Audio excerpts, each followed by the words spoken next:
The Godfather by Mario Puzo. Book 1. Behind every great fortune, there is a crime. Balzac. Chapter 1. Amerigo Bonasera sat in New York Criminal Court number 3 and waited for justice, vengeance on the men who had so cruelly hurt his daughter, who had tried to dishonor her. The judge, a formidably heavy-featured man, rolled up the sleeves of his black robe as if to physically chastise the two young men standing before the bench. His face was cold with majestic contempt. But there was something false in all this that Amerigo Bonasera sensed, but did not yet understand. The judge said, "You acted like the worst kind of degenerates." Yes, thought Amerigo Bonasera. Animals, animals. The two young men, glossy hair, crew-cut, scrubbed, clean-cut faces composed into humble contrition, bowed their heads in submission. The judge went on. "You acted like wild beasts in a jungle, and you are fortunate you did not sexually molest that poor girl, or I'd put you behind bars for 20 years. The judge paused. His eyes, beneath impressively thick brows, flickered slyly toward the sallow-faced Amerigo Bonasera, then lowered to a stack of probation reports before him. He frowned and shrugged, as if convinced against his own natural desire. He spoke again. But because of your youth, your clean records, because of your fine families, and because the law in its majesty does not seek vengeance, I hereby sentence you to 3 years confinement to the penitentiary. Sentence to be suspended." Only 40 years of professional mourning kept the overwhelming frustration and hatred from showing on Amerigo Bonasera's face. His beautiful young daughter was still in the hospital with her broken jaw wired together. And now, these two animales went free. It had all been a farce. He watched the happy parents cluster around their darling sons. Oh, they were all happy now. They were smiling now. The black bile, sourly bitter, rose in Bonasera's throat, overflowed through tightly clenched teeth. He used his white linen pocket handkerchief and held it against his lips. He was standing, so when the two young men strode freely up the aisle, confident and cool-eyed, smiling, not giving him so much as a glance, he let them pass without saying a word, pressing the fresh linen against his mouth. The parents of the animales were coming by now, 2 men and 2 women his age, but more American in their dress. They glanced at him, shamefaced, yet in their eyes was an odd, triumphant defiance. Out of control, Bonasera leaned forward toward the aisle, the linen at his eyes now. "You will weep as I have wept. I will make you weep as your children make me weep." The defense attorneys, bringing up the rear, swept their clients forward in a tight little band, enveloping the 2 young men who had started back down the aisle as if to protect their parents. A huge bailiff moved quickly to block the row in which Bonasera stood, but it was not necessary. All his years in America, Amerigo Bonasera had trusted in law and order, and he had prospered thereby. Now, though his brain smoked with hatred, the wild visions of buying a gun and killing the 2 young men jangled the very bones of his skull. Bonasera turned to his still uncomprehending wife and explained to her, "They have made fools of us." He paused and then made his decision, no longer fearing the cost. "For justice, we must go on our knees to Don Corleone." In a garishly decorated Los Angeles hotel suite, Johnny Fontaine was as jealously drunk as any ordinary husband.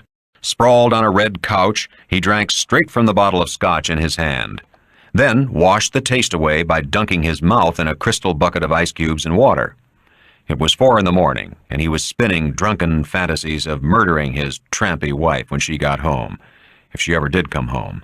It was too late to call his first wife and ask about the kids, and he felt funny about calling any of his friends now that his career was plunging downhill. There had been a time when they would have been delighted, flattered by his calling them at 4 in the morning, but now he bored them. He could even smile a little to himself as he thought that on the way up, Johnny Fontaine's troubles had fascinated some of the greatest female stars in America. Gulping at his bottle of scotch, he heard finally his wife's key in the door, but he kept drinking until she walked into the room and stood before him. She was to him so very beautiful, the angelic face, soulful violet eyes, the delicately fragile but perfectly formed body.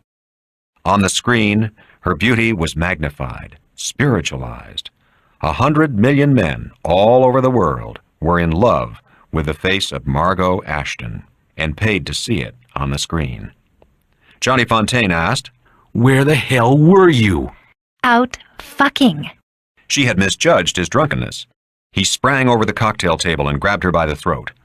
But close up to that magical face, the lovely violet eyes, he lost his anger and became helpless again. She made the mistake of smiling mockingly, saw his fist draw back. She screamed, Johnny, not in the face. I'm making a picture. She was laughing. He punched her in the stomach, and she fell to the floor. He fell on top of her. He could smell her fragrant breath as she gasped for air. He punched her on the arms and on the thigh muscles of her silky, tanned legs.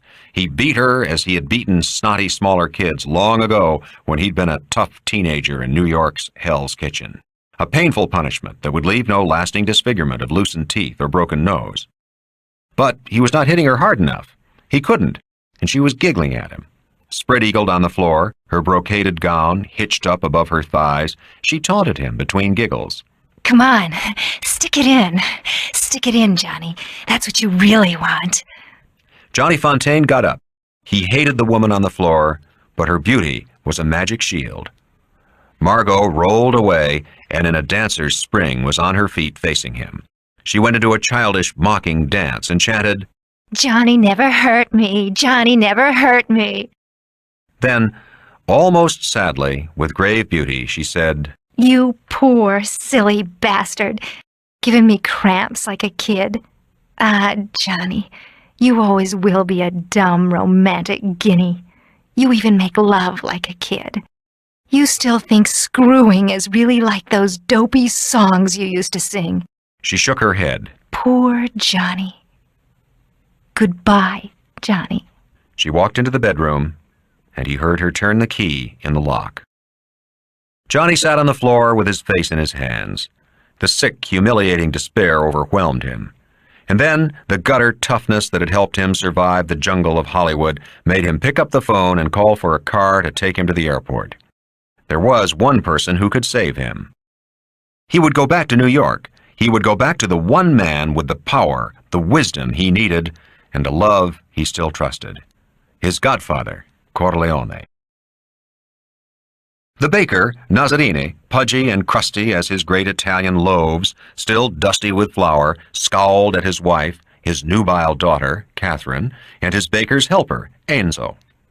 Enzo had changed into his prisoner-of-war uniform with its green-lettered armband, and was terrified that the scene would make him late reporting back to Governor's Island. One of the many thousands of Italian army prisoners paroled daily to work in the American economy, he lived in constant fear of that parole being revoked. And so, the little comedy being played now was for him a serious business.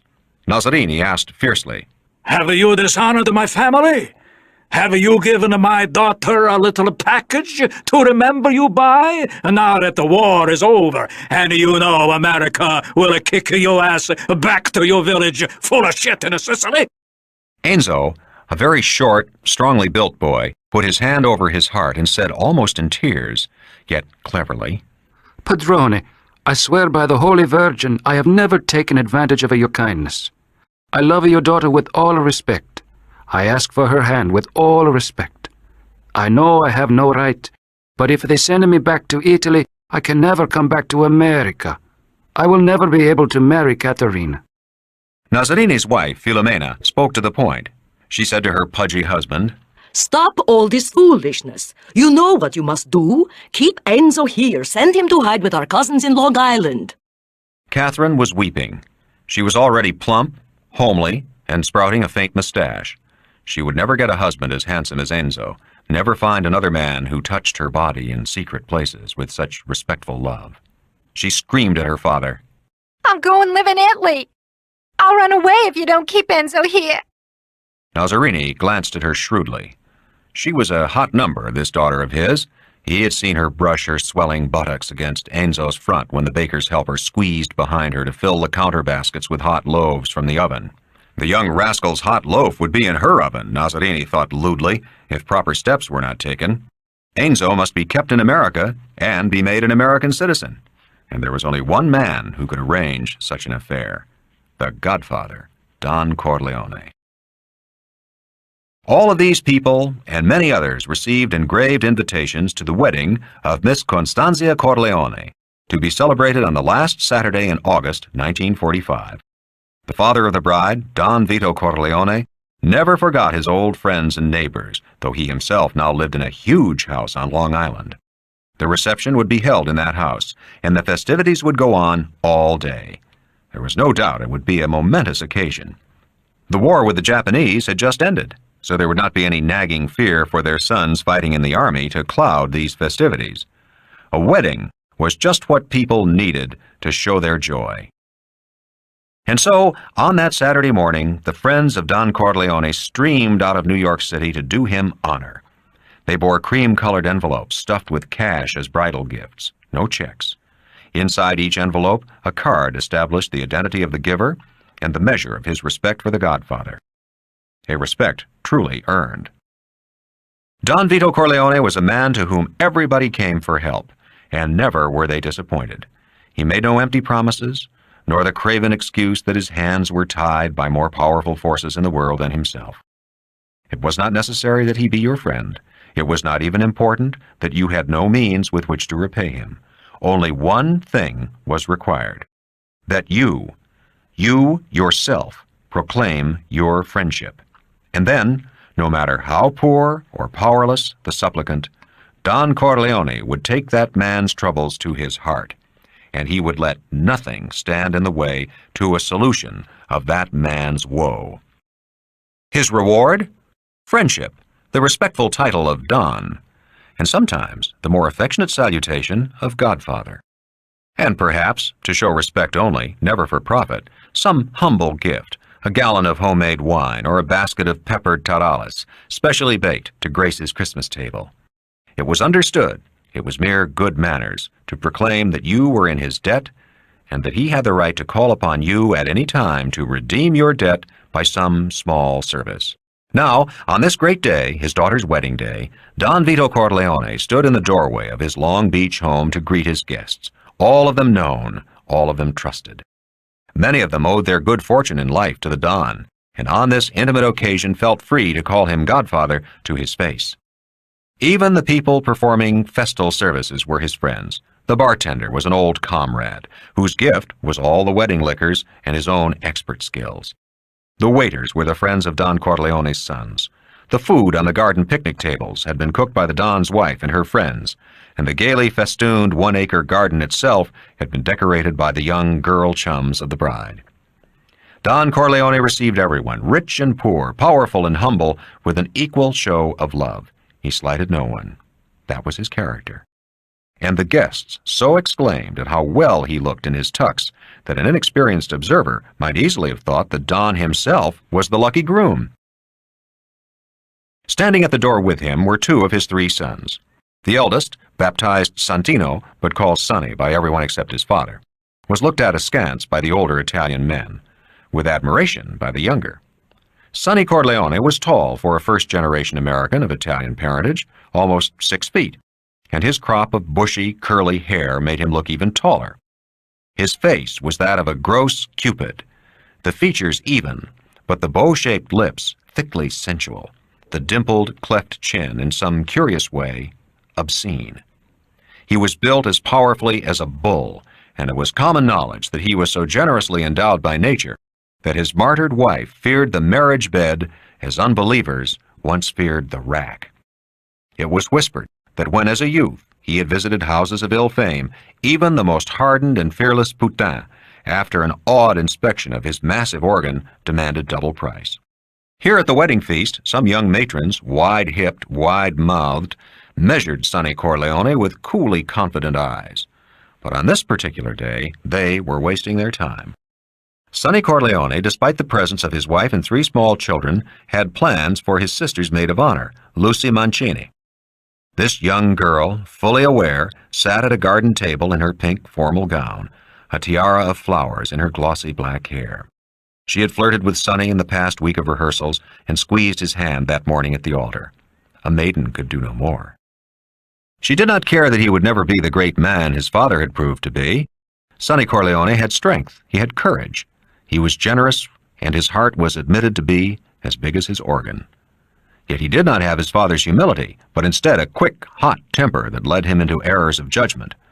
Though he was a great help in his father's business, there were many who doubted that he would become the heir to it. The second son, Federico, called Fred or Fredo, was a child every Italian prayed to the saints for. Dutiful, loyal, always at the service of his father, living with his parents at age 30. He was short and burly, not handsome, but with the same Cupid head of the family, the curly helmet of hair over the round face and sensual bow-shaped lips. Only in Fred, these lips were not sensual, but granite-like. Inclined to dourness, he was still a crutch to his father, never disputed him, never embarrassed him by scandalous behavior with women. Despite all these virtues, he did not have that personal magnetism, that animal force so necessary for a leader of men, and he too was not expected to inherit the family business. The third son, Michael Corleone, did not stand with his father and his two brothers, but sat at a table in the most secluded corner of the garden. But even there, he could not escape the attentions of the family friends. Michael Corleone was the youngest son of the Don and the only child who had refused the great man's direction. He did not have the heavy, Cupid-shaped face of the other children, and his jet-black hair was straight rather than curly. His skin was a clear olive brown that would have been called beautiful in a girl. He was handsome in a delicate way. Indeed, there had been a time when the Don had worried about his youngest son's masculinity, a worry that was put to rest when Michael Corleone became 17 years old.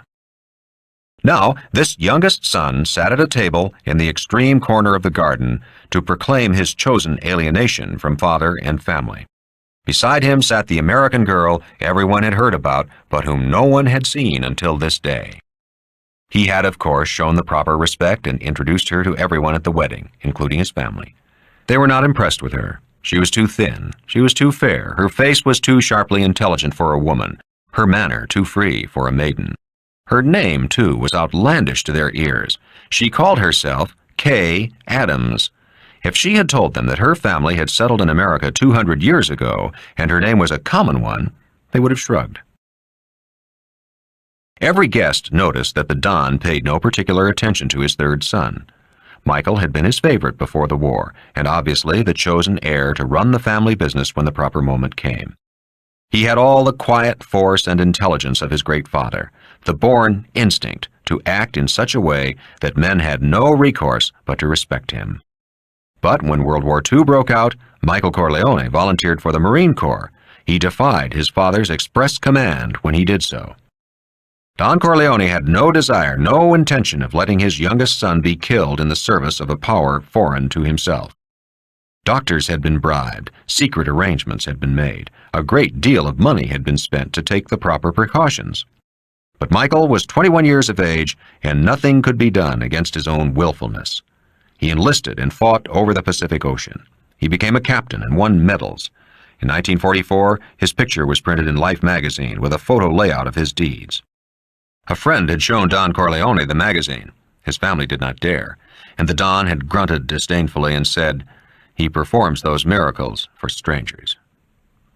When Michael Corleone was discharged early in 1945 to recover from a disabling wound, he had no idea that his father had arranged his release.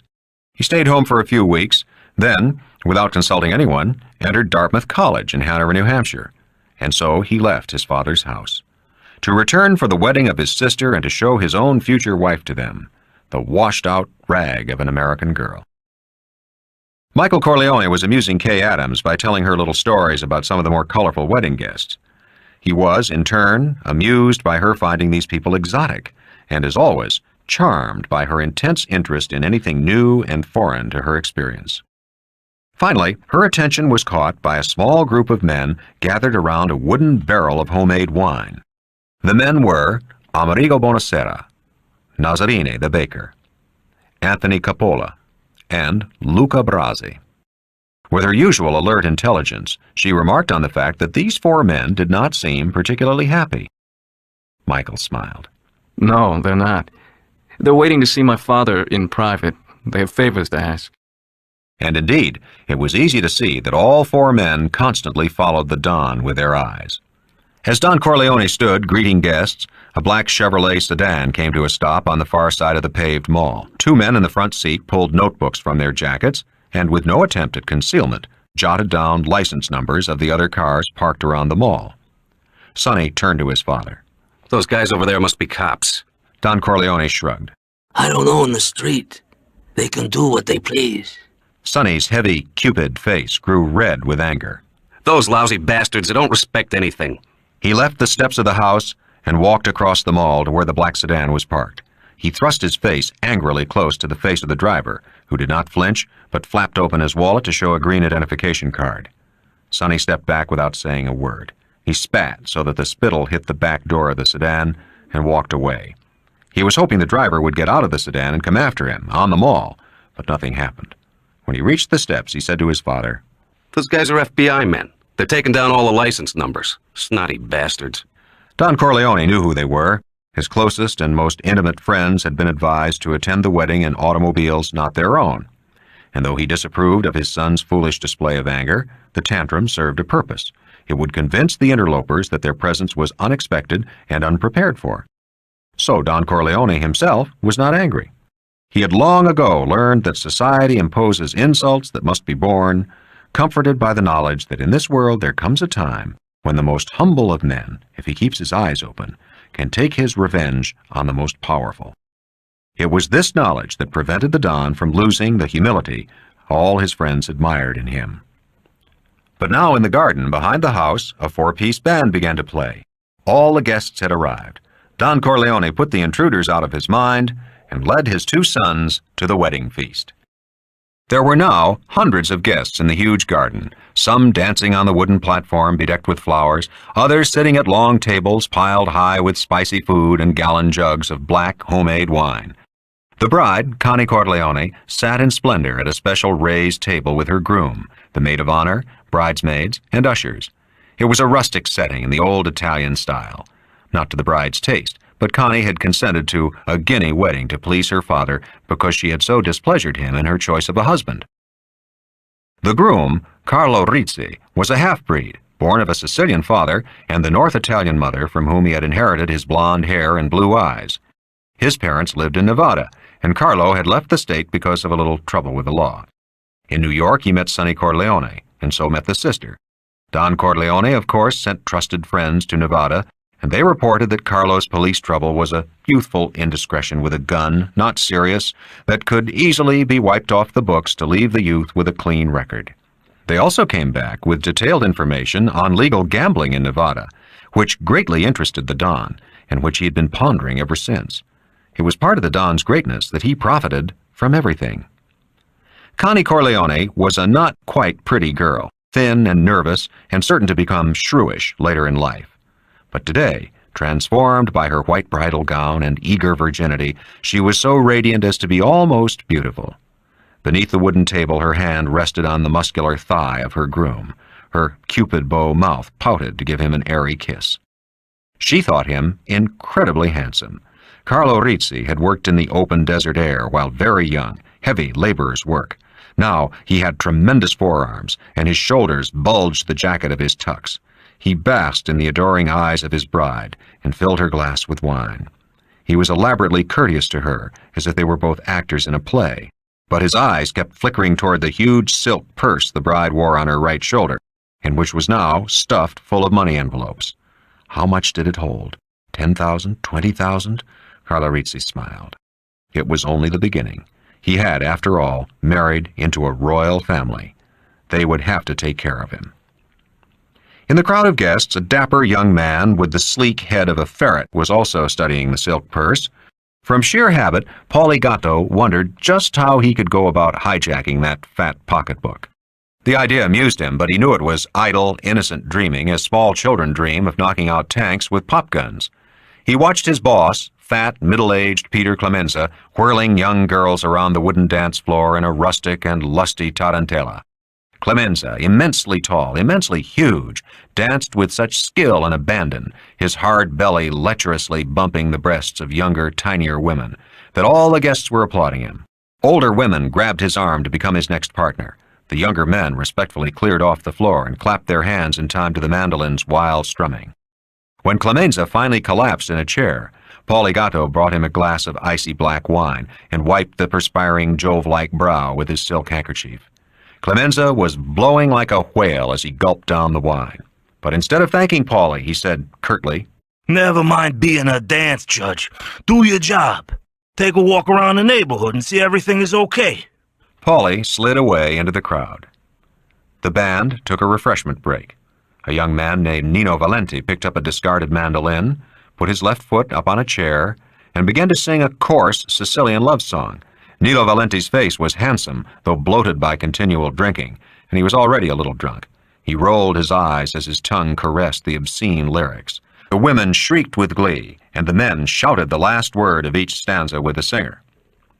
Don Corleone, notoriously straight-laced in such matters, though his stout wife was screaming joyfully with the others, disappeared tactfully into the house. Seeing this, Sonny Corleone made his way to the bride's table and sat down beside young Lucy Mancini, the maid of honor. They were safe. His wife was in the kitchen, putting the last touches on the serving of the wedding cake. Sonny whispered a few words in the young girl's ear, and she rose. Sonny waited a few minutes, and then casually followed her, stopping to talk with a guest here and there as he worked his way through the crowd. All eyes followed them. The maid of honor, thoroughly Americanized by 3 years of college, was a ripe girl who already had a reputation. All through the marriage rehearsal, she had flirted with Sonny Corleone in a teasing, joking way she thought was permitted because he was the best man and her wedding partner. Now, holding her pink gown up off the ground, Lucy Mancini went into the house, smiling with false innocence, ran lightly up the stairs to the bathroom. She stayed there for a few moments. When she came out, Sonny Corleone was on the landing above, beckoning her upward. From behind the closed window of Don Corleone's office, a slightly raised corner room, Thomas Hagen watched the wedding party in the festooned garden. The walls behind him were stacked with law books. Hagen was the Don's lawyer and acting consigliere, or counselor, and as such held the most vital subordinate position in the family business. He and the Don had solved many a knotty problem in this room, and so when he saw the Godfather leave the festivities and enter the house, he knew, wedding or no, there would be a little work this day. The Don would be coming to see him. Then Hagen saw Sonny Corleone whisper in Lucy Mancini's ear in their little comedy as he followed her into the house.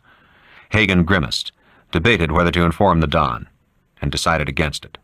He went to the desk and picked up a handwritten list of the people who had been granted permission to see Don Corleone privately. When the Don entered the room, Hagen handed him the list. Don Corleone nodded and said, Leave Buonasera to the end. Hagen used the French doors and went directly out into the garden to where the supplicants clustered around the barrel of wine. He pointed to the baker, the pudgy Nazzarini.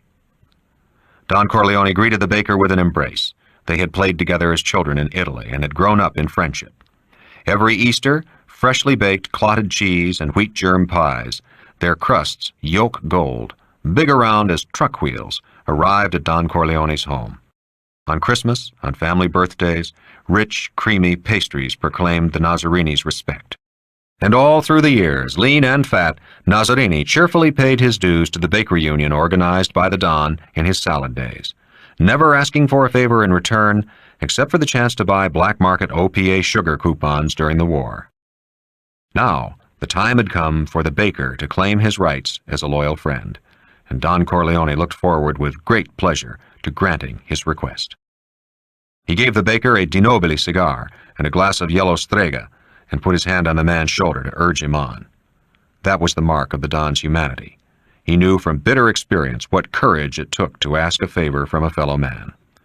The baker told the story of his daughter and Enzo, a fine Italian lad from Sicily, captured by the American army, sent to the United States as a prisoner of war, given parole to help our war effort.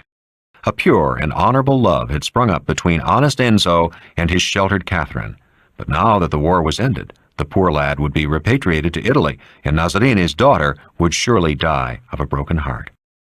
Only Godfather Corleone could help this afflicted couple. He was their last hope. The Don walked Nazzarini up and down the room, his hand on the baker's shoulder, his head nodding with understanding to keep up the man's courage. When the baker had finished, Don Corleone smiled at him My dear friend, put all your worries aside. He went on to explain very carefully what must be done. The congressman of the district must be petitioned. The congressman would propose a special bill that would allow Enzo to become a citizen. The bill would surely pass Congress, a privilege all those rascals extended to each other. Don Corleone explained that this would cost money.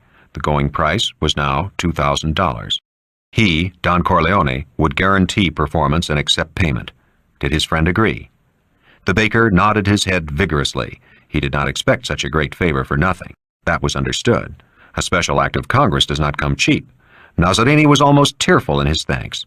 Don Corleone walked him to the door, assuring him that competent people would be sent to the bakery to arrange all details, complete all necessary documents.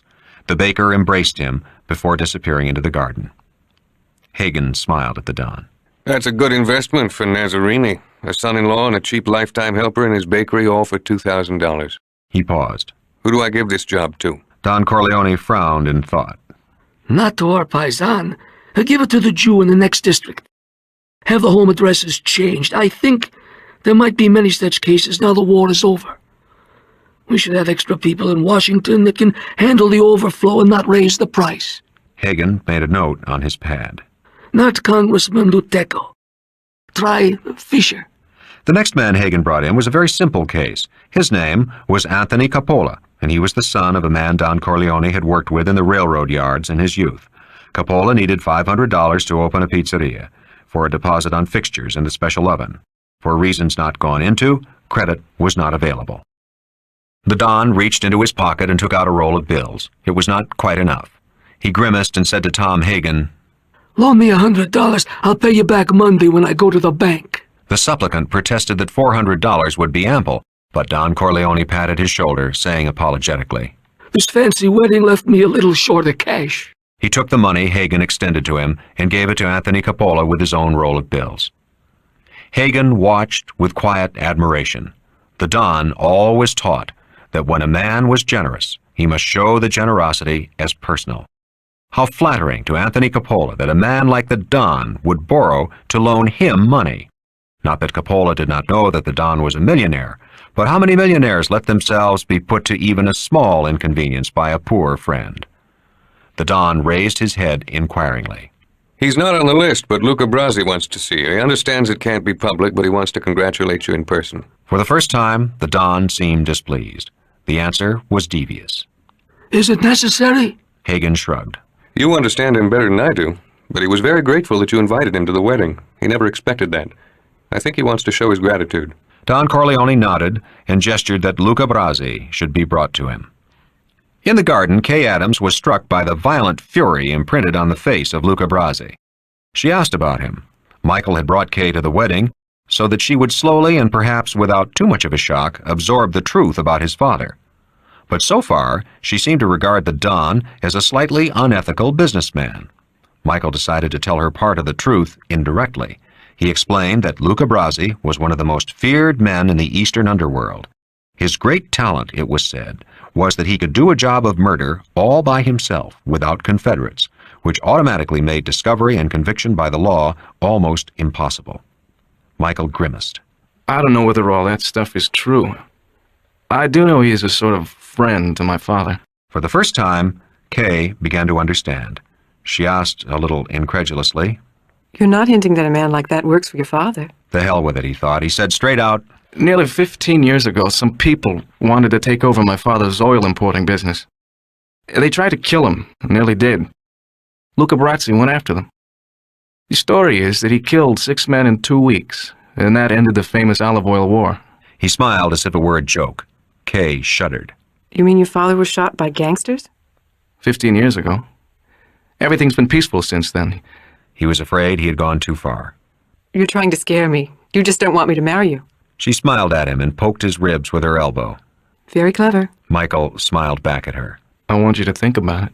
Did he really kill 6 men? That's what the newspapers claimed. Nobody ever proved it.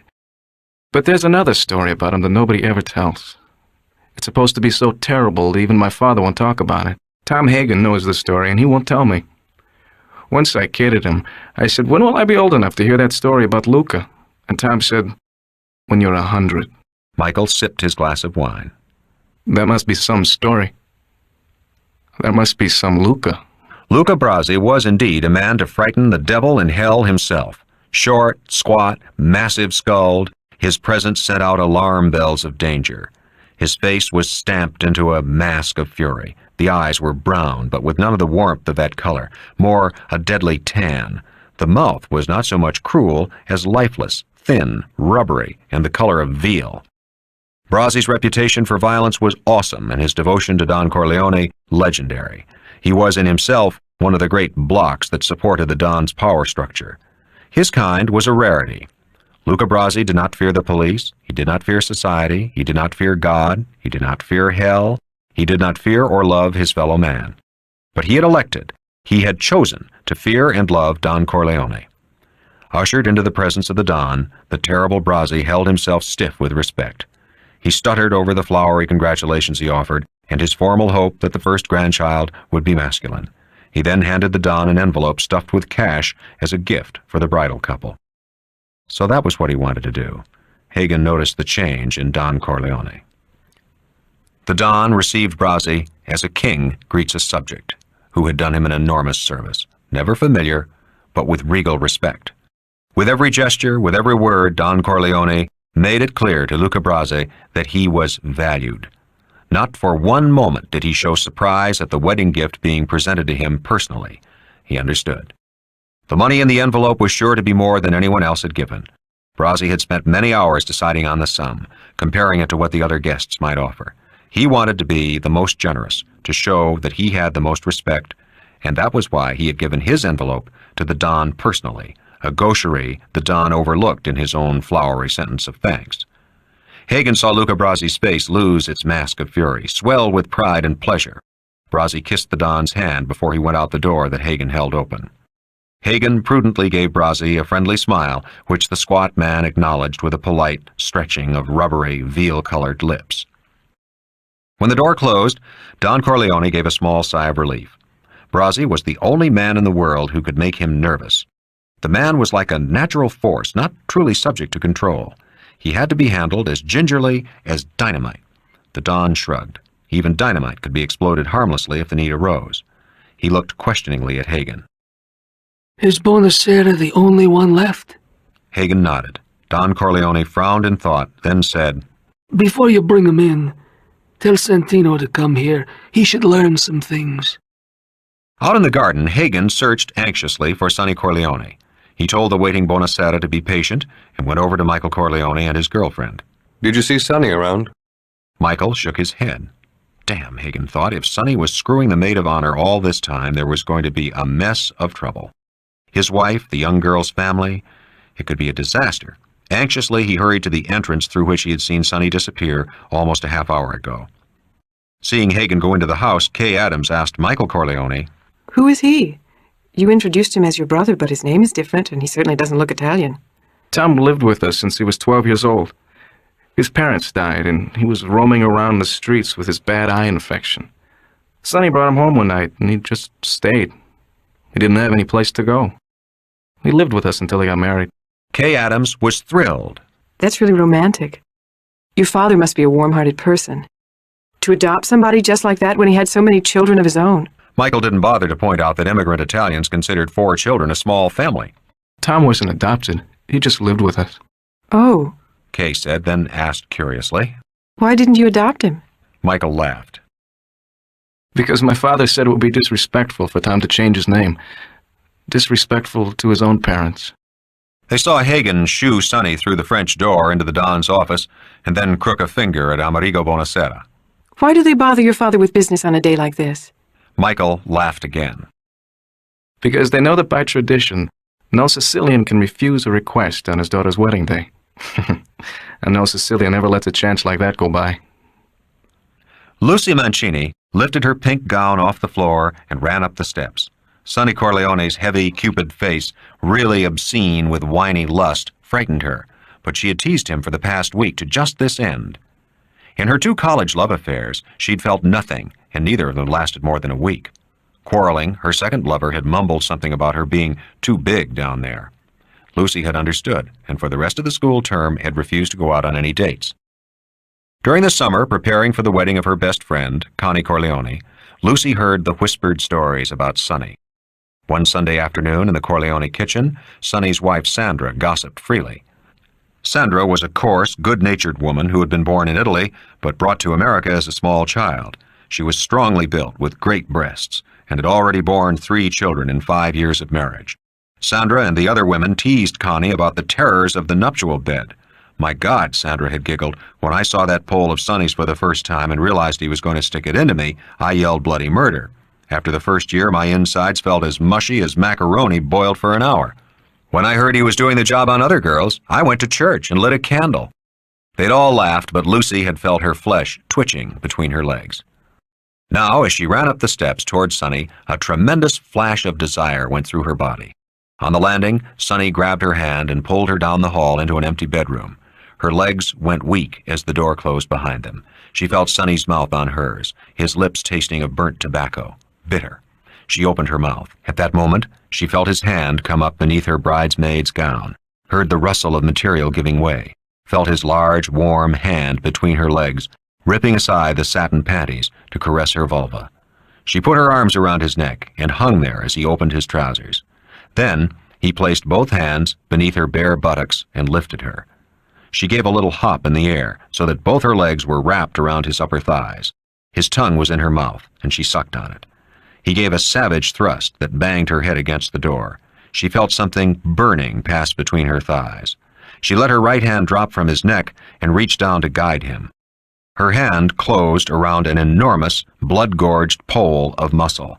It pulsated in her hand like an animal, and almost weeping with grateful ecstasy, she pointed it into her own wet, turgid flesh. The thrust of its entering, the unbelievable pleasure made her gasp, brought her legs up almost around his neck, and then, like a quiver, her body received the savage arrows of his lightning-like thrusts, innumerable, torturing, arching her pelvis higher and higher until for the first time in her life she reached a shattering climax, felt his hardness break, and then the crawly flood of semen over her thighs. Slowly, her legs relaxed from around his body, slid down until they reached the floor. They leaned against each other, out of breath. It might have been going on for some time, but now they could hear the soft knocking on the door. Sonny quickly buttoned his trousers, meanwhile blocking the door so that it could not be opened. Lucy frantically smoothed down her pink gown, her eyes flickering. But the thing that had given her so much pleasure was hidden inside sober black cloth. Then they heard Tom Hagen's voice, very low. "Sonny, you in there?" Sonny sighed with relief. He winked at Lucy.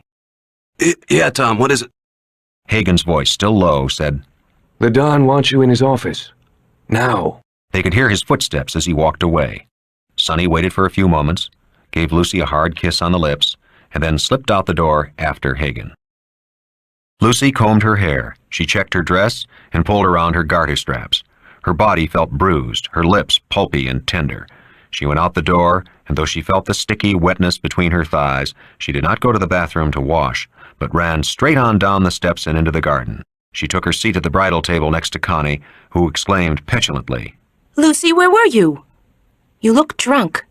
Stay beside me now." The blonde groom poured Lucy a glass of wine and smiled knowingly. Lucy didn't care. She lifted the grapey, dark red juice to her parched mouth and drank. She felt the sticky wetness between her thighs and pressed her legs together. Her body was trembling. Over the glass rim, as she drank, her eyes searched hungrily to find Sonny Corleone. There was no one else she cared to see. Slyly, she whispered in Connie's ear, "Only a few more hours and you'll know what it's all about." Connie giggled. Lucy demurely folded her hands on the table, treacherously triumphant, as if she had stolen a treasure from the bride. Amerigo Bonacera followed Hagen into the corner room of the house and found Don Corleone sitting behind a huge desk. Sonny Corleone was standing by the window, looking out into the garden. For the first time that afternoon, the Don behaved coolly. He did not embrace the visitor or shake hands. The sallow-faced undertaker owed his invitation to the fact that his wife and the wife of the Don were the closest of friends. Amerigo Bonacera himself was in severe disfavor with Don Corleone.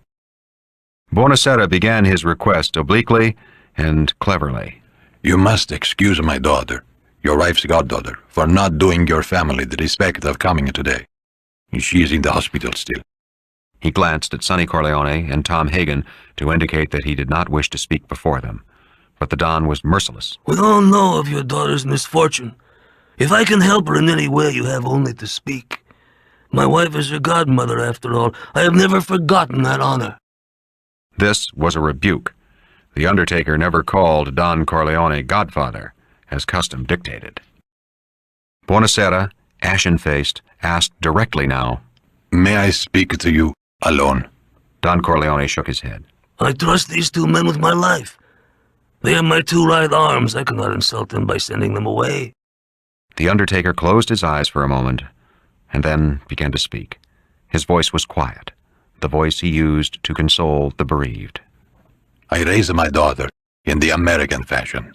I believe in America. America has made my fortune. I gave my daughter her freedom, and yet taught her never to dishonor her family. She found a boyfriend, not an Italian. She went to the movies with him. She stayed out late. But he never came to meet her parents. I accept all this without a protest. The fault is mine. 2 months ago, he took her for a drive. He had a masculine friend with him. They made her drink whiskey, and then they tried to take advantage of her. She resisted. She kept her honor. They beat her like an animal. When I went to the hospital, she had 2 black eyes. Her nose was broken. Her jaw was shattered.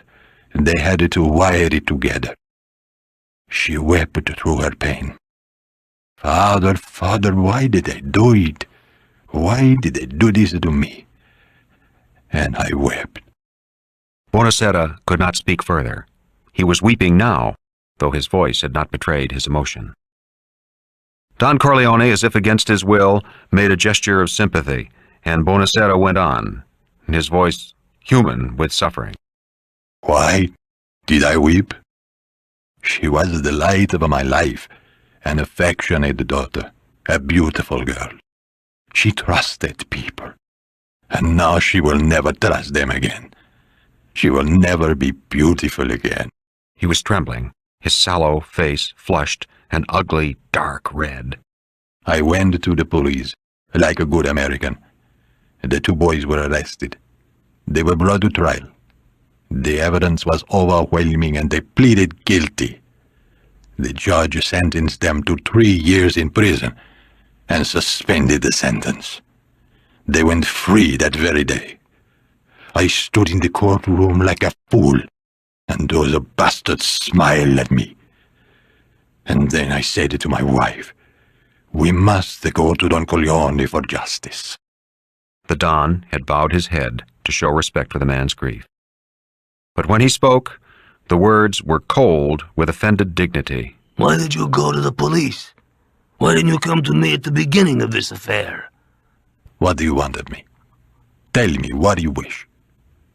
But do what I beg you to do. There was something almost insolent in his words. And what is that? Buonasera glanced at Hagen and Sonny Corleone and shook his head. The Don, still sitting at Hagen's desk, inclined his body toward the undertaker. Buonasera hesitated, then bent down, and put his lips so close to the Don's hairy ear that they touched. Don Corleone listened like a priest in the confessional, gazing away into the distance, impassive, remote.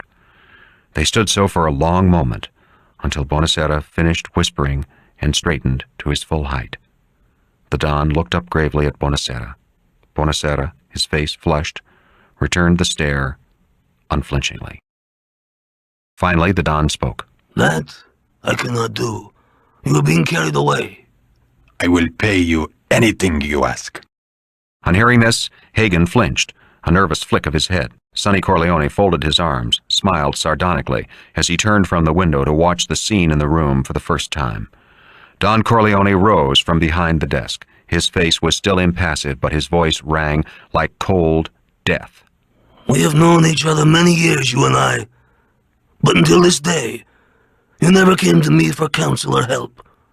I can't remember the last time you invited me to your house for coffee. Oh, my wife is godmother to your only child. Let us be frank. You spurned my friendship. You feared to be in my debt. I didn't want to get into trouble. The Don held up his hand. No, don't speak. You found America a paradise. You had a good trade. You made a good living. You thought the world a harmless place where you could take your pleasure as you willed. You never armed yourself with true friends. After all, the police guarded you. There were courts of law. You and yours could come to no harm. You did not need Don Corleone. Very well. My feelings were wounded, but I am not that sort of person who thrusts his friendship on those who do not value it, on those who think me of little account. The Don paused and gave the undertaker a polite, ironic smile. Now, you come to me and say, Don Corleone, give me justice. And you do not ask with respect. You do not offer me your friendship. You come into my home on the bridal day of my daughter, and you ask me to do murder, and you say, I will pay you anything. No, I'm not offended. But what have I ever done to make you treat me so disrespectfully? Buonasera cried out in his anguish and his fear. America has been good to me. I wanted to be a good citizen. I wanted my child to be American. The Don clapped his hands together with decisive approval. Well spoken. Very fine. And you have nothing to complain about. The judge has ruled. America has ruled. Bring your daughter flowers and a box of candy when you go visit her in the hospital. That will comfort her. Be content. After all, this is not a serious affair. The boys were young, high-spirited, and one of them is the son of a powerful politician. No, my dear Amerigo, you have always been honest. I must admit, though you spurn my friendship, that I would trust the given word of Amerigo Buonasera more than I would any other man's. So, give me your word that you will put aside this madness. It is not American. Forgive, forget. Life is full of misfortunes. The cruel and contemptuous irony with which all of this was said, the controlled anger of the Don, reduced the poor undertaker to a quivering jelly. But he spoke up bravely again. I ask you for justice. The court gave you justice. Buonasera shook his head stubbornly. No, they gave the youths justice. They did not give me justice. The Don acknowledged this fine distinction with an approving nod. What is your justice? An eye for an eye. You ask for more. Your daughter is alive. Let them suffer as she suffers. The Don waited for him to speak further. Buonasera screwed up the last of his courage. How much shall I pay you? It was a despairing wail. Don Corleone turned his back. It was a dismissal. Buonasera did not budge. Finally, sighing, a good-hearted man who could not remain angry with an erring friend, Don Corleone turned back to the undertaker, who was now as pale as one of his corpses. Don Corleone was gentle, patient. Why do you fear to give your first allegiance to me? You go to the law courts and wait for months. You spend money on lawyers who know full well you are to be made a fool of. You accept judgment from a judge who sells himself like the worst whore in the streets. Years gone by, when you needed money, you went to the banks and paid ruinous interest, waited hat in hand like a beggar while they sniffed around, poked their noses up your very asshole to make sure you could pay them back. The Don paused. His voice became sterner. But if you had come to me, my purse would have been yours. If you had come to me for justice, those scum who ruined your daughter would be weeping bitter tears this day. If by some misfortune an honest man like yourself made enemies, they would become my enemies. The Don raised his arm, finger pointing at Buonasera. And then, believe me, they would fear you. Buonasera bowed his head and murmured in a strangled voice, Be my friend. I accept. Don Corleone put his hand on the man's shoulder. Good. You shall have your justice. Someday, and that day may never come, I will call upon you to do me a service in return. Until that day, Consider this justice a gift from my wife, your daughter's godmother." When the door closed behind the grateful undertaker, Don Corleone turned to Hagen. "Give this affair to Clemenza and tell him to be sure to use reliable people, people who will not be carried away by the smell of blood. After all, we're not murderers, no matter what that corpse valet dreams up in his foolish head." He noted that his firstborn masculine son was gazing through the window at the garden party. It was hopeless, Don Corleone thought. If he refused to be instructed, Santino could never run the family business, could never become a Don. He would have to find somebody else, and soon. After all, he was not immortal. From the garden, startling all three men, there came a happy, roaring shout. Sonny Corleone pressed close to the window. What he saw made him move quickly toward the door, a delighted smile on his face. It's Johnny. He came to the wedding. What did I tell you? Hagen moved to the window.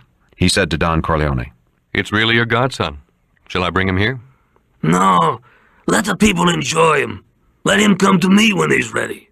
He smiled at Hagen. "You see? He's the good godson." Hagen felt a twinge of jealousy. It's been 2 years. He's probably in trouble again and wants you to help. "And who should he come to if not his godfather?" The first one to see Johnny Fontaine enter the garden was Connie Corleone. She forgot her bridal dignity and screamed, "Johnny!" Then she ran into his arms. He hugged her tight and kissed her on the mouth, kept his arm around her as others came up to greet him. They were all his old friends, people he'd grown up with on the West Side. Then Connie was dragging him to her new husband. Johnny saw with amusement that the blond young man looked a little sour at no longer being the star of the day. He turned on all his charm, shaking the groom's hand, toasting him with a glass of wine. A familiar voice called from the bandstand. "How about giving us a song, Johnny?" He looked up and saw Nino Valenti smiling down at him. Johnny Fontaine jumped up on the bandstand and threw his arms around Nino. They had been inseparable, singing together, going out with girls together, until Johnny had started to become famous and sing on the radio. When he had gone to Hollywood to make movies, Johnny had phoned Nino a couple of times just to talk and had promised to get him a club singing date, but he'd never done so. Seeing Nino now, his cheerful, mocking, drunken grin, all the affection returned.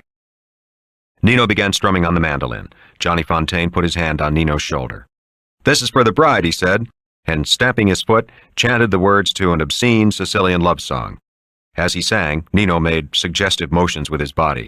The bride blushed proudly. The throng of guests roared its approval. Before the song ended, they were all stamping with their feet and roaring out the sly, double-meaning tagline that finished each stanza.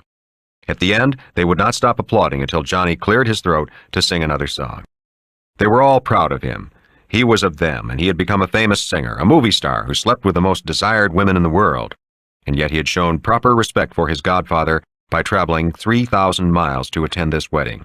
He still loved old friends like Nino Valenti. Many of the people there had seen Johnny and Nino singing together when they were just boys, when no one dreamed that Johnny Fontaine would grow up to hold the hearts of 50 million women in his hands. Johnny Fontaine reached down and lifted the bride up on the bandstand so that Connie stood between him and Nino.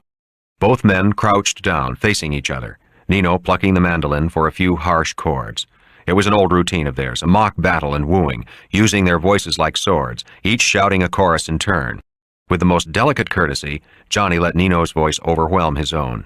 Let Nino take the bride from his arm. Let Nino swing into the last victorious stanza while his own voice died away. The whole wedding party broke into shouts of applause. The three of them embraced each other at the end. The guests begged for another song. Only Don Corleone, standing in the corner entrance of the house, sensed something amiss. Cheerily, with bluff good humor, careful not to give offense to his guests, he called out, "My godson has come 3,000 miles to do us honor, and no one thinks to wet his throat." At once, a dozen full wine glasses were thrust at Johnny Fontaine. He took a sip from all and rushed to embrace his godfather. As he did so, he whispered something into the older man's ear. Don Corleone led him into the house. Tom Hagen held out his hand when Johnny came into the room. Johnny shook it. "How are you, Tom?" But without his usual charm that consisted of a genuine warmth for people. Hagen was a little hurt by this coolness, but shrugged it off. It was one of the penalties for being the Don's hatchet man. Johnny Fontaine said to the Don, "When I got the wedding invitation, I said to myself, my godfather isn't mad at me anymore. I called you 5 times after my divorce, and Tom always told me you were out or busy, so I knew you were sore." Don Corleone was filling glasses from the yellow bottle of Strega. "That's all forgotten. Now can I do something for you still? You're not too famous, too rich that I can't help you? Johnny gulped down the yellow, fiery liquid and held out his glass to be refilled. He tried to sound jaunty. I'm not rich, Godfather. I'm going down. You were right. I should never have left my wife and kids for that tramp I married. I don't blame you for getting sore at me. The Don shrugged. I worried about you. You're my godson, that's all. Johnny paced up and down the room. I was crazy about that bitch. The biggest star in Hollywood. She looks like an angel. And you know what she does after a picture? If the makeup man does a good job on her face, she lets him bang her. If the cameraman made her look extra good, she brings him into her dressing room and gives him a screw. Anybody. She uses her body like I use the loose change in my pocket for a tip. A whore made for the devil. Don Corleone curtly broke in. How is your family? Johnny sighed. I took care of them. After the divorce, I gave Ginny and the kids more than the court said I should. I go see them once a week. I miss them. Sometimes I think I'm going crazy. He took another drink. Now my second wife laughs at me. She can't understand my being jealous. She calls me an old-fashioned guinea. She makes fun of my singing. Before I left, I gave her a nice beating, but not in the face because she was making a picture. I gave her cramps. I punched her on the arms and legs like a kid, and she kept laughing at me. He lit a cigarette. So, Godfather, right now, life doesn't seem worth living. These are troubles I can't help you with. He paused, then asked, What's the matter with your voice? All the assured charm, the self-mockery, disappeared from Johnny Fontaine's face. He said, almost brokenly, Godfather, I can't sing anymore. Something happened to my throat, the doctors don't know what. Hagen and the Don looked at him with surprise. Johnny had always been so tough. Fontaine went on. My 2 pictures made a lot of money. I was a big star. Now they throw me out. The head of the studio always hated my guts, and now he's paying me off. Don Corleone stood before his godson and asked grimly, Why doesn't this man like you? I used to sing those songs for the liberal organizations, you know, all that stuff you never liked me to do. Well, Jack Woltz didn't like it either. He called me a communist, but he couldn't make it stick. Then I snatched a girl he had saved for himself. It was strictly a one-night stand, and she came after me. What the hell could I do? Then my whore's second wife throws me out, and Ginny and the kids won't take me back unless I come crawling on my hands and knees, and I can't sing anymore. Godfather, what the hell can I do? Don Corleone's face had become cold, without a hint of sympathy. You can start by acting like a man. Suddenly, anger contorted his face. He shouted, Like a man!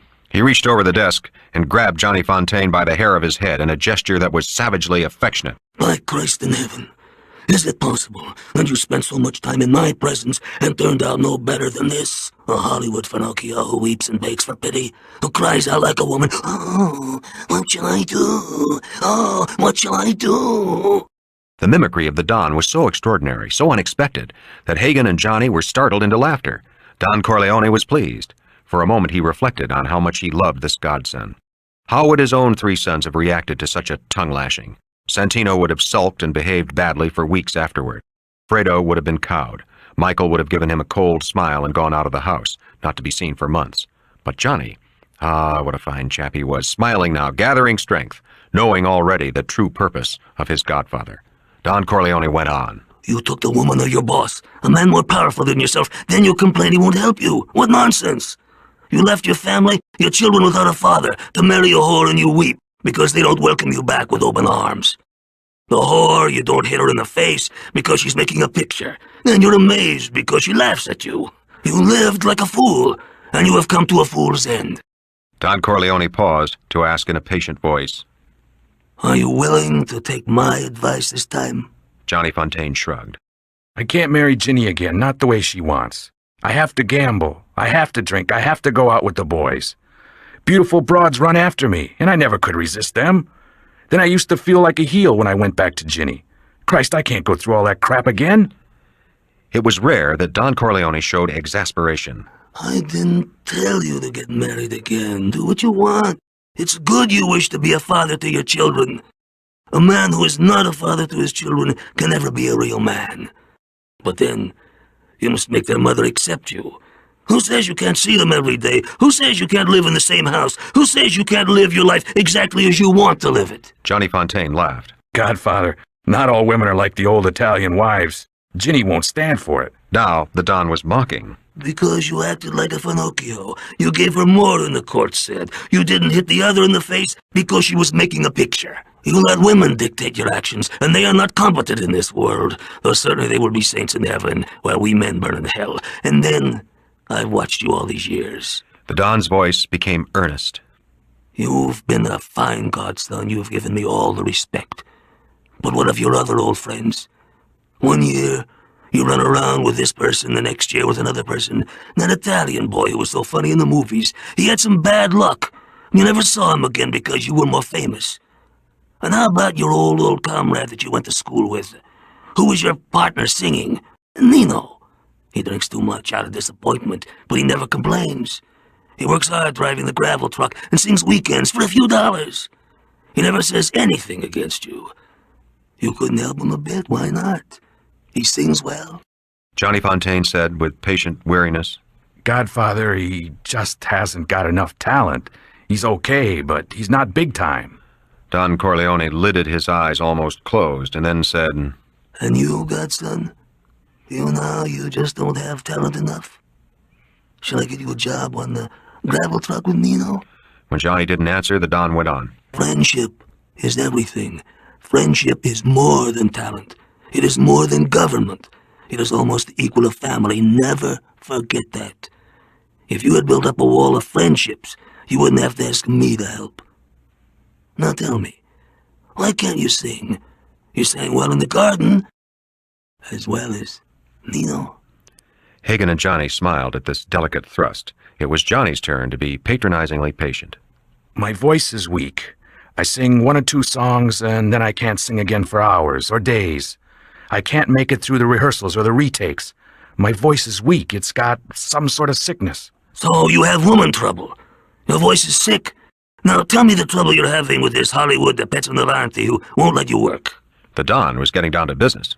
He's bigger than one of your pezzo davantes. He owns the studio. He advises the president on movie propaganda for the war. Just a month ago, he bought the movie rights to the biggest novel of the year, a bestseller, and the main character is a guy just like me. I wouldn't even have to act, just be myself. I wouldn't even have to sing. I might even win the Academy Award. Everybody knows it's perfect for me and I'd be big again, as an actor. But that bastard Jack Woltz is paying me off. He won't give it to me. I offered to do it for nothing, for a minimum price, and he still says no. He sent the word that if I come and kiss his ass in the studio commissary, maybe he'll think about it. Don Corleone dismissed this emotional nonsense with a wave of his hand. Among reasonable men, problems of business could always be solved. He patted his godson on the shoulder. You're discouraged. Nobody cares about you, so you think. And you've lost a lot of weight. You drink a lot, huh? You don't sleep and you take pills. He shook his head disapprovingly. Now, I want you to follow my orders. I want you to stay in my house for 1 month. I want you to eat well, to rest and sleep. I want you to be my companion. I enjoy your company. And maybe you can learn something about the world from your godfather that might even help you in the great Hollywood. But no singing, no drinking, and no women. At the end of the month, you can go back to Hollywood and this pezzo davanti, this 90 caliber, will give you that job you want. Done?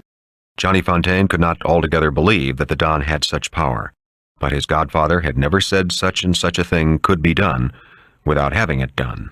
This guy is a personal friend of J. Edgar Hoover. You can't even raise your voice to him. He's the businessman. I'll make him an offer he can't refuse. It's too late. All the contracts have been signed and they start shooting in a week. It's absolutely impossible. Go back to the party. Your friends are waiting for you. Leave everything to me. He pushed Johnny Fontaine out of the room. Hagen sat behind the desk and made notes. The Don heaved a sigh and asked, Is there anything else? Sollozzo can't be put off anymore. You'll have to see him this week. Hagen held his pen over the calendar. The Don shrugged. Now that the wedding is over, whatever you like. The answer told Hagen 2 things. Most important, that the answer to Virgil Sollozzo would be no. The second, that Don Corleone, since he would not give the answer before his daughter's wedding, expected his no to cause trouble. Hagen said cautiously, Shall I tell Clemenza to have some men come live in the house? For what? I didn't answer before the wedding because on an important day like that, there should be no cloud, not even in the distance. Also, I wanted to know beforehand what he wanted to talk about. We know now. What he will propose is an infamita. Then you will refuse? The Don nodded. I think we should all discuss it, the whole family, before you give your answer. The Don smiled. You think so? Good. We will discuss it. When you come back from California. I want you to fly there tomorrow and settle this business for Johnny. See that movie, Pettinavante. Tell Sollozzo I will see him when you get back from California. Is there anything else? The hospital called. Consigliere Abbandando is dying. He won't last out the night. His family was told to come and wait. Hagen had filled the consigliere's post for the past year, ever since the cancer had imprisoned Genco Abbandando in his hospital bed. Now he waited to hear Don Corleone say the post was his permanently. The odds were against it. So high a position was traditionally given only to a man descended from 2 Italian parents. There had already been trouble about his temporary performance of the duties. Also, he was only 35, not old enough, supposedly, to have acquired the necessary experience and cunning for a successful consigliere. But the Don gave him no encouragement. When does my daughter leave with her bridegroom? Hagen looked at his wristwatch. In a few minutes they'll cut the cake, and then a half hour after that. That reminded him of something else. Your new son-in-law. Do we give him something important inside the family? He was surprised at the vehemence of the Don's answer. Never. The Don hit the desk with the flat of his hand. Never. Give him something done his living, a good living, but never let him know the family's business. Tell the others, Sonny, Fredo, Clemenza. The Don paused. Instruct my sons, all 3 of them, that they will accompany me to the hospital to see poor Genco. I want them to pay their last respects. Tell Freddie to drive the big car and ask Johnny if he will come with us, as a special favor to me. He saw Hagen look at him questioningly. I want you to go to California tonight. You won't have time to go see Genco, but don't leave until I come back from the hospital and speak with you. Understood? Understood. What time should Fred have the car waiting? When the guests have left. Genco will wait for me. The senator called, apologizing for not coming personally, but that you would understand. He probably means those 2 FBI men across the street taking down license numbers. But he sent his gift over by special messenger.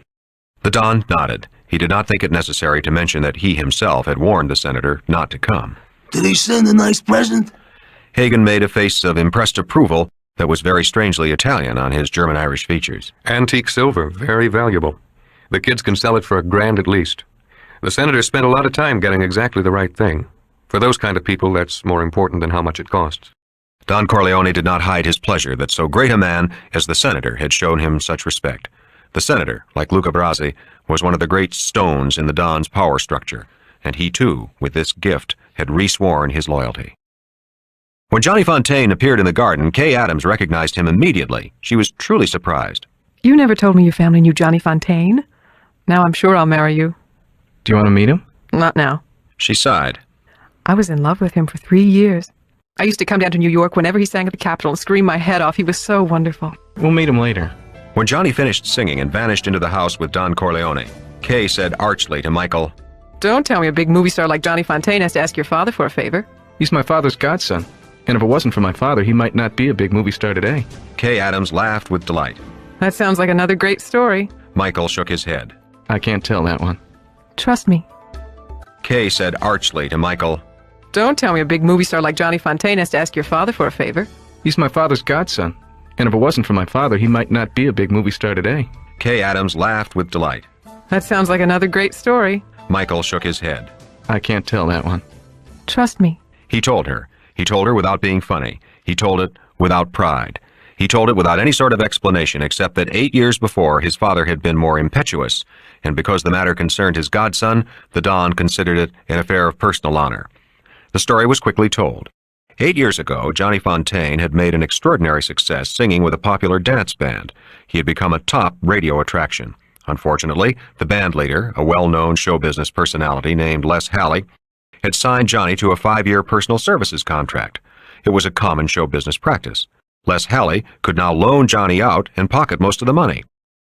Don Corleone entered the negotiations personally. He offered Les Halley $20,000 to release Johnny Fontaine from the personal services contract.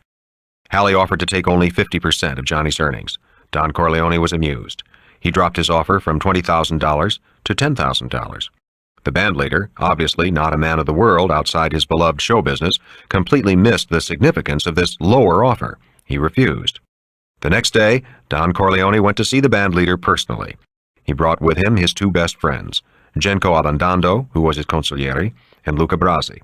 With no other witnesses, Don Corleone persuaded Les Halley to sign a document giving up all rights to all services from Johnny Fontaine upon payment of a certified check to the amount of $10,000. Don Corleone did this by putting a pistol to the forehead of the band leader and assuring him with the utmost seriousness that either his signature or his brains would rest on that document in exactly 1 minute. Les Halley signed.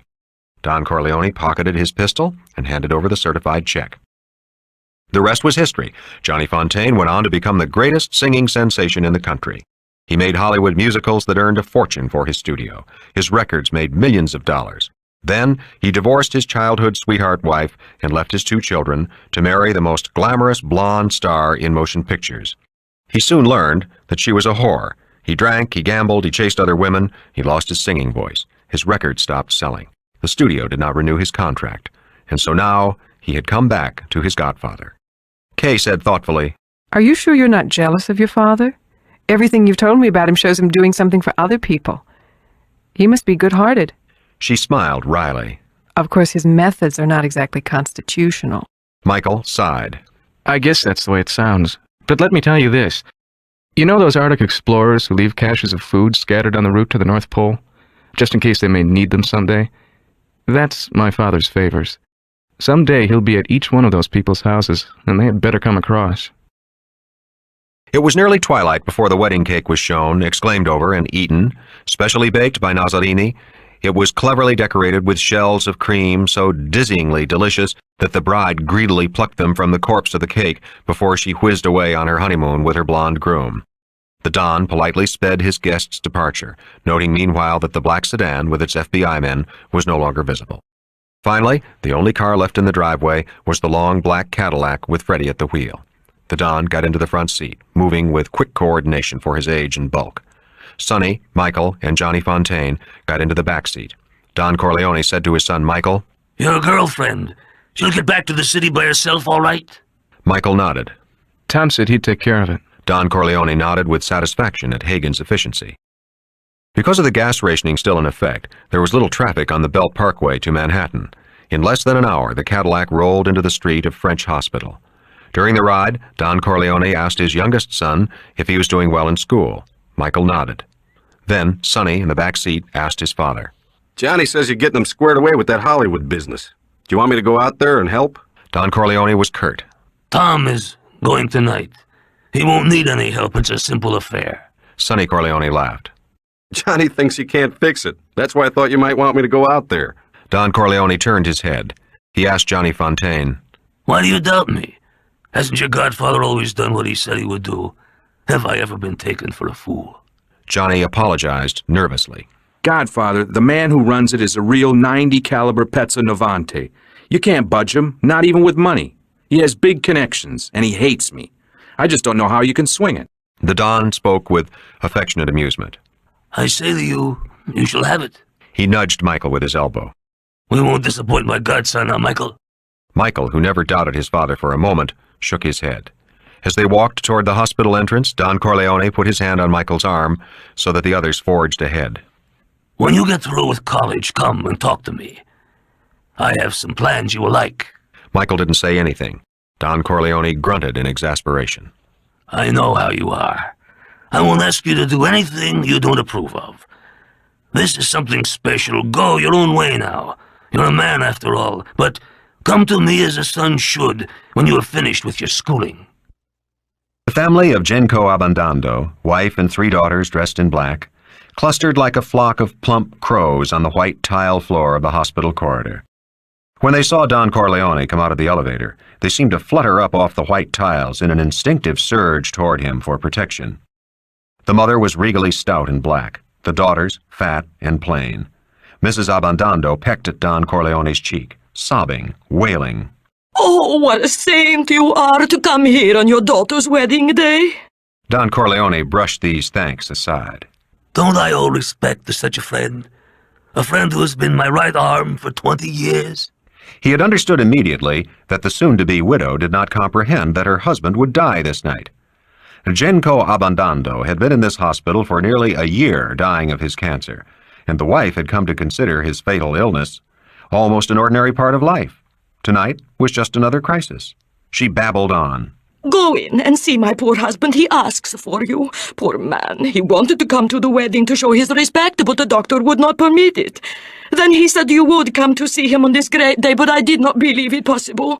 Oh, men understand friendship more than we women. Go inside. You will make him happy. A nurse and a doctor came out of Genco Abandando's private room.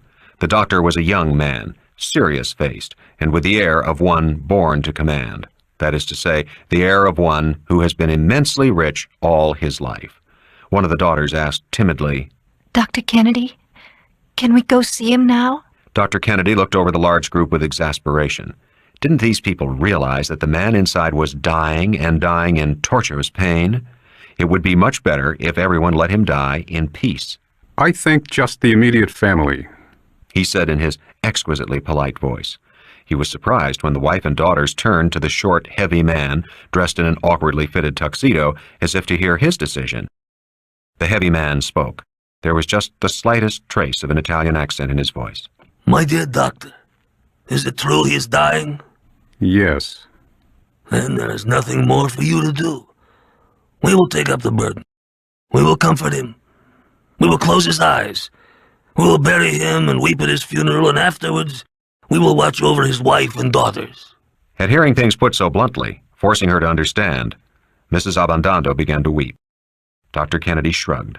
It was impossible to explain to these peasants. At the same time, he recognized the crude justice in the man's remarks. His role was over. Still exquisitely polite, he said, Please wait for the nurse to let you in. She has a few necessary things to do with the patient. He walked away from them down the corridor, his white coat flapping. The nurse went back into the room, and they waited. Finally, she came out again, holding the door for them to enter. She whispered, He's delirious with the pain and fever. Try not to excite him. And you can stay only a few minutes, except for the wife. She recognized Johnny Fontaine as he went by her, and her eyes opened wide. He gave her a faint smile of acknowledgement, and she stared at him with frank invitation. He filed her away for future reference, then followed the others into the sick man's room. Genco Abandando had run a long race with death, and now, vanquished, he lay exhausted on the raised bed. He was wasted away to no more than a skeleton, and what had once been vigorous black hair had turned into obscene, stringy wisps. Genco, dear friend, I have brought my sons to pay their respects, and look, even Johnny, all the way from Hollywood. The dying man raised his fevered eyes gratefully to the Don.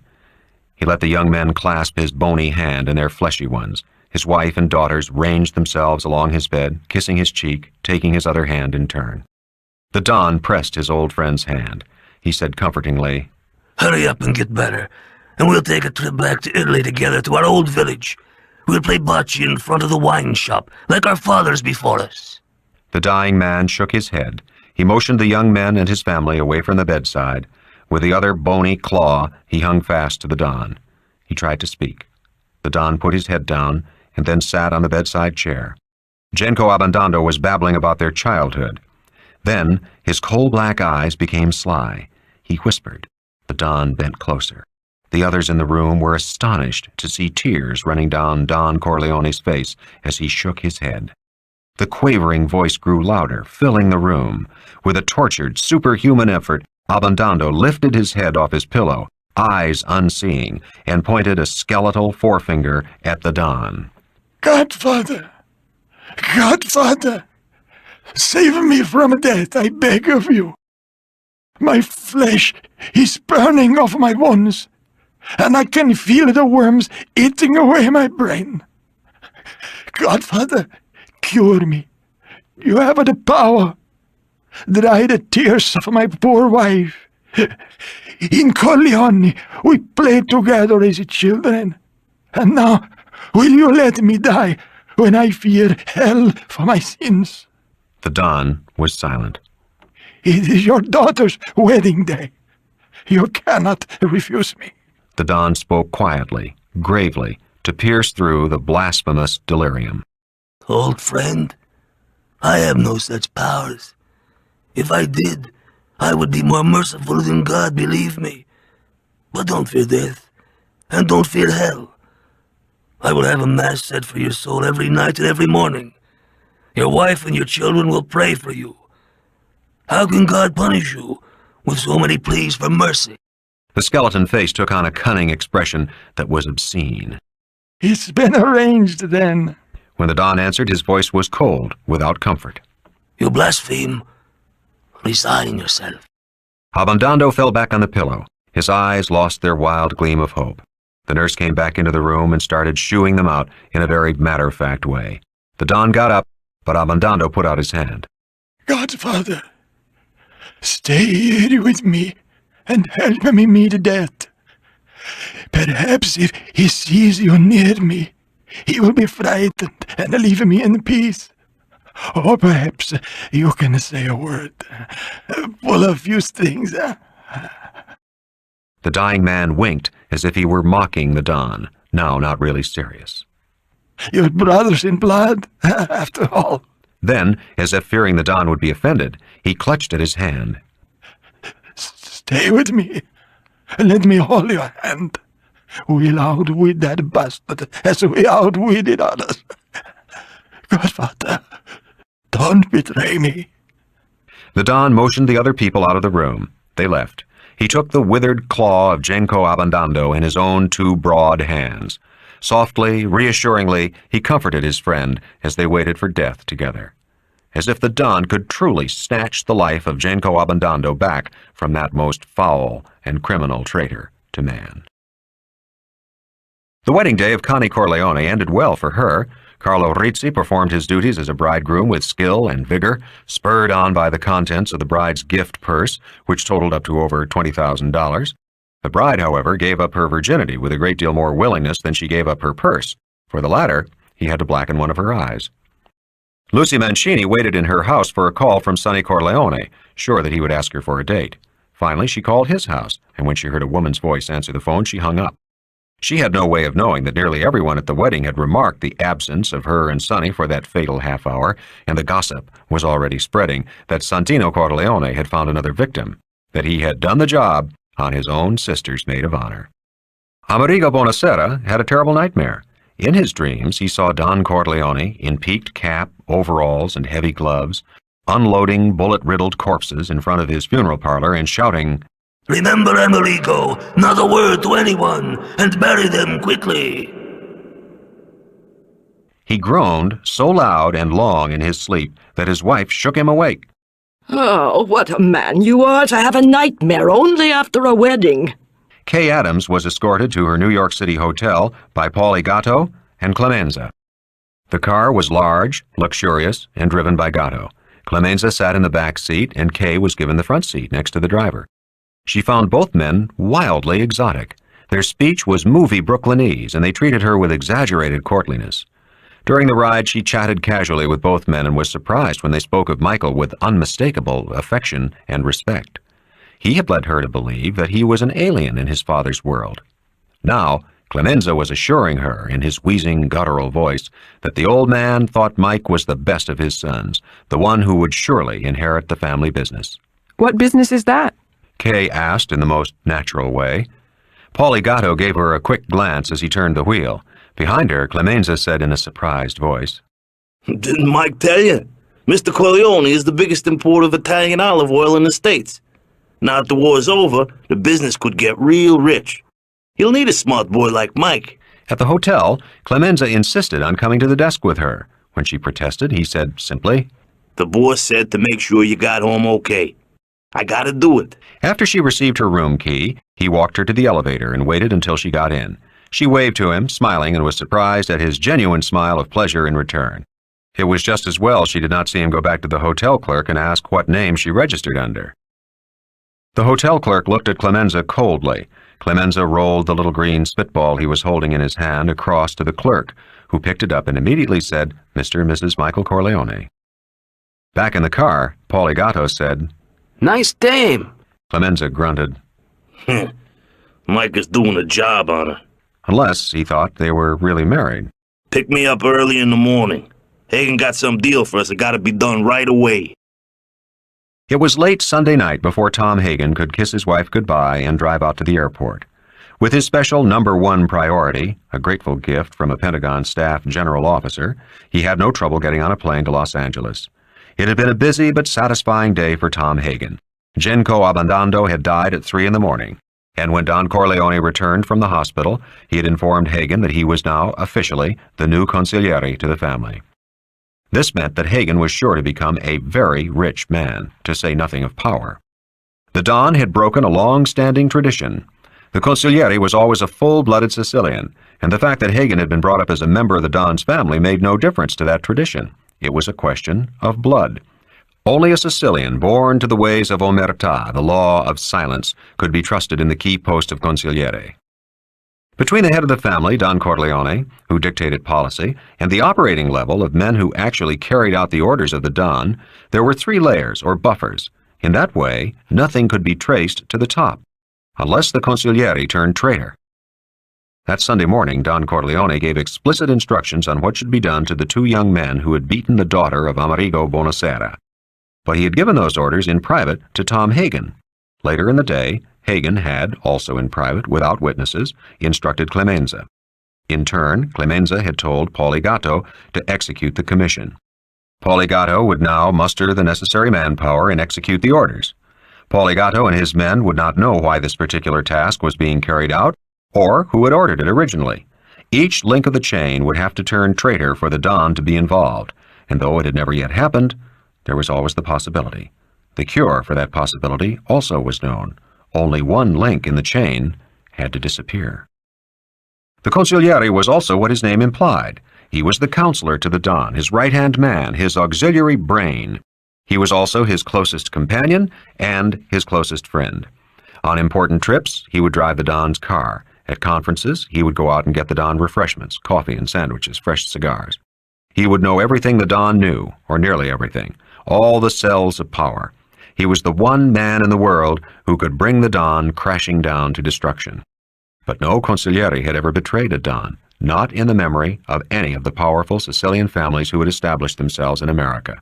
There was no future in it, and every consigliere knew that if he kept the faith, he would become rich, wield power, and win respect.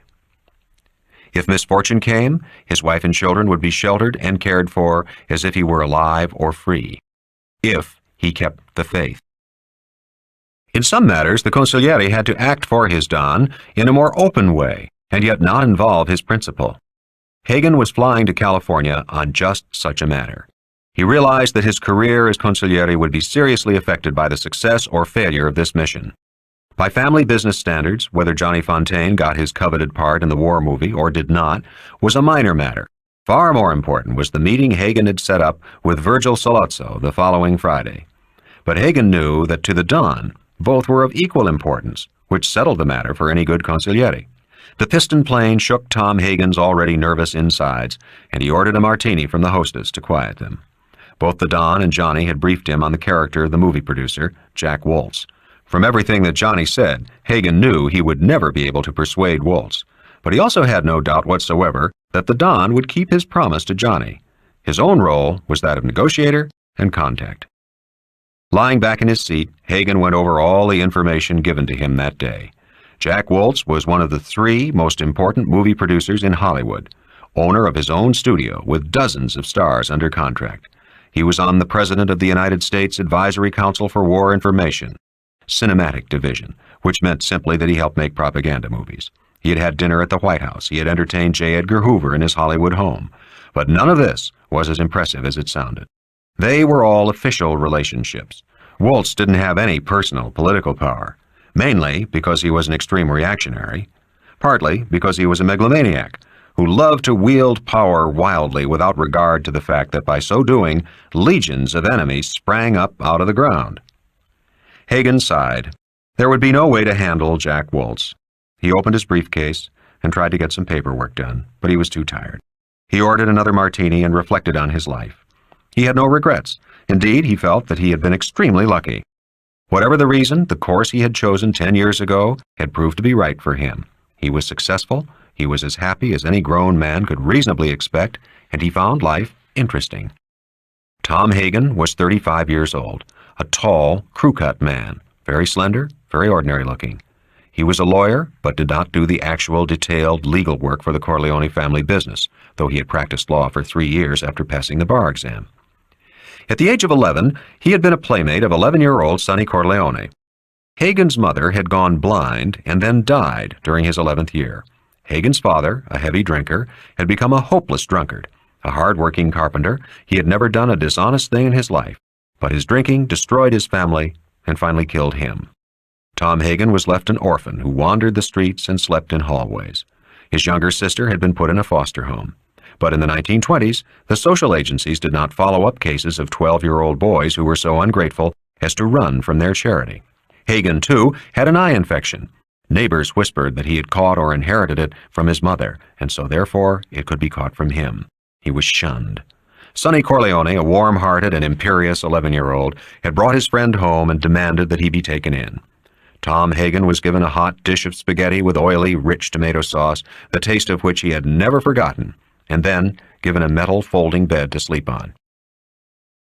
In the most natural way, without a word being spoken or the matter discussed in any fashion, Don Corleone had permitted the boy to stay in his household. Don Corleone himself took the boy to a special doctor and had his eye infection cured. He sent him to college and law school. In all this, the Don acted not as a father, but rather as a guardian. There was no show of affection, but oddly enough, the Don treated Hagen more courteously than his own sons, did not impose a parental will upon him. It was the boy's decision to go to law school after college. He had heard Don Corleone say once, "A lawyer with his briefcase can steal more than 100 men with guns." Meanwhile, much to the annoyance of their father, Sonny and Freddie insisted on going into the family business after graduation from high school. Only Michael had gone on to college, and he had enlisted in the Marines the day after Pearl Harbor. After he passed the bar exam, Hagen married to start his own family. The bride was a young Italian girl from New Jersey, rare at that time for being a college graduate. After the wedding, which was of course held in the home of Don Corleone, the Don offered to support Hagen in any undertaking he desired, to send him law clients, furnish his office, start him in real estate. Tom Hagen had bowed his head and said to the Don, "I would like to work for you." The Don was surprised, yet pleased. "You know who I am?" he asked. Hagen nodded. He hadn't really known the extent of the Don's power, not then. He did not really know in the 10 years that followed until he was made the acting consigliere after Genco Abondando became ill, but he nodded and met the Don's eyes with his own. "I would like to work for you like your sons," Hagen said, meaning with complete loyalty, with complete acceptance of the Don's parental divinity. The Don, with that understanding, which was even then building the legend of his greatness, showed the young man the first mark of fatherly affection since he had come into his household. He took Hagen into his arms for a quick embrace, and afterward treated him more like a true son, though he would sometimes say, "Tom, never forget your parents," as if he were reminding himself as well as Hagen. There was no chance that Hagen would forget. His mother had been near moronic and slovenly, so ridden by anemia she could not feel affection for her children or make a pretense of it. His father, Hagen, had hated. His mother's blindness before she died had terrified him, and his own eye infection had been a stroke of doom. He had been sure he would go blind. When his father died, Tom Hagen's 11-year-old mind had snapped in a curious way. He had roamed the streets like an animal, waiting for death, until the fateful day Sonny found him sleeping in the back of a hallway and brought him to his home. What had happened afterward was a miracle. But for years, Hagen had had nightmares, dreaming he had grown to manhood, blind, tapping a white cane, his blind children behind him, tap-tapping with their little white canes as they begged in the streets. Some mornings when he woke, the face of Don Corleone was imprinted on his brain in that first conscious moment, and he would feel safe. But the Don had insisted that he put in 3 years of general law practice in addition to his duties for the family business. This experience had proved invaluable later on, and also removed any doubts in Hagen's mind about working for Don Corleone.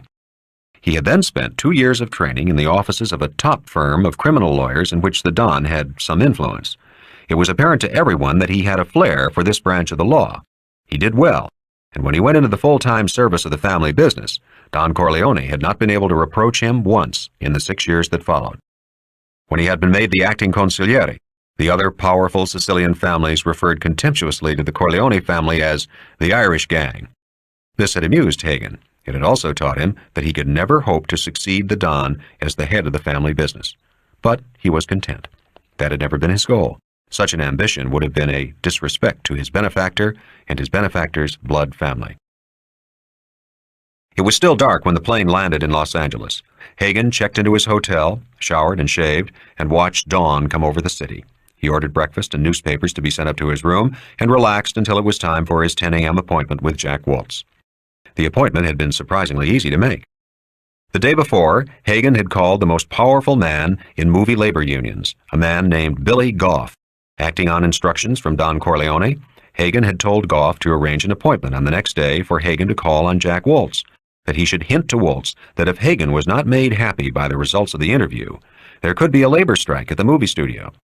An hour later, Hagen received a call from Goff. The appointment would be at 10 a.m. Waltz had gotten the message about the possible labor strike, but hadn't seemed too impressed, Goff said. He added, "If it really comes down to that, I gotta talk to the Don myself." "If it comes to that, he'll talk to you." By saying this, he avoided making any promises. He was not surprised that Goff was so agreeable to the Don's wishes. The family empire, technically, did not extend beyond the New York area, but Don Corleone had first become strong by helping labor leaders. Many of them still owed him debts of friendship. But the 10 a.m. appointment was a bad sign. It meant that he would be first on the appointment list, that he would not be invited to lunch. It meant that Waltz held him in small worth. Goff had not been threatening enough, probably, because Waltz had him on his graft payroll. And sometimes the Don's success in keeping himself out of the limelight worked to the disadvantage of the family business, in that his name did not mean anything to outside circles. His analysis proved correct. Waltz kept him waiting for a half hour past the appointed time. Hagen didn't mind. The reception room was very plush, very comfortable, and on a plum-colored couch opposite him sat the most beautiful child Hagen had ever seen. She was no more than 11 or 12, dressed in a very expensive but simple way as a grown woman. She had incredibly golden hair, huge, deep sea-blue eyes, and a fresh raspberry-red mouth. She was guarded by a woman, obviously her mother, who tried to stare Hagen down with a cold arrogance that made him want to punch her in the face. The angel child and the dragon mother, Hagen thought, returning the mother's cold stare.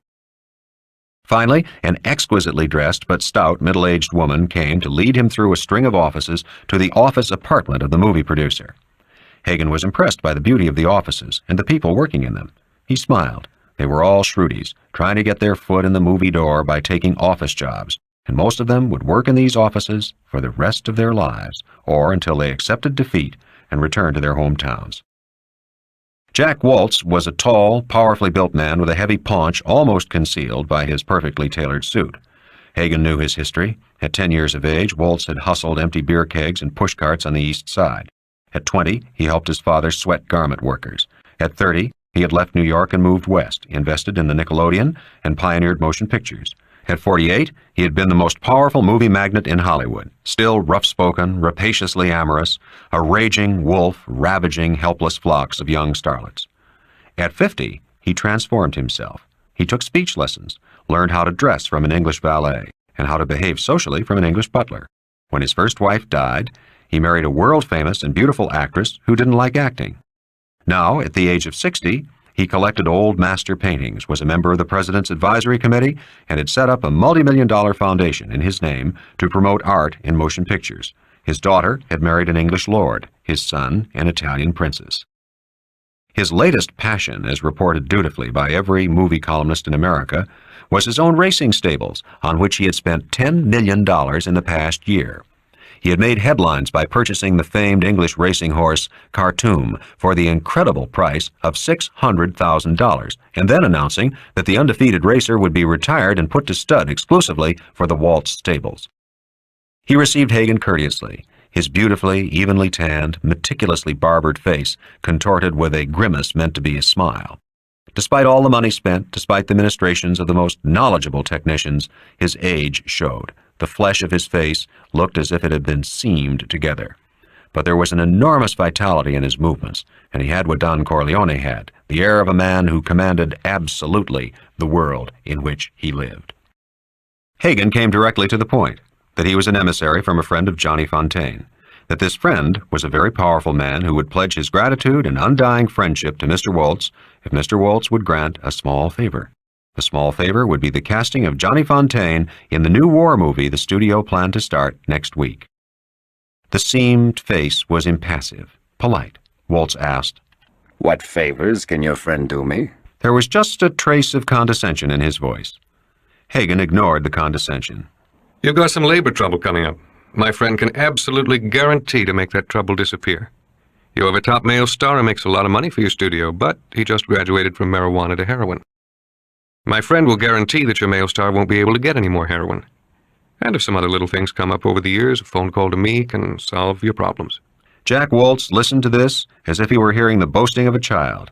Then he said harshly, his voice deliberately all East Side, "You trying to put muscle on me?" "Absolutely not. I've come to ask a service for a friend. I've tried to explain that you won't lose anything by it."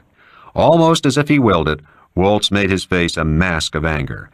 The mouth curled, his heavy brows, dyed black, contracted to form a thick line over his glinting eyes. He leaned over the desk toward Hagen. "All right, you smooth son of a bitch. Let me lay it on the line for you, and your boss, whoever he is. Johnny Fontaine never gets that movie. I don't care how many Guinea Mafia Goombas come out of the woodwork." He leaned back. "A word of advice to you, my friend. J. Edgar Hoover, I assume you've heard of him." Waltz smiled sardonically. "Is a personal friend of mine. If I let him know I'm being pressured, you guys will never know what hit you." Hagen listened patiently.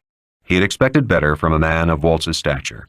Was it possible that a man who acted this stupidly could rise to the head of a company worth hundreds of millions? That was something to think about, since the Don was looking for new things to put money into. And if the top brains of this industry were so dumb, movies might be the thing. The abuse itself bothered him not at all. Hagen had learned the art of negotiation from the Don himself. Never get angry, the Don had instructed. Never make a threat. Reason with people. The word reason sounded so much better in Italian. Ragiona, to rejoin. The art of this was to ignore all insults, all threats, to turn the other cheek. Hagen had seen the Don sit at a negotiating table for 8 hours, swallowing insults, trying to persuade a notorious and megalomaniac strong-arm man to mend his ways. At the end of the 8 hours, Don Corleone had thrown up his hands in a helpless gesture and said to the other men at the table, "But no one can reason with this fellow," and had stalked out of the meeting room. The strong-arm man had turned white with fear. Emissaries were sent to bring the Don back into the room. An agreement was reached, but 2 months later, the strong-arm man was shot to death in his favorite barbershop. So Hagen started again, speaking in the most ordinary voice. "Look at my card. I'm a lawyer. Would I stick my neck out? Have I uttered one threatening word? Let me just say that I am prepared to meet any condition you name to get Johnny Fontaine that movie. I think I've already offered a great deal for such a small favor. A favor that I understand it would be in your interest to grant. Johnny tells me that you admit he would be perfect for that part.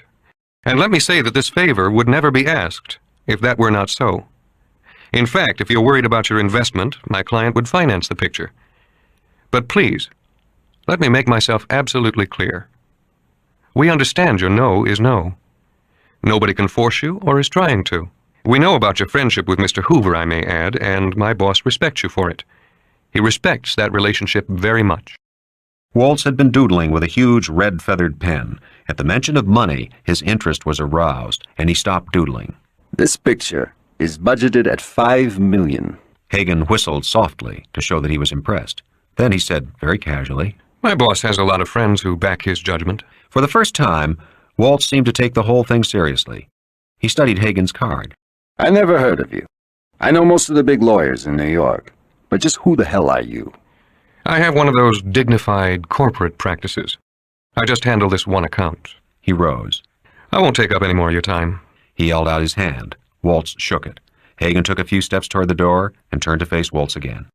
"I understand you have to deal with a lot of people who try to seem more important than they are. In my case, the reverse is true. Why don't you check me out with our mutual friend? If you reconsider, call me at my hotel." He paused. "This may be sacrilege to you, but my client can do things for you that even Mr. Hoover might find out of his range." He saw the movie producer's eyes narrowing. Waltz was finally getting the message. "By the way, I admire your pictures very much. I hope you can keep up the good work. Our country needs it." Late that afternoon, Hagen received a call from the producer's secretary that a car would pick him up within the hour to take him out to Mr. Waltz's country home for dinner. She told him it would be about a 3-hour drive, but that the car was equipped with a bar and some hors d'oeuvre. Hagen knew that Waltz made the trip in his private plane and wondered why he hadn't been invited to make the trip by air. The secretary's voice was adding politely, Mr. Waltz suggested you bring an overnight bag, and he'll get you to the airport in the morning. I'll do that. That was another thing to wonder about. How did Waltz know he was taking the morning plane back to New York? He thought about it for a moment. The most likely explanation was that Waltz had set private detectives on his trail to get all possible information. Then Waltz certainly knew he represented the Don, which meant he knew something about the Don, which in turn meant he was now ready to take the whole matter seriously. Something might be done after all, Hagen thought, and maybe Waltz was smarter than he had appeared this morning. The home of Jack Waltz looked like an implausible movie set. There was a plantation-type mansion, huge grounds girdled by a rich black dirt bridle path, stables and pasture for a herd of horses. The hedges, flower beds, and grasses were as carefully manicured as a movie star's nails. Waltz greeted Hagen on a glass-panel, air-conditioned porch. The producer was informally dressed in blue silk shirt, open at the neck, mustard-colored slacks, soft leather sandals.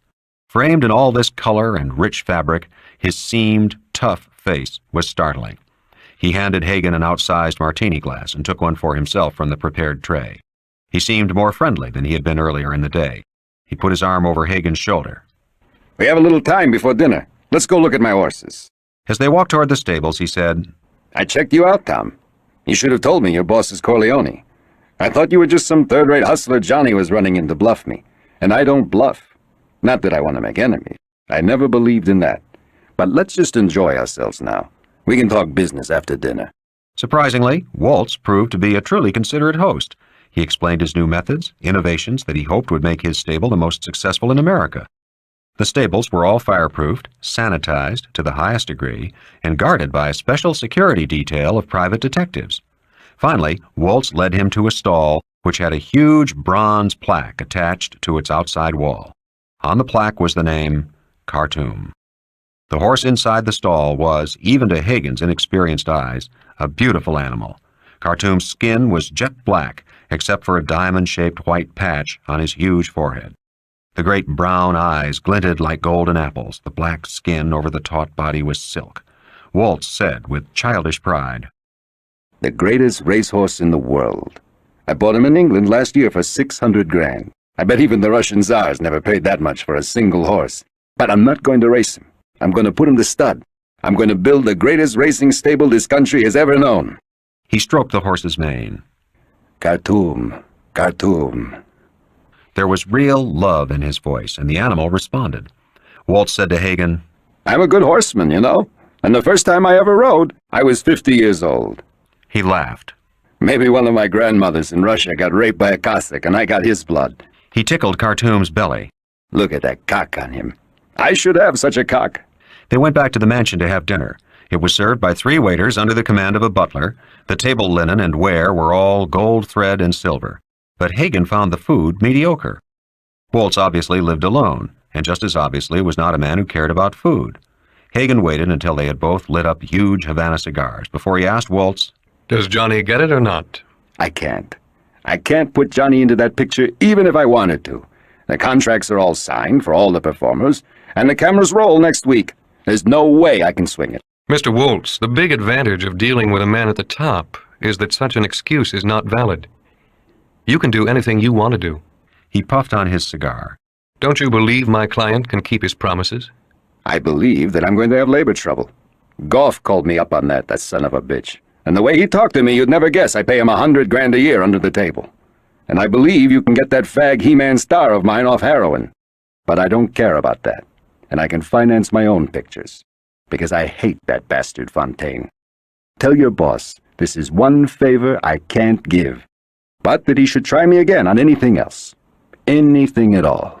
Hagen thought, you sneaky bastard, then why the hell did you bring me all the way out here? The producer had something on his mind. I don't think you understand the situation. Mr. Corleone is Johnny Fontaine's godfather. That is a very close, a very sacred religious relationship. Waltz bowed his head in respect at this reference to religion. Hagen went on. Italians have a little joke, that the world is so hard a man must have 2 fathers to look after him, and that's why they have godfathers. Since Johnny's father died, Mr. Corleone feels his responsibility even more deeply. As for trying you again, Mr. Corleone is much too sensitive. He never asks a second favor where he has been refused the first. Waltz shrugged. I'm sorry. The answer is still no. But since you're here, what will it cost me to have that labor trouble cleared up? In cash, right now. That solved one puzzle for Hagen. Why Waltz was putting in so much time on him when he had already decided not to give Johnny the part. And that could not be changed at this meeting. Waltz felt secure. He was not afraid of the power of Don Corleone. And certainly Waltz, with his national political connections, his acquaintanceship with the FBI chief, his huge personal fortune, and his absolute power in the film industry, could not feel threatened by Don Corleone. To any intelligent man, even to Hagen, it seemed that Waltz had correctly assessed his position. He was impregnable to the Don if he was willing to take the losses the labor struggle would cost.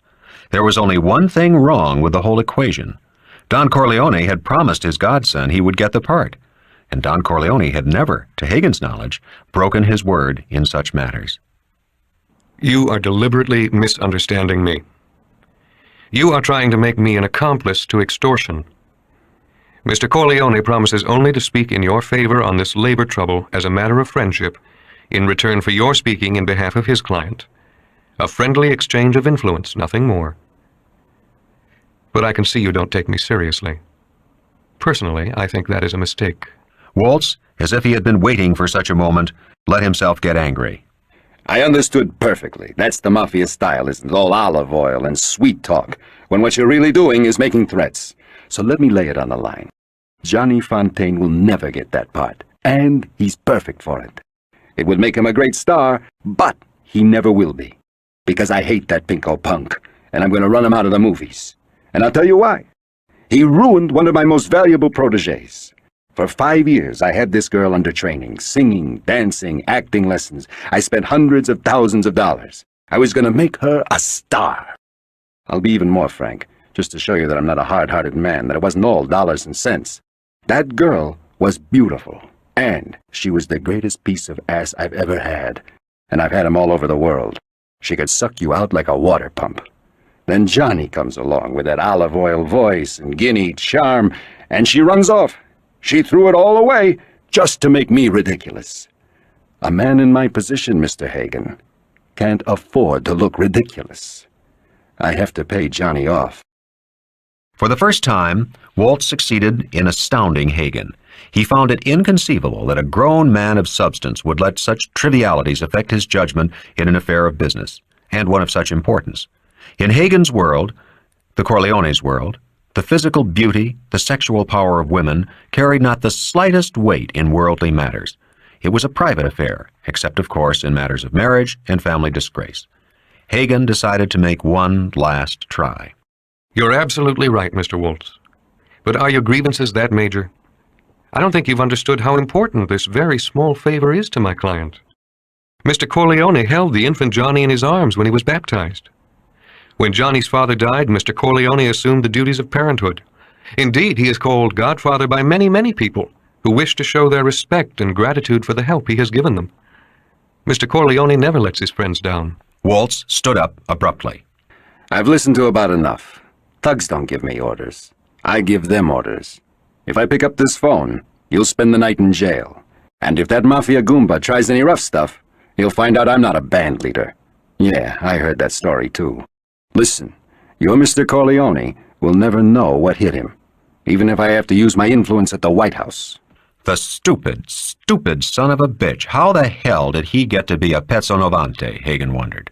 Advisor to the president, head of the biggest movie studio in the world. Definitely the Don should get into the movie business, and the guy was taking his words at their sentimental face value. He was not getting the message. Thank you for the dinner and a pleasant evening. Could you give me transportation to the airport? I don't think I'll spend the night. He smiled coldly at Waltz. Mr. Corleone is a man who insists on hearing bad news at once. While waiting in the floodlit colonnade of the mansion for his car, Hagen saw two women about to enter a long limousine already parked in the driveway. They were the beautiful 12-year-old blonde girl and her mother he had seen in Waltz's office that morning. But now, the girl's exquisitely cut mouth seemed to have smeared into a thick, pink mass. Her sea-blue eyes were filmed over.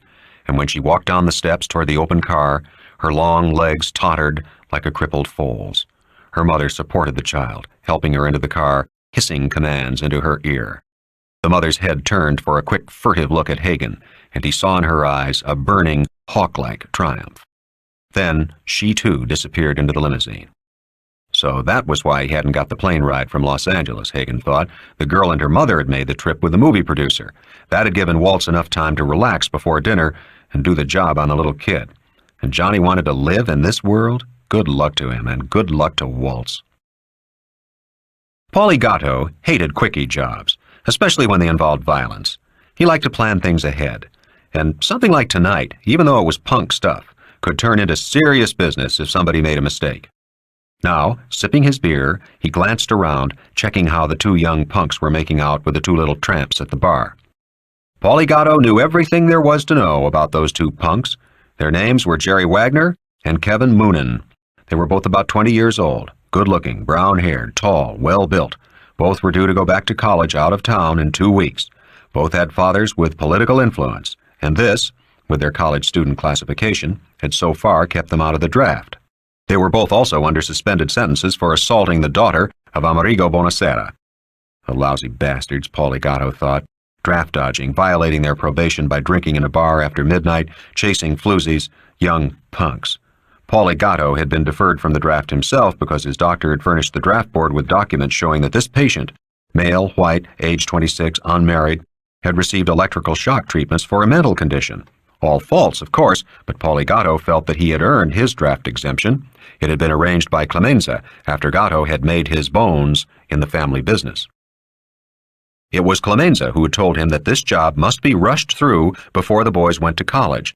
Why the hell did it have to be done in New York, Gatto wondered. Clemenza was always giving extra orders instead of just giving out the job. Now, if those two little tramps walked out with the punks, it would be another night wasted. He could hear one of the girls laughing and saying, "Are you crazy, Jerry? I'm not going any car with you. I don't want to wind up in the hospital like that other poor girl." Her voice was spitefully rich with satisfaction. That was enough for Gatto. He finished up his beer and walked out into the dark street. Perfect. It was after midnight. There was only one other bar that showed light. The rest of the stores were closed. The precinct patrol car had been taken care of by Clemenza. They wouldn't be around that way until they got a radio call, and then they'd come slow. He leaned against the four-door Chevy sedan. In the back seat, two men were sitting, almost invisible, although they were very big men. Paulie said, "Take them when they come out." He still thought it had all been set up too fast.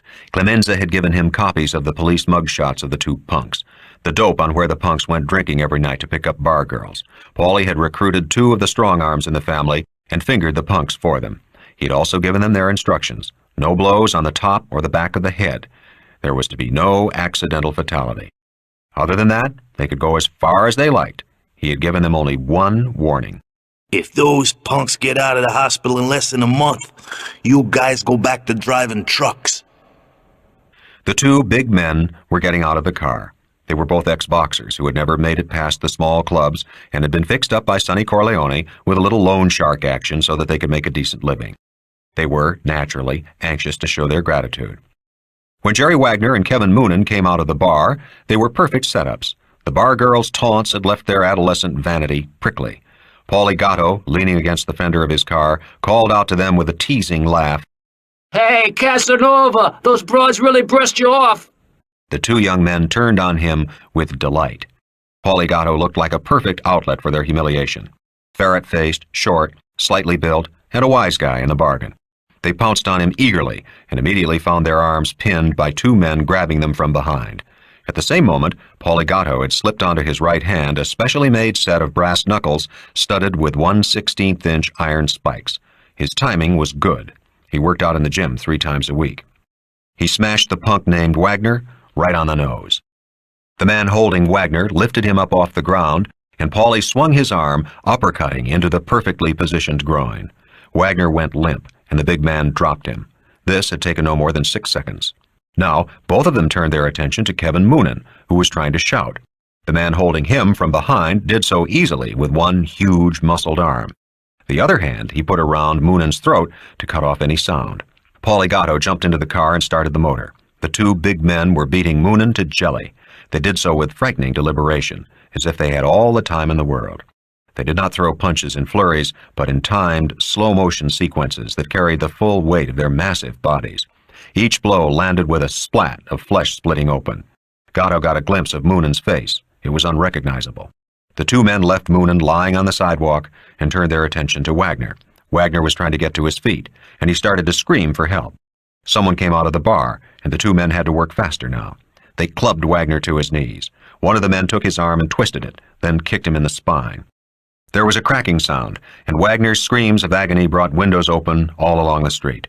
The two men worked very quickly. One of them held Wagner up by using his two hands around Wagner's head like a vice. The other man smashed his huge fist into the fixed target. There were more people coming out of the bar, but none tried to interfere. Paulie Gatto yelled, "Come on, enough!" The two big men jumped into the car, and Paulie gunned it away. Somebody would describe the car and read the license plates, but it didn't matter. It was a stolen California plate, and there were 100,000 black Chevy sedans in New York City. Chapter 2.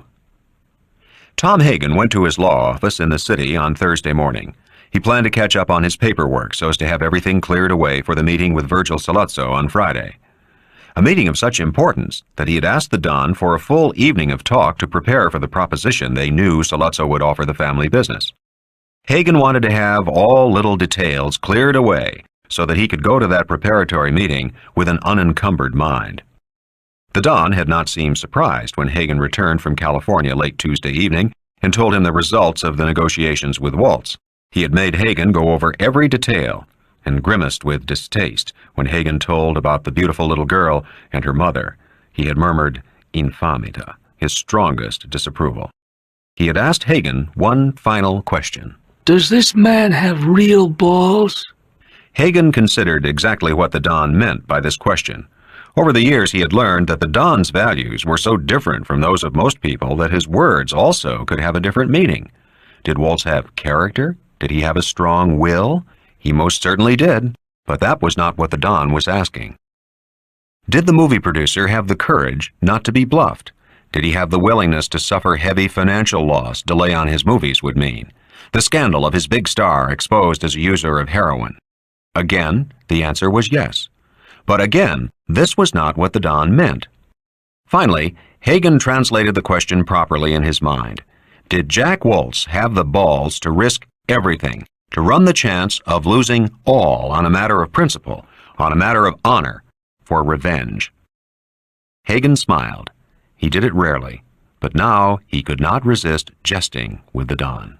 You're asking if he is a Sicilian? The Don nodded his head pleasantly, acknowledging the flattering witticism and its truth. No. That had been all. The Don had pondered the question until the next day. On Wednesday afternoon, he had called Hagen to his home and given him his instructions. The instructions had consumed the rest of Hagen's working day and left him dazed with admiration. There was no question in his mind that the Don had solved the problem, that Waltz would call him this morning with the news that Johnny Fontane had the starring part in his new war movie. At that moment, the phone did ring, but it was Amerigo Bonasera. The undertaker's voice was trembling with gratitude. He wanted Hagen to convey to the Don his undying friendship. The Don had only to call on him. He, Amerigo Bonasera, would lay down his life for the blessed Godfather. Hagen assured him that the Don would be told. The Daily News had carried a middle-page spread of Jerry Wagner and Kevin Moonin lying in the street. The photos were expertly gruesome. They seemed to be pulps of human beings. Miraculously, said the News, they were both still alive, though they would both be in the hospital for months and would require plastic surgery. Hagen made a note to tell Clemenza that something should be done for Paulie Gatto. He seemed to know his job. Hagen worked quickly and efficiently for the next 3 hours, consolidating earning reports from the Don's real estate company, his olive oil importing business, and his construction firm. None of them were doing well, but with the war over, they should all become rich producers. He had almost forgotten the Johnny Fontane problem when his secretary told him California was calling. He felt a little thrill of anticipation as he picked up the phone. Hagen here. The voice that came over the phone was unrecognizable with hate and passion. You fucking bastard! I'll have you all in jail for 100 years. I'll spend every penny I have to get you. I'll get that Johnny Fontane's balls cut off, you hear me? You guinea fuck! I'm German-Irish. There was a long pause, and then a click of the phone being hung up. Hagen smiled. Not once had Waltz uttered a threat against Don Corleone himself. Genius had its rewards. Jack Waltz always slept alone. He had a bed big enough for 10 people and a bedroom large enough for a movie ballroom scene, but he had slept alone since the death of his first wife 10 years before. This did not mean he no longer used women. He was physically a vigorous man despite his age, but he could be aroused now only by very young girls, and had learned that a few hours in the evening were all the youth of his body and his patience could tolerate. On this Thursday morning, for some reason, he awoke early. The light of dawn made his huge bedroom as misty as a foggy meadowland. Far down at the foot of his bed was a familiar shape, and Waltz struggled up on his elbows to get a clearer look. It had the shape of a horse's head. Still groggy, Waltz reached and flicked on the night table lamp. The shock of what he saw made him physically ill. It seemed as if a great sledgehammer had struck him on the chest. His heartbeat jumped erratically, and he became nauseous. His vomit spluttered on the thick flare rug. Severed from its body, the black, silky head of the great horse Khartoum was stuck fast in a thick cake of blood. White, reedy tendons showed.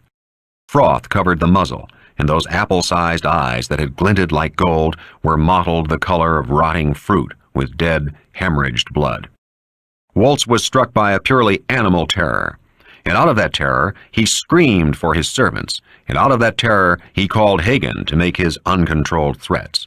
His maniacal raving alarmed the butler, who called Waltz's personal physician and his second-in-command at the studio, but Waltz regained his senses before they arrived.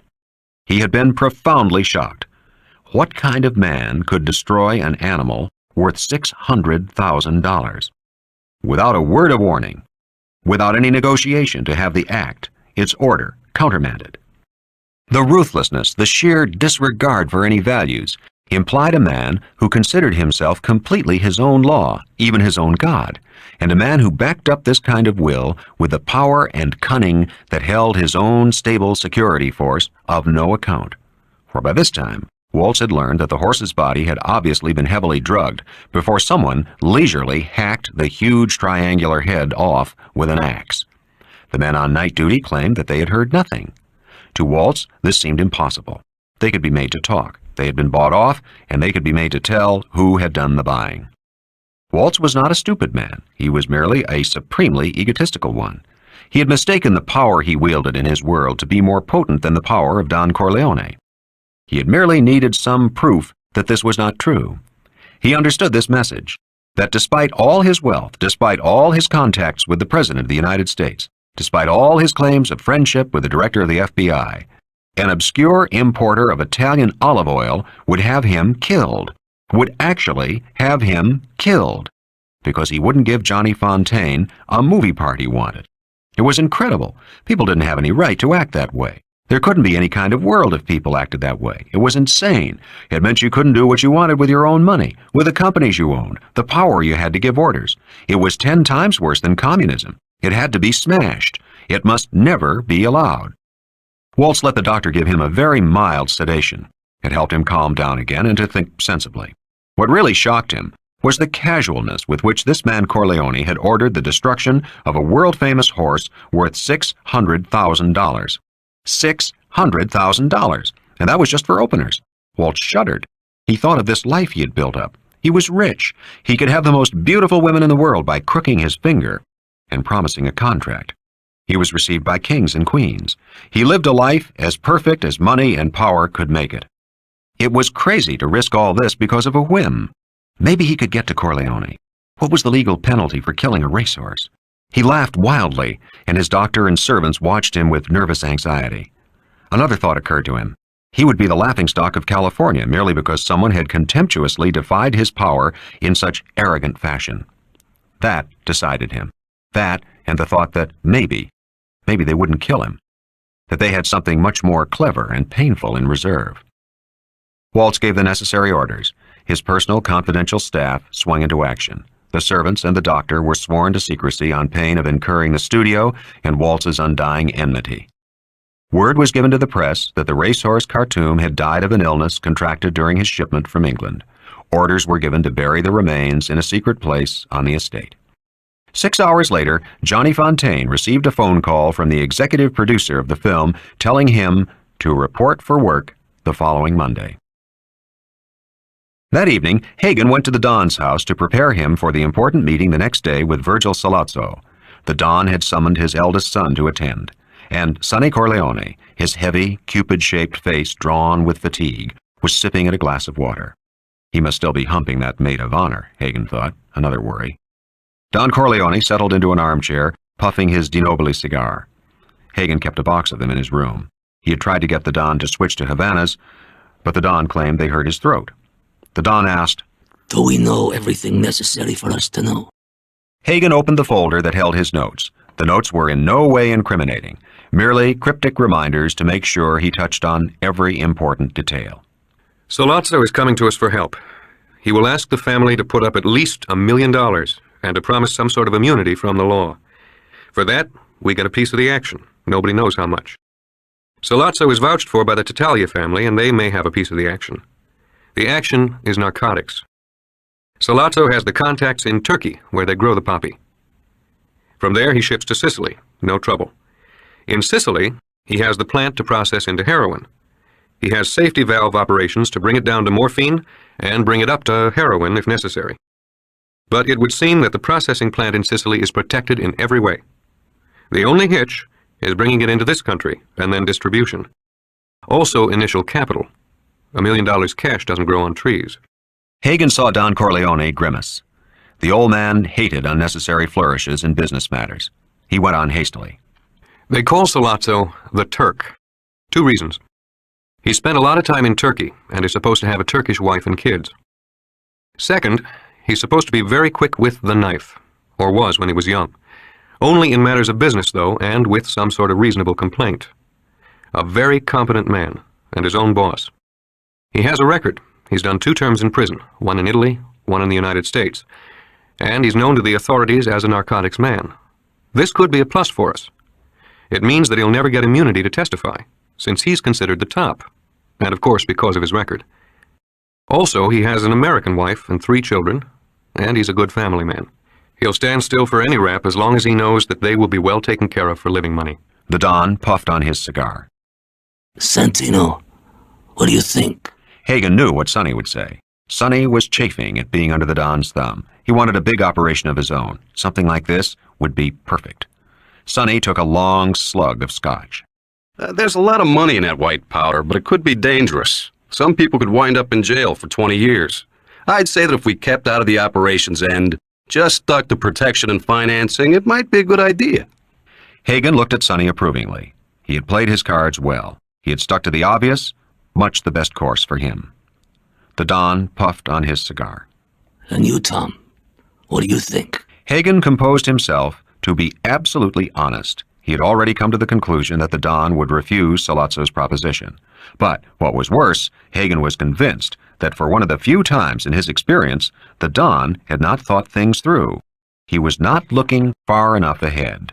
Go ahead, Tom. Not even a Sicilian consigliere always agrees with the boss. They all laughed. I think you should say yes. You know all the obvious reasons, but the most important one is this. There is more money potential in narcotics than in any other business. If we don't get into it, somebody else will, maybe the Tattaglia family. With the revenue they earn, they can amass more and more police and political power. Their family will become stronger than ours. Eventually, they will come after us to take away what we have. It's just like countries. If they arm, we have to arm. If they become stronger economically, they become a threat to us. Now we have the gambling and we have the unions, and right now they are the best things to have. But I think narcotics is the coming thing. I think we have to have a piece of that action or we risk everything we have. Not now, but maybe 10 years from now. The Don seemed enormously impressed. He puffed on his cigar and murmured, That's the most important thing, of course. He sighed and got to his feet. What time do I have to meet this infidel tomorrow? Hagen said hopefully. He'll be here at 10 in the morning. Maybe the Don would go for it. I want you both here with me. The Don rose, stretching, and took his son by the arm. Santino, get some sleep tonight. You look like that devil himself. Take care of yourself. You won't be young forever. Sonny, encouraged by this sign of fatherly concern, asked the question Hagen did not dare to ask. Pop, what's your answer going to be? Don Corleone smiled. How do I know? Until I hear the percentages and other details. Besides, I have to have time to think over the advice given here tonight. After all, I'm not a man who does things rashly. As he went out the door, he said casually to Hagen, Do you have in your notes that the Turk made his living from prostitution before the war? As the Tattaria family does now? Write that down before you forget. There was just a touch of derision in the Don's voice, and Hagen flushed. He had deliberately not mentioned it, legitimately, so since it really had no bearing, but he had feared it might prejudice the Don's decision. He was notoriously straight-laced in matters of sex. Virgil the Turk Sollozzo was a powerfully built, medium-sized man of dark complexion who could have been taken for a true Turk. He had a scimitar of a nose and cruel black eyes. He also had an impressive dignity. Sonny Corleone met him at the door and brought him into the office where Hagen and the Don waited. Hagen thought he had never seen a more dangerous-looking man, except for Luca Brasi. There were polite handshakings all around. If the Don ever asks me if this man has balls, I would have to answer yes, Hagen thought. He had never seen such force in one man, not even the Don. In fact, the Don appeared at his worst. He was being a little too simple, a little too peasant-like in his greeting. Sollozzo came to the point immediately. The business was narcotics. Everything was set up. Certain poppy fields in Turkey had pledged him certain amounts every year. He had a protected plant in France to convert into morphine. He had an absolutely secure plant in Sicily to process into heroin. Smuggling into both countries was as positively safe as such matters could be. Entry into the United States would entail about 5% losses, since the FBI itself was incorruptible, as they both knew. But the profits would be enormous, the risk non-existent. The Don asked politely, Then why do you come to me? How have I deserved your generosity? Sollozzo's dark face remained impassive. I need $2 million cash. Equally important, I need a man who has powerful friends in the important places. Some of my couriers will be caught over the years. That is inevitable. They will all have clean records, that I promise. So it will be logical for judges to give light sentences. I need a friend who can guarantee that when my people get in trouble, they won't spend more than a year or two in jail. Then they won't talk. But if they get 10 and 20 years, who knows? In this world, there are many weak individuals. They may talk. They may jeopardize more important people. Legal protection is a must. I hear, Don Corleone, that you have as many judges in your pocket as a bootblack has pieces of silver. Don Corleone didn't bother to acknowledge the compliment. What percentage for my family? Sollozzo's eyes gleamed. 50%. He paused, and then said in a voice that was almost a caress, In the first year, your share would be $3 or $4 million. Then it would go up. And what is the percentage of the Tattaria family? For the first time, Sollozzo seemed to be nervous. They will receive something from my share. I need some help in the operations. So, I receive 50% merely for finance and legal protection, huh? I have no worries about operations, is that what you tell me? Sollozzo nodded. If you think $2 million in cash is merely finance, I congratulate you, Don Corleone. I, consented to see you out of my respect for the Tattarias, and because I've heard you are a serious man to be treated also with respect. I must say no to you, but I must give you my reasons. The profits in your business are huge, but so are the risks. Your operation, if I were part of it, could damage my other interests. It's true I have many friends in politics, but they would not be so friendly if my business were narcotics instead of gambling. They think gambling is something like liquor, a harmless vice. And they think narcotics a dirty business. No, don't protest. I'm telling you their thoughts, not mine. How a man makes his living is not my concern. And what I am telling you is that this business of yours is too risky. All the members of my family have lived well the last 10 years, without danger, without harm. I can't endanger them or their livelihoods out of greed. The only sign of Sollozzo's disappointment was a quick flickering of his eyes around the room, as if he hoped Hagen or Sonny would speak in his support. Then he said, Are you worried about security for your $2 million? The Don smiled coldly. No. Sollozzo tried again. The Tattaglia family will guarantee your investment also. It was then that Sonny Corleone made an unforgivable error in judgment and procedure. He said eagerly, "The Tattaglia family guarantees the return of our investment without any percentage from us?" Hagen was horrified at this break. He saw the Don turn cold, malevolent eyes on his eldest son, who froze in uncomprehending dismay. Sollozzo's eyes flickered again, but this time with satisfaction. He had discovered a chink in the Don's fortress. When the Don spoke, his voice held a dismissal. Young people are greedy, and today they have no manners. They interrupt their elders, they meddle. But I have a sentimental weakness for my children, and I have spoiled them, as you see. Signor Sollozzo, my no is final. Let me say that I myself wish you good fortune in your business. It has no conflict with my own. I'm sorry that I had to disappoint you. Sollozzo bowed, shook the Don's hand, and let Hagen take him to his car outside. There was no expression on his face when he said goodbye to Hagen. Back in the room, Don Corleone asked Hagen, "What did you think of that man?" "He's a Sicilian." The Don nodded his head thoughtfully. Then he turned to his son. "Santino, never let anyone outside the family know what you are thinking. Never let them know what you have under your fingernails. I think your brain is going soft from all that comedy you play with that young girl.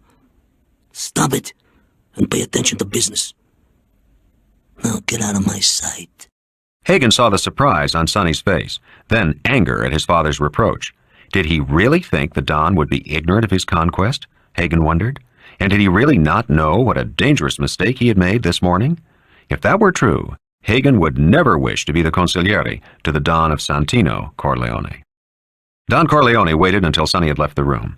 Then he sank back into his leather armchair and motioned brusquely for a drink. Hagen poured him a glass of anisette. The Don looked up at him. "Send Luca Blasi to see me." 3 months later, Hagen hurried through the paperwork in his city office, hoping to leave early enough for some Christmas shopping for his wife and children. He was interrupted by a phone call from a Johnny Fontaine, bubbling with high spirits. The picture had been shot, the rushes, whatever the hell they were, Hagen thought, were fabulous. He was sending the Don a present for Christmas that would knock his eyes out. He'd bring it himself, but there were some little things to be done in the movie. He would have to stay out on the coast. Hagen tried to conceal his impatience. He was interrupted by a phone call from a Johnny Fontaine, bubbling with high spirits. The picture had been shot, the rushes, whatever the hell they were, Hagen thought, were fabulous. He was sending the Don a present for Christmas that would knock his eyes out. He'd bring it himself, but there were some little things to be done in the movie. He would have to stay out on the coast. Hagen tried to conceal his impatience. Johnny Fontaine's charm had always been lost on him, but his interest was aroused. "What is it?" Johnny Fontaine chuckled and said, "I can't tell. That's the best part of a Christmas present." Hagen immediately lost all interest and finally managed, politely, to hang up. 10 minutes later, his secretary told him that Connie Corleone was on the phone and wanted to speak to him. Hagen sighed. As a young girl, Connie had been nice. As a married woman, she was a nuisance. She made complaints about her husband. She kept going home to visit her mother for 2 or 3 days. And Carlo Rizzi was turning out to be a real loser. He had been fixed up with a nice little business and was running it into the ground. He was also drinking, whoring around, gambling, and beating his wife up occasionally. Connie hadn't told her family about that, but she had told Hagen. He wondered what new tale of woe she had for him now. But the Christmas spirit seemed to have cheered her up. She just wanted to ask Hagen what her father would really like for Christmas. And Sonny, and Fred, and Mike. She already knew what she would get her mother. Hagen made some suggestions, all of which she rejected as silly. Finally, she let him go. When the phone rang again, Hagen threw his papers back into the basket. The hell with it, he'd leave. It never occurred to him to refuse to take the call, however. When his secretary told him it was Michael Corleone, he picked up the phone with pleasure. He'd always liked Mike. "Tom, I'm driving down to the city with Kay tomorrow. There's something important I want to tell the old man before Christmas. Will he be home tomorrow night?" "Sure. He's not going out of town until after Christmas. Anything I can do for you?" Michael was as close-mouthed as his father. "No. I guess I'll see you at Christmas. Everybody's going to be out at Long Beach, right?" "Right." He was amused when Mike hung up on him without any small talk. He told his secretary to call his wife and tell her he would be home a little late, but to have some supper for him. Outside the building, he walked briskly downtown toward Macy's. Someone stepped in his way. To his surprise, he saw it was Sollozzo. Sollozzo took him by the arm and said quietly, "Don't be frightened. I just want to talk to you." A car parked at the curb suddenly had its door open. Sollozzo said urgently, "Get in. I want to talk to you." Hagen pulled his arm loose. He was still not alarmed, just irritated. I haven't got time. At that moment, 2 men came up behind him. Hagen felt a sudden weakness in his legs. Sollozzo said softly, "Get in the car. If I wanted to kill you, you'd be dead now. Trust me." Without a shred of trust, Hagen got into the car. Michael Corleone had lied to Hagen. He was already in New York, and he had called from a room in the Hotel Pennsylvania, less than 10 blocks away. When he hung up the phone, Kay Adams put out her cigarette. Mike, what a good fibber you are. Michael sat down beside her on the bed. All for you, honey. If I told my family we were in town, we'd have to go there right away. Then we couldn't go out to dinner, we couldn't go to the theater, and we couldn't sleep together tonight. Not in my father's house, not when we're not married. He put his arms around her and kissed her gently on the lips. Her mouth was sweet, and he gently pulled her down on the bed. She closed her eyes, waiting for him to make love to her, and Michael felt an enormous happiness. He had spent the war years fighting in the Pacific, and on those bloody islands he had dreamed of a girl like Kay Adams, of a beauty like hers, a fair and fragile body, milky-skinned and electrified by passion. She opened her eyes and then pulled his head down to kiss him. They made love until it was time for dinner and the theater. After dinner, they walked past the brightly lit department stores full of holiday shoppers, and Michael said to her, "What shall I get you for Christmas?" She pressed against him. Just you. Do you think your father will approve of me? That's not really the question. Will your parents approve of me? Kay shrugged. I don't care. I haven't thought of changing my name, legally. But if something happened, that wouldn't really help. You sure you want to be a Corleone? He said it only half-jokingly. Yes. She said without smiling. They pressed against each other. They had decided to get married during Christmas week, a quiet civil ceremony at City Hall with just 2 friends as witnesses. But Michael had insisted he must tell his father. He had explained that his father would not object in any way as long as it was not done in secrecy. Kay was doubtful. She said she could not tell her parents until after the marriage. Of course they'll think I'm pregnant. Michael grinned. So will my parents. What neither of them mentioned was the fact that Michael would have to cut his close ties with his family. They both understood that Michael had already done so to some extent, and yet they both felt guilty about this fact. They planned to finish college, seeing each other weekends and living together during summer vacations. It seemed like a happy life. The play was a musical called Carousel, and its sentimental story of a braggart thief made them smile at each other with amusement. When they came out of the theater, it had turned cold. Kay snuggled up to him. After we're married, will you beat me and then steal a star for a present? Michael laughed. I'm going to be a mathematics professor. Do you want something to eat before we go to the hotel? Kay shook her head. She looked up at him meaningfully. As always, he was touched by her eagerness to make love. He smiled down at her, and they kissed in the cold street. Michael felt hungry, and he decided to order sandwiches sent up to the room. In the hotel lobby, Michael pushed Kay toward the newsstand. Get the papers while I get the key. He had to wait in a small line. The hotel was still short of help despite the end of the war. Michael got his room key and looked around impatiently for Kay. She was standing by the newsstand, staring down at a newspaper she held in her hand. He walked toward her. She looked up at him. Her eyes were filled with tears. Oh, Mike. Oh, Mike. He took the paper from her hands. The first thing he saw was a photo of his father lying in the street, his head in a pool of blood. A man was sitting on the curb, weeping like a child. It was his brother Freddie. Michael Corleone felt his body turning to ice. There was no grief, no fear, just cold rage. He said to Kay, "Go up to the room." But he had to take her by the arm and lead her into the elevator. They rode up together in silence. In their room, Michael sat down on the bed and opened the paper.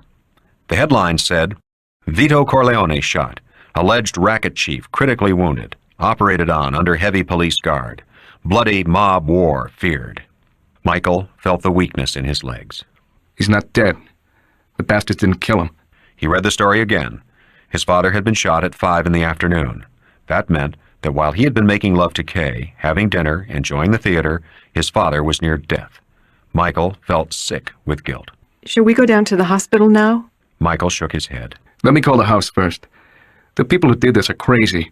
And now that the old man's still alive, they'll be desperate. Who the hell knows what they'll pull next? Both phones in the Long Beach house were busy, and it was almost 20 minutes before Michael could get through. He heard Sonny's voice saying, "Yeah? Sonny, it's me." He could hear the relief in Sonny's voice. Jesus, kid. You had us worried. Where the hell are you? I've sent people to that hick town of yours to see what happened. How's the old man? How bad is he hurt? Pretty bad. They shot him 5 times, but he's tough. Sonny's voice was proud. The doctor said he'll pull through. Listen, kid, I'm busy. I can't talk. Where are you? In New York. Didn't Tom tell you I was coming down? They've snatched Tom. That's why I was worried about you. His wife is here. She don't know, and neither do the cops. I don't want them to know. The bastard who pulled this must be crazy. I want you to get out here right away and keep your mouth shut, okay? Okay. Do you know who did it? Sure. And as soon as Luca Brasi checks in, they're gonna be dead meat. We still have all the horses. I'll be out in an hour, in a cab. He hung up. The papers had been on the streets for over 3 hours. There must have been radio news reports. It was almost impossible that Luca hadn't heard the news.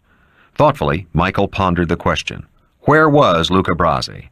It was the same question that Hagen was asking himself at that moment. It was the same question that was worrying Sonny Corleone out in Long Beach. At 4:45 that afternoon, Don Corleone had finished checking the papers the office manager of his olive oil company had prepared for him. He put on his jacket and rapped his knuckles on his son Freddie's head to make him take his nose out of the afternoon newspaper. Tell Gatto to get the car from the lot. I'll be ready to go home in a few minutes. Freddie grunted. I'll have to get it myself. Paulie called in sick this morning. Got a cold again. Don Corleone looked thoughtful for a moment. That's the 3rd time this month. I think maybe you'd better get a healthier fella for this job. Tell Tom. Fred protested. Paulie's a good kid. If he says he's sick, he's sick. I don't mind getting the car. He left the office. Don Corleone watched out the window as his son crossed 9th Avenue to the parking lot. He stopped to call Hagen's office, but there was no answer. He called the house at Long Beach, but again, there was no answer. Irritated, he looked out the window. His car was parked at the curb in front of his building. Freddie was leaning against the fender, arms folded, watching the throng of Christmas shoppers. Don Corleone put on his jacket. The office manager helped him with his overcoat. Don Corleone grunted his thanks and went out the door and started down the 2 flights of steps. Out in the street, the early winter light was failing. Freddie leaned casually against the fender of the heavy Buick. When he saw his father come out of the building, Freddie went out into the street to the driver's side of the car and got in. Don Corleone was about to get in on the sidewalk side of the car when he hesitated and then turned back to the long, open fruit stand near the corner. This had been his habit lately. He loved the big out-of-season fruits, yellow peaches and oranges that glowed in their green boxes. The proprietor sprang to serve him. Don Corleone did not handle the fruit. He pointed. The fruit man disputed his decisions only once, to show him that one of his choices had a rotten underside. Don Corleone took the paper bag in his left hand and paid the man with a $5 bill. He took his change, and as he turned to go back to the waiting car, 2 men stepped from around the corner.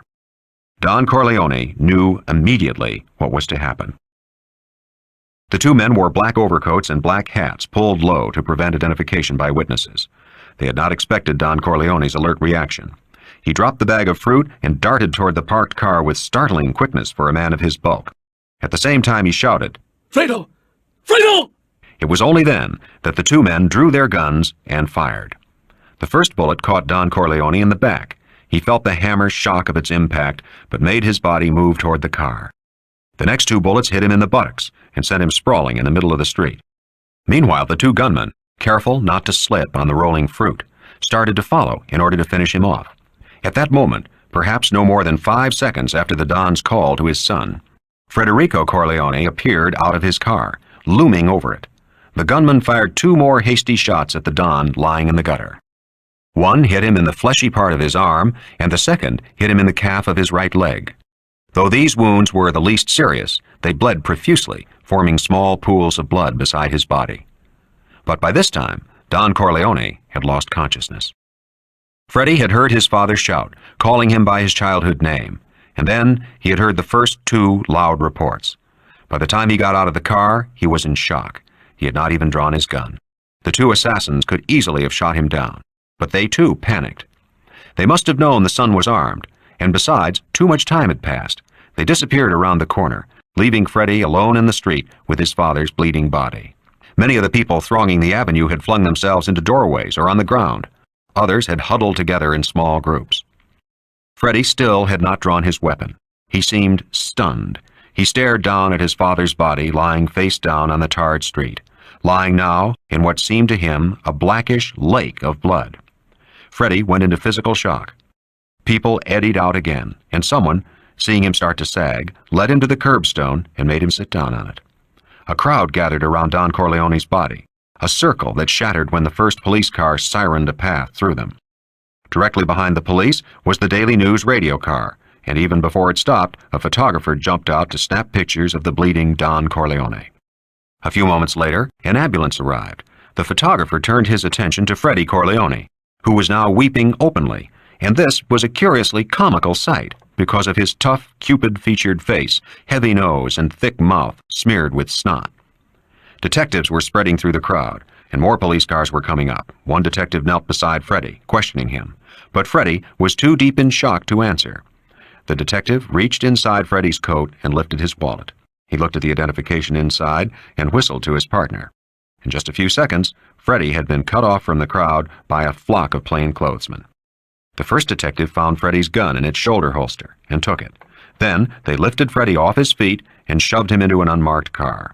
As that car pulled away, it was followed by the Daily News radio car. The photographer was still snapping pictures of everybody and everything.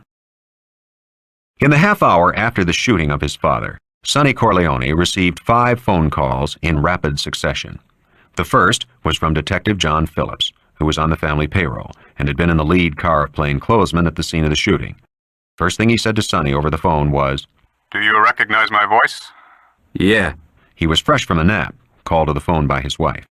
Phillips said quickly, without preamble, "Somebody shot your father outside his place 15 minutes ago. He's alive, but hurt bad. They've taken him to French hospital. They got your brother Freddy down at the Chelsea precinct. You better get him a doctor when they turn him loose.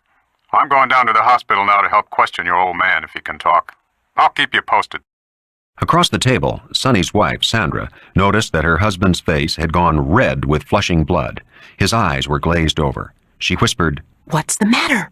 He waved at her impatiently to shut up, swung his body away so that his back was toward her, and said into the phone, "You sure he's alive?" "Yeah, I'm sure. A lot of blood, but I think maybe he's not as bad as he looks." "Thanks. Be home tomorrow morning, 8 sharp. You got a grand coming." Sonny cradled the phone. He forced himself to sit still. He knew that his greatest weakness was his anger, and this was one time when anger could be fatal. The first thing to do was get Tom Hagen, but before he could pick up the phone, it rang. The call was from the bookmaker licensed by the family to operate in the district of the Don's office. The bookmaker had called to tell him that the Don had been killed, shot dead in the street. After a few questions to make sure that the bookmaker's informant had not been close to the body, Sonny dismissed the information as incorrect. Phillips' dope would be more accurate. The phone rang almost immediately a third time. It was a reporter from the Daily News. As soon as he identified himself, Sonny Corleone hung up.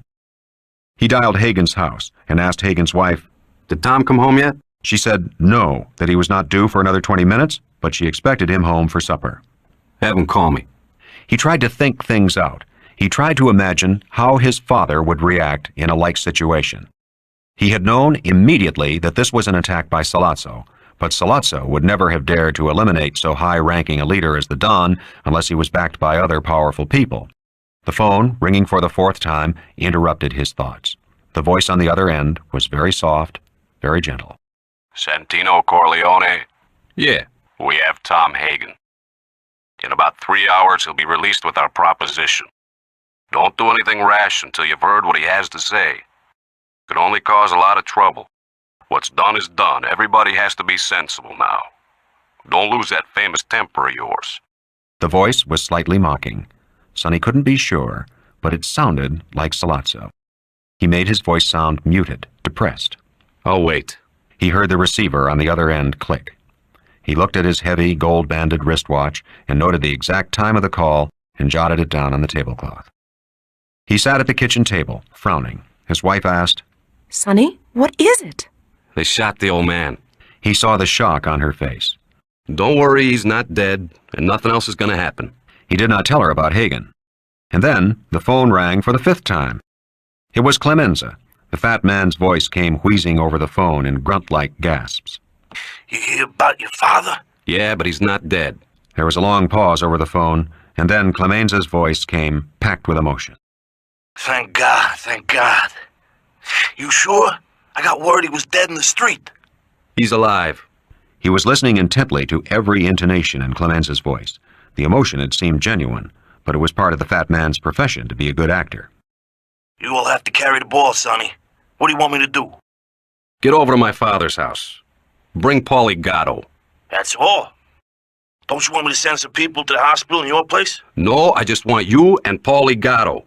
There was a long pause. Clemenza was getting the message.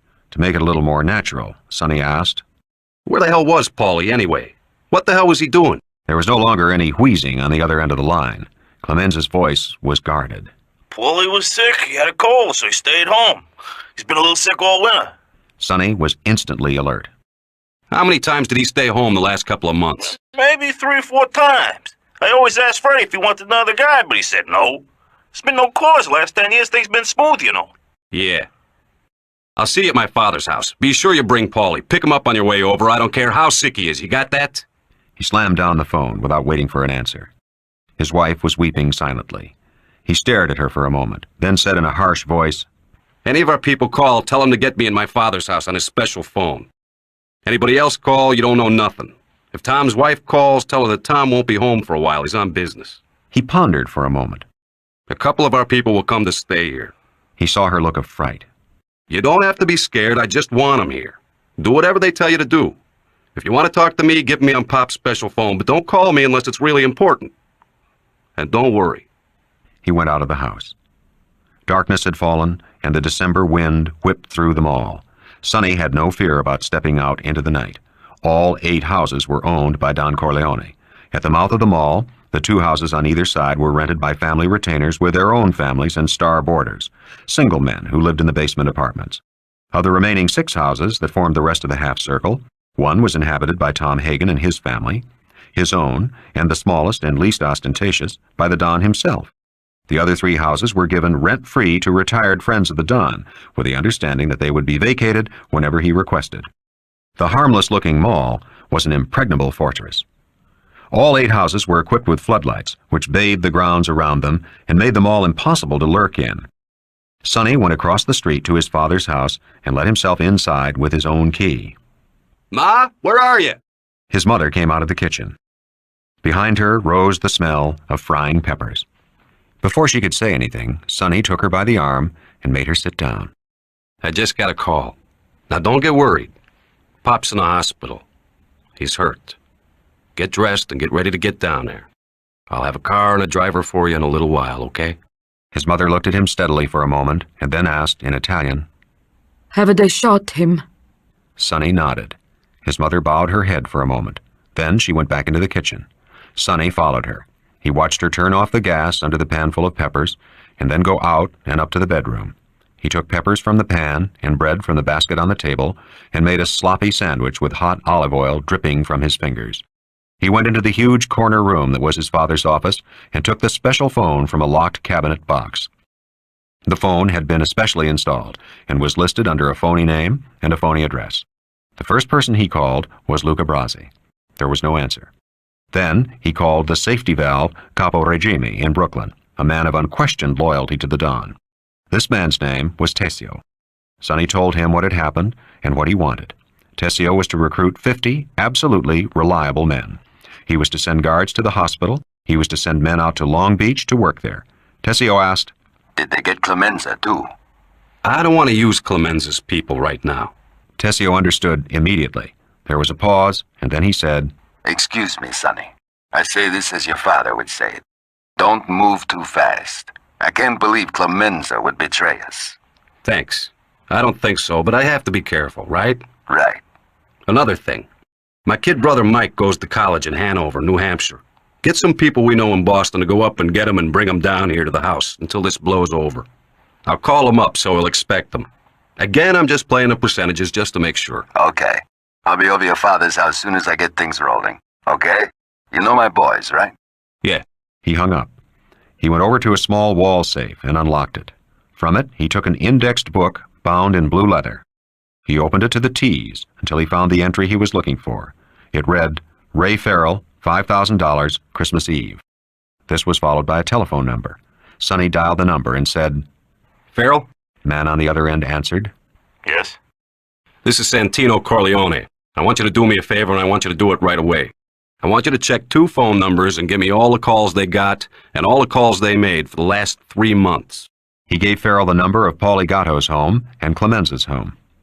This is important. Get it to me before midnight, and you'll have an extra very Merry Christmas. Before he settled back to think things out, he gave Luca Brasi's number one more call. Again, there was no answer. This worried him, but he put it out of his mind. Luca would come to the house as soon as he heard the news. Sonny leaned back in the swivel chair. In an hour, the house would be swarming with family people, and he would have to tell them all what to do. And now that he finally had time to think, he realized how serious the situation was. It was the first challenge to the Corleone family and their power in 10 years. There was no doubt that Sollozzo was behind it, but he would never have dared attempt such a stroke unless he had support from at least one of the 5 great New York families. And that support must have come from the Tattaglias, which meant a full-scale war or an immediate settlement on Sollozzo's terms. Sonny smiled grimly. The wily Turk had planned well, but he had been unlucky. The old man was alive, and so it was war. With Luca Brasi and the resources of the Corleone family, there could be but one outcome. But again, the nagging worry.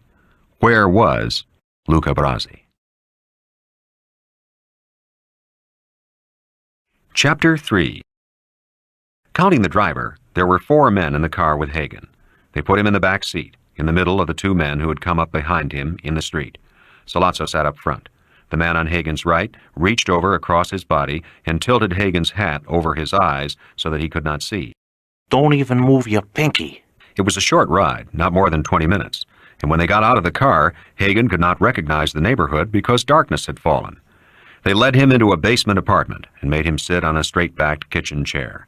Sollozzo sat across the kitchen table from him. His dark face had a peculiarly vulturine look. I don't want you to be afraid. I know you're not in the muscle end of the family. I want you to help the Corleones, and I want you to help me. Hagen's hands were shaking as he put a cigarette in his mouth. One of the men brought a bottle of rye to the table and gave him a slug of it in a china coffee cup. Hagen drank the fiery liquid gratefully, steadied his hands, and took the weakness out of his legs. Your boss is dead. He paused, surprised at the tears that sprang to Hagen's eyes. Then he went on. We got him outside his office, in the street. As soon as I got the word, I picked you up. You have to make the peace between me and Sonny. Hagen didn't answer. He was surprised at his own grief, and the feeling of desolation mixed with his fear of death. Sollozzo was speaking again. Sonny was hot for my deal, right? You know it's a smart thing to do, too. Narcotics is a coming thing. There's so much money in it that everybody can get rich just in a couple of years. The Don was an old mustache Pete. His day was over, but he didn't know it. Now he's dead. Nothing can bring him back. I'm ready to make a new deal. I want you to talk Sonny into taking it. Hagen said, You haven't got a chance. Sonny will come after you with everything he's got. That's going to be his first reaction. You have to talk some sense to him. The Tattaglia family stands behind me with all their people. The other New York families will go along with anything that will stop a full-scale war between us. Our war has to hurt them and their businesses.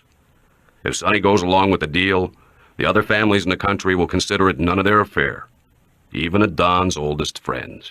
Hagen stared down at his hands, not answering. Sollozzo went on persuasively. The Don was slipping. In the old days, I could never have gotten to him. The other families distrust him because he made you his consigliere, and you're not even Italian, much less Sicilian. If it goes to all-out war, the Corleone family will be smashed, and everybody loses, me included. I need the family political contacts more than I need the money, even. So talk to Sonny. Talk to the caporegimes. You'll save a lot of bloodshed. Hagen held out his china cup for more whiskey. I'll try. But Sonny is strong-headed, and even Sonny won't be able to call off Luca. You have to worry about Luca.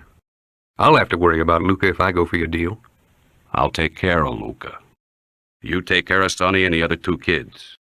Listen, you can tell him that Freddie would have gotten it today with his old man, but my people had strict orders not to gun him. I didn't want any more hard feelings than necessary. You can tell him that. Freddie's alive because of me. Finally, Hagen's mind was working. For the first time, he really believed that Sollozzo did not mean to kill him or hold him as a hostage. The sudden relief from fear that flooded his body made him flush with shame. Sollozzo watched him with a quiet, understanding smile. Hagen began to think things out. If he did not agree to argue Sollozzo's case, he might be killed. But then he realized that Sollozzo expected him only to present it, and present it properly, as he was bound to do as a responsible consigliere. And now, thinking about it, he also realized that Sollozzo was right. An unlimited war between the Tattaglias and the Corleones must be avoided at all costs. The Corleones must bury their dead and forget, make a deal. And then, when the time was right, they could move against Sollozzo. But glancing up, he realized that Sollozzo knew exactly what he was thinking. The Turk was smiling, and then it struck Hagen. What had happened to Luca Brasi that Sollozzo was so unconcerned? Had Luca made a deal? He remembered that on the night Don Corleone had refused Sollozzo, Luca had been summoned into the office for a private conference with the Don. But now was not the time to worry about such details. He had to get back to the safety of the Corleone family fortress in Long Beach. I'll do my best. I believe you're right. It's even what the Don would want us to do. Sollozzo nodded gravely. I don't like bloodshed. I'm a businessman, and blood costs too much money. At that moment, the phone rang, and one of the men sitting behind Hagen went to answer it. He listened and then said curtly, "Okay, I'll tell him." He hung up the phone, went to Sollozzo's side, and whispered in the Turk's ear. Hagen saw Sollozzo's face go pale, his eyes glitter with rage. He himself felt a thrill of fear. Sollozzo was looking at him speculatively, and suddenly Hagen knew that he was no longer going to be set free, that something had happened that might mean his death. Sollozzo said, "The old man is still alive. 5 bullets in a Sicilian hide, and he's still alive." He gave a fatalistic shrug. Bad luck. Bad luck for me. Bad luck for you. Chapter 4. When Michael Corleone arrived at his father's house in Long Beach, he found the narrow entrance mouth of the mall blocked off with a linked chain. The mall itself was bright with the floodlights of all 8 houses, outlining at least 10 cars parked along the curving cement walk. 2 men he didn't know were leaning against the chain. One of them asked in a Brooklyn accent, "Who are you?" He told them. Another man came out of the nearest house and peered at his face. "That's the Don's kid," he said. "I'll bring him inside." Mike followed this man to his father's house, where 2 men at the door let him and his escort pass inside. The house seemed to be full of men he didn't know until he went into the living room. There, Michael saw Tom Hagen's wife, Teresa, sitting stiffly on the sofa, smoking a cigarette. On the coffee table in front of her was a glass of whiskey. On the other side of the sofa sat the bulky Clemenza. The caporegime's face was impassive, but he was sweating, and the cigar in his hand glistened slickly black with his saliva. Clemenza came to wring his hand in a consoling way, muttering, "Your mother's at the hospital with your father.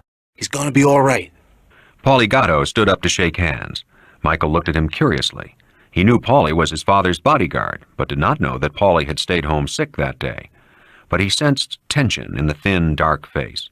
He knew Gatto's reputation as an up-and-coming man, a very quick man who knew how to get delicate jobs done without complications, and today he had failed in his duty. He noticed several other men in the corners of the room, but he did not recognize them. They were not of Clemenza's people. Michael put these facts together and understood. Clemenza and Gatto were suspect. Thinking that Paulie had been at the scene, he asked the ferret-faced young man, "How's Freddie? Is he okay?" "Doctor gave him a shot. He's sleeping." Michael went to Hagen's wife and bent down to kiss her cheek. They had always liked each other. He whispered, "Don't worry. Tom will be okay. Have you talked to Sonny yet?" Teresa clung to him for a moment and shook her head. She was a delicate, very pretty woman, more American than Italian, and very scared. He took her hand and lifted her off the sofa. Then he led her into his father's corner room office. Sonny was sprawled out in his chair behind the desk, holding a yellow pad in one hand and a pencil in the other. The only other man in the room with him was the caporegime Tessio, whom Michael recognized and immediately realized that it must be his men who were in the house and forming the new palace guard. He, too, had a pencil and pad in his hands. When Sonny saw them, he came from behind the desk and took Hagen's wife in his arms. Don't worry, Teresa. Tom's okay. They just want to give him the proposition. They said they'd turn him loose. He's not on the operating end. He's just our lawyer. There's no reason for anybody to do him harm. He released Teresa, and then, to Michael's surprise, he too got a hug and a kiss on the cheek. He pushed Sonny away and said, grinning, After I get used to you beating me up, I gotta put up with this? They had often fought when they were younger. Sonny shrugged. Listen, kid, I was worried when I couldn't get a hold of you in that hick town.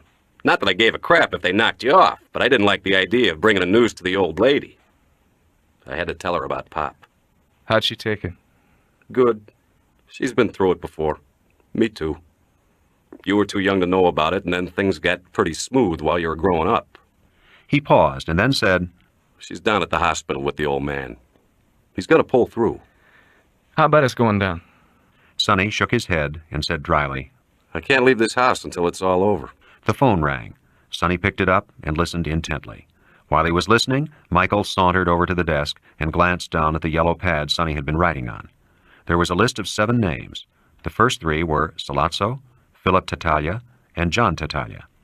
It struck Michael with full force that he had interrupted Sonny and Tessio as they were making up a list of men to be killed.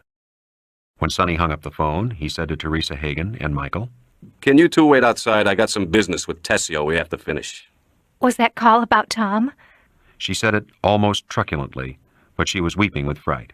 Sonny put his arm around her and led her to the door. I swear he's going to be okay. Wait in the living room. I'll come out as soon as I hear something. He shut the door behind her. Michael had sat down in one of the big leather armchairs. Sonny gave him a quick, sharp look and then went to sit down behind the desk. You hang around me, Mike, you're going to hear things you don't want to hear. Michael lit a cigarette. I can help out. No, you can't. The old man would be sore as hell if I let you get mixed up in this. Michael stood up and yelled, You lousy bastard, he's my father. I'm not supposed to help him? I can help. I don't have to go out and kill people, but I can help. Stop treating me like a kid brother. I was in the war. I got shot, remember? I killed some Japs. What the hell do you think I'll do when you knock somebody off? Faint? Sonny grinned at him. Pretty soon you want me to put up my dukes. Okay, stick around. You can handle the phone. He turned to Tessio. That call I just got gave me dope we needed. He turned to Michael. Somebody had to finger the old man.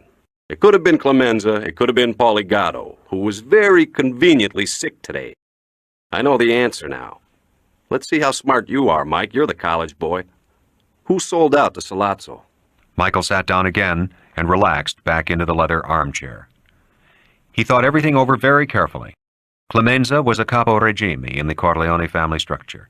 Don Corleone had made him a millionaire, and they had been intimate friends for over 20 years. He held one of the most powerful posts in the organization. What could Clemenza gain for betraying his Don? More money? He was rich enough, but then men are always greedy. More power? Revenge for some fancied insult or slight? That Hagen had been made the consigliere? Or perhaps a businessman's conviction that Sollozzo would win out? No, it was impossible for Clemenza to be a traitor. And then, Michael thought sadly, it was only impossible because he didn't want Clemenza to die. The fat man had always brought him gifts when he was growing up, had sometimes taken him on outings when the Don had been too busy. He could not believe that Clemenza was guilty of treachery. But on the other hand, Sollozzo would want Clemenza in his pocket more than any other man in the Corleone family. Michael thought about Gatto. Paulie, as yet, had not become rich. He was well thought of, his rise in the organization was certain, but he would have to put in his time like everybody else. Also, he would have wilder dreams of power, as the young always do. It had to be Paulie. And then Michael remembered that in the 6th grade, he and Paulie had been in the same class in school, and he didn't want it to be Paulie either. He shook his head. Neither one of them. But he said it only because Sonny had said he had the answer. If it had been a vote, he would have voted Paulie guilty. Sonny was smiling at him. Don't worry, Clemenza is okay. It's Paulie. Michael could see that Tessio was relieved. As a fellow caporegime, his sympathy would be with Clemenza. Also, the present situation was not so serious if treachery did not reach so high. Tessio said cautiously, Then I can send my people home tomorrow? The day after tomorrow. I don't want anybody to know about this until then. Listen, I want to talk some family business with my brother, personal. Wait out in the living room, eh? We can finish our list later. You and Clemenza will work together on it. Sure. Tessio went out. How do you know for sure it's Paulie? We have people in the telephone company, and they track down all of Paulie's phone calls in and out. Clemenza's too. On the 3 days Paulie was sick this month, he got a call from a street booth across from the old man's building. Today, too. They were checking to see if Paulie was coming down or somebody was being sent down to take his place. Or for some other reason. It doesn't matter. Sonny shrugged. Thank God it was Paulie. We'll need Clemenza bad. Is it going to be an all-out war? Sonny's eyes were hard. That's how I'm going to play it as soon as Tom checks in. Until the old man tells me different. So why don't you wait until the old man can tell you? Sonny looked at him curiously. How the hell did you win those combat medals? We are under the gun, man. We gotta fight. I'm just afraid they won't let Tom go. Michael was surprised at this. Why not? Again, Sonny's voice was patient. They snatched Tom because they figured the old man was finished and they could make a deal with me and Tom would be the sit-down guy in the preliminary stages, carry the proposition.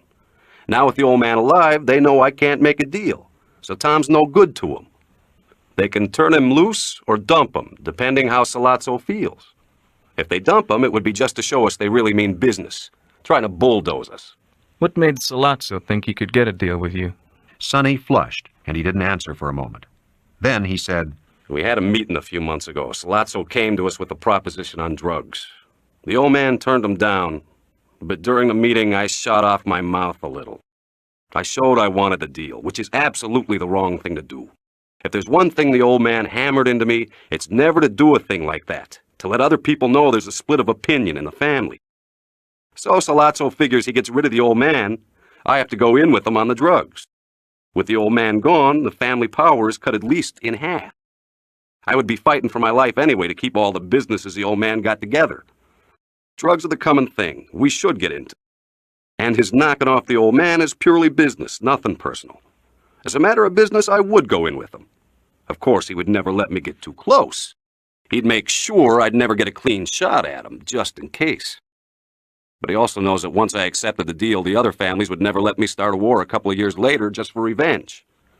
Also, the Tattaglia family is behind him. If they had gotten the old man, what would you have done? Sollozzo is dead meat. I don't care what it costs. I don't care if we have to fight all the 5 families in New York. The Tattaglia family is going to be wiped out. I don't care if we all go down together. That's not how Pop would have played it. Sonny made a violent gesture. I know I'm not the man he was, but I'll tell you this, and he'll tell you too. When it comes to real action, I can operate as good as anybody, short range. Sollozzo knows that, and so do Clemenza and Tessio. I made my bones when I was 19, the last time the family had a war, and I was a big help to the old man, so I'm not worried now. And our family has all the horses in a deal like this. I just wish we could get contact with Luca. Is Luca that tough, like they say? Is he that good? Sonny nodded. He's in a class by himself. I'm going to send him after the 3 Tattaglias. I'll get Sollozzo myself. Michael shifted uneasily in his chair. He looked at his older brother. He remembered Sonny as being sometimes casually brutal, but essentially warm-hearted. A nice guy. It seemed unnatural to hear him talking this way. It was chilling to see the list of names he had scribbled down, men to be executed, as if he were some newly crowned Roman emperor. He was glad that he was not truly part of all this, that now his father lived, he did not have to involve himself in vengeance. He'd help out, answering the phone, running errands and messages. Sonny and the old man could take care of themselves, especially with Luca behind them. At that moment, they heard a woman scream in the living room. Oh, Christ, Michael thought. It sounded like Tom's wife. He rushed to the door and opened it. Everybody in the living room was standing, and by the sofa, Tom Hagen was holding Teresa close to him, his face embarrassed. Teresa was weeping and sobbing, and Michael realized that the scream he had heard had been her calling out her husband's name with joy. As he watched, Tom Hagen disentangled himself from his wife's arms and lowered her back onto the sofa. He smiled at Michael grimly. Glad to see you, Mike. Really glad. He strode into the office without another look at his still sobbing wife. He hadn't lived with the Corleone family 10 years for nothing, Michael thought, with a queer flush of pride. Some of the old man had rubbed off on him, as it had on Sonny, and he thought, with surprise, even on himself. Chapter 5. It was nearly 4 o'clock in the morning as they all sat in the corner room office, Sonny, Michael, Tom Hagen, Clemenza, and Tessio. Teresa Hagen had been persuaded to go to her own home next door. Paulie Gatto was still waiting in the living room, not knowing that Tessio's men had been instructed not to let him leave or let him out of their sight. Tom Hagen relayed the deal Sollozzo offered. He told how, after Sollozzo had learned the Don still lived, it was obvious that he meant to kill Hagen. Hagen grinned. If I ever plead before the Supreme Court, I'll never plead better than I did with that goddamn Turk tonight. I told him I'd talk the family into the deal even though the Don was alive. I told him I could wrap you around my finger, Sonny, how we were buddies as kids. And don't get sore, but I let him get the idea that maybe you weren't too sorry about getting the old man's job, God forgive me. He smiled apologetically at Sonny, who made a gesture signifying that he understood that it was of no consequence. Michael, leaning back in his armchair with the phone at his right hand, studied both men. When Hagen had entered the room, Sonny had come rushing to embrace him. Michael realized with a faint twinge of jealousy that in many ways Sonny and Tom Hagen were closer than he himself could ever be to his own brother. Sonny said, "Let's get down to business. We have to make plans. Take a look at this list me and Tessio made up. Tessio, give Clemenza your copy." Michael said, "If we make plans, Freddie should be here." "Freddie is no use to us. The doctor says he's in shock so bad he has to have complete rest. I don't understand that. Freddie was always a pretty tough guy. I guess seeing the old man gunned down was hard on him. He always thought the Don was God. It wasn't like you and me, Mike." Okay, leave Freddie out. Leave him out of everything. Absolutely everything. Now, Sonny, until this is all over, I think you should stay in the house. I mean, never leave it. You're safe here. Don't underrate Sollozzo. He's got to be a pezzo novante, a real 90 caliber. Is the hospital covered? Sonny nodded. "The cops have it locked in, and I got my people there visiting Pop all the time. What do you think of that list, Tom?" Hagen frowned down at the list of names. Jesus Christ, Sonny, you're really taking this personal. The Don would consider it a purely business dispute. Sollozzo is the key. Get rid of Sollozzo and everything falls in line. You don't have to go after the Titaglias. Sonny looked at his two caporegime. Tessio shrugged. "It's tricky." Clemenza didn't answer at all. Sonny said to Clemenza, "One thing we can take care of without discussion. I don't want Paulie around here anymore. Make that first on your list." The fat caporegime nodded. What about Luca? Sollozzo didn't seem worried about Luca. That worries me. If Luca sold us out, we're in real trouble. That's the first thing we have to know. Has anybody been able to get in touch with him? "No. I've been calling him all night. Maybe he's shacked up." No, he never sleeps over with a broad. He always goes home when he's through. Mike, keep ringing his number until you get an answer. Michael dutifully picked up the phone and dialed. He could hear the phone ringing on the other end, but no one answered. Finally, he hung up. Keep trying every 15 minutes. "Okay, Tom. You're the consigliere. How about some advice? What the hell do you think we should do?" Hagen helped himself to the whiskey bottle on the desk. We negotiate with Sollozzo until your father is in shape to take charge. We might even make a deal if we have to. When your father gets out of bed, he can settle the whole business without a fuss, and all the families will go along with him. "You think I can't handle this guy, Sollozzo?" Tom Hagen looked him directly in the eye. Sonny, sure you can outfight him.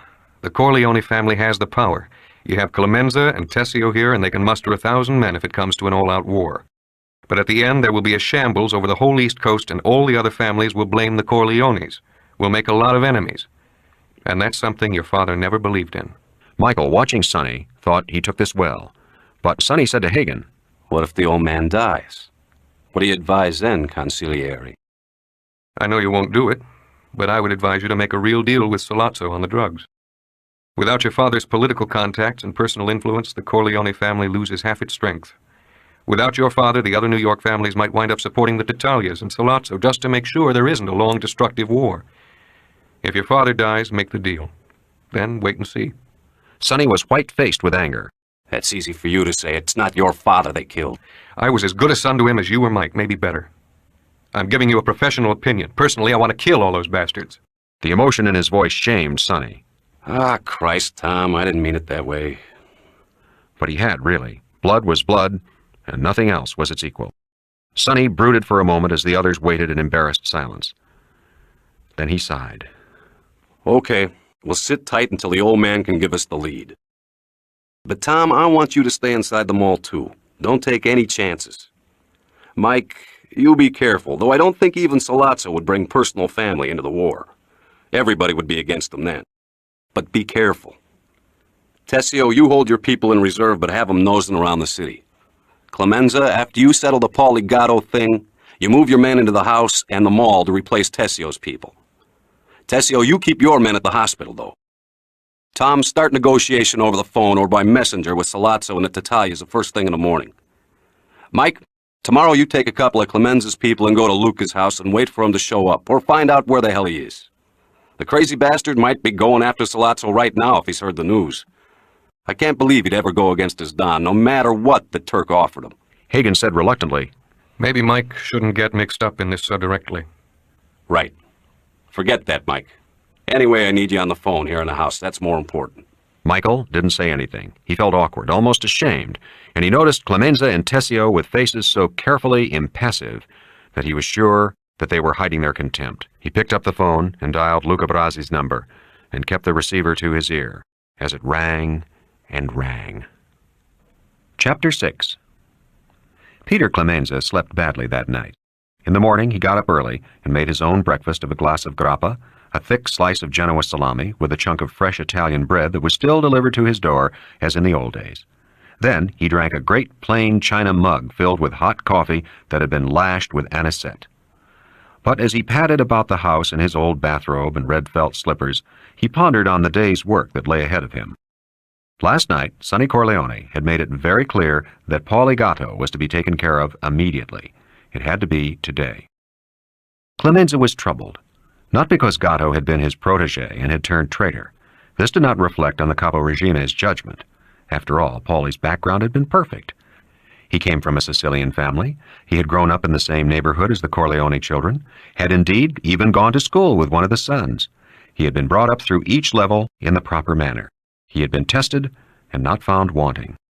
And then, after he had made his bones, he had received a good living from the family, a percentage of an East Side book, and a union payroll slot. Clemenza had not been unaware that Paulie Gatto supplemented his income with freelance stick-ups, strictly against the family rules, but even this was a sign of the man's worth. The breaking of such regulations was considered a sign of high-spiritedness, like that shown by a fine racing horse fighting the reins. And Paulie had never caused trouble with his stick-ups. They had always been meticulously planned and carried out with a minimum of fuss and trouble, with no one ever getting hurt. A $3,000 Manhattan garment center payroll, a small Chinaware factory payroll in the slums of Brooklyn. After all, a young man could always use some extra pocket money. It was all in the pattern. Who could ever foretell that Paulie Gatto would turn traitor? What was troubling Peter Clemenza this morning was an administrative problem. The actual execution of Gatto was a cut-and-dried chore. The problem was, who should the caporegime bring up from the ranks to replace Gatto in the family? It was an important promotion, that to button man, one not to be handed out lightly. The man had to be tough, and he had to be smart. He had to be safe, not a person that would talk to the police if he got in trouble, one well saturated in the Sicilian's law of omertà, the law of silence. And then, what kind of a living would he receive for his new duties? Clemenza had several times spoken to the Don about better rewards for the all-important button man who was first in the front line when trouble arose, but the Don had put him off. If Paulie had been making more money, he might have been able to resist the blandishments of the wily Turk, Sollozzo. Clemenza finally narrowed down the list of candidates to 3 men. The first was an enforcer who worked with the colored policy bankers in Harlem, a big, brawny brute of a man of great physical strength, a man with a great deal of personal charm who could get along with people and yet, when necessary, make them go in fear of him. But Clemenza scratched him off the list after considering his name for a half hour. This man got along too well with the black people, which hinted at some flaw of character. Also, he would be too hard to replace in the position he now held. The second name Clemenza considered and almost settled on was a hard-working chap who served faithfully and well in the organization. This man was the collector of delinquent accounts for family-licensed Shylocks in Manhattan. He had started off as a bookmaker's runner, but he was not quite yet ready for such an important promotion.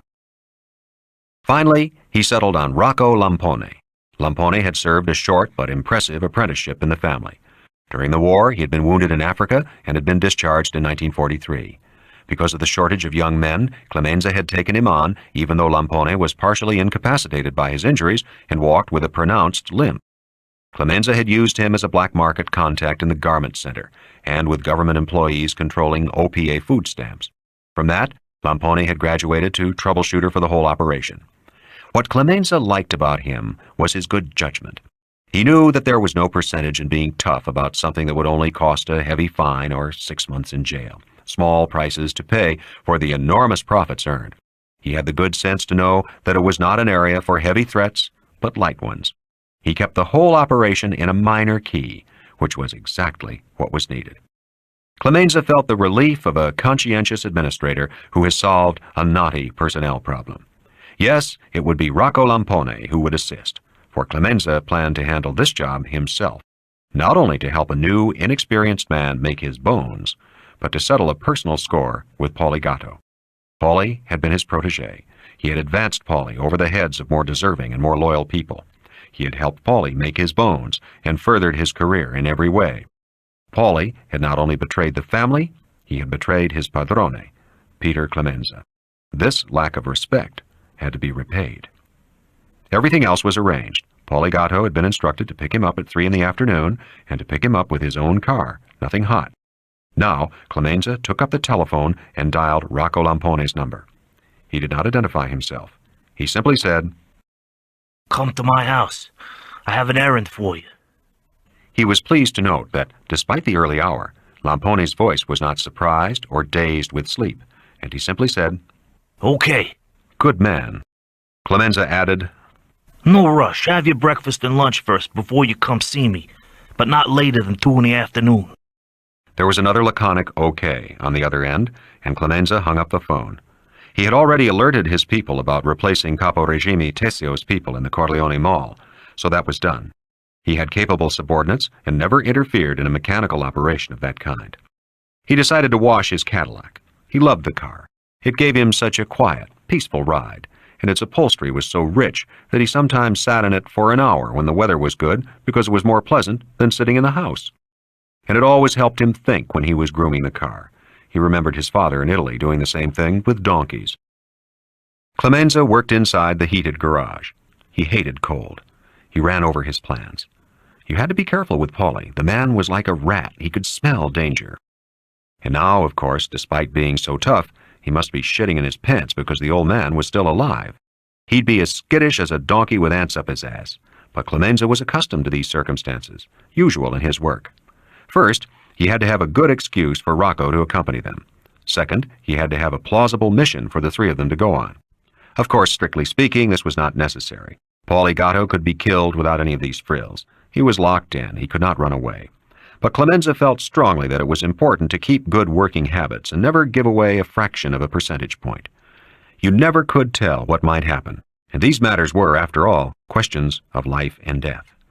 As he washed his baby blue Cadillac, Peter Clemenza pondered and rehearsed his lines, the expressions of his face. He would be curt with Paulie, as if displeased with him. With a man so sensitive and suspicious as Gatto, this would throw him off the track, or at least leave him uncertain. Undue friendliness would make him wary. But of course, the curtness must not be too angry. It had to be rather an absent-minded sort of irritation. And why Lampone? Paulie would find that most alarming, especially since Lampone had to be in the rear seat. Paulie wouldn't like being helpless at the wheel with Lampone behind his head. Clemenza rubbed and polished the metal of his Cadillac furiously. It was going to be tricky, very tricky. For a moment he debated whether to recruit another man, but decided against it. Here he followed basic reasoning. In years to come, a situation might arise where it might be profitable for one of his partners to testify against him. If there were just one accomplice, it was one's word against the other. But the word of a second accomplice could swing the balance. No, they would stick to procedure. What annoyed Clemenza was that the execution had to be public. That is, the body was to be found. He would have much preferred having it disappear. Usual burying grounds were the nearby ocean or the swamplands of New Jersey on land owned by friends of the family or by other more complicated methods. But it had to be public so that embryo traitors would be frightened and the enemy warned that the Corleone family had by no means gone stupid or soft. Sollozzo would be made wary by this quick discovery of his spy. The Corleone family would win back some of its prestige. It had been made to look foolish by the shooting of the old man. Clemenza sighed. The Cadillac gleamed like a huge blue steel egg, and he was nowhere near the solving of his problem. Then the solution hit him, logical and to the point. It would explain Rocco Lampone, himself, and Paulie being together and give them a mission of sufficient secrecy and importance. He would tell Paulie that their job today was to find an apartment in case the family decided to go to the mattresses. Whenever a war between the families became bitterly intense, the opponents would set up headquarters in secret apartments where the soldiers could sleep on mattresses scattered through the rooms. This was not so much to keep their families out of danger, their wives and little children, since any attack on non-combatants was undreamed of. All parties were too vulnerable to similar retaliation, but it was always smarter to live in some secret place where your everyday movements could not be charted, either by your opponents or by some police who might arbitrarily decide to meddle. And so, usually, a trusted caporegime would be sent out to rent a secret apartment and fill it with mattresses. That apartment would be used as a sally port into the city when an offensive was mounted. It was natural for Clemenza to be sent on such an errand. It was natural for him to take Gatto and Lampone with him to arrange all the details, including the furnishing of the apartment. Also, Clemenza thought with a grin, Paulie Gatto had proved he was greedy, and the first thought that would pop into his head was how much he would get from Sollozzo for this valuable intelligence. Rocco Lampone arrived early, and Clemenza explained what had to be done and what their roles would be. Lampone's face lit up with surprised gratitude, and he thanked Clemenza respectfully for the promotion allowing him to serve the family. Clemenza was sure he had done well. He clapped Lampone on the shoulder and said, "Hey, you'll get something better for your living after today. We'll talk about that later. You understand, the family now is occupied with more critical matters, more important things to do." Lampone made a gesture that said he would be patient, knowing his reward was certain. Clemenza went to his den safe and opened it. He took out a gun and gave it to Lampone. "Use this one. They can never trace it. Leave it in the car with Paulie. When this job is finished, I want you to take your wife and children on a vacation to Florida. Use your own money now, and I'll pay you back later. Relax. Get the sun. Use a family hotel in Miami Beach so I'll know where I can get you when I want." Clemenza's wife knocked on the door of the den to tell him that Paulie Gatto had arrived. He was parked in the driveway. Clemenza led the way through the garage, and Lampone followed him. When Clemenza got into the front seat with Gatto, he merely grunted in greeting, an exasperated look on his face. He looked at the wristwatch, as if he expected to find that Gatto was late. The ferret-faced button man was watching him intently, looking for a clue. He flinched a little when Lampone got into the rear seat behind him and said, "Rocco, sit on the other side. A big guy like you blocks up my rearview mirror." Lampone shifted dutifully so that he was sitting behind Clemenza, as if such a request was the most natural thing in the world. Clemenza said sourly to Gatto, "Damn that Sonny. He's running scared. He's already thinking of going to the mattresses. We have to find a place on the west side. Paulie, you and Rocco got to staff and supply it until the word comes down for the rest of the soldiers to use it. You know a good location?" As he had expected, Gatto's eyes became greedily interested. Paulie had swallowed the bait, and because he was thinking how much the information was worth to Sollozzo, he was forgetting to think about whether he was in danger. Also, Lampone was acting his part perfectly, staring out the window in a disinterested, relaxed way. Clemenza congratulated himself on his choice. Gatto shrugged. "I'd have to think about it." Clemenza grunted. "Drive while you think. I want to get to New York today." Paulie was an expert driver, and traffic going into the city was light at this time in the afternoon. So the early winter darkness was just beginning to fall when they arrived. There was no small talk in the car. Clemenza directed Paulie to drive up to the Washington Heights section. He checked a few apartment buildings and told him to park near Arthur Avenue and wait. He also left Rocco Lampone in the car. He went into the Vera Mario restaurant and had a light dinner of veal and salad, nodding his hellos to some acquaintances.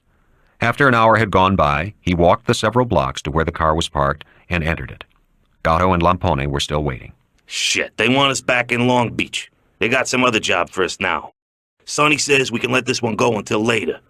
Rocco, you live in the city. Can we drop you off?" I have my car at your place, and my old lady needs it first thing in the morning. That's right. And you have to come back with us after all. Again on the ride back to Long Beach, nothing was said. On the stretch of road that led into the city, Clemenza said suddenly, "Paulie, pull over. I gotta take a leak." From working together so long, Gatto knew the fat caporegime had a weak bladder. He had often made such a request. Gatto pulled the car off the highway onto the soft earth that led to the swamp. Clemenza climbed out of the car and took a few steps into the bushes. He actually relieved himself. Then, as he opened the door to get back into the car, he took a quick look up and down the highway. There were no lights. The road was completely dark. Clemenza said, "Go ahead." A second later, the interior of the car reverberated with the report of a gun. Paulie Gatto seemed to jump forward, his body flinging against the steering wheel and then slumping over to the seat. Clemenza had stepped back hastily to avoid being hit with fragments of skull bone and blood. Rocco Lampone scrambled out of the back seat. He still held the gun, and he threw it into the swamp. He and Clemenza walked hastily to a car parked nearby and got in. Lampone reached underneath the seat and found the key that had been left for them. He started the car and drove Clemenza to his home. Then, instead of going back by the same route, he took the Jones Beach Causeway right on through to the town of Merrick and onto the Meadowbrook Parkway until he reached the Northern State Parkway. He rode that to the Long Island Expressway and then continued on to the Whitestone Bridge and through the Bronx to his home in Manhattan.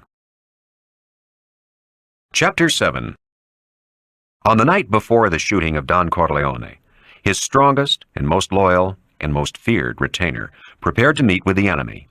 Luca Brasi had made contact with the forces of Sollozzo several months before. He had done so on the orders of Don Corleone himself. He had done so by frequenting the nightclubs controlled by the Tattaglia family and by taking up with one of their top call girls. In bed with this call girl, he grumbled about how he was held down in the Corleone family, how his worth was not recognized. After a week of this affair with the call girl, Luca was approached by Bruno Tattaglia, manager of the nightclub. Bruno was the youngest son, and ostensibly not connected with the family business of prostitution. But his famous nightclub with its dancing line of long-stemmed beauties was the finishing school for many of the city hookers. The first meeting was all above board, Tattaglia offering him a job to work in the family business as enforcer. The flirtation went on for nearly a month. Luca played his role of man infatuated with a young, beautiful girl. Bruno Tattaglia the role of a businessman trying to recruit an able executive from a rival. At one such meeting, Luca pretended to be swayed, then said, "But one thing must be understood. I will never go against the Godfather. Don Corleone is a man I respect. I understand that he must put his sons before me in the family business." Bruno Tattaglia was one of the new generation, with a barely hidden contempt for the old mustache Petes, like Luca Brasi, Don Corleone, and even his own father. He was just a little too respectful. Now he said, "My father wouldn't expect you to do anything against the Corleones. Why should he? Everybody gets along with everybody else now. It's not like the old days.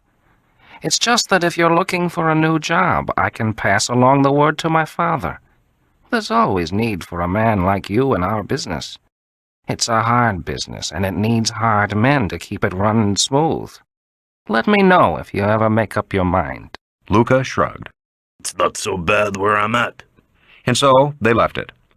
The general idea had been to lead the Tattaglias to believe that he knew about the lucrative narcotics operation and that he wanted a piece of it freelance. In that fashion, he might hear something about Sollozzo's plans, if the Turk had any, or whether he was getting ready to step on the toes of Don Corleone. After waiting for 2 months with nothing else happening, Luca reported to the Don that obviously Sollozzo was taking his defeat graciously. The Don had told him to keep trying, but merely as a sideline, not to press it. Luca had dropped into the nightclub the evening before Don Corleone's being shot. Almost immediately, Bruno Tattaglia had come to his table and sat down. "I have a friend who wants to talk to you." "Bring him over. I'll talk to any friend of yours." "No, he wants to see you in private." "Who is he?" "Just a friend of mine. He wants to put a proposition to you. Can you meet him later on tonight?" "Sure. What time and where?" "The club closes at 4 in the morning. Why don't you meet in here while the waiters are cleaning up?" They knew his habits, Luca thought. They must have been checking him out. He usually got up about 3 or 4 in the afternoon and had breakfast, and then amused himself by gambling with cronies in the family or had a girl. Sometimes he saw one of the midnight movies, and then would drop in for a drink at one of the clubs. He never went to bed before dawn, so the suggestion of a 4 a.m. meeting was not as outlandish as it seemed. Sure. I'll be back at 4. He left the club and caught a cab to his furnished room on 10th Avenue. He boarded with an Italian family to which he was distantly related. His 2 rooms were separated from the rest of their railroad flat by a special door. He liked the arrangement because it gave him some family life and also protection against surprise where he was most vulnerable. The sly Turkish fox was going to show his bushy tail, Luca thought. If things went far enough, if Sollozzo committed himself tonight, maybe the whole thing could be wound up as a Christmas present for the Don. In his room, Luca unlocked the trunk beneath the bed and took out a bulletproof vest. It was heavy. He undressed and put it on over his woolen underwear, then put his shirt and jacket over it. He thought for a moment of calling the Don's house at Long Beach to tell him of this new development, but he knew the Don never talked over the phone. to anyone, and the Don had given him this assignment in secret, and so did not want anyone, not even Hagen or his eldest son, to know about it. Luca always carried a gun. He had a license to carry a gun, probably the most expensive gun license ever issued, any place, any time. It had cost a total of $10,000, but it would keep him out of jail if he was frisked by the cops. As a top executive operating official of the family, he rated the license. But tonight, just in case he could finish off the job, he wanted a safe gun, one that could not possibly be traced.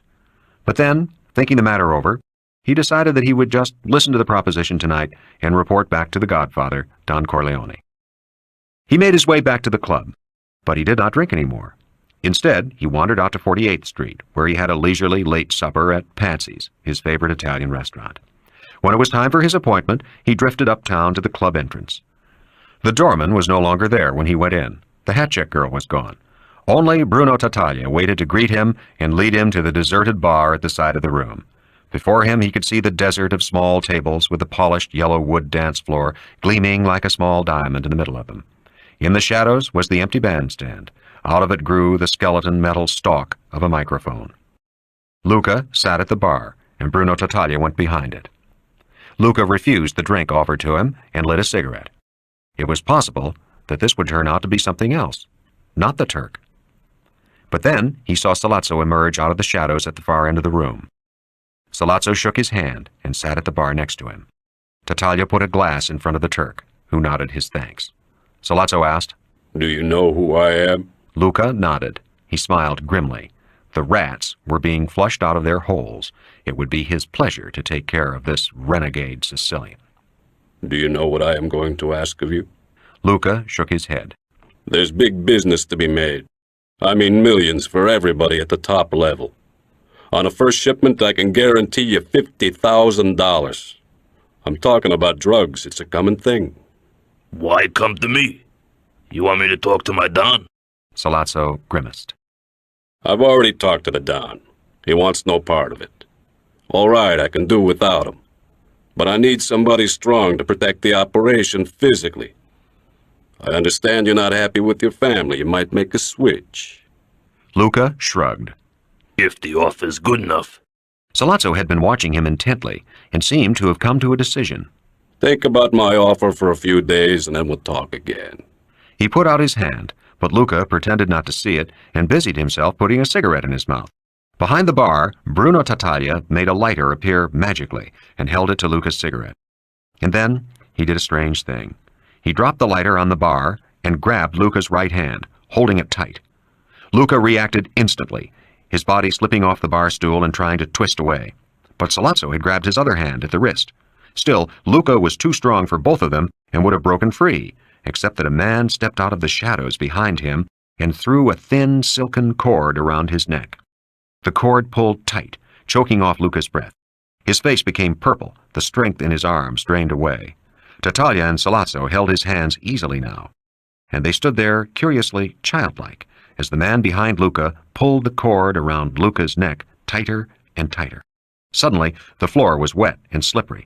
Luca's sphincter, no longer under control, opened. The waist of his body spilled out. There was no strength in him anymore, and his legs folded. His body sagged.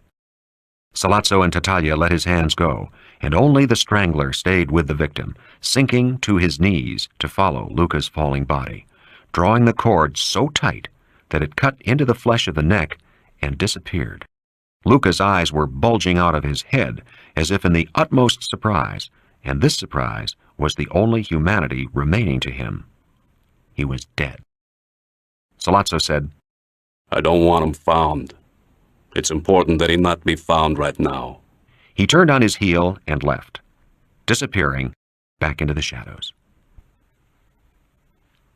Chapter 8. The day after the shooting of Don Corleone was a busy time for the family. Michael stayed by the phone, relaying messages to Sonny. Tom Hagen was busy trying to find a mediator satisfactory to both parties so that a conference could be arranged with Sollozzo. The Turk had suddenly become cagey.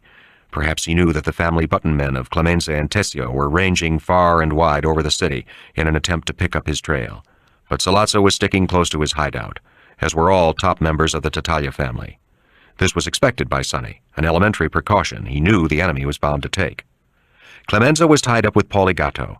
Tessio had been given the assignment of trying to track down the whereabouts of Luca Brasi. Luca had not been home since the night before the shooting, a bad sign. But Sonny could not believe that Brasi had either turned traitor or had been taken by surprise. Mama Corleone was staying in the city with friends of the family so that she could be near the hospital. Carlo Rizzi, the son-in-law, had offered his services, but had been told to take care of his own business that Don Corleone had set him up in, a lucrative bookmaking territory in the Italian section of Manhattan. Connie was staying with her mother in town so that she, too, could visit her father in the hospital. Freddie was still under sedation in his own room of his parents' house. Sonny and Michael had paid him a visit and had been astonished at his paleness, his obvious illness. When they left Freddie's room, Sonny said to Michael, "Christ, he looks like he got plugged worse than the old man." Michael shrugged. He had seen soldiers in the same condition on the battlefield, but he had never expected it to happen to Freddie. He remembered the middle brother as being physically the toughest one in the family when all of them were kids, but he had also been the most obedient son to his father. When they left Freddie's room, Sonny said to Michael, "Christ, he looks like he got plugged worse than the old man." Michael shrugged. He had seen soldiers in the same condition on the battlefield, but he had never expected it to happen to Freddie. He remembered the middle brother as being physically the toughest one in the family when all of them were kids, but he had also been the most obedient son to his father, and yet everyone knew that the Don had given up on this middle son ever being important to the business. He wasn't quite smart enough, and failing that, not quite ruthless enough. He was too retiring a person, did not have enough force. Late in the afternoon, Michael got a call from Johnny Fontaine in Hollywood. Sonny took the phone. "Nah, Johnny, no use coming back here to see the old man. He's too sick and it would give you a lot of bad publicity. And I know the old man wouldn't like that. Wait until he's better and we can move him home, then come see him." "Okay. Yeah, I'll give him your regards." Sonny hung up the phone. He turned to Michael. "That'll make Pop happy that Johnny wanted to fly from California to see how he was." Late that afternoon, Michael was called to the listed phone in the kitchen by one of Clemenza's men. It was Kay. Is your father all right? Her voice was a little strained, a little unnatural. Michael knew that she couldn't quite believe what had happened, that his father really was what the newspapers called a gangster. He'll be okay. Can I come with you when you visit him in the hospital? Michael laughed. She had remembered him telling her how important it was to do such things if you wanted to get along with the old Italians. This is a special case. If the newspaper guys get a hold of your name and background, you'll be on page 3 of the Daily News. Girl from old Yankee family mixed up with son of a big mafia chief. How would your parents like that? My parents never read the Daily News. Again, there was an awkward pause, and then she said, You're okay, aren't you, Mike? You're not in any danger. Mike laughed again. I'm known as the sissy of the Corleone family. No threat.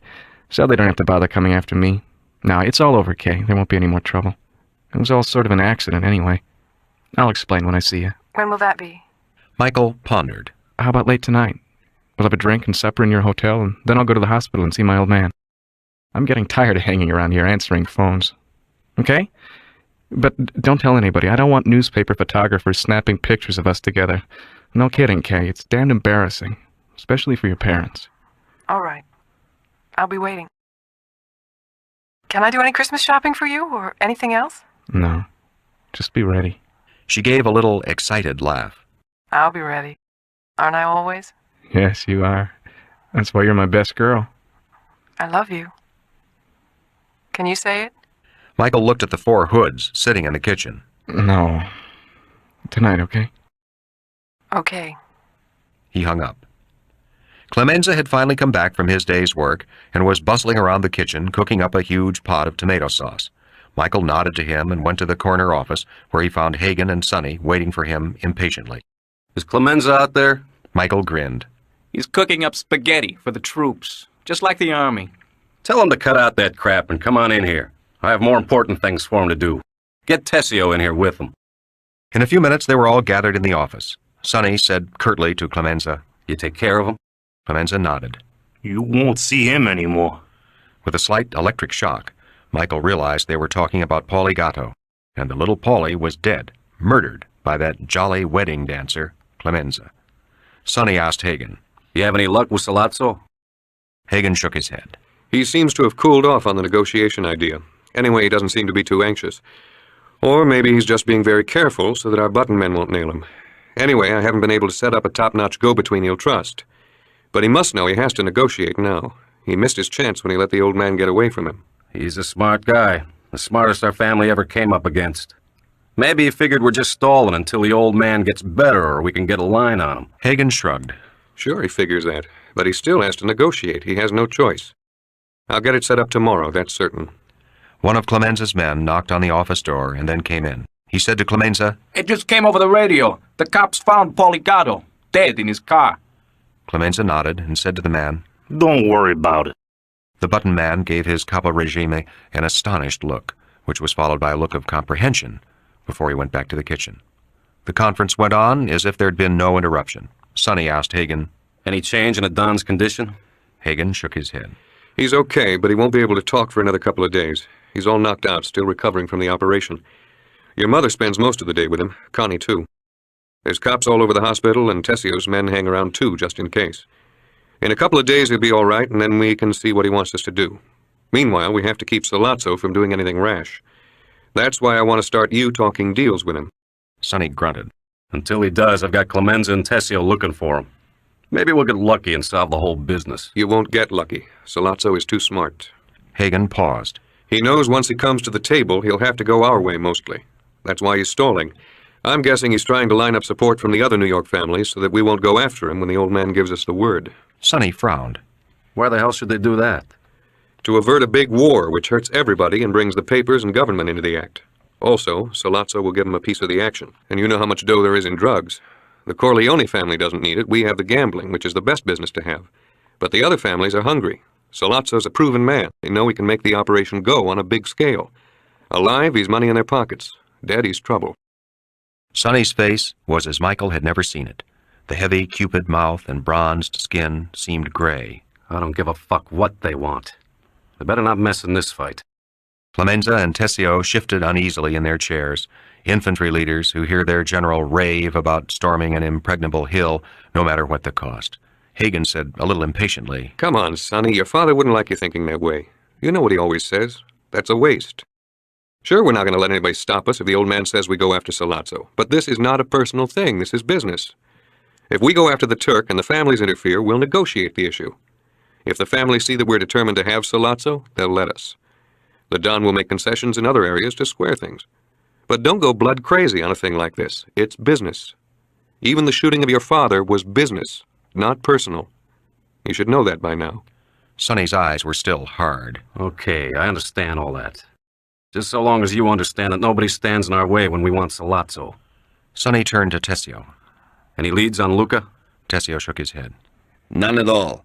Sollozzo must have snatched him. Sollozzo wasn't worried about Luca, which struck me as funny. He's too smart not to worry about a guy like Luca. I think he maybe got him out of the picture, one way or the other. Christ, I hope Luca isn't fighting against us. That's the one thing I'd be afraid of. Clemenza, Tessio, how do you two guys figure it? Anybody could go wrong. Look at Paulie. But with Luca, he was a man who could only go one way. The Godfather was the only thing he believed in, the only man he feared. But not only that, Sonny, he respected your father as no one else respected him, and the Godfather has earned respect from everyone. No, Luca would never betray us, and I find it hard to believe that a man like Sollozzo, no matter how cunning, could surprise Luca. He was a man who suspected everyone and everything. He was always ready for the worst. I think maybe he just went off someplace for a few days. We'll be hearing from him any time now. Sonny turned to Tessio. The Brooklyn caporegime shrugged.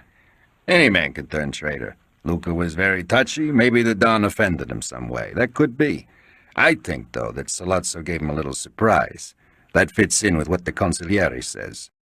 We should expect the worst. Sonny said to all of them, Sollozzo should get the word soon about Paulie Gatto. How will that affect them? It'll make him think. He'll know the Corleone family are not fools. He will realize that he was very lucky yesterday. That wasn't luck. Sollozzo was planning that for weeks. They must have tailed the old man to his office every day and watched his routine. Then they bought Paulie off and maybe Luca. They snatched Tom right on the button. They did everything they wanted to do. They were unlucky, not lucky. Those button men they hired weren't good enough, and the old man moved too quick. If they had killed him, I would have had to make a deal, and Sollozzo would have won. For now. I would have waited maybe and got him 5, 10 years from now. But don't call him lucky, Pete. That's underrating him. And we've done that too much lately. One of the button men brought a bowl of spaghetti in from the kitchen, and then some plates, forks, and wine. They ate as they talked. Michael watched in amazement. He didn't eat, neither did Tom.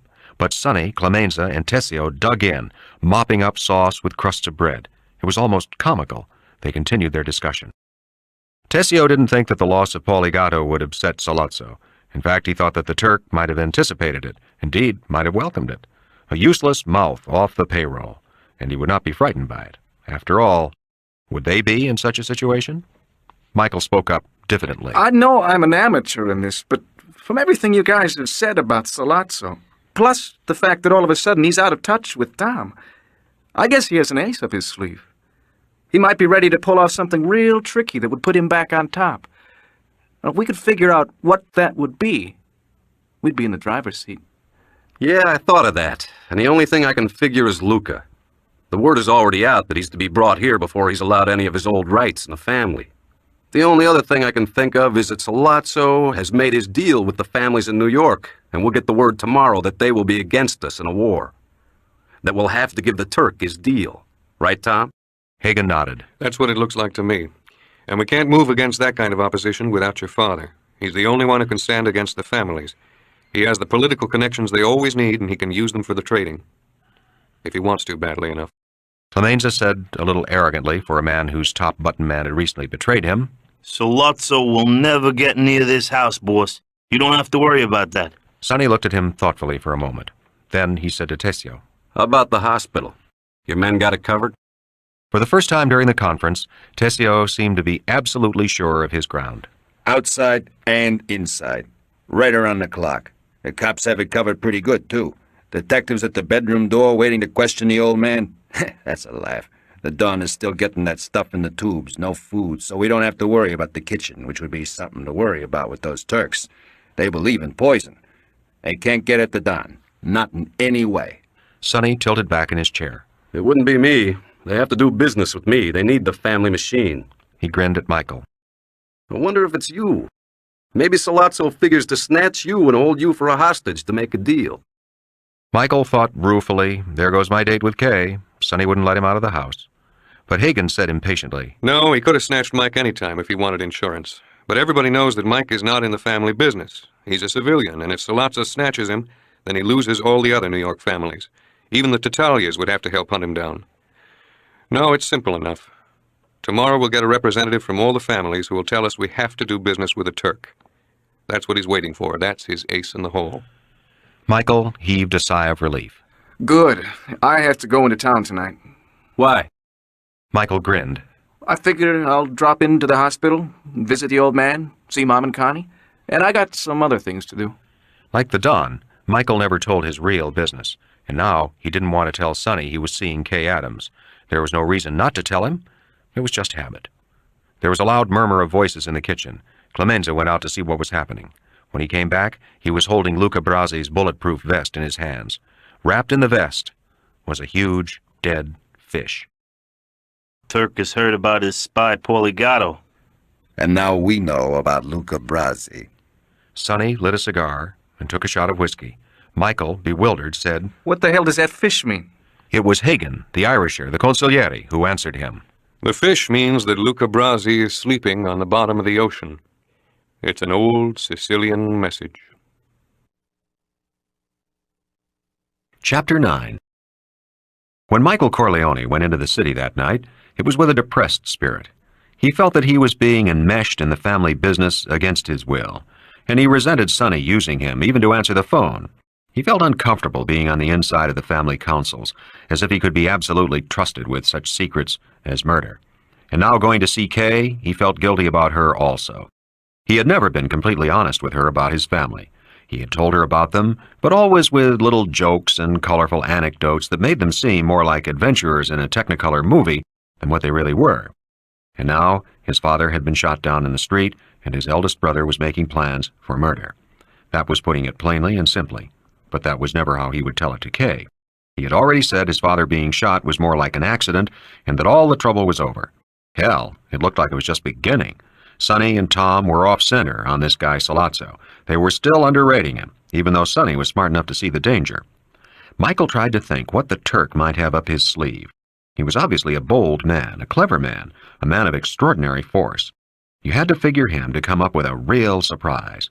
But then, Sonny and Tom and Clemenza and Tessio were all agreed that everything was under control, and they all had more experience than he did. He was the civilian in this war, Michael thought wryly, and they'd have to give him a hell of a lot better medals than he'd gotten in World War II to make him join this one. Thinking this made him feel guilty about not feeling more sympathy for his father. His own father shot full of holes. And yet, in a curious way, Michael, better than anyone else, understood when Tom had said it was just business, not personal. That his father had paid for the power he had wielded all his life, the respect he had extorted from all those around him. What Michael wanted was out of all this, to lead his own life, but he couldn't cut loose from the family until the crisis was over. He had to help in a civilian capacity. With sudden clarity, he realized that he was annoyed with the role assigned to him, that of the privileged non-combatant, the excused conscientious objector. That was why the word civilian kept popping into his skull in such an irritating way. When he got to the hotel, Kay was waiting for him in the lobby. A couple of Clemenza's people had driven him into town and dropped him off on a nearby corner after making sure they were not followed. They had dinner together and some drinks. What time are you going to visit your father? Michael looked at his watch. Visiting hours end at 8:30. I think I'll go after everybody has left. They'll let me up. He has a private room and his own nurses, so I can just sit with him for a while. I don't think he can talk yet, or even know if I'm there, but I have to show respect. I feel so sorry for your father. He seemed like such a nice man at the wedding. I can't believe the things the papers are printing about him. I'm sure most of it's not true. I don't think so either. He was surprised to find himself so secretive with Kay. He loved her. He trusted her. But he would never tell her anything about his father or the family. She was an outsider. What about you? Are you going to get mixed up in this gang war the papers are talking about so gleefully? Michael grinned, unbuttoned his jacket, and held it wide open. Look, no guns. Kay laughed. It was getting late, and they went up to their room. She mixed a drink for both of them and sat on his lap as they drank. Beneath her dress, she was all silk until his hand touched the glowing skin of her thigh. They fell back on the bed together and made love with all their clothes on, their mouths glued together. When they were finished, they lay very still, feeling the heat of their bodies burning through their garments. Kay murmured, "Is that what you soldiers call a quickie?" "Yeah." "It's not bad." They dozed off until Michael suddenly started up anxiously and looked at his watch. "Damn, it's nearly 10. I have to get down to the hospital." He went to the bathroom to wash up and comb his hair. Kay came in after him and put her arms around his waist from behind. "When are we going to get married?" "Whenever you say. As soon as this family thing quiets down and my old man gets better. I think you'd better explain things to your parents, though." "What should I explain?" Michael ran the comb through his hair. "Just say that you've met a brave, handsome guy of Italian descent, top marks at Dartmouth, Distinguished Service Cross during the war, plus the Purple Heart, honest, hard-working, but his father is a mafia chief who has to kill bad people, sometimes bribe high government officials, and in his line of work gets shot full of holes himself. But that has nothing to do with his honest, hard-working son. Do you think you remember all that?" Kay let go his body and leaned against the door of the bathroom. "Is he really... Well, does he really... She paused. kill people?" Michael finished combing his hair. "I don't really know. Nobody really knows. But I wouldn't be surprised." Before he went out the door, she asked, "When will I see you again?" Michael kissed her. "I want you to go home and think things over in that little hick town of yours. I don't want you to get mixed up in this business in any way. After the Christmas holidays, I'll be back at school and we'll get together up in Hanover. Okay?" "Okay." She watched him go out the door, saw him wave before he stepped into the elevator. She had never felt so close to him, never so much in love, and if someone had told her she would not see Michael again until 3 years passed, she would not have been able to bear the anguish of it. When Michael got out of the cab in front of the French hospital, he was surprised to see that the street was completely deserted. When he entered the hospital, he was even more surprised to find the lobby empty. Damn it, what the hell were Clemenza and Tessio doing? Sure, they never went to West Point, but they knew enough about tactics to have outposts. A couple of their men should have been in the lobby, at least. Even the latest visitors had departed. It was almost 10:30 at night. Michael was tense and alert now. He didn't bother to stop at the information desk. He already knew his father's room number up on the 4th floor. He took the self-service elevator. Oddly enough, nobody stopped him until he reached the nurse's station on the 4th floor. But he strode right past her query and on to his father's room. There was no one outside the door. Where the hell were the 2 detectives who were supposed to be waiting around to guard and question the old man? Where the hell were Tessio and Clemenza's people? Could there be someone inside the room? But the door was open. Michael went in. There was a figure in the bed, and by the December moonlight, straining through the window, Michael could see his father's face. Even now it was impassive. The chest heaved shallowly with his uneven breath. Tubes hung from steel gallows beside the bed and ran into his nose. On the floor was a glass jar receiving the poisons emptied from his stomach by other tubes. Michael stayed there for a few moments to make sure his father was all right, then backed out of the room. He told the nurse, "My name is Michael Corleone. I just want to sit with my father. What happened to the detectives who were supposed to be guarding him?" The nurse was a pretty young thing with a great deal of confidence in the power of her office. Oh, your father just had too many visitors. It interfered with the hospital service. The police came and made them all leave about 10 minutes ago, and then just 5 minutes ago I had to call the detectives to the phone for an emergency alarm from their headquarters, and then they left too. But don't worry, I look in on your father often, and I can hear any sound from his room. That's why we leave the doors open. "Thank you. I'll sit with him for a little while, okay?" She smiled at him. Just for a little bit, and then I'm afraid you'll have to leave. It's the rules, you know. Michael went back into his father's room. He took the phone from its cradle and got the hospital operator to give him the house in Long Beach, the phone in the corner office room. Sonny answered. "Sonny, I'm down at the hospital. I came down late. Sonny, there's nobody here. None of Tessio's people, no detectives at the door. The old man was completely unprotected." His voice was trembling. There was a long silence, and then Sonny's voice came, low and impressed. "This is Sollozzo's move you were talking about." "That's what I figured too. But how did he get the cops to clear everybody out, and where did they go? What happened to Tessio's men? Jesus Christ, has that bastard Sollozzo got the New York Police Department in his pocket too?" "Take it easy, kid." Sonny's voice was soothing. "We got lucky again with you going to visit the hospital so late. Stay in the old man's room. Lock the door from the inside. I'll have some men there inside of 15 minutes, soon as I make some calls. Just sit tight and don't panic. Okay, kid?" "I won't panic." For the first time since it had all started, he felt a furious anger rising in him, a cold hatred for his father's enemies. He hung up the phone and rang the buzzer for the nurse. He decided to use his own judgment and disregard Sonny's orders. When the nurse came in, he said, "I don't want you to get frightened, but we have to move my father right away, to another room or another floor. Can you disconnect all these tubes so we can wheel the bed out?" Well, that's ridiculous. We have to get permission from the doctor. Michael spoke very quickly. "You've read about my father in the papers. You've seen that there's no one here tonight to guard him.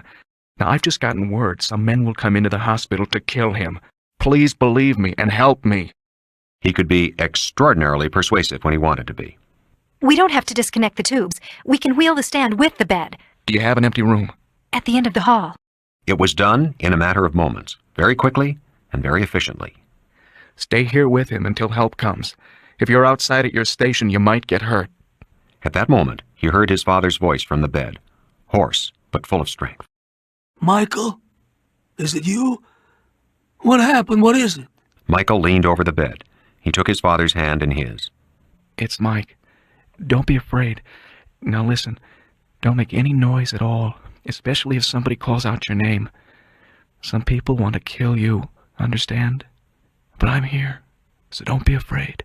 Don Corleone, still not fully conscious of what had happened to him the day before, in terrible pain, yet smiled benevolently on his youngest son, wanting to tell him, but it was too much effort. "Why should I be afraid now? Strange men have come to kill me ever since I was 12 years old." Chapter 10. The hospital was small and private, with just one entrance. Michael looked through the window down into the street. There was a curved courtyard that had steps leading down into the street, and the street was empty of cars. But whoever came into the hospital would have to come through that entrance. He knew he didn't have much time, so he ran out of the room and down the 4 flights and through the wide doors of the ground floor entrance. Off to the side, he saw the ambulance yard, and there was no car there, no ambulances either. Michael stood on the sidewalk outside the hospital and lit a cigarette.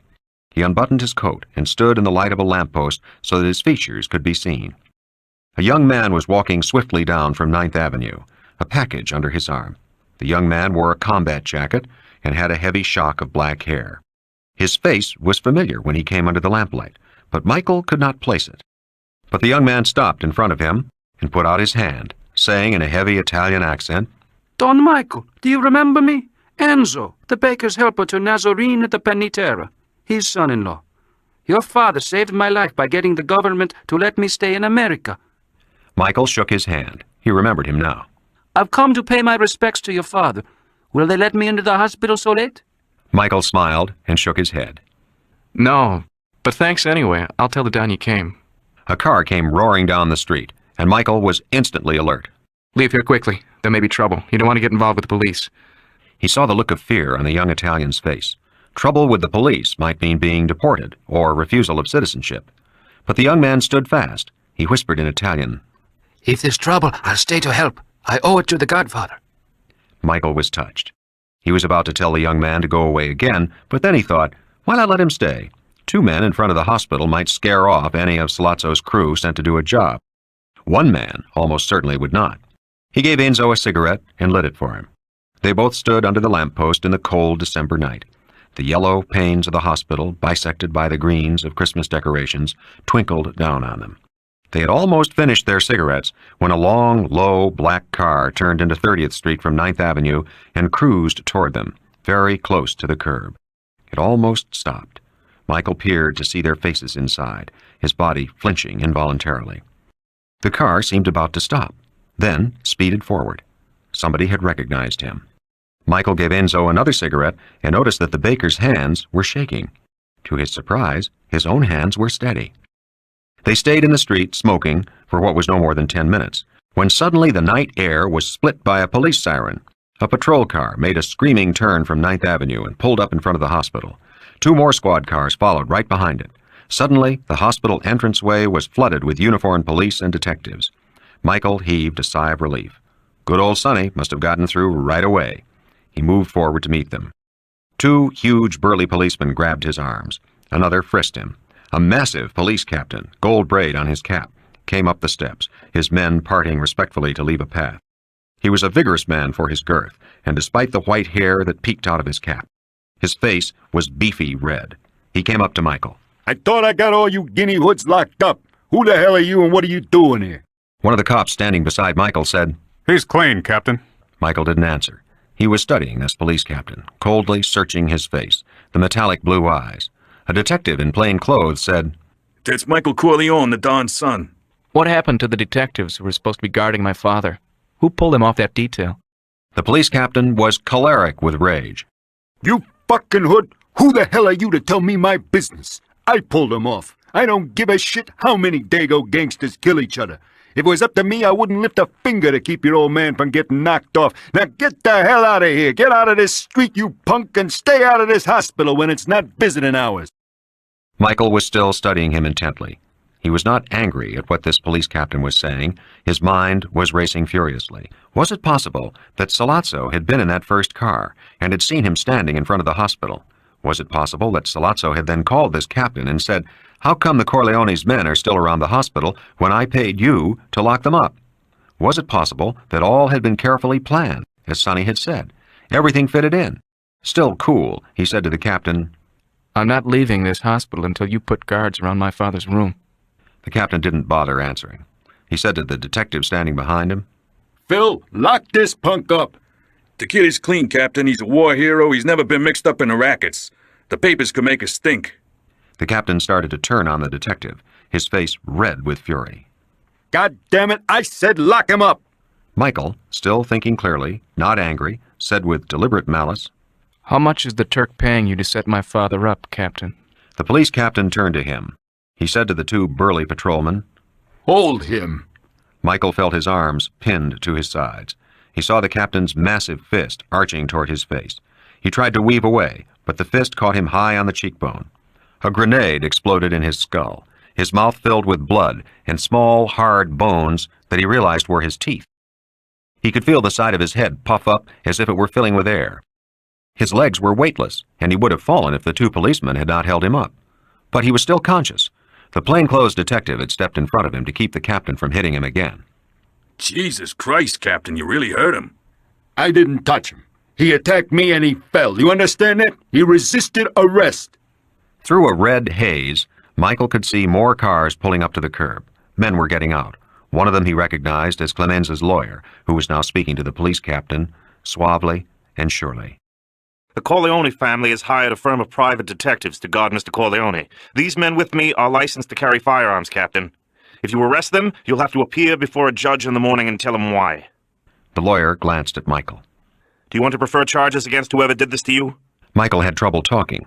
His jaws wouldn't come together, but he managed to mumble, I slipped. I slipped and fell. He saw the captain give him a triumphant glance, and he tried to answer that glance with a smile. At all costs, he wanted to hide the delicious, icy chilliness that controlled his brain, the surge of wintry, cold hatred that pervaded his body. He wanted to give no warning to anyone in this world as to how he felt at this moment, as the Don would not. Then he felt himself carried into the hospital, and he lost consciousness. When he woke up in the morning, he found that his jaw had been wired together, and that 4 of his teeth along the left side of his mouth were missing. Hagen was sitting beside his bed. Did they drug me up? Yeah. They had to dig some bone fragments out of your gums, and they figured it'd be too painful. Besides, you were practically out anyway. Is there anything else wrong with me? No. Sonny wants you out at the Long Beach house. Think you can make it? Sure. Is the Don all right? Hagen flushed. I think we've solved the problem now. We have a firm of private detectives, and we have the whole area loaded. I'll tell you more when we get in the car. Clemenza was driving. Michael and Hagen sat in the back. Michael's head throbbed. So what the hell really happened last night? Did you guys ever find out? Sonny has an inside man, that Detective Phillips, who tried to protect you. He gave us the scoop. The police captain, McCluskey, is a guy who's been on the take very heavy ever since he's been a patrolman. Our family has paid him quite a bit, and he's greedy and untrustworthy to do business with. But Sollozzo must have paid him a big price. McCluskey had all Tessio's men around and in the hospital arrested, right after visiting hours. It didn't help that some of them were carrying guns. Then McCluskey pulled the official guard detectives off the Don's door, claimed he needed them and that some other cops were supposed to go over and take their place, but they got their assignments bollocksed. Baloney. He was paid off to set the Don up. And Phillips said he's the kind of guy who'll try it again. Sollozzo must have given him a fortune for openers and promised him the moon to come. Was Mike getting hurt in the papers? No, we kept that quiet. Nobody wants that known. Not the cops, not us. Good. That boy Enzo get away? Yeah, he was smarter than you. When the cops came, he disappeared. He claims he stuck with you while Sollozzo's car went by. Is that true? Yeah, he's a good kid. He'll be taken care of. You feeling okay? His face was concerned. You look lousy. I'm okay. What was that police captain's name? McCluskey. By the way, it might make you feel better to know that the Corleone family finally got up on the scoreboard. Bruno Tattaglia, 4 o'clock this morning. How come? I thought we were supposed to sit tight. Hagen shrugged. After what happened at the hospital, Sonny got hard. The button men are out all over New York and New Jersey. We made the list last night. I'm trying to hold Sonny in, Mike. Maybe you can talk to him. This whole business can still be settled without a major war. I'll talk to him. Is there a conference this morning? Yeah. Sollozzo finally got in touch and wants to sit down with us. A negotiator is arranging the details. That means we win. Sollozzo knows he's lost and he wants to get out with his life. Hagen paused. Maybe he thought we were soft, ready to be taken because we didn't strike back. Now with one of the Tattaglia sons dead, he knows we mean business. He really took an awful gamble bucking the Don. By the way, we got the confirmation on Luca. They killed him the night before they shot your father. In Bruno's nightclub. Imagine that? No wonder they caught him off guard. At the houses in Long Beach, the entrance to the mall was blocked by a long black car parked across its mouth. 2 men leaned against the hood of the car. The 2 houses on each side, Michael noticed, had opened windows on their upper floors. Christ, Sonny must really mean business. Clemenza parked the car outside the mall, and they walked inside it. The 2 guards were Clemenza's men, and he gave them a frown of greeting that served as a salute. The men nodded their heads in acknowledgement. There were no smiles, no greetings. Clemenza led Hagen and Michael Corleone into the house. The door was opened by another guard before they rang. He had obviously been watching from a window. They went to the corner office and found Sonny and Tessio waiting for them. Sonny came to Michael, took his younger brother's head in his hands. Beautiful, beautiful. Michael knocked his hands away and went to the desk and poured himself some scotch, hoping it would dull the ache in his wired jaw. The five of them sat around the room, but the atmosphere was different than their earlier meetings. Sonny was gayer, more cheerful, and Michael realized what that gaiety meant. There were no longer any doubts in his older brother's mind. He was committed, and nothing would sway him. The attempt by Sollozzo the night before was the final straw. There could no longer be any question of a truce. Sonny said to Hagen, "We got a call from the negotiator while you were gone. The Turk wants a meeting now." Sonny laughed. "The ball's on that son of a bitch. After he crapped out last night, he wants a meeting today or the next day. Meanwhile, we're supposed just to lay back and take everything he dishes out. What fucking nerve?" What did you answer? Sonny grinned. I said, "Sure, why not? Anytime he says, I'm in no hurry. I've got 100 button men out on the street 24 hours a day. If Sollozzo shows one hair on his asshole, he's dead. Let them take all the time they want." Was there a definite proposal? "Yeah. He wants us to send Mike to meet him to hear his proposition. The negotiator guarantees Mike's safety. Sollozzo doesn't ask us to guarantee his safety. He knows he can't ask that. No point. So the meeting will be arranged on his side. His people will pick Mike up and take Mike to the meeting place. Mike will listen to Sollozzo and then they'll turn him loose. But the meeting place is secret. The promise is the deal will be so good we can't turn it down." What about the Tatalias? What'll they do about Bruno? "That's part of the deal. The negotiator says the Tattaglia family has agreed to go along with Sollozzo. They'll forget about Bruno Tattaglia. He pays for what they did to my father. One cancels out the other." Sonny laughed again. "The nervy bastards." We should hear what they have to say. Sonny shook his head from side to side. "No, no, consigliere, not this time." His voice held a faint trace of Italian accent. He was consciously mocking his father just to kid around. "No more meetings. No more discussions. No more Sollozzo tricks. When the negotiator gets in touch with us again for our answer, I want you to give him one message. I want Sollozzo. If not, it's all-out war. We'll go to the mattresses and we'll put all the button men out on the street. Business will just have to suffer." The other families won't stand for an all-out war. It puts too much heat on everybody. Sonny shrugged. "They have a simple solution. Give me Sollozzo. Or fight the Corleone family." Sonny paused, then said roughly, "No more advice on how to patch it up, Tom. The decision is made. Your job is to help me win. Understand?" Hagen bowed his head. He was deep in thought for a moment. Then he said, "I spoke to your contact in the police station. He says that Captain McCluskey is definitely on Sollozzo's payroll and for big money. Not only that, but McCluskey is going to get a piece of the drug operation. McCluskey has agreed to be Sollozzo's bodyguard. The Turk doesn't poke his nose out of his hole without McCluskey. When he meets Mike for the conference, McCluskey will be sitting beside him, in civilian clothes but carrying his gun. Now what you have to understand, Sonny, is that while Sollozzo is guarded like this, he's invulnerable. Nobody has ever gunned down a New York police captain and gotten away with it. The heat in this town would be unbearable, what with the newspapers, the whole police department, the churches, everything. That would be disastrous. The families would be after you. The Corleone family would become outcasts. Even the old man's political protection would run for cover, so take that into consideration." Sonny shrugged. "McCluskey can't stay with the Turk forever. We'll wait." Tessio and Clemenza were puffing on their cigars uneasily, not daring to speak, but sweating. It would be their skins that would go on the line if the wrong decision was made. Michael spoke for the first time. He asked Hagen, "Can the old man be moved out of the hospital under the mall here?" Hagen shook his head. "That's the first thing I asked. Impossible. He's in very bad shape. He'll pull through, but he needs all kinds of attention. Maybe some more surgery. Impossible." "Then you have to get Sollozzo right away. We can't wait. The guy's too dangerous. He'll come up with some new idea. Remember, the key is still that he gets rid of the old man. He knows that. Okay, he knows it now. It's very tough, so he's willing to take defeat for his life. But if he's going to get killed anyway, he'll have another crack at the Don. And with that police captain helping him, who knows what the hell might happen. We can't take that chance. We have to get Sollozzo right away." Sonny was scratching his chin thoughtfully. "You're right, kid. You got right to the old nuts. We can't let Sollozzo get another crack at the old man. What about Captain McCluskey? Sonny turned to Michael with an odd little smile. Yeah, kid. What about that tough police captain? Okay, it's an extreme. But there are times when the most extreme measures are justified. Let's think now that we have to kill McCluskey.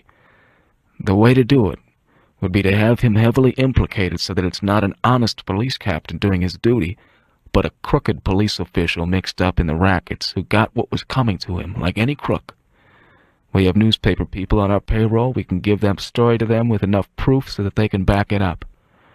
That should take some of the heat off. How does that sound? Michael looked around deferentially to the others. Tessio and Clemenza had gloomy faces and refused to speak. Sonny said with the same odd smile, Go on, kid, you're doing great. Out of the mouths of infants, as Don always used to say. Go ahead, Mike. Tell us more. Hagen was smiling too, a little, and averting his head. Michael flushed. Well, they want me to go to a conference with Sollozzo. It will be me, Sollozzo, and McCluskey all on our own. Set up the meeting for 2 days from now. Then get our informers to find out where the meeting will be held. Insist that it has to be a public place. That I'm not going to let them take me to any apartments or houses. Let it be a restaurant or a bar at the height of the dinner hour. Something like that, so that I'll feel safe. They'll feel safe too. Even Sollozzo won't figure that we'll dare to gun the captain. They'll frisk me when I meet them, so I'll have to be clean then. Figure out a way you can get a weapon to me while I'm meeting them. Then I'll take both of them. All four heads turned and stared at him. Clemenza and Tessio were gravely astonished. Hagen looked a little sad, but not surprised. He started to speak and thought better of it.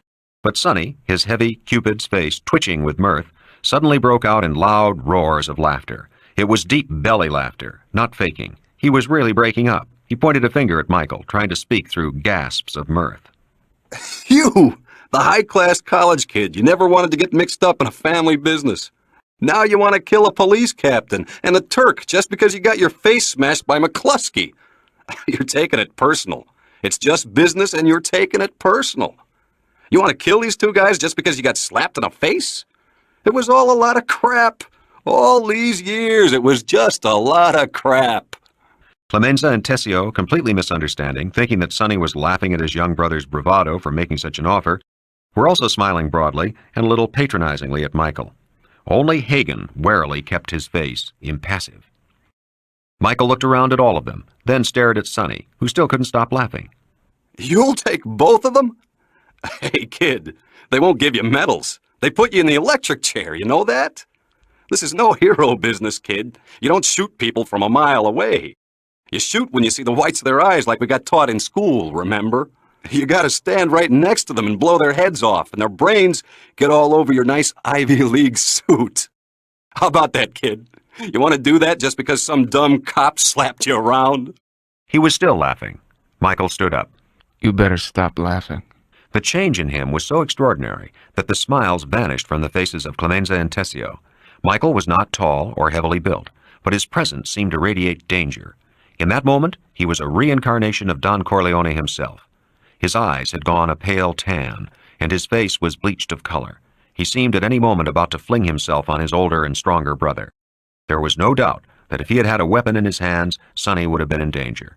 Sonny stopped laughing, and Michael said to him in a cold, deadly voice, Don't you think I can do it, you son of a bitch?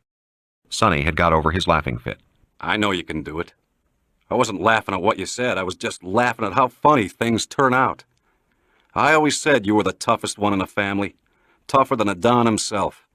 You were the only one who could stand off the old man. I remember you when you were a kid. What a temper you had then. Hell, you even used to fight me, and I was a lot older than you. And Freddie had to beat the shit out of you at least once a week. And now Sollozzo has you figured for the soft touch in the family, because you let McCluskey hit you without fighting back, and you wouldn't get mixed up in a family fight. He figures he got nothing to worry about if he meets you head-to-head. And McCluskey, too. He's got you figured for a yellow guinea. Sonny paused, and then said softly, But you're a Corleone after all, you son of a bitch. And I was the only one who knew it. I've been sitting here waiting for the last 3 days, ever since the old man got shot. Waiting for you to crack out of that Ivy League war hero bullshit character you've been wearing. I've been waiting for you to become my right arm so we could kill those fucks that are trying to destroy our father and our family. And all it took was a sock on a jaw. How do you like that? Sonny made a comical gesture, a punch. How do you like that? The tension had relaxed in the room. Mike shook his head. Sonny, I'm doing it because it's the only thing to do. I can't give Sollozzo another crack at the old man. I seem to be the only one who could get close enough to him, and I figured it out. I don't think you can get anybody else to knock off a police captain. Maybe you would do it, Sonny, but you have a wife and kids, and you have to run the family business until the old man is in shape. So that leaves me and Freddie. Freddie is in shock and out of action. Finally, that leaves just me. It's all logic. This sack on the jaw has nothing to do with it. Sonny came over and embraced him. I don't give a damn what your reasons are, just so long as you're with us now. And I'll tell you another thing. You're right all the way. Tom, what's your say? Hagen shrugged. The reasoning is solid. What makes it so is that I don't think the Turk is sincere about a deal. I think he'll still try to get at the Don. Anyway, on his past performance, that's how we have to figure him. So we try to get Sollozzo. We get him even if we have to get the police captain. But whoever does the job is going to get an awful lot of heat. Does it have to be Mike? I could do it. Hagen shook his head impatiently. Sollozzo wouldn't let you get within a mile of him if he had 10 police captains. And besides, you're the acting head of the family. You can't be risked. Hagen paused and said to Clemenza and Tessio, Do either one of you have a top-button man, someone really special, who would take on this job? He wouldn't have to worry about money for the rest of his life. Clemenza spoke first. Nobody that Sollozzo wouldn't know would catch on right away. He'd catch on if me or Tessio went too. What about somebody really tough who hasn't made his rep yet? A good rookie? Both caporegimes shook their heads. Tessio smiled to take the sting out of his words. That's like bringing a guy up from the minors to pitch a World Series. It has to be Mike, for a million different reasons. Most important, they got him down as faggy. And he can do the job. I guarantee that. And that's important because this is the only shot we'll get at that sneaky bastard Turk. So now we have to figure out the best way to back him up. Tom, Clemenza, Tessio, find out where Sollozzo will take him for the conference. I don't care how much it costs. When we find that out, we can figure out how we can get a weapon into his hands. Clemenza, I want you to get him a really safe gun out of your collection. The coldest one you got. Impossible to trace. Try to make it short barrel with a lot of blasting power. It doesn't have to be accurate. He'll be right on top of him when he uses it. Mike, as soon as you've used the gun, drop it on the floor. Don't be caught with it on you. Clemenza, tape the barrel and the trigger with that special stuff you got so he won't leave prints. Remember, Mike, we can square everything. Witnesses and so forth. But if they catch you with the gun on you, we can't square that. We'll have transportation and protection, and then we'll make you disappear for a nice, long vacation until the heat wears off. You'll be gone a long time, Mike, but I don't want you saying goodbye to your girlfriend or even calling her. After it's all over and you're out of the country, I'll send her word that you're okay. Those are orders.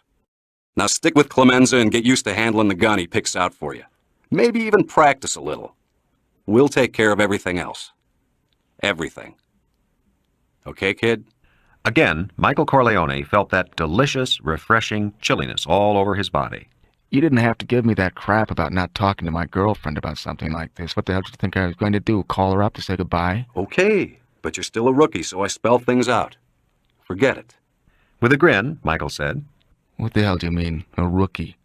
I listened to the old man just as hard as you did. How do you think I got so smart? They both laughed. Hagen poured drinks for everyone. He looked a little glum. The statesman forced to go to war. The lawyer forced to go to law. Well, anyway, now we know what we're going to do. Chapter 11. Captain Mark McCluskey sat in his office, fingering 3 envelopes bulging with betting slips. He was frowning and wishing he could decode the notations on the slips. It was very important that he do so. The envelopes were the betting slips that his raiding parties had picked up when they had hit one of the Corleone family bookmakers the night before. Now, the bookmaker would have to buy back the slips so that players couldn't claim winners and wipe him out. It was very important for Captain McCluskey to decode the slips because he didn't want to get cheated when he sold the slips back to the bookmaker. If there was 50 grand worth of action, then maybe he could sell it back for 5 grand. But if there were a lot of heavy bets and the slips represented 100 grand or maybe even 200 grand, then the price should be considerably higher. McCluskey fiddled with the envelope and then decided to let the bookie sweat a little bit and make the first offer. That might tip off what the real price should be.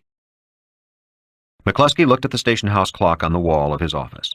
It was time for him to pick up that greasy Turk, Sollozzo, and take him to wherever he was going to meet the Corleone family.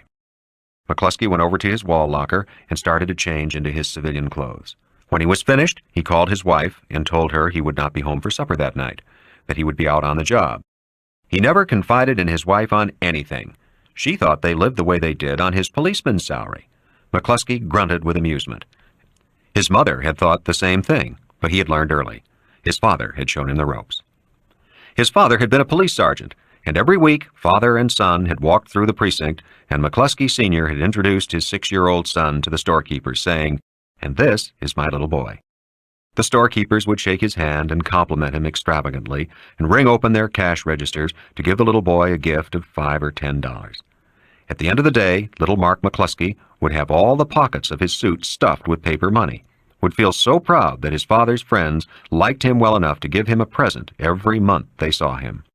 Of course, his father put the money in the bank for him, for his college education, and little Mark got at most a 50-cent piece for himself. Then, when Mark got home and his policeman uncles asked him what he wanted to be when he grew up, and he would lisp childishly, "a policeman," they would all laugh uproariously.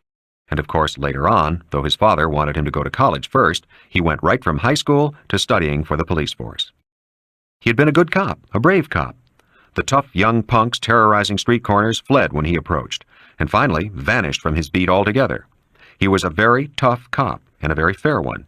He never took his son around to the storekeepers to collect his money presents for ignoring garbage violations and parking violations. He took the money directly into his own hand. Direct because he felt he earned it. He never ducked into a movie house or goofed off into restaurants when he was on foot patrol, as some of the other cops did, especially on winter nights. He always made his rounds. He gave his stores a lot of protection, a lot of service. When winos and drunks filtered up from the Bowery to panhandle on his beat, he got rid of them so roughly that they never came back. The tradespeople in his precinct appreciated it, and they showed their appreciation. He also obeyed the system. The bookies in his precinct knew he would never make trouble to get an extra payoff for himself, that he was content for his share of the station house bag. His name was on the list with the others, and he never tried to make extras. He was a fair cop who took only clean graft, and his rise in the police department was steady, if not spectacular. During this time, he was raising a large family of 4 sons, none of whom became policemen.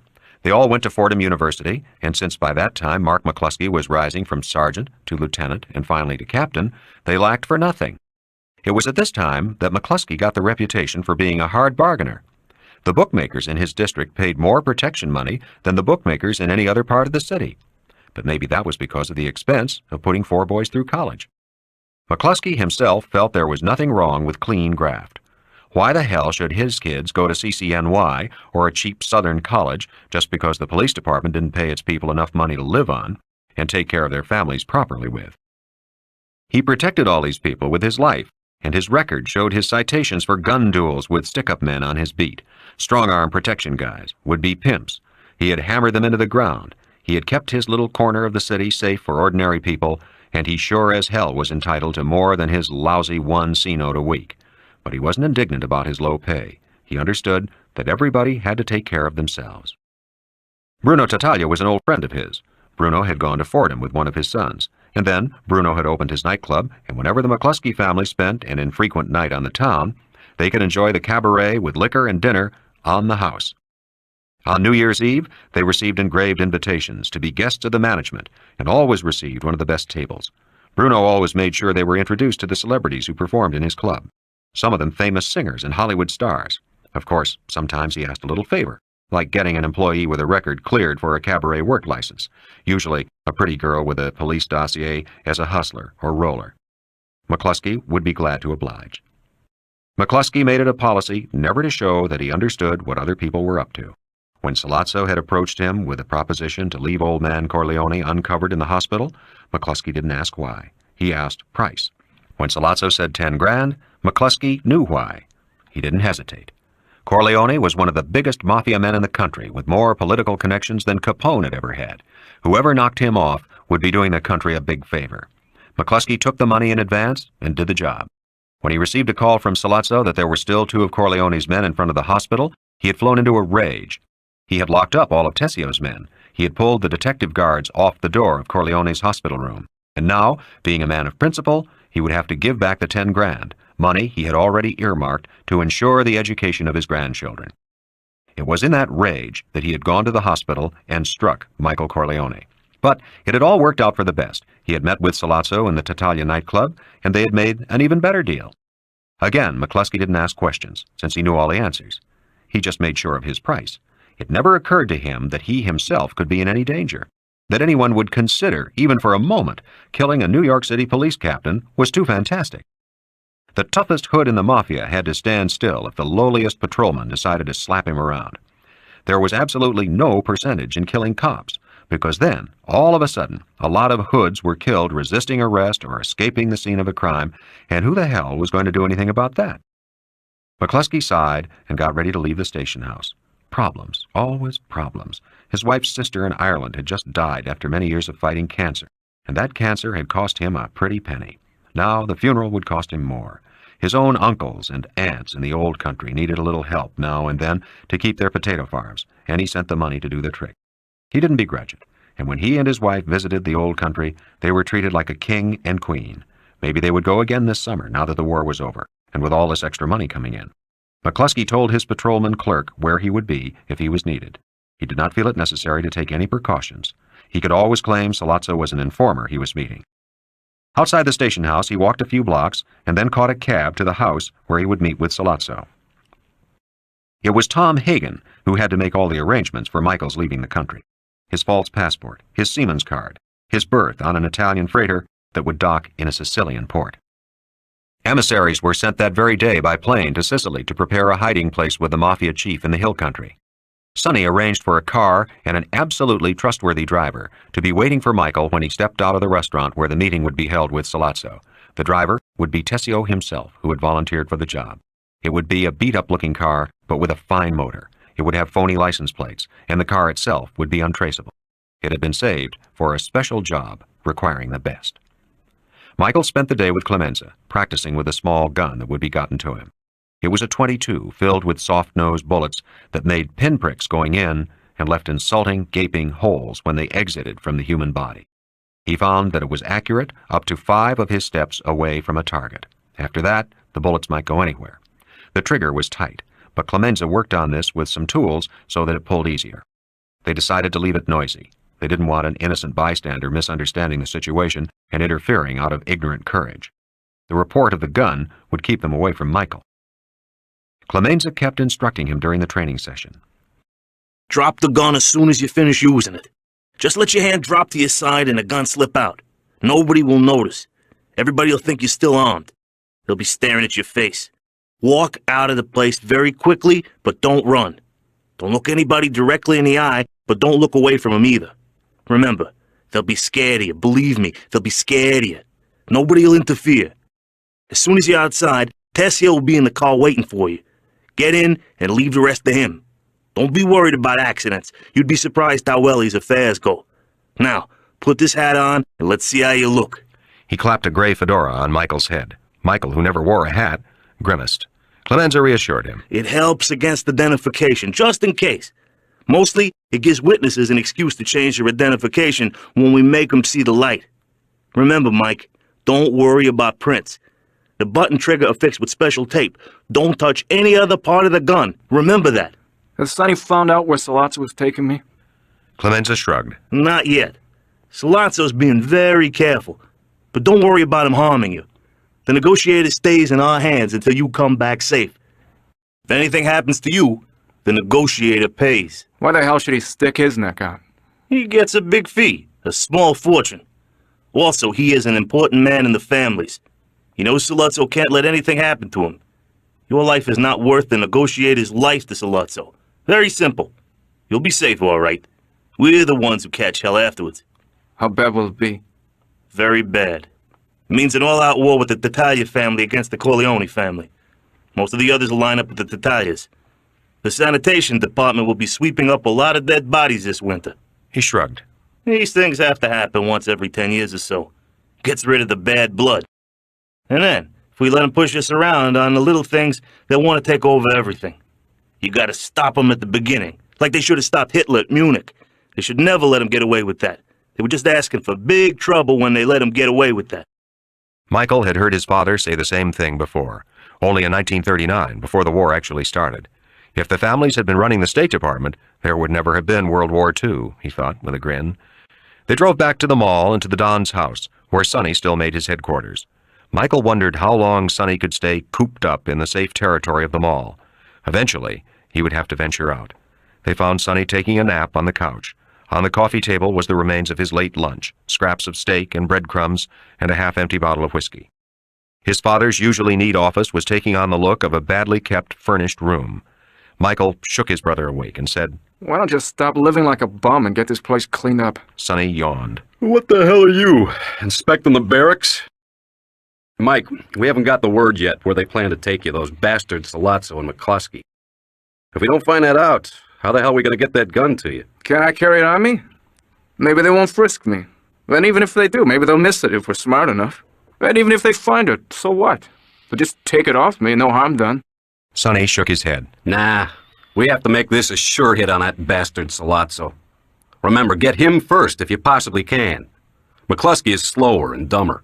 You should have plenty of time to take him. Did Clemenza tell you to be sure to drop the gun? 1,000,000 times. Sonny got up from the sofa and stretched. How does your jaw feel, kid? Lousy. The left side of his face ached, except those parts that felt numb because of the drugged wire holding it together. He took the bottle of whiskey from the table and swigged directly from it. The pain eased. Easy, Mike. Now is no time to get slowed up by booze. Oh, Christ, Sonny, stop playing the big brother. I've been in combat against tougher guys than Sollozzo and under worse conditions. Where the hell are his mortars? Has he got air cover? Heavy artillery? Landmines?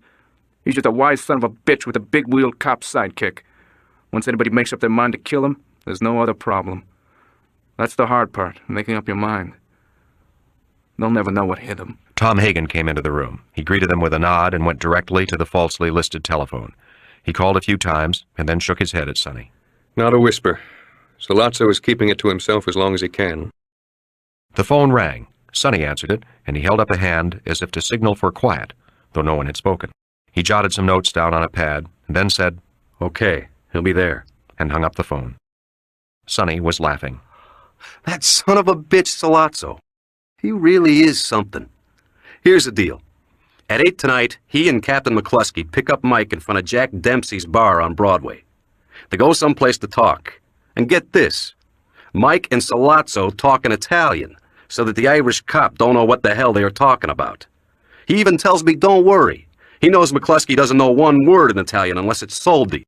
And he's checked you out, Mike, and knows you can understand Sicilian dialect. I'm pretty rusty, but we won't talk long. We don't let Mike go until we have the negotiator. Is that arranged? Clemenza nodded. The negotiator's at my house playing pinochle with 3 of my men. They wait for a call from me before they let him go. Sonny sank back in the leather armchair. Now how the hell do we find out the meeting place? Tom, we've got informers with the Tattaglia family. How come they haven't given us the word? Hagen shrugged. Sollozzo is really damn smart. He's playing this close to the vest, so close that he's not using any men as a cover. He figures the captain will be enough and that security is more important than guns. He's right, too. We'll have to put a tail on Mike and hope for the best. Sonny shook his head. Nah, anybody can lose a tail when they really want to. That's the first thing they'll check out. By this time, it was 5 in the afternoon. Sonny, with a worried look on his face, said, Maybe we should just let Mike blast whoever is in the car when it tries to pick him up. Hagen shook his head. What if Sollozzo is not in the car? We've tipped our hand for nothing. Damn it, we have to find out where Sollozzo is taking him. Clemenza put in, Maybe we should start trying to figure why he's making it such a big secret. Because it's the percentage. Why should he let us know anything if he can prevent it? Besides, he smells danger. He must be leery as hell, even with that police captain for his shadow. Hagen snapped his fingers. That detective, that guy Phillips. Why don't you give him a ring, Sonny? Maybe he can find out where the hell the captain can be reached. It's worth a try. McCluskey won't give a damn who knows where he's going. Sonny picked up the phone and dialed a number. He spoke softly into the phone, then hung up. He'll call us back. They waited for nearly another 30 minutes, and then the phone rang. It was Phillips. Sonny jotted something down on his pad and then hung up. His face was taut. I think we've got it. Captain McCluskey always has to leave word on where he can be reached. From 8 to 10 tonight, he'll be at the Luna Azur up in the Bronx. Anybody know it? I do. It's perfect for us. A small family place with big booths where people can talk in private. Good food. Everybody minds their own business. Perfect. He leaned over Sonny's desk and arranged stubbed-out cigarettes into map figures. This is the entrance. Mike, when you finish, just walk out and turn left, then turn the corner. I'll spot you and put on my headlights and catch you on the fly. If you have any trouble, yell, and I'll try to come in and get you out. Clemenza, you gotta work fast. Send somebody up there to plant the gun. They got an old-fashioned toilet with a space between the water container and the wall. Have your man tape the gun behind there. Mike, after they frisk you in the car and find you're clean, they won't be too worried about you. In the restaurant, wait a bit before you excuse yourself. No, better still, ask permission to go. Act a little in trouble first. Very natural. They can't figure anything. But when you come out again, don't waste any time. Don't sit down again at the table. Start blasting. And don't take chances. In the head, 2 shots apiece, and out as fast as your legs can travel. Sonny had been listening judiciously. He told Clemenza, I want somebody very good, very safe to plant that gun. I don't want my brother coming out of that toilet with just his dick in his hand. The gun will be there. Okay. Everybody get rolling. Tessio and Clemenza left. Tom Hagen said, Sonny, should I drive Mike down to New York? No, I want you here. When Mike finishes, then our work begins, and I'll need you. Have you got those newspaper guys lined up? Hagen nodded. I'll be feeding him info as soon as things break. Sonny got up and came to stand in front of Michael. He shook his hand. Okay, kid. You're on. I'll square it with Mom you're not seeing her before you left. And I'll get a message to your girlfriend when I think the time is right, okay? Okay. How long do you think before I can come back? At least a year. The Don might be able to work faster than that, Mike, but don't count on it. The time element hinges on a lot of factors. How well we can plant stories with the newsmen. How much the police department wants to cover up. How violently the other families react. There's going to be a hell of a lot of heat and trouble. That's the only thing we can be sure of. Michael shook Hagen's hand. Do your best. I don't want to do another 3-year stretch away from home. It's not too late to back out, Mike. We can get somebody else. We can go back over our alternatives. Maybe it's not necessary to get rid of Sollozzo. Michael laughed. We can talk ourselves into any viewpoint, but we figured it right the first time. I've been riding the gravy train all my life. About time I paid my dues. You shouldn't let that broken jaw influence you. McCluskey's a stupid man, and it was business, not personal. For the second time, he saw Michael Corleone's face freeze into a mask that resembled uncannily the Don's. Tom, don't let anybody kid you. It's all personal, every bit of business. Every piece of shit every man has to eat every day of his life is personal. They call it business, okay, but it's personal as hell. You know where I learned that from? The Don, my old man, the Godfather. If a bolt of lightning hit a friend of his, the old man would take it personal. He took my going into the Marines personal. That's what makes him great. The great Don. He takes everything personal. Like God. He knows every feather that falls from the tail of a sparrow, or however the hell it goes, right, huh? And you know something? Accidents don't happen to people who take accidents as a personal insult. So I came late. Okay, but I'm coming all the way, damn right. I take that broken jaw personal, damn right. I take Sollozzo trying to kill my father personal. He laughed. Tell the old man I learned it all from him, and that I'm glad I had this chance to pay him back for all he did for me. He was a good father. He paused, and then he said thoughtfully to Hagen, You know, I can never remember him hitting me, or Sonny, or Freddie. And of course Connie, he wouldn't even yell at her. And tell me the truth, Tom. How many men do you figure the Don killed, or had killed? Tom Hagen turned away. I'll tell you one thing you didn't learn from him, talking the way you're talking now. There are things that have to be done, and you do them, and you never talk about them. You don't try to justify them. They can't be justified. You just do them. Then you forget it. Michael Corleone frowned. It's a consigliere. You agree that it's dangerous to the Don and our family to let Sollozzo live? Yes. Okay. Then I have to kill him. Michael Corleone stood in front of Jack Dempsey's restaurant on Broadway and waited for his pickup. He looked at his watch. It said 5 minutes to 8. Sollozzo was going to be punctual. Michael had made sure he was there in plenty of time. He had been waiting 15 minutes. All during the ride from Long Beach into the city, he had been trying to forget what he had said to Hagen. For if he believed what he had said, then his life was set on an irrevocable course. And yet, could it be otherwise after tonight? He might be dead after tonight if he didn't stop all his crap, Michael thought grimly. He had to keep his mind on the business at hand. Sollozzo was no dummy, and McCluskey was a very tough egg. He felt the ache in his wired jaw and welcomed the pain. It would keep him alert. Broadway wasn't that crowded on this cold winter night, even though it was near theater time. Michael flinched as a long black car pulled up to the curb, and the driver, leaning over, opened the front door and said, "Get in, Mike." He didn't know the driver, a young punk with slick black hair and an open shirt, but he got in. In the back seat were Captain McCluskey and Sollozzo. Sollozzo reached a hand over the back of the seat, and Michael shook it. The hand was firm, warm, and dry. I'm glad you came, Mike. I hope we can straighten everything out. All this is terrible. It's not the way I wanted things to happen at all. It should never have happened. I hope we can settle things tonight. I don't want my father bothered anymore. He won't be. I swear to you by my children, he won't be. Just keep an open mind when we talk. I hope you're not a hothead like your brother, Sonny. It's impossible to talk business with him. Captain McCluskey grunted. He's a good kid. He's all right. He leaned over to give Michael an affectionate pat on the shoulder. I'm sorry about the other night, Mike. I'm getting too old for my job, too grouchy. I guess I'll have to retire pretty soon. Can't stand the aggravation. All day I get aggravation. You know how it is. Then, with a doleful sigh, he gave Michael a thorough frisk for a weapon. Michael saw a slight smile on the driver's lips. The car was going west with no apparent attempt to elude any trailers. It went up on the West Side Highway, speeding in and out of traffic. Anyone following would have had to do the same. Then, to Michael's dismay, it took the exit for the George Washington Bridge. They were going over to New Jersey. Whoever had given Sonny the info on where the meeting was to be held had given him the wrong dope. The car threaded through the bridge approaches and then was on it, leaving the blazing city behind. Michael kept his face impassive. Were they going to dump him into the swamps, or was it just a last-minute change in meeting place by the wily Sollozzo? But when they were nearly all the way across, the driver gave the wheel a violent twist. The heavy automobile jumped into the air when it hit the divider and bounced over into the lanes going back to New York City.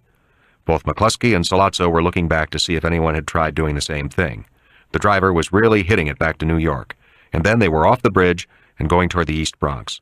They went through side streets with no cars behind them. By this time, it was nearly 9 o'clock. They had made sure there was no one on their tail. Sollozzo lit up a cigarette after offering his pack to McCluskey and Michael, both of whom refused. Sollozzo said to the driver, "Nice work. I'll remember it." 10 minutes later, the car pulled up in front of a restaurant in a small Italian neighborhood. There was no one on the streets, and because of the lateness of the hour, only a few people were still at dinner. Michael had been worried that the driver would come in with them, but he stayed outside with his car. The negotiator had not mentioned a driver. Nobody had. Technically, Sollozzo had broken the agreement by bringing him along, but Michael decided not to mention it, knowing they would think he would be afraid to mention it, afraid of ruining the chances for the success of the parley. The three of them sat at the only round table, Sollozzo refusing a booth. There were only 2 other people in the restaurant. Michael wondered whether they were Sollozzo plants, but it didn't matter. Before they could interfere, it would be all over. McCluskey asked with real interest, "Is the Italian food good here?" Sollozzo reassured him. "Try the veal. It's the finest in New York." The solitary waiter had brought a bottle of wine to the table and uncorked it. He poured 3 glasses full. Surprisingly, McCluskey did not drink. "I must be the only Irishman who don't take the booze. I've seen too many good people get in trouble because of the booze." Sollozzo said placatingly to the captain, "I am going to talk Italian to Mike. Not because I don't trust you, but because I can't explain myself properly in English. And I want to convince Mike that I mean well, that it's to everybody's advantage for us to come to an agreement tonight. Don't be insulted by this. It's not that I don't trust you." Captain McCluskey gave them both an ironic grin. "Sure. You two go right ahead. I'll concentrate on my veal and spaghetti." Sollozzo began speaking to Michael in rapid Sicilian. "You must understand that what happened between me and your father was strictly a business matter. I have a great respect for Don Corleone and would beg for the opportunity to enter his service. But you must understand that your father is an old-fashioned man.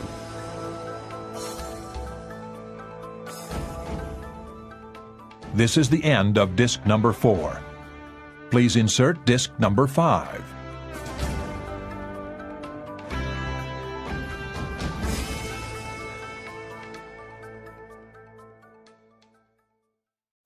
Sollozzo began speaking to Michael in rapid Sicilian. You must understand that what happened between me and your father was strictly a business matter. I have a great respect for Don Corleone and would beg for the opportunity to enter his service. But you must understand that your father is an old-fashioned man. He stands in the way of progress. The business I am in is the coming thing, the wave of the future. There are untold millions of dollars for everyone to make. But your father stands in the way because of certain unrealistic scruples. By doing this, he imposes his will on men like myself. Yes, I know, he says to me, go ahead, it's your business. But we both know that is unrealistic.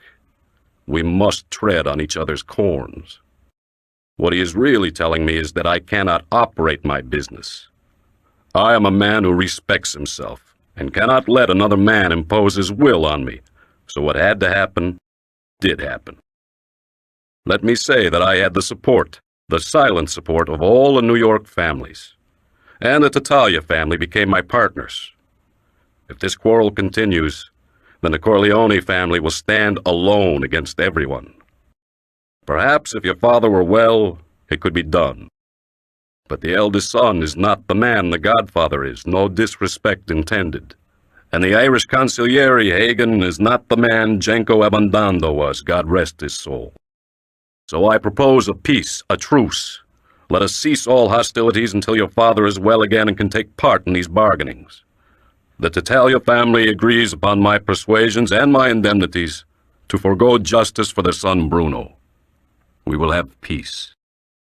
Meanwhile, I have to make a living and will do a little trading in my business. I do not ask your cooperation, but I ask you, the Corleone family, not to interfere.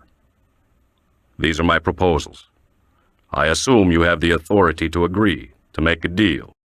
Michael said in Sicilian, Tell me more about how you propose to start your business, exactly what part my family has to play in it, and what profit we can take from this business. You want the whole proposition in detail, then? Most important of all, I must have sure guarantees that no more attempts will be made on my father's life. Sollozzo raised his hand expressively. What guarantees can I give you? I'm the hunted one. I've missed my chance. You think too highly of me, my friend. I am not that clever. Michael was sure now that the conference was only to gain a few days' time, that Sollozzo would make another attempt to kill the Don. What was beautiful was that the Turk was underrating him as a punk kid. Michael felt that strange, delicious chill filling his body. He made his face look distressed. What is it? The wine went right to my bladder. I've been holding it in. Is it all right if I go to the bathroom? Sollozzo was searching his face intently with his dark eyes. He reached over and roughly thrust his hand in Michael's crotch, under it and around, searching for a weapon. Michael looked offended. I frisked him. I frisked thousands of young punks. He's clean. Sollozzo didn't like it. For no reason at all, he didn't like it. He glanced at the man sitting at a table opposite them and raised his eyebrows toward the door of the bathroom. The man gave a slight nod that he had checked it, that there was nobody inside. Don't take too long. Sollozzo had marvelous antennae. He was nervous. Michael got up and went into the bathroom. The urinal had a pink bar of soap in it, secured by a wire net. He went into the booth. He really had to go. His bowels were loose. He did it very quickly, then reached behind the enamel water cabinet until his hand touched the small, blunt-nosed gun fastened with tape.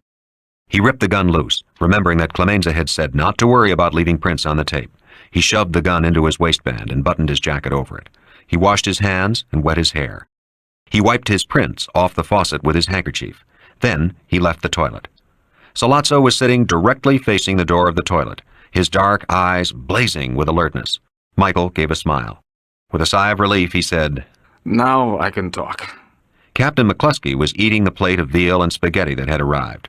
The man on the far wall had been stiff with attention. Now he too relaxed visibly. Michael sat down again. He remembered Clemenza had told him not to do this, to come out of the toilet and blaze away. But either out of some warning instinct or sheer funk, he had not done so. He had felt that if he had made one swift move, he would have been cut down. Now he felt safe, and he must have been scared because he was glad he was no longer standing on his legs. They had gone weak with trembling. Sollozzo was leaning toward him. Michael, his belly covered by the table, unbuttoned his jacket and listened intently. He could not understand a word the man was saying. It was literally gibberish to him. His mind was so filled with pounding blood that no word registered. Underneath the table, his right hand moved to the gun tucked into his waistband, and he drew it free. At that moment, the waiter came to take their order, and Sollozzo turned his head to speak to the waiter. Michael thrust the table away from him with his left hand, and his right hand shoved the gun almost against Sollozzo's head. The man's coordination was so acute that he had already begun to fling himself away at Michael's motion. But Michael, younger, his reflexes sharper, pulled the trigger. The bullet caught Sollozzo squarely between his eye and his ear, and when it exited on the other side, blasted out a huge gout of blood and skull fragments onto the petrified waiter's jacket. Instinctively, Michael knew that one bullet was enough. Sollozzo had turned his head in that last moment, and he had seen the light of life die in the man's eyes as clearly as a candle goes out. Only 1 second had gone by as Michael pivoted to bring the gun to bear on McCluskey. The police captain was staring at Sollozzo with phlegmatic surprise, as if this had nothing to do with him. He did not seem to be aware of his own danger. His veal-covered fork was suspended in his hand, and his eyes were just turning on Michael. And the expression on his face, in his eyes, held such confident outrage, as if now he expected Michael to surrender or to run away, that Michael smiled at him as he pulled the trigger. This shot was bad, not mortal. It caught McCluskey in his thick, bull-like throat, and he started to choke loudly, as if he had swallowed too large a bite of the veal. Then the air seemed to fill with a fine mist of sprayed blood as he coughed it out of his shattered lungs. Very coolly, very deliberately, Michael fired the next shot through the top of his white-haired skull.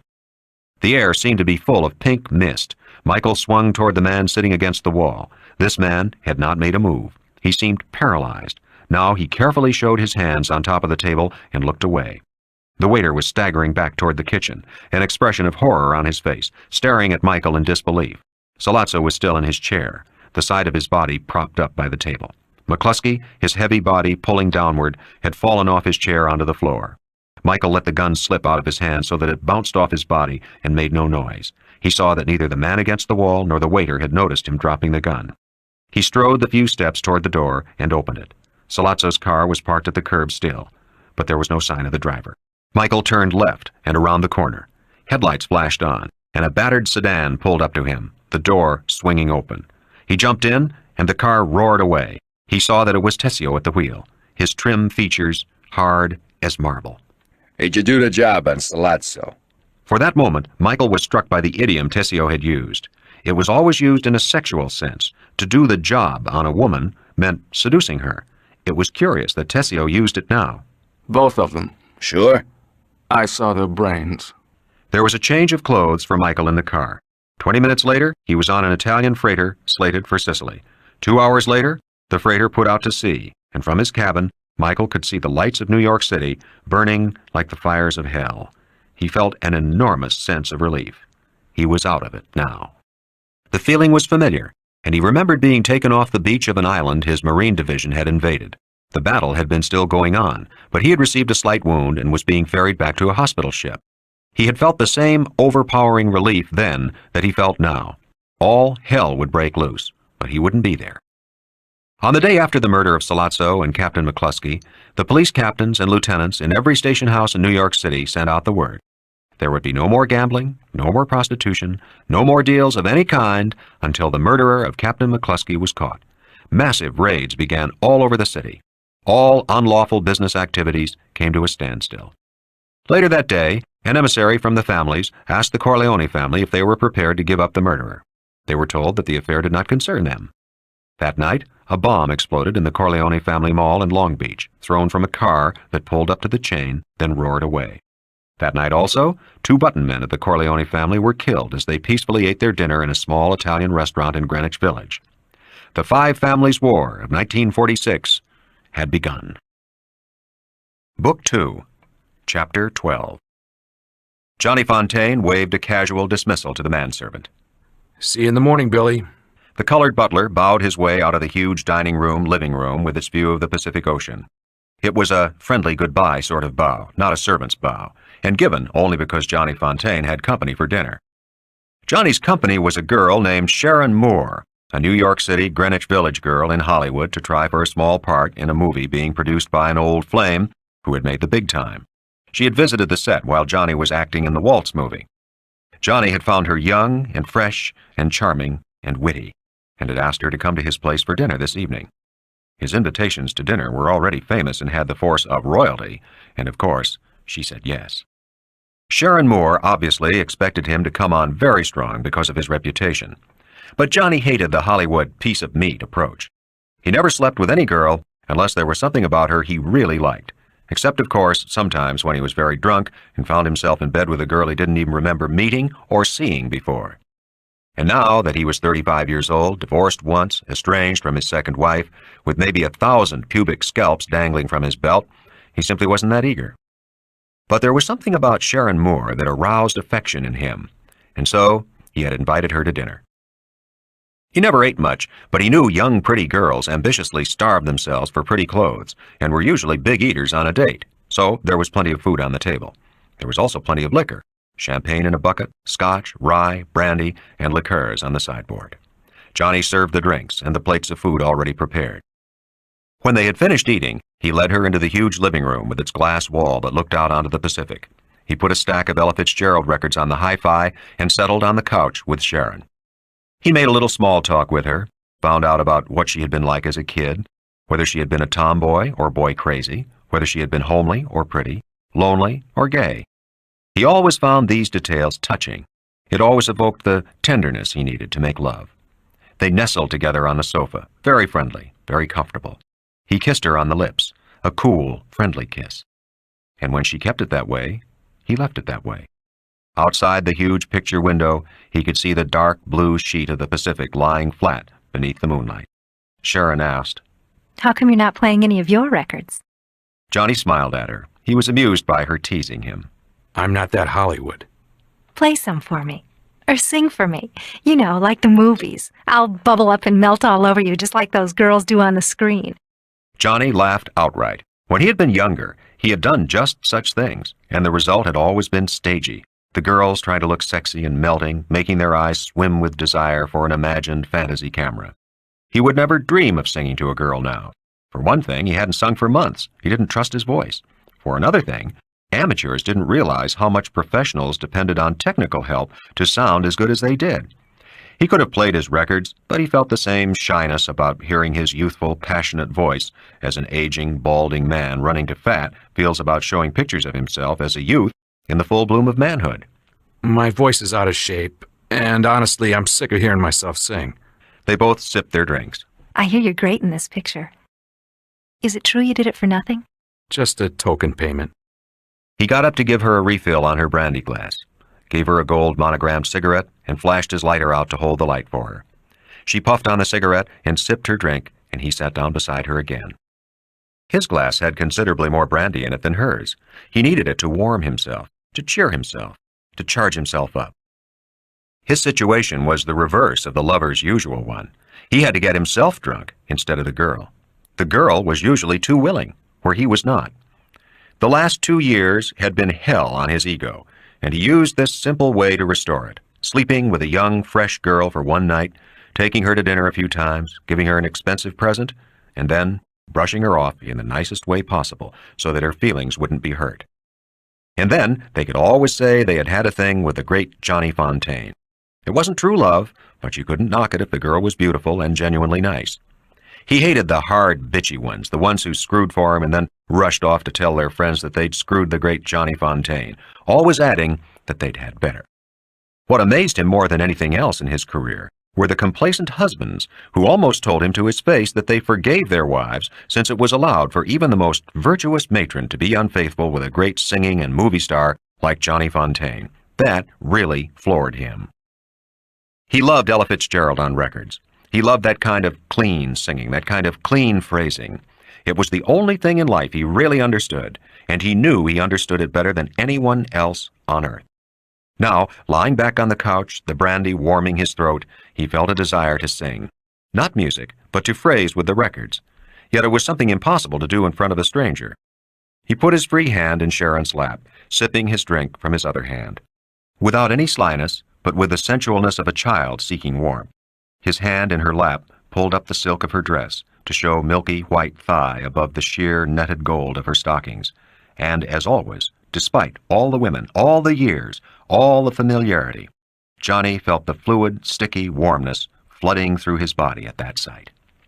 The miracle still happened. And what would he do when that failed him as his voice had? He was ready now. He put his drink down on the long inlaid cocktail table and turned his body toward her. He was very sure, very deliberate, and yet tender. There was nothing sly or lecherously lascivious in his caresses. He kissed her on the lips while his hands rose to her breasts. His hand fell to her warm thighs, the skin so silky to his touch. Her returning kiss was warm but not passionate, and he preferred it that way right now. He hated girls who turned on all of a sudden as if their bodies were motors galvanized into erotic pumpings by the touching of a hairy switch. Then he did something he always did, something that had never yet failed to arouse him. Delicately, and as lightly as it was possible to do so and still feel something, he brushed the tip of his middle finger deep down between her thighs. Some girls never even felt that initial move toward lovemaking. Some were distracted by it, not sure it was a physical touch, because at the same time he always kissed them deeply on the mouth. Still others seemed to suck in his finger or gobble it up with a pelvic thrust. And of course, before he became famous, some girls had slapped his face. It was his whole technique, and usually it served him well enough. Sharon's reaction was unusual. She accepted it all, the touch, the kiss, then shifted her mouth off his, shifted her body ever so slightly back along the couch, and picked up her drink. It was a cool but definite refusal. It happened sometimes, rarely, but it happened. Johnny picked up his drink and lit a cigarette. She was saying something very sweetly, very lightly. It's not that I don't like you, Johnny. You're much nicer than I thought you'd be. And it's not because I'm not that kind of a girl. It's just that I have to be turned on to do it with a guy. You know what I mean? Johnny Fontaine smiled at her. He still liked her. And I don't turn you on? She was a little embarrassed. Well, you know, when you were so great singing and all, I was still a little kid. I sort of just missed you. I was the next generation. Honest, it's not that I'm goody-goody. If you were James Dean or somebody I grew up on, I'd have my panties off in a second. He didn't like her quite so much now. She was sweet, she was witty, she was intelligent. She hadn't fallen all over herself to screw for him or try to hustle him because his connections would help her in showbiz. She was really a straight kid. But there was something else he recognized. It had happened a few times before. The girl who went on a date with her mind all made up not to go to bed with him, no matter how much she liked him, just so that she could tell her friends, and even more, herself, that she had turned down a chance to screw for the great Johnny Fontaine. It was something he understood now that he was older, and he wasn't angry. He just didn't like her quite that much, and he had really liked her a lot. And now that he didn't like her quite so much, he relaxed more. He sipped his drink and watched the Pacific Ocean. I hope you're not sore, Johnny. I guess I'm being square. I guess in Hollywood, a girl's supposed to put out just as casually as kissing a beau goodnight. I just haven't been around long enough. Johnny smiled at her and patted her cheek. His hand fell down to pull her skirt discreetly over her rounded silken knees. I'm not sore. It's nice having an old-fashioned date. Not telling what he felt, the relief at not having to prove himself a great lover, not having to live up to his screened, godlike image, not having to listen to the girl trying to react as if he really had lived up to that image, making more out of a very simple, routine piece of ass than it really was. They had another drink, shared a few more cool kisses, and then she decided to go. Can I call you for dinner some night? She played it frank and honest to the end. I know you don't want to waste your time and then get disappointed. Thanks for a wonderful evening. Someday I'll tell my children I had supper with the great Johnny Fontaine, all alone in his apartment. He smiled at her. And that you didn't give in. They both laughed. They'll never believe that. And then, Johnny, being a little phony in his turn, said, I'll give it to you in writing. Want me to? She shook her head. He continued on. Anybody doubts you? Give me a buzz on the phone. I'll straighten them right out. I'll tell them how I chased you all around the apartment, but you kept your honor, okay? He had finally been a little too cruel, and he felt stricken at the hurt on her young face. She understood that he was telling her that he hadn't tried too hard. He had taken the sweetness of her victory away from her. Now she would feel that it had been her lack of charm or attractiveness that had made her the victor this night. And, being the girl she was, when she told the story of how she resisted the great Johnny Fontaine, she would always have to add, with a wry little smile, "Of course, he didn't try very hard." So now, taking pity on her, he said, "If you ever feel real down, give me a ring, okay? I don't have to shack up every girl I know." I will. She went out the door. He was left with a long evening before him. He could have used what Jack Waltz called the meat factory, the stable of willing starlets, but he wanted human companionship. He wanted to talk like a human being. He thought of his first wife, Virginia. Now that the work on the picture was finished, he would have more time for the kids. He wanted to become part of their life again, and he worried about Virginia, too. She wasn't equipped to handle the Hollywood sharpies who might come after her just so that they could brag about having screwed Johnny Fontaine's first wife. As far as he knew, nobody could say that yet. Everybody could say it about his second wife, though, he thought wryly. He picked up the phone. He recognized her voice immediately, and that was not surprising. He had heard it the first time when he was 10 years old, and they had been in 4B together. "Hi, Ginny. You busy tonight? Can I come over for a little while?" "All right. The kids are sleeping, though. I don't want to wake them up." "That's okay. I just wanted to talk to you." Her voice hesitated slightly. Then, carefully controlled not to show any concern, she asked, "Is it anything serious? Anything important?" "No. I finished the picture today, and I thought maybe I could just see you and talk to you. Maybe I could take a look at the kids if you're sure they won't wake up." "Okay. I'm glad you got that part you wanted." "Thanks. I'll see you in about a half hour." When he got to what had been his home in Beverly Hills, Johnny Fontaine sat in the car for a moment, staring at the house. He remembered what his godfather had said, that he could make his own life what he wanted. Great chance if you knew what you wanted. But what did he want? His first wife was waiting for him at the door. She was pretty, petite and brunette, a nice Italian girl, the girl next door who would never fool around with another man, and that had been important to him. Did he still want her, he asked himself, and the answer was no. For one thing, he could no longer make love to her. Their affection had grown too old. And there were some things, nothing to do with sex, she could never forgive him. But they were no longer enemies. She made him coffee and served him homemade cookies in the living room. "Stretch out on the sofa. You look tired." He took off his jacket and his shoes and loosened his tie while she sat in the chair opposite him with a grave little smile on her face. "It's funny." "What's funny?" he asked her, sipping coffee and spilling some of it on his shirt. "The great Johnny Fontaine, stuck without a date."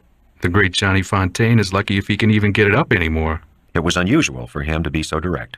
"Is there something really the matter?" Johnny grinned at her.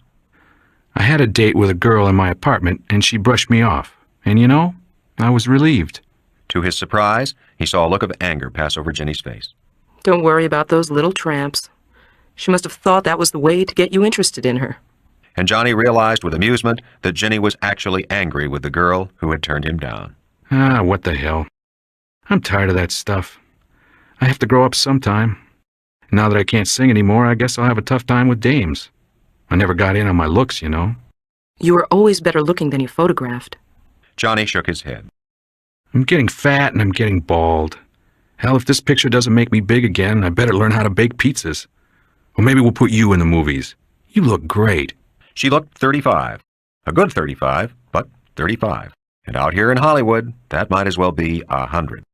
The young, beautiful girls thronged through the city like lemmings, lasting 1 year, some 2, some of them so beautiful they could make a man's heart almost stop beating until they opened their mouths, until the greedy hopes for success clouded the loveliness of their eyes. Ordinary women could never hope to compete with them on a physical level. And you could talk all you wanted to about charm, about intelligence, about chic, about poise. The raw beauty of these girls overpowered everything else. Perhaps, if there were not so many of them, there might be a chance for an ordinary, nice-looking woman. And since Johnny Fontaine could have all of them, or nearly all of them, Ginny knew that he was saying all this just to flatter her. He had always been nice that way. He had always been polite to women, even at the height of his fame, paying them compliments, holding lights for their cigarettes, opening doors. And since all this was usually done for him, it made it even more impressive to the girls he went out with. And he did it with all girls, even the one-night stands, I-don't-know-your-name girls. She smiled at him, a friendly smile. "You already made me, Johnny. Remember? For 12 years. You don't have to give me your line. He sighed and stretched out on the sofa. No kidding, Ginny. You look good. I wish I looked that good. She didn't answer him. She could see he was depressed. Do you think the picture is okay? Will it do you some good? Johnny nodded. Yeah, it could bring me all the way back. If I get the Academy thing and play my cards right, I can make it big again even without the singing. Then maybe I can give you and the kids more dough. We have more than enough. I want to see more of the kids, too. I want to settle down a little bit. Why can't I come every Friday night for dinner here? I swear I'll never miss one Friday. I don't care how far away I am or how busy I am. And then whenever I can, I'll spend weekends, or maybe the kids can spend some part of their vacations with me. Jenny put an ashtray on his chest. It's okay with me. I never got married because I wanted you to keep being their father. She said this without any kind of emotion, but Johnny Fontaine, staring up at the ceiling, knew she said it as an atonement for those other things, the cruel things she had once said to him when their marriage had broken up, when his career had started going down the drain. By the way, guess who called me? Johnny wouldn't play that game. He never did. Who? You could take at least one lousy guess. Johnny didn't answer. Your godfather. Johnny was really surprised. He never talks to anybody on the phone. What did he say to you? He told me to help you. He said you could be as big as you ever were, that you were on your way back, but that you needed people to believe in you. I asked him why should I? And he said because you're the father of my children. He's such a sweet old guy, and they tell such horrible stories about him. Virginia hated phones, and she had had all the extensions taken out, except for the one in her bedroom and one in the kitchen. Now they could hear the kitchen phone ringing. She went to answer it. When she came back into the living room, there was a look of surprise on her face. It's for you, Johnny. It's Tom Hagen. He says it's important. Johnny went into the kitchen and picked up the phone. Yeah, Tom. Johnny, the Godfather wants me to come out and see you and set some things up that can help you out now that the picture's finished. He wants me to catch the morning plane. Can you meet in Los Angeles? I have to fly back to New York the same night, so you won't have to worry about keeping your night free for me. Sure, Tom. And don't worry about me losing a night. Stay over and relax a bit. I'll throw a party and you can meet some movie people. He always made that offer. He didn't want the folks from his old neighborhood to think he was ashamed of them. Thanks, but I really have to catch the early morning plane back. Okay, you'll meet the 11:30 a.m. out of New York? Sure. Stay in your car. Send one of your people to meet me when I get off the plane and bring me to you. Right. He went back to the living room, and Jenny looked at him inquiringly. My godfather has some plans for me to help me out. He got me the part in the movie, I don't know how, but I wish he'd stay out of the rest of it. He went back onto the sofa. He felt very tired. Why don't you sleep in the guest bedroom tonight instead of going home? You can have breakfast with the kids, and you won't have to drive home so late. I hate to think of you all alone in that house of yours anyway. Don't you get lonely? I don't stay home much. She laughed. Then you haven't changed much. She paused and then said, Shall I fix up the other bedroom? Why can't I sleep in your bedroom? She flushed. No. She smiled at him, and he smiled back. They were still friends. When Johnny woke up the next morning, it was late. He could tell by the sun coming in through the drawn blinds. It never came in that way unless it was in the afternoon. Hey, Ginny, do I still rate breakfast? And far away, he heard her voice call, Just a second. And it was just a second. She must have had everything ready, hot in the oven, the tray waiting to be loaded, because as Johnny lit his first cigarette of the day, the door of the bedroom opened, and his two small daughters came in, wheeling the breakfast cart. They were so beautiful, it broke his heart. Their faces were shining and clear, their eyes alive with curiosity and the eager desire to run to him. They wore their hair braided old-fashioned in long pigtails, and they wore old-fashioned frocks and white patent leather shoes. They stood by the breakfast cart watching him as he stubbed out his cigarette and waited for him to call and hold his arms wide. Then they came running to him. He pressed his face between their two fresh, fragrant cheeks and scraped them with his beard so that they shrieked. Jenny appeared in the bedroom door and wheeled the breakfast cart the rest of the way so that he could eat in bed. She sat beside him on the edge of the bed, pouring his coffee, buttering his toast. The two young daughters sat on the bedroom couch watching him. They were too old now for pillow fights or to be tossed around. They were already smoothing their mussed hair. Oh, Christ, he thought, pretty soon they'll be all grown up. Hollywood punks will be out after them. He shared his toast and bacon with them as he ate, giving them sips of coffee. It was a habit left over from when he had been singing with the band, and rarely ate with him, so they liked to share his food when he had his odd-hour meals, like afternoon breakfasts or morning suppers. The change around in food delighted them, to eat steak and French fries at 7 in the morning, bacon and eggs in the afternoon. Only Jenny and a few of his close friends knew how much he idolized his daughters. That had been the worst thing about the divorce and leaving home. The one thing he had fought about and for was his position as a father to them. In a very sly way, he had made Jenny understand he would not be pleased by her remarrying, not because he was jealous of her, but because he was jealous of his position as a father. He had arranged the money to be paid to her so it would be enormously to her advantage financially not to remarry. It was understood that she could have lovers as long as they were not introduced into her home life. But on this score, he had absolute faith in her. She had always been amazingly shy and old-fashioned in sex. The Hollywood gigolos had batted 0 when they started swarming around her, sniffing for the financial settlement and the favors they could get from her famous husband. He had no fear that she expected a reconciliation because he had wanted to sleep with her the night before. Neither one of them wanted to renew their old marriage. She understood his hunger for beauty, his irresistible impulse toward young women, far more beautiful than she. It was known that he always slept with his movie co-stars, at least once. His boyish charm was irresistible to them, as their beauty was to him. You'll have to start getting dressed pretty soon. Tom's plane will be getting in. She shooed the daughters out of the room. Yeah.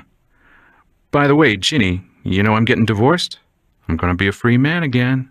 She watched him getting dressed. He always kept fresh clothes at her house ever since they had come to their new arrangement after the wedding of Don Corleone's daughter. Christmas is only 2 weeks away. Shall I plan on you being here? It was the first time he had even thought about the holidays. When his voice was in shape, holidays were lucrative singing days. But even then, Christmas was sacred. If he missed this one, it would be the second one. Last year, he had been courting his second wife in Spain, trying to get her to marry him. Yeah, Christmas Eve and Christmas. He didn't mention New Year's Eve. That would be one of the wild nights he needed every once in a while, to get drunk with his friends. And he didn't want a wife along then. He didn't feel guilty about it. She helped him put on his jacket and brushed it off. He was always fastidiously neat. She could see him frowning because the shirt he had put on was not laundered to his taste. The cufflinks, a pair he had not worn for some time, were a little too loud for the way he liked to dress now. She laughed softly. Tom won't notice the difference. The 3 women of the family walked him to the door and out on the driveway to his car. The 2 little girls held his hands, one on each side. His wife walked a little behind him. She was getting pleasure out of how happy he looked. When he reached his car, he turned around and swung each girl in turn high up in the air and kissed her on the way down. Then he kissed his wife and got into the car. He never liked drawn-out goodbyes. Arrangements had been made by his PR man and aide. At his house, a chauffeured car was waiting, a rented car. In it were the PR man and another member of his entourage. Johnny parked his car and hopped in, and they were on their way to the airport. He waited inside the car while the PR man went out to meet Tom Hagen's plane. When Tom got into the car, they shook hands and drove back to his house. Finally, he and Tom were alone in the living room. There was a coolness between them. Johnny had never forgiven Hagen for acting as a barrier to his getting in touch with the Don when the Don was angry with him, in those bad days before Connie's wedding. Hagen never made excuses for his actions. He could not. It was part of his job to act as a lightning rod for resentments which people were too awed to feel toward the Don himself, though he had earned them. Your godfather sent me out here to give you a hand on some things. I wanted to get it out of the way before Christmas. Johnny Fontaine shrugged. The picture is finished. The director was a square guy and treated me right. My scenes are too important to be left on the cutting room floor just for Waltz to pay me off. He can't ruin a $10 million picture. So now everything depends on how good people think I am in the movie. Is winning this Academy Award so terribly important to an actor's career? Or is it just the usual publicity crap that really doesn't mean anything one way or the other? He paused. Except, of course, the glory. Everybody likes glory. Johnny Fontaine grinned at him. Except my godfather, and you. No, Tom, it's not a lot of crap. An Academy Award can make an actor for 10 years. He can get his pick of roles. The public goes to see him. It's not everything, but for an actor, it's the most important thing in the business. I'm counting on winning it. Not because I'm such a great actor, but because I'm known primarily as a singer, and the part is foolproof. And I'm pretty good, too. No kidding. Tom Hagen shrugged. Your godfather tells me that the way things stand now, you don't have a chance of winning the award. Johnny Fontaine was angry. What the hell are you talking about? The picture hasn't even been cut yet, much less shown. And the Don isn't even in the movie business. Why the hell did you fly to 3,000 miles just to tell me that shit? He was so shaken, he was almost in tears. Johnny, I don't know a damn thing about all this movie stuff. Remember, I'm just a messenger boy for the Don. But we have discussed this whole business of yours many times. He worries about you, about your future. He feels you still need his help, and he wants to settle your problem once and for all. That's why I'm here now, to get things rolling. But you have to start growing up, Johnny. You have to stop thinking about yourself as a singer or an actor. You've got to start thinking about yourself as a prime mover, as a guy with muscle. Johnny Fontane laughed and filled his glass. If I don't win that Oscar, I'll have as much muscle as one of my daughters. My voice is gone. If I had that back, I could make some moves. Oh, hell. How does my godfather know I won't win it? Okay, I believe he knows. He's never been wrong. Hagen lit a thin cigar. We got the word that Jack Waltz won't spend studio money to support your candidacy. In fact, he sent the word out to everybody who votes that he does not want you to win. But holding back the money for ads and all that may do it. He's also arranging to have one other guy get as much of the opposition votes as he can swing. He's using all sorts of bribes. Jobs, money, broads, everything. And he's trying to do it without hurting the picture, or hurting it as little as possible. Johnny Fontane shrugged. He filled his glass with whiskey and downed it. Then I'm dead. Hagen was watching him with his mouth curled up with distaste. Drinking won't help your voice. Fuck you. Hagen's face suddenly became smoothly impassive. Then he said, Okay, I'll keep this purely business. Johnny Fontane put his drink down and went over to stand in front of Hagen. I'm sorry I said that, Tom. Christ, I'm sorry. I'm taking it out on you because I want to kill that bastard Jack Waltz, and I'm afraid to tell off my godfather. So I get sore at you. There were tears in his eyes. He threw the empty whiskey glass against the wall, but so weakly that the heavy shot glass did not even shatter, and rolled along the floor back to him, so that he looked down at it in baffled fury. Then he laughed. Jesus Christ. He walked over to the other side of the room and sat opposite Hagen. You know, I had everything my own way for a long time. Then I divorced Ginny and everything started going sour. I lost my voice, my records stopped selling, I didn't get any more movie work. And then my godfather got sore at me and wouldn't talk to me on the phone or see me when I came into New York. You were always the guy barring the path and I blamed you, but I knew you wouldn't do it without orders from the Don. But you can't get sore at him. It's like getting sore at God. So I curse you. But you've been right all along the line. And to show you I mean my apology, I'm taking your advice. No more booze until I get my voice back, okay? The apology was sincere. Hagen forgot his anger. There must be something to this 35-year-old boy, or the Don would not be so fond of him. Forget it, Johnny. He was embarrassed at the depth of Johnny's feeling and embarrassed by the suspicion that it might have been inspired by fear that he might turn the Don against him. And of course, the Don could never be turned by anyone for any reason. His affection was mutable only by himself. Things aren't so bad. The Don says he can cancel out everything Waltz does against you, that you will almost certainly win the award. But he feels that won't solve your problem. He wants to know if you have the brains and balls to become a producer on your own, make your own movies from top to bottom. How the hell is he going to get me the award? How do you find it so easy to believe that Waltz can finagle it and your godfather can't?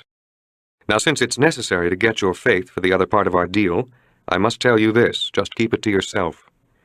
Your godfather is a much more powerful man than Jack Waltz, and he is much more powerful in areas far more critical. How can he swing the award?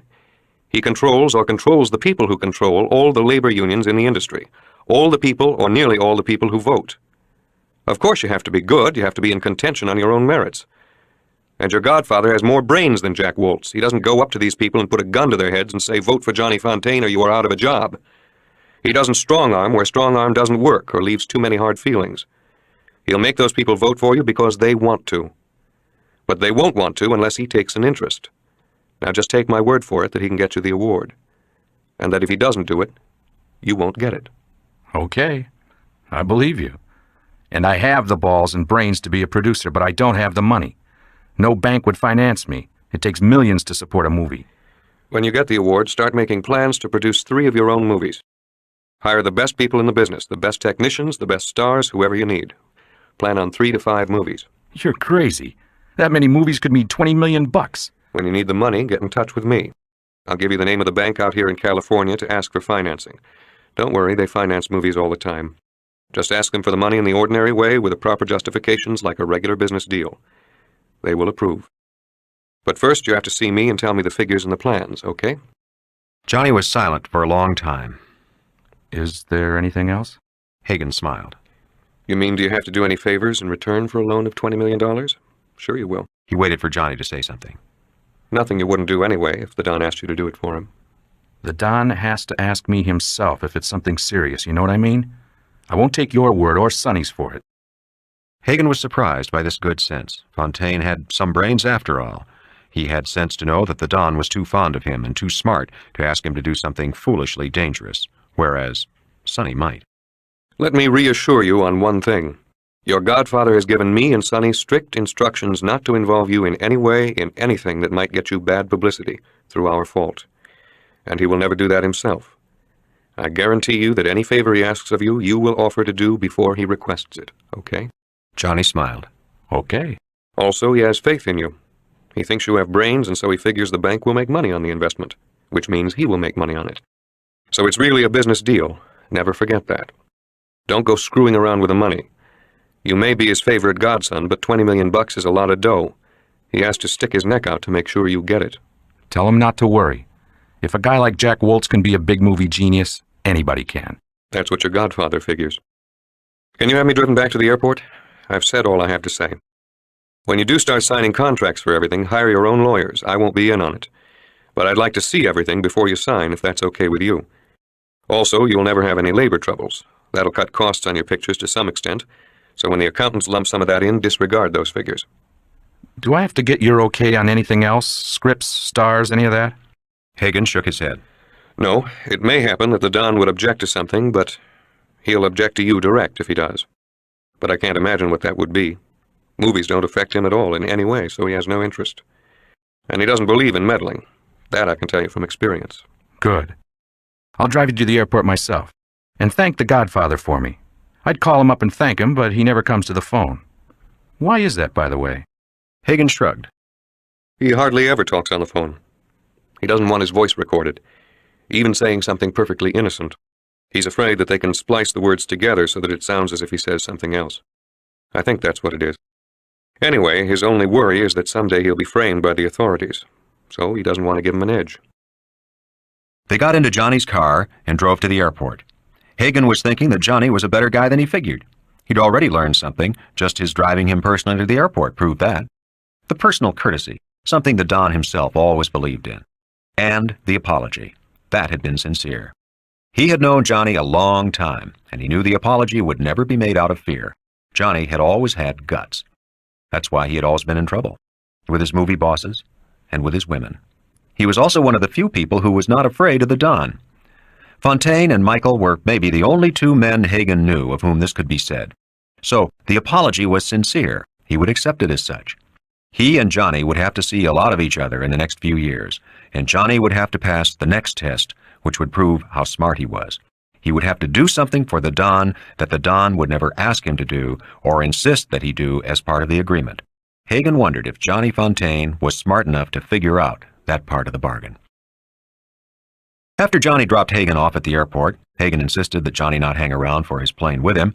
He drove back to Jenny's house. She was surprised to see him. But he wanted to stay at her place so that he would have time to think things out, to make his plans. He knew that what Hagen had told him was extremely important, that his whole life was being changed. He had once been a big star, but now, at the young age of 35, he was washed up. He didn't kid himself about that. Even if he won the award as Best Actor, what the hell could it mean at the most? Nothing if his voice didn't come back. He'd be just second-rate, with no real power, no real juice. Even that girl turning him down. She had been nice and smart and acting sort of hip, but would she have been so cool if he had really been at the top? Now, with the Don backing him with dough, he could be as big as anybody in Hollywood. He could be a king. Johnny smiled. Hell, he could even be a Don. It would be nice living with Jenny again for a few weeks, maybe longer. He'd take the kids out every day, maybe have a few friends over. He'd stop drinking and smoking, really take care of himself. Maybe his voice would get strong again. If that happened, and with the Don's money, he'd be unbeatable. He'd really be as close to an old-time king or emperor as it was possible to be in America. And it wouldn't depend on his voice holding up or how long the public cared about him as an actor. It would be an empire rooted in money and the most special, the most coveted kind of power. Jenny had the guest bedroom made up for him. It was understood that he would not share her room, that they would not live as man and wife. They could never have that relationship again. And though the outside world of gossip columnists and movie fans gave the blame for the failure of their marriage solely to him, yet in a curious way, between the two of them, they both knew that she was even more to blame for their divorce. When Johnny Fontaine became the most popular singer and movie musical comedy star in motion pictures, It had never occurred to him to desert his wife and children. He was too Italian, still too old style. Naturally, he had been unfaithful. That had been impossible to avoid in his business and the temptations to which he was continually exposed. And despite being a skinny, delicate-looking guy, he had the wiry horniness of many small-boned Latin types. And women delighted him in their surprises. He loved going out with a demure, sweet-faced, virginal-looking girl, and then uncapping her breasts to find them so unexpectedly slopingly full and rich, lewdly heavy, in contrast to the cameo face. He loved to find sexual shyness and timidity in the sexy-looking girls, who were all fake motion like a shifty basketball player, vamping as if they had slept with 100 guys, and then, when he got them alone, having to battle for hours to get in and do the job, and finding out they were virgins. And all these Hollywood guys laughed at his fondness for virgins. They called it an old guinea taste, square. And look how long it took to make a virgin give you a blowjob with all the aggravation, and then they usually turned out to be a lousy piece of ass. But Johnny knew that it was how you handled a young girl. You had to come on to her the right way, and then what could be greater than a girl who was tasting her first dick and loving it? Ah, it was so great breaking them in. It was so great having them wrap their legs around you. Their thighs were all different shapes. Their asses were different. Their skins were all different colors and shades of white and brown and tan. And when he had slept with that young colored girl in Detroit, a good girl, not a hustler, the young daughter of a jazz singer on the same nightclub bill with him, she had been one of the sweetest things he had ever had. Her lips had really tasted like warm honey with pepper mixed in it. Her dark brown skin was rich, creamy, and she had been as sweet as God had ever made any woman, and she had been a virgin. And the other guys were always talking about blowjobs this and other variations, and he didn't really enjoy that stuff so much. He never liked a girl that much after they tried it that way. It just didn't satisfy him right. He and his second wife had finally not got along because she preferred the old 69 too much, to a point where she didn't want anything else, and he had to fight to stick it in. She began making fun of him and calling him a square, and the word got around that he made love like a kid. Maybe that was why that girl last night had turned him down. Well, the hell with it. She wouldn't be too great in the sack anyway. You could tell a girl who really liked to fuck, and they were always the best, especially the ones who hadn't been at it too long.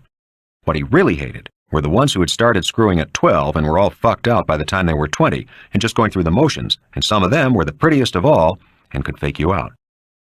Jenny brought coffee and cake into his bedroom and put it on the long table in the sitting room part. He told her simply that Hagen was helping him put together the money credit for a producing package, and she was excited about that.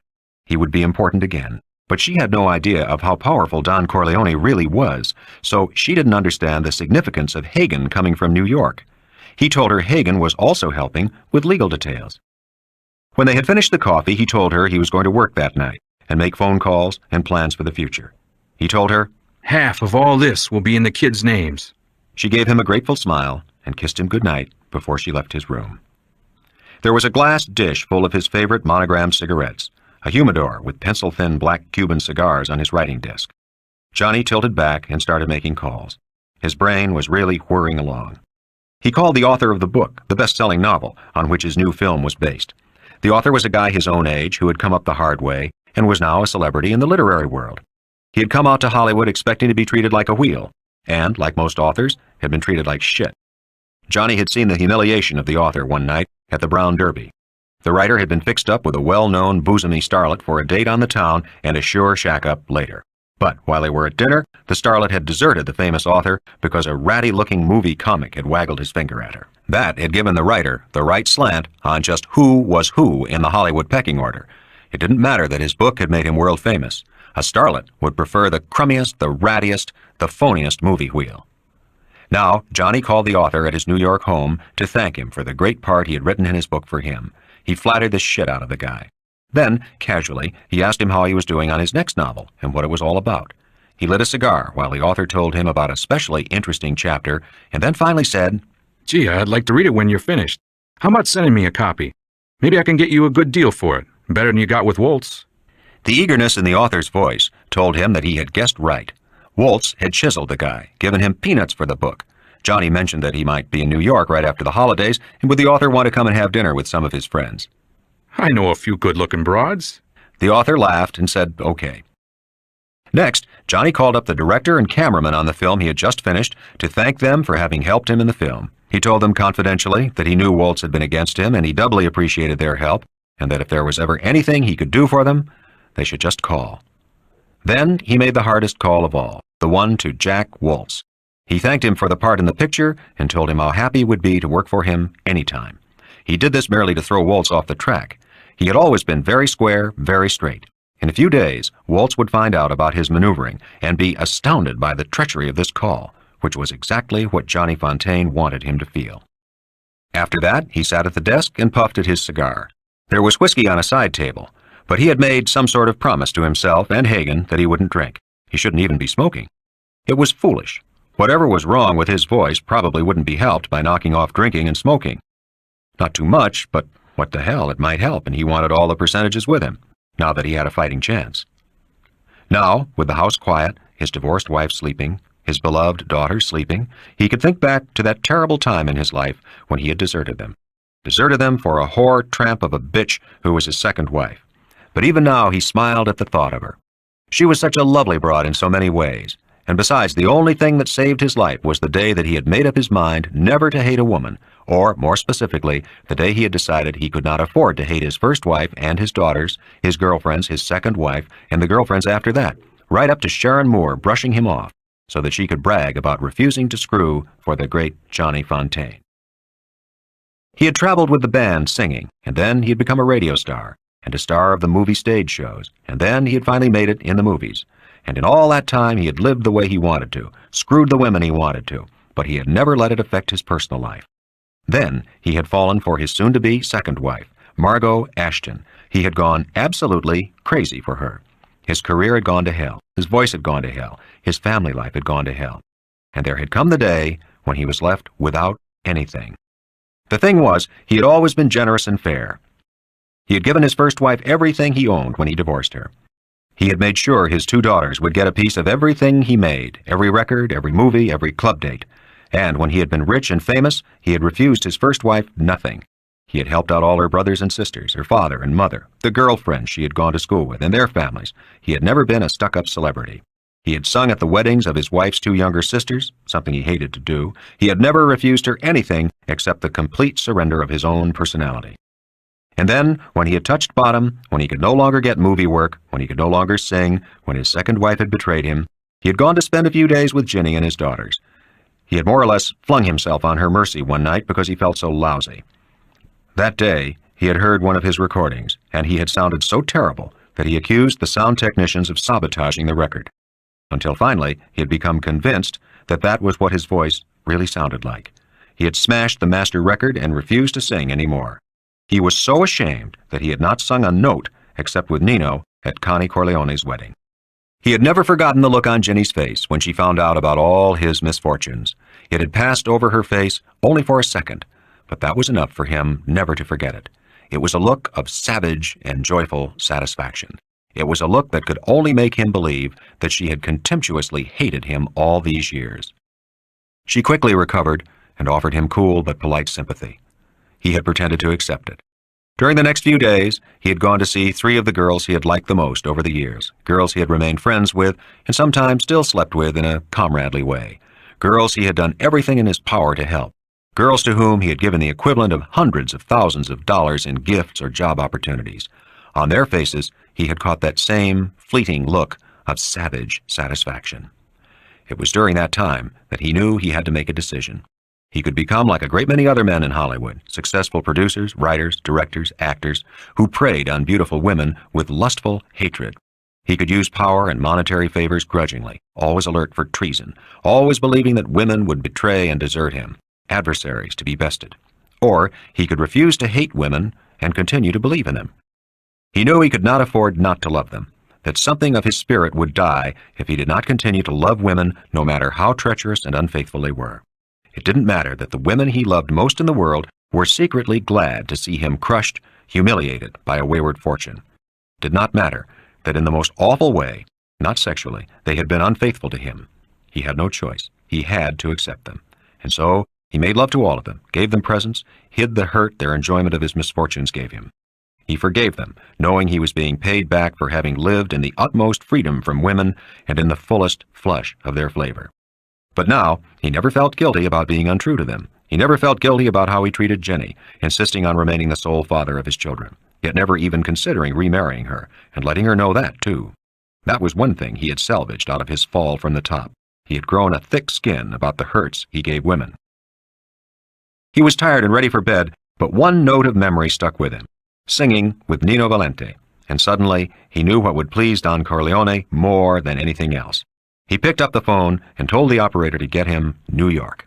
He called Sonny Corleone and asked him for Nino Valente's number. Then he called Nino. Nino sounded a little drunk, as usual. Hey, Nino, how'd you like to come out here and work for me? I need a guy I can trust. Nino, kidding around, said, Gee, I don't know, Johnny. I got a good job on the truck.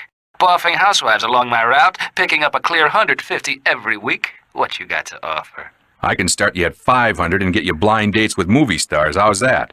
And maybe I'll let you sing at my parties. Yeah, okay, let me think about it. Let me talk it over with my lawyer and my accountant and my helper on the truck. Hey, no kidding around, Nino. I need you out here. I want you to fly out tomorrow morning and sign a personal contract for $500 a week for a year. Then if you steal one of my broads and I fire you, you pick up at least a year's salary, okay? There was a long pause. Nino's voice was sober.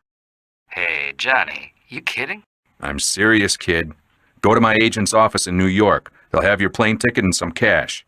I'm going to call them first thing in the morning. So you go up there in the afternoon, okay? Then I'll have somebody meet you at the plane and bring you out to the house. Again, there was a long pause. And then Nino's voice, very subdued, uncertain, said, Okay, Johnny. He didn't sound drunk anymore. Johnny hung up the phone and got ready for bed. He felt better than any time since he had smashed that master record. Chapter 13. Johnny Fontaine sat in the huge recording studio and figured costs on a yellow pad. Musicians were filing in, all of them friends he had known since he was a kid singer with the bands. The conductor, top man in the business of pop accompaniment, and a man who had been kind to him when things went sour, was giving each musician bundles of music and verbal instructions. His name was Eddie Niels. He had taken on this recording as a favor to Johnny, though his schedule was crowded. Nino Valente was sitting at a piano, fooling around nervously with the keys. He was also sipping from a huge glass of rye. Johnny didn't mind that. He knew Nino sang just as well drunk as sober, and what they were doing today wouldn't require any real musicianship on Nino's part.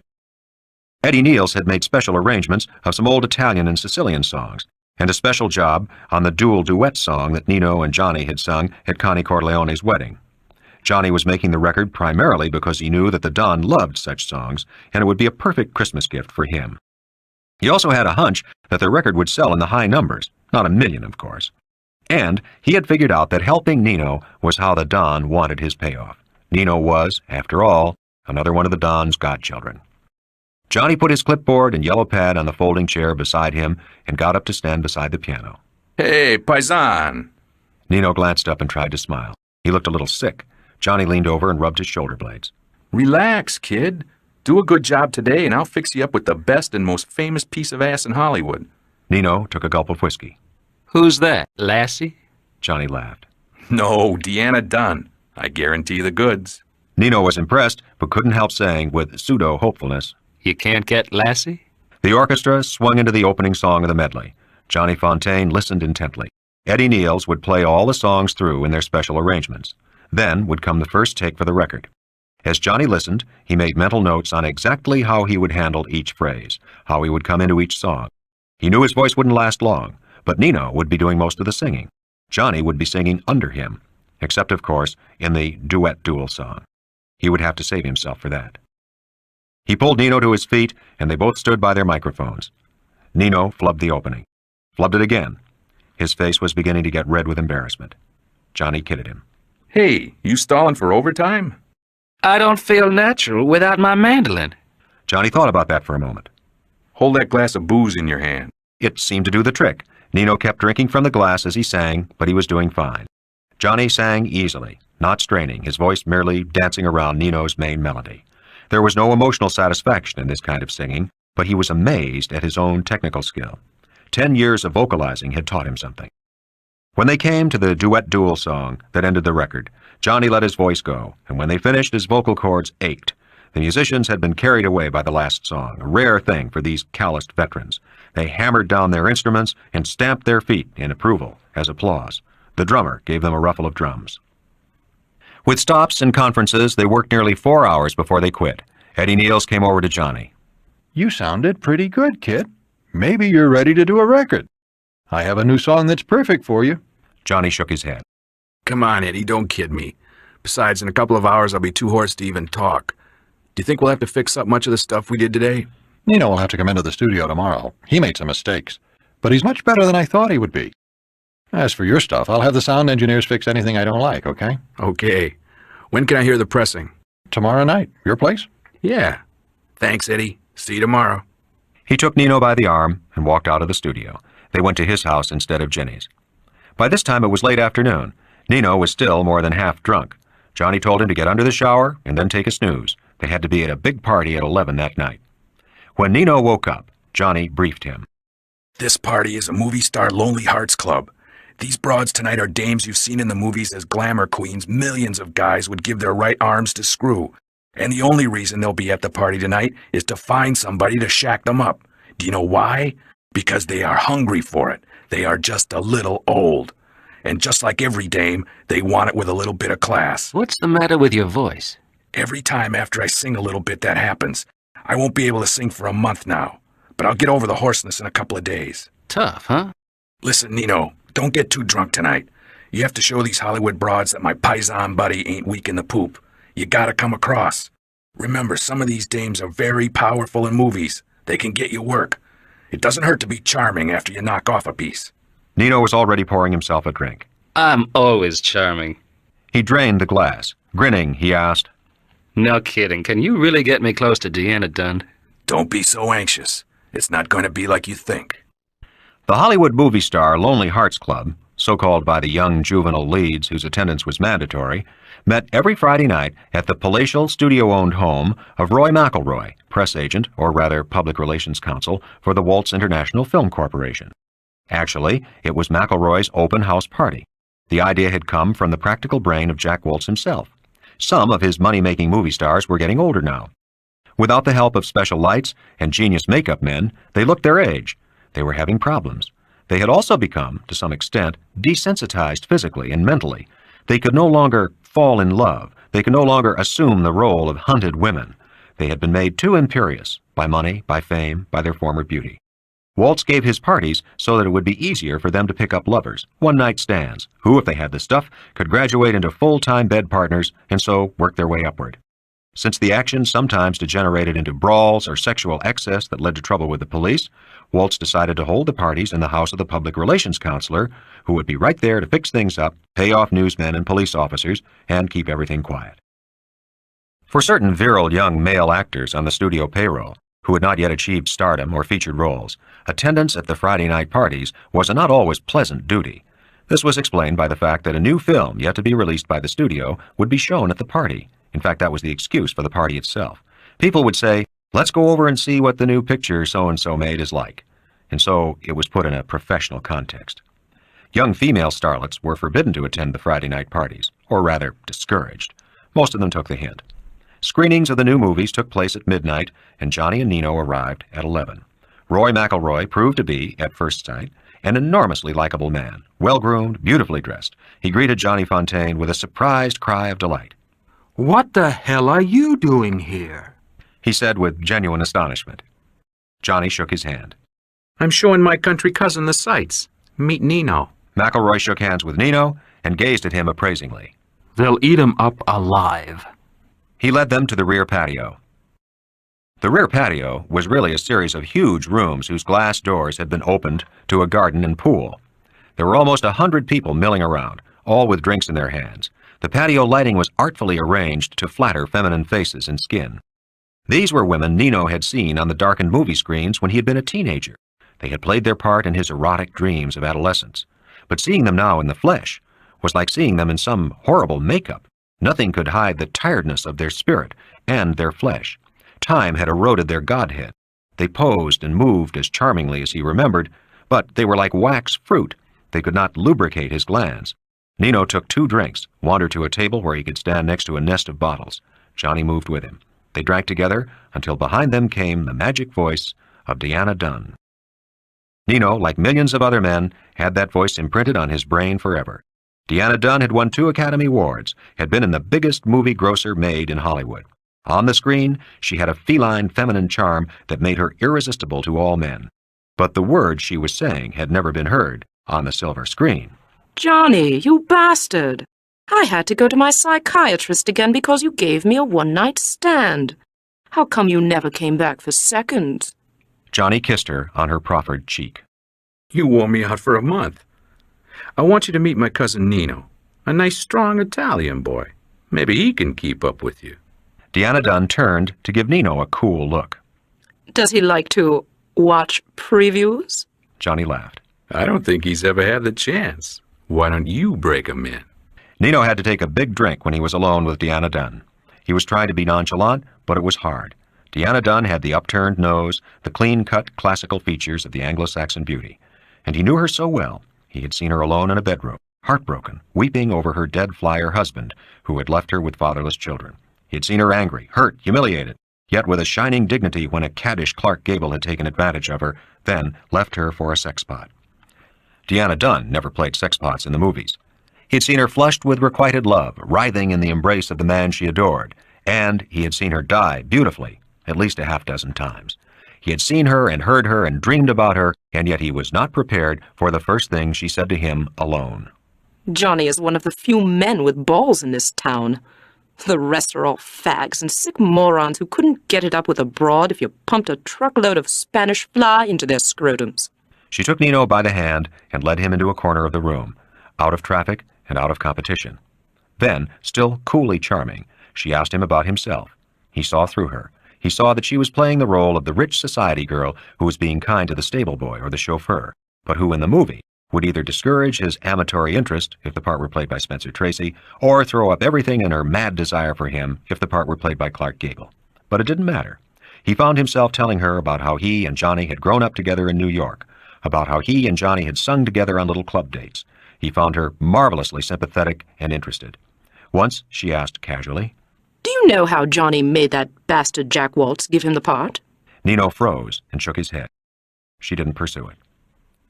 The time had come to see the preview of a new waltz movie. Deanna Dunn led Nino, her warm hand imprisoning his, to an interior room of the mansion that had no windows, but was furnished with about 50 small two-person couches scattered around in such a way as to give each one a little island of semi-privacy. Nino saw there was a small table beside the couch, and on the table were an ice bowl, glasses, and bottles of liquor, plus a tray of cigarettes. He gave Deanna Dunn a cigarette, lit it, and then mixed them both drinks. They didn't speak to each other. After a few minutes, the lights went out. He had been expecting something outrageous. After all, he'd heard the legends of Hollywood depravity, but he was not quite prepared for Deanna Dunn's voracious plummet on his sexual organ without even a courteous and friendly word of preparation. He kept sipping his drink and watching the movie, but not tasting, not seeing. He was excited in a way he had never been before, but part of it was because this woman servicing him in the dark had been the object of his adolescent dreams. Yet in a way, his masculinity was insulted. So when the world-famous Deanna Dunn was sated and had tidied him up, he very coolly fixed her a fresh drink in the darkness and lit her a fresh cigarette, and said in the most relaxed voice imaginable, This looks like a pretty good movie. He felt her stiffen beside him on the couch. Could it be she was waiting for some sort of compliment? Nino poured his glass full from the nearest bottle his hand touched in the darkness. The hell with that. She treated him like a goddamn male whore. For some reason now, he felt a cold anger at all these women. They watched the picture for another 15 minutes. He leaned away from her so their bodies did not touch. Finally, she said in a low, harsh whisper, Don't be such a snotty punk. You liked it. You were as big as a house. Nino sipped his drink and said in his natural, offhand manner, That's the way it always is. You should see it when I get excited. She laughed a little and kept quiet for the rest of the picture. Finally, it was over and the lights went on. Nino took a look around. He could see there had been a ball here in the darkness, though oddly enough he hadn't heard a thing. But some of the dames had that hard, shiny, bright-eyed look of women who have just been worked over real good. They sauntered out of the projection room. Deanna Dunn left him immediately to go over and talk to an older man Nino recognized as a famous featured player. Only now, seeing the guy in person, he realized that he was a fag. He sipped his drink thoughtfully. Johnny Fontaine came up beside him. Hi, old buddy. Having a good time? Nino grinned. I don't know. It's different. Now, when I go back to the old neighborhood, I can say Deanna Dunn had me. Johnny laughed. She can be better than that if she invites you home with her. Did she? Nino shook his head. I got too interested in the movie. But this time, Johnny didn't laugh. Get serious, kid. A dame like that can do you a lot of good. And you used to boff anything. Man, sometimes I still get nightmares when I remember those ugly broads you used to bang. Nino waved his glass drunkenly. Yeah, they were ugly, but they were women. Deanna Dunn, in the corner, turned her head to look at them. Nino waved his glass at her in greeting. Johnny Fontaine sighed. Okay, you're just a guinea peasant. Yeah, and I ain't gonna change, Nino said with his charmingly drunken smile. Johnny understood him perfectly. He knew Nino was not as drunk as he pretended. He knew that Nino was only pretending so that he could say things which he felt were too rude to say to his new Hollywood padrone when sober. He put his arm around Nino's neck and said affectionately, You wise guy, bum. You know you got an ironclad contract for a year and you can say and do anything you want and I can't fire you. You can't fire me? No. Then fuck you. For a moment, Johnny was surprised into anger. He saw the careless grin on Nino's face. But in the past few years, he must have gotten smarter, or his own descent from stardom had made him more sensitive. In that moment, he understood Nino, why his boyhood singing partner had never become successful, why he was trying to destroy any chance of success now.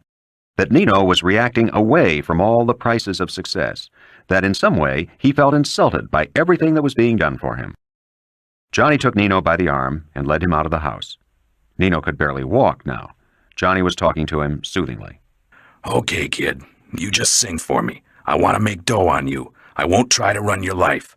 You do whatever you want to do. Okay, paisan? All you got to do is sing for me and earn me money now that I can't sing anymore. You got that, old buddy? Nino straightened up. I'll sing for you, Johnny. I'm a better singer than you now. I was always a better singer than you. You know that? Johnny stood there thinking, so that was it. He knew that when his voice was healthy, Nino simply wasn't in the same league with him. Never had been in those years they had sung together as kids. He saw Nino was waiting for an answer, weaving drunkenly in the California moonlight. Fuck you. And they both laughed together like the old days, when they had both been equally young. When Johnny Fontaine got word about the shooting of Don Corleone, he not only worried about his godfather, but also wondered whether the financing for his movie was still alive. He had wanted to go to New York to pay his respects to his godfather in the hospital, but he had been told not to get any bad publicity. That was the last thing Don Corleone would want. So he waited. A week later, a messenger came from Tom Hagen. Financing was still on, but for only one picture at a time. Meanwhile, Johnny let Nino go his own way in Hollywood and California, and Nino was doing all right with the young starlets. Sometimes Johnny called him up for a night out together, but never leaned on him. When they talked about the Don getting shot, Nino said to Johnny, You know, once I asked the Don for a job in his organization, he wouldn't give it to me. I was tired of driving a truck and I wanted to make a lot of dough. You know what he told me? He says every man has only one destiny, and that my destiny was to be an artist, meaning that I couldn't be a racket guy. Johnny thought that one over. The Godfather must be just about the smartest guy in the world. He'd known immediately that Nino could never make a racket guy, would only get himself in trouble or get killed. Get killed with just one of his wisecracks. But how did the Don know that he would be an artist? Because, God damn it, he figured that someday I'd help Nino. And how did he figure that? Because he would drop the word to me, and I would try to show my gratitude. Of course, he never asked me to do it. He just let me know it would make him happy if I did it. Johnny Fontaine sighed. Now the Godfather was hurt, in trouble, and he could kiss the Academy Award goodbye with Woltz working against him and no help on his side. Only the Don had the personal contacts that could apply pressure, and the Corleone family had other things to think about. Johnny had offered to help.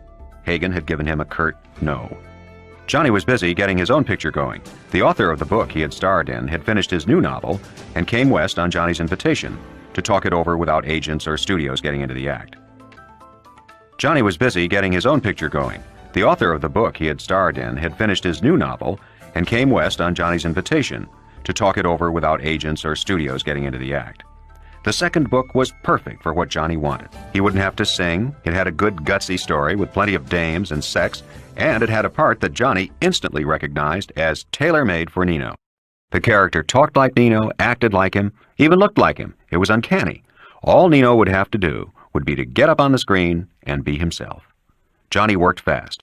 He found that he knew a lot more about production than he thought he did, but he hired an executive producer, a man who knew his stuff but had trouble finding work because of the blacklist. Johnny didn't take advantage, but gave the man a fair contract. He told the man frankly, I expect you to save me more dough this way. So he was surprised when the executive producer came to him and told him the union rep had to be taken care of to the tune of $50,000. There were a lot of problems dealing with overtime and hiring, and the $50,000 would be well spent. Johnny debated whether the executive producer was hustling him, and then said, "Send the union guy to me." The union guy was Billy Goff. Johnny said to him, "I thought the union stuff was fixed by my friends. I was told not to worry about it, at all." "Who told you that?" "You know goddamn well who told me. I won't say his name, but if he tells me something, that's it." "Well, things have changed. Your friend is in trouble, and his word don't go this far west anymore." Johnny shrugged. "See me in a couple of days, okay?" Goff smiled. "Sure, Johnny. But calling in New York ain't gonna help you." But calling New York did help. Johnny spoke to Hagen at his office. Hagen told him bluntly not to pay. "Your godfather will be sore as hell if you pay that bastard a dime. It'll make the Don lose respect, and right now he can't afford that." "Can I talk to the Don? Will you talk to him? I gotta get the picture rolling." "Nobody can talk to the Don right now. He's too sick. I'll talk to Sonny about fixing things up, but I'll make the decision on this. Don't pay that smart bastard a dime. If anything changes, I'll let you know." Annoyed, Johnny hung up. Union trouble could add a fortune to making the film and screw up the works generally. For a moment he debated slipping Goff the 50 grand on the quiet. After all, the Don telling him something and Hagen telling him something and giving him orders were two different things. But he decided to wait for a few days. By waiting, he saved $50,000. 2 nights later, Goff was found shot to death in his home in Glendale. There was no more talk of union trouble. Johnny was a little shaken by the killing. It was the first time the long arm of the Don had struck such a lethal blow so close to him. As the weeks went by and he became busier and busier with getting the script ready, casting the movie, and working out production details, Johnny Fontane forgot about his voice, his not being able to sing. Yet, when the Academy Award nominations came out and he found himself one of the candidates, he was depressed because he was not asked to sing one of the songs nominated for the Oscar at the ceremony that would be televised nationally. But he shrugged it off and kept working. He had no hope of winning the Academy Award now that his godfather was no longer able to put pressure on, but getting the nomination had some value. The record he and Nino had cut, the one of Italian songs, was selling much better than anything he had cut lately. But he knew that it was Nino's success more than his. He resigned himself to never being able to again sing professionally. Once a week, he had dinner with Ginny and the kids. No matter how hectic things got, he never skipped that duty. But he didn't sleep with Ginny. Meanwhile, his second wife had finagled a Mexican divorce, and so he was a bachelor again. Oddly enough, he was not that frantic to bang starlets who would have been easy meat. He was too snobbish, really. He was hurt that none of the young stars, the actresses who were still on top, ever gave him a tumble. But it was good to work hard. Most nights he would go home alone, put his old records on the player, have a drink, and hum along with them for a few bars. He had been good. Damn good. He hadn't realized how good he was. Even aside from the special voice, which could have happened to anybody, he was good. He had been a real artist and never knew it, and never knew how much he loved it. He'd ruined his voice with booze and tobacco and broads just when he really knew what it was all about. Sometimes Nino came over for a drink and listened with him, and Johnny would say to him scornfully, "You guinea bastard, you never sang like that in your life." And Nino would give him that curiously charming smile and shake his head and say, "No, and I never will," in a sympathetic voice, as if he knew what Johnny was thinking. Finally, a week before shooting the new picture, the Academy Award night rolled around. Johnny invited Nino to come along, but Nino refused. Johnny said, "Buddy, I never asked you a favor, right? Do me a favor tonight and come with me. You're the only guy who really feels sorry for me if I don't win." For one moment, Nino looked startled. Then he said, "Sure, old buddy, I can make it." He paused for a moment and said, "If you don't win, forget it. Just get as drunk as you can, and I'll take care of you. Hell, I won't even drink myself tonight. How about that for being a buddy?" Man, that's somebody. The Academy Award night came, and Nino kept his promise. He came to Johnny's house dead sober, and they left for the presentation theater together. Nino wondered why Johnny hadn't invited any of his girls or his ex-wives to the award dinner, especially Ginny. Didn't he think Ginny would root for him? Nino wished he could have just one drink. It looked like a long, bad night. Nino Valenti found the whole Academy Award affair a bore until the winner of the Best Male Actor was announced. When he heard the words, Johnny Fontane, he found himself jumping into the air and applauding. Johnny reached out a hand for him to shake, and Nino shook it. He knew his buddy needed human contact with someone he trusted, and Nino felt an enormous sadness that Johnny didn't have anyone better than himself to touch in his moment of glory. What followed was an absolute nightmare. Jack Woltz's picture had swept all the major awards, and so the studio's party was swamped with newspaper people and all the on-the-make hustlers, male and female. Nino kept his promise to remain sober, and he tried to watch over Johnny. But the women of the party kept pulling Johnny Fontane into bedrooms for a little chat, and Johnny kept getting drunker and drunker. Meanwhile, the woman who had won the award for the Best Actress was suffering the same fate, but loving it more and handling it better. Nino turned her down, the only man at the party to do so. Finally, somebody had a great idea, the public mating of the two winners.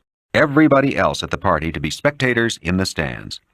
The actress was stripped down, and the other women started to undress Johnny Fontane. It was then that Nino, the only sober person there, grabbed the half-clothed Johnny and slung him over his shoulder and fought his way out of the house and to their car. As he drove Johnny home, Nino thought that if that was success, he didn't want it. Book 3, Chapter 14. The Don was a real man at the age of 12, short, dark, slender, living in the strange, Moorish-looking village of Corleone in Sicily. He had been born Vito Andolini, but when strange men came to kill the son of the man they had murdered, his mother sent the young boy to America to stay with friends. And in the new land, he changed his name to Corleone to preserve some tie with his native village. It was one of the few gestures of sentiment he was ever to make. In Sicily at the turn of the century, the Mafia was the second government, far more powerful than the official one in Rome. Vito Corleone's father became involved in a feud with another villager who took his case to the Mafia. The father refused to knuckle under, and in a public quarrel killed the local Mafia chief. A week later, he himself was found dead, his body torn apart by Lupara blasts. A month after the funeral, Mafia gunmen came inquiring after the young boy, Vito. They had decided that he was too close to manhood, that he might try to avenge the death of his father in the years to come. The 12-year-old Vito was hidden by relatives and shipped to America. There, he was boarded with the Abbondandos, whose son Genco was later to become consigliere to his Don. Young Vito went to work in the Abbondando grocery store on 9th Avenue in New York's Hell's Kitchen. At the age of 18, Vito married an Italian girl freshly arrived from Sicily, a girl of only 16, but a skilled cook, a good housewife. They settled down in a tenement on 10th Avenue near 35th Street, only a few blocks from where Vito worked, and 2 years later were blessed with their first child, Santino, called by all his friends Sonny because of his devotion to his father. In the neighborhood lived a man called Fanucci. He was a heavy-set, fierce-looking Italian who wore expensive light-colored suits and a cream-colored fedora. This man was reputed to be of the Black Hand, an offshoot of the Mafia which extorted money from families and storekeepers by threat of physical violence. However, since most of the inhabitants of the neighborhood were violent themselves, Fanucci's threats of bodily harm were effective only with elderly couples without male children to defend them. Some of the storekeepers paid him trifling sums as a matter of convenience.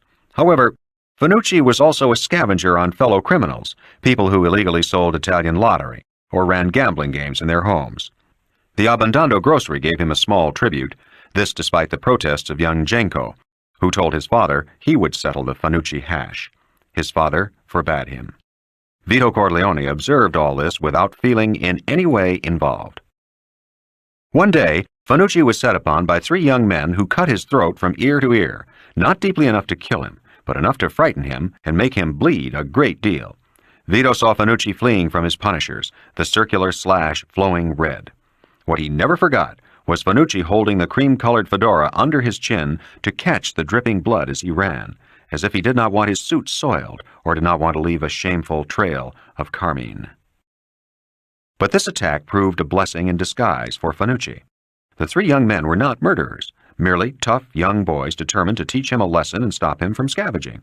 Fanucci proved himself a murderer. A few weeks later, the knife-wielder was shot to death, and the families of the 2 other young men paid an indemnity to Fanucci to make him forswear his vengeance. After that, the tributes became higher, and Fanucci became a partner in the neighborhood gambling games. As for Vito Corleone, it was none of his affair. He forgot about it immediately. During World War I, when imported olive oil became scarce, Fanucci acquired a part interest in the Abbandando grocery store by supplying it not only with oil, but imported Italian salami, hams, and cheeses. He then moved a nephew into the store, and Vito Corleone found himself out of a job. By this time, the second child, Federico, had arrived, and Vito Corleone had 4 mouths to feed. Up to this time, he had been a quiet, very contained young man who kept his thoughts to himself. The son of the grocery store owner, young Genco Abbandando, was his closest friend, and to the surprise of both of them, Vito reproached his friend for his father's deed. Genco, flushed with shame, vowed to Vito that he would not have to worry about food, that he, Genco, would steal food from the grocery to supply his friend's needs. This offer, though, was sternly refused by Vito as too shameful, a son stealing from his father. The young Vito, however, felt a cold anger for the dreaded Fanucci. He never showed this anger in any way but bided his time. He worked in the railroad for a few months, and then, when the war ended, work became slow and he could earn only a few days' pay a month. Also, most of the foremen were Irish and American and abused the workmen in the foulest language, which Vito always bore stone-faced, as if he did not comprehend, though he understood English very well, despite his accent. One evening, as Vito was having supper with his family, there was a knock on the window that led to the open air shaft that separated them from the next building. When Vito pulled aside the curtain, he saw to his astonishment one of the young men in the neighborhood, Peter Clemenza, leaning out from a window on the other side of the shaft. He was extending a white-sheeted bundle. Clemenza said, "Hey, Paisan, hold these for me until I ask for them. Hurry up." Automatically, Vito reached over the empty space of the air shaft and took the bundle. Clemenza's face was strained and urgent. He was in some sort of trouble. And Vito's helping action was instinctive. But when he untied the bundle in his kitchen, there were 5 oily guns staining the white cloth. He put them in his bedroom closet and waited. He learned that Clemenza had been taken away by the police. They must have been knocking on his door when he handed the guns over the air shaft. Vito never said a word to anyone, and of course his terrified wife dared not open her lips, even in gossip, for fear her own husband would be sent to prison. 2 days later, Peter Clemenza reappeared in the neighborhood and asked Vito casually, "Do you have my goods still?" Vito nodded. He was in the habit of talking little. Clemenza came up to his tenement flat and was given a glass of wine, while Vito dug the bundle out of his bedroom closet. Clemenza drank his wine, his heavy, good-natured face alertly watching Vito. "Did you look inside?" Vito, his face impassive, shook his head.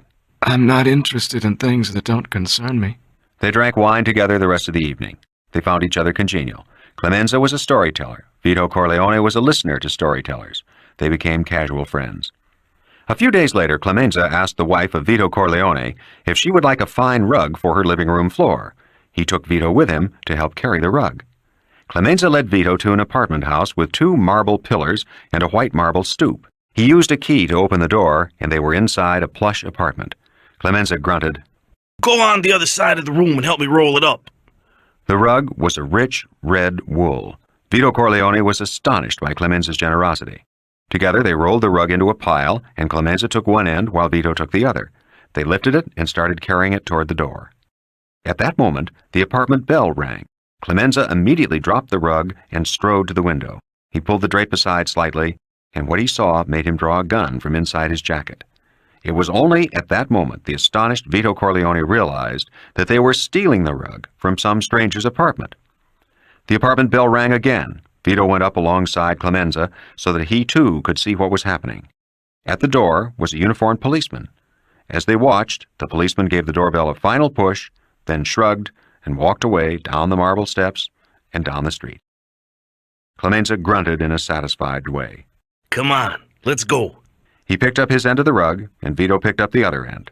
The policeman had barely turned the corner before they were edging out the heavy oaken door and into the street with the rug between them. 30 minutes later, they were cutting the rug to fit the living room of Vito Corleone's apartment. They had enough left over for the bedroom. Clemenza was an expert workman, and from the pockets of his wide, ill-fitting jacket, even then he liked to wear loose clothes, though he was not so fat, he had the necessary carpet-cutting tools. Time went on. Things did not improve. The Corleone family could not eat the beautiful rug. Very well, there was no work. His wife and children must starve. Vito took some parcels of food from his friend Genco while he thought things out. Finally, he was approached by Clemenza and Tessio, another young tough of the neighborhood. They were men who thought well of him, the way he carried himself, and they knew he was desperate. They proposed to him that he become one of their gang, which specialized in hijacking trucks of silk dresses after those trucks were loaded up at the factory on 31st Street. There was no risk. The truck drivers were sensible working men who, at the sight of a gun, flopped on the sidewalk like angels, while the hijackers drove the truck away to be unloaded at a friend's warehouse. Some of the merchandise would be sold to an Italian wholesaler. Part of the loot would be sold door to door in the Italian neighborhoods, Arthur Avenue in the Bronx, Mulberry Street, and the Chelsea district in Manhattan, all to poor Italian families looking for a bargain, whose daughters could never be able to afford such fine apparel. Clemenza and Tessio needed Vito to drive since they knew he chauffeured the Abbandando grocery store delivery truck. In 1919, skilled automobile drivers were at a premium. Against his better judgment, Vito Corleone accepted their offer. The clinching argument was that he would clear at least $1,000 for his share of the job. But his young companion struck him as rash, the planning of the job haphazard, the distribution of the loot foolhardy. Their whole approach was too careless for his taste. But he thought them of good, sound character.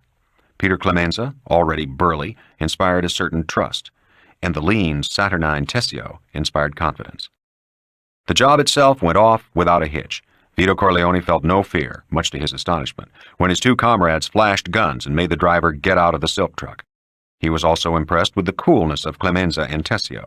They didn't get excited, but joked with the driver, told him if he was a good lad, they'd send his wife a few dresses.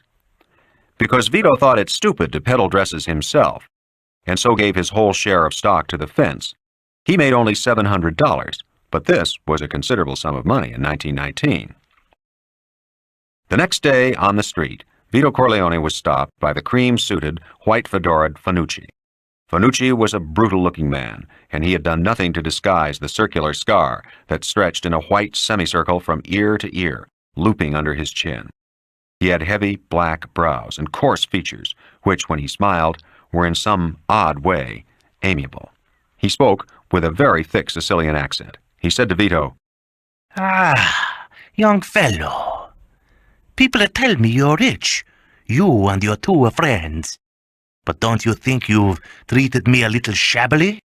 After all, this is my neighborhood, and you should let me wet my beak." He used the Sicilian phrase of the Mafia, fare bagnare a pizzu. Pizzu means the beak of any small bird such as a canary. The phrase itself was a demand for part of the loot. As was his habit, Vito Corleone did not answer. He understood the implication immediately and was waiting for a definite demand.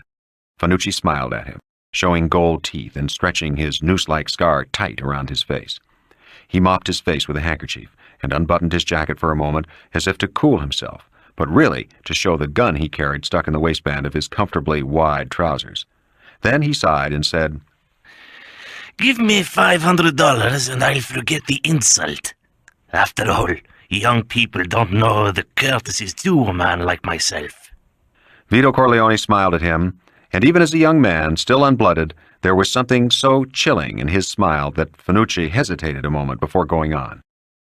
"Otherwise, the police will come to see you.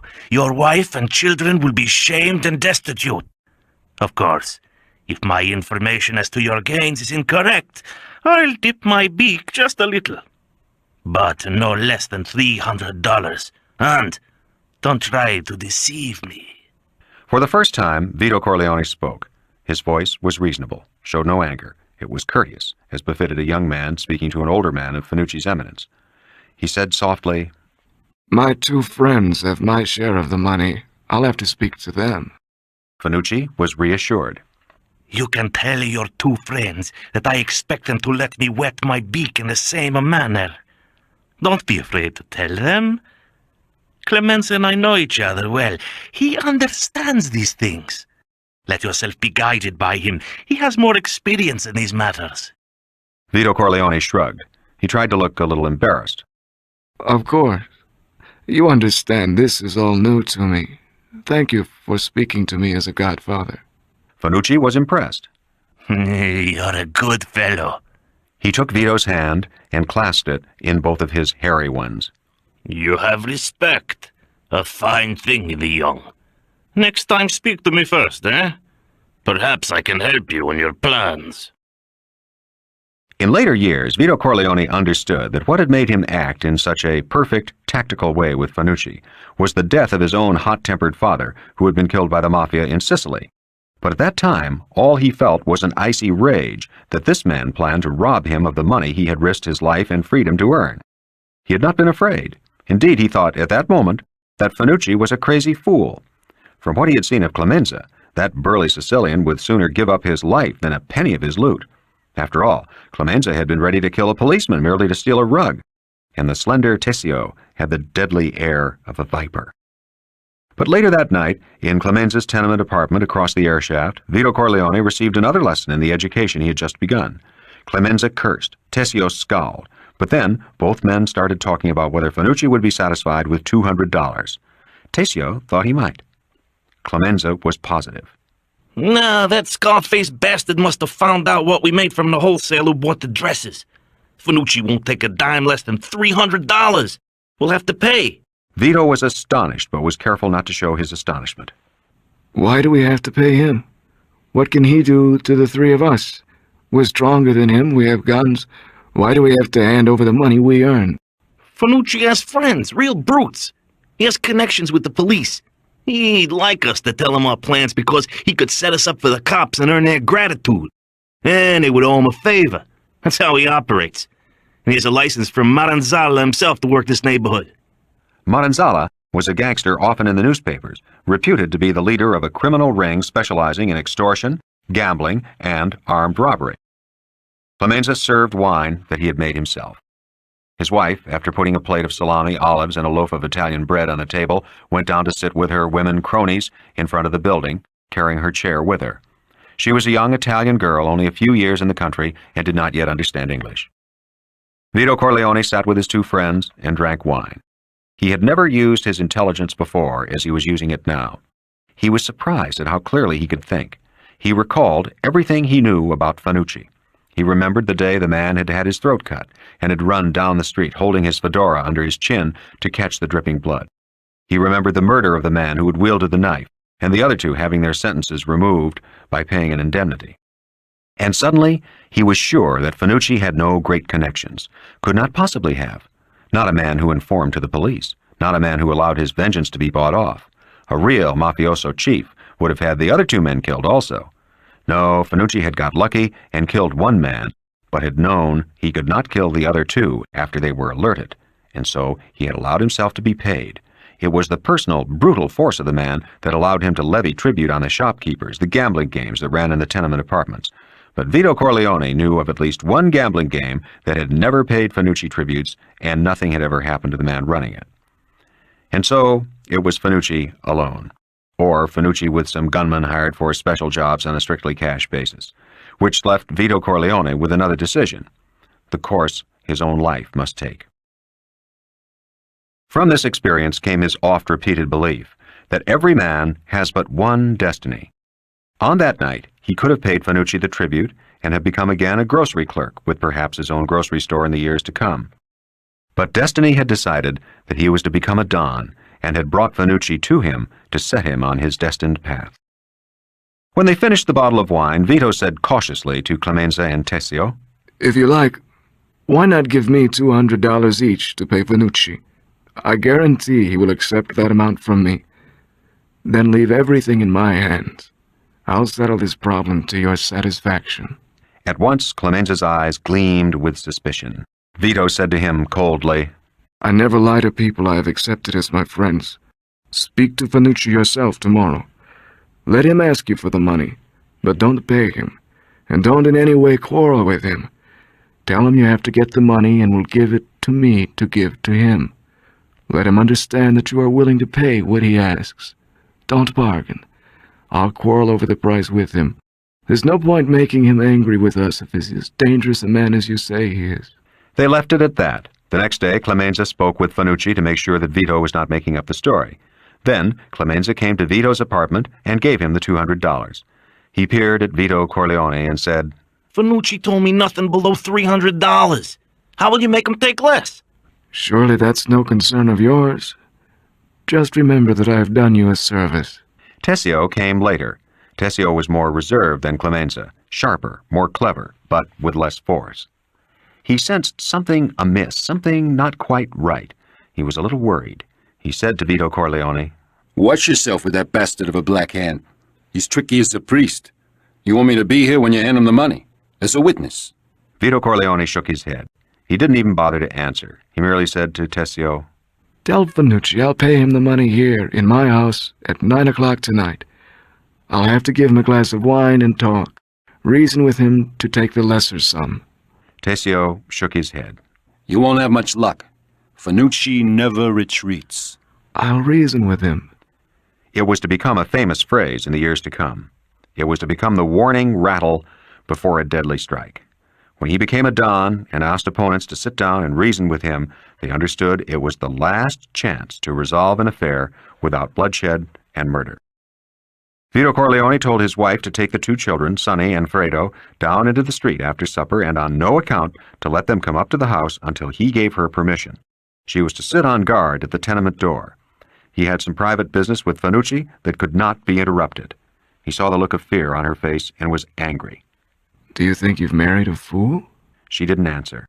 She did not answer because she was frightened, not of Fanucci now, but of her husband. He was changing visibly before her eyes, hour by hour, into a man who radiated some dangerous force. He had always been quiet, speaking little, but always gentle, always reasonable, which was extraordinary in a young Sicilian male. What she was seeing was the shedding of his protective coloration of a harmless nobody, now that he was ready to start on his destiny. He had started late, he was 25 years old, but he was to start with a flourish.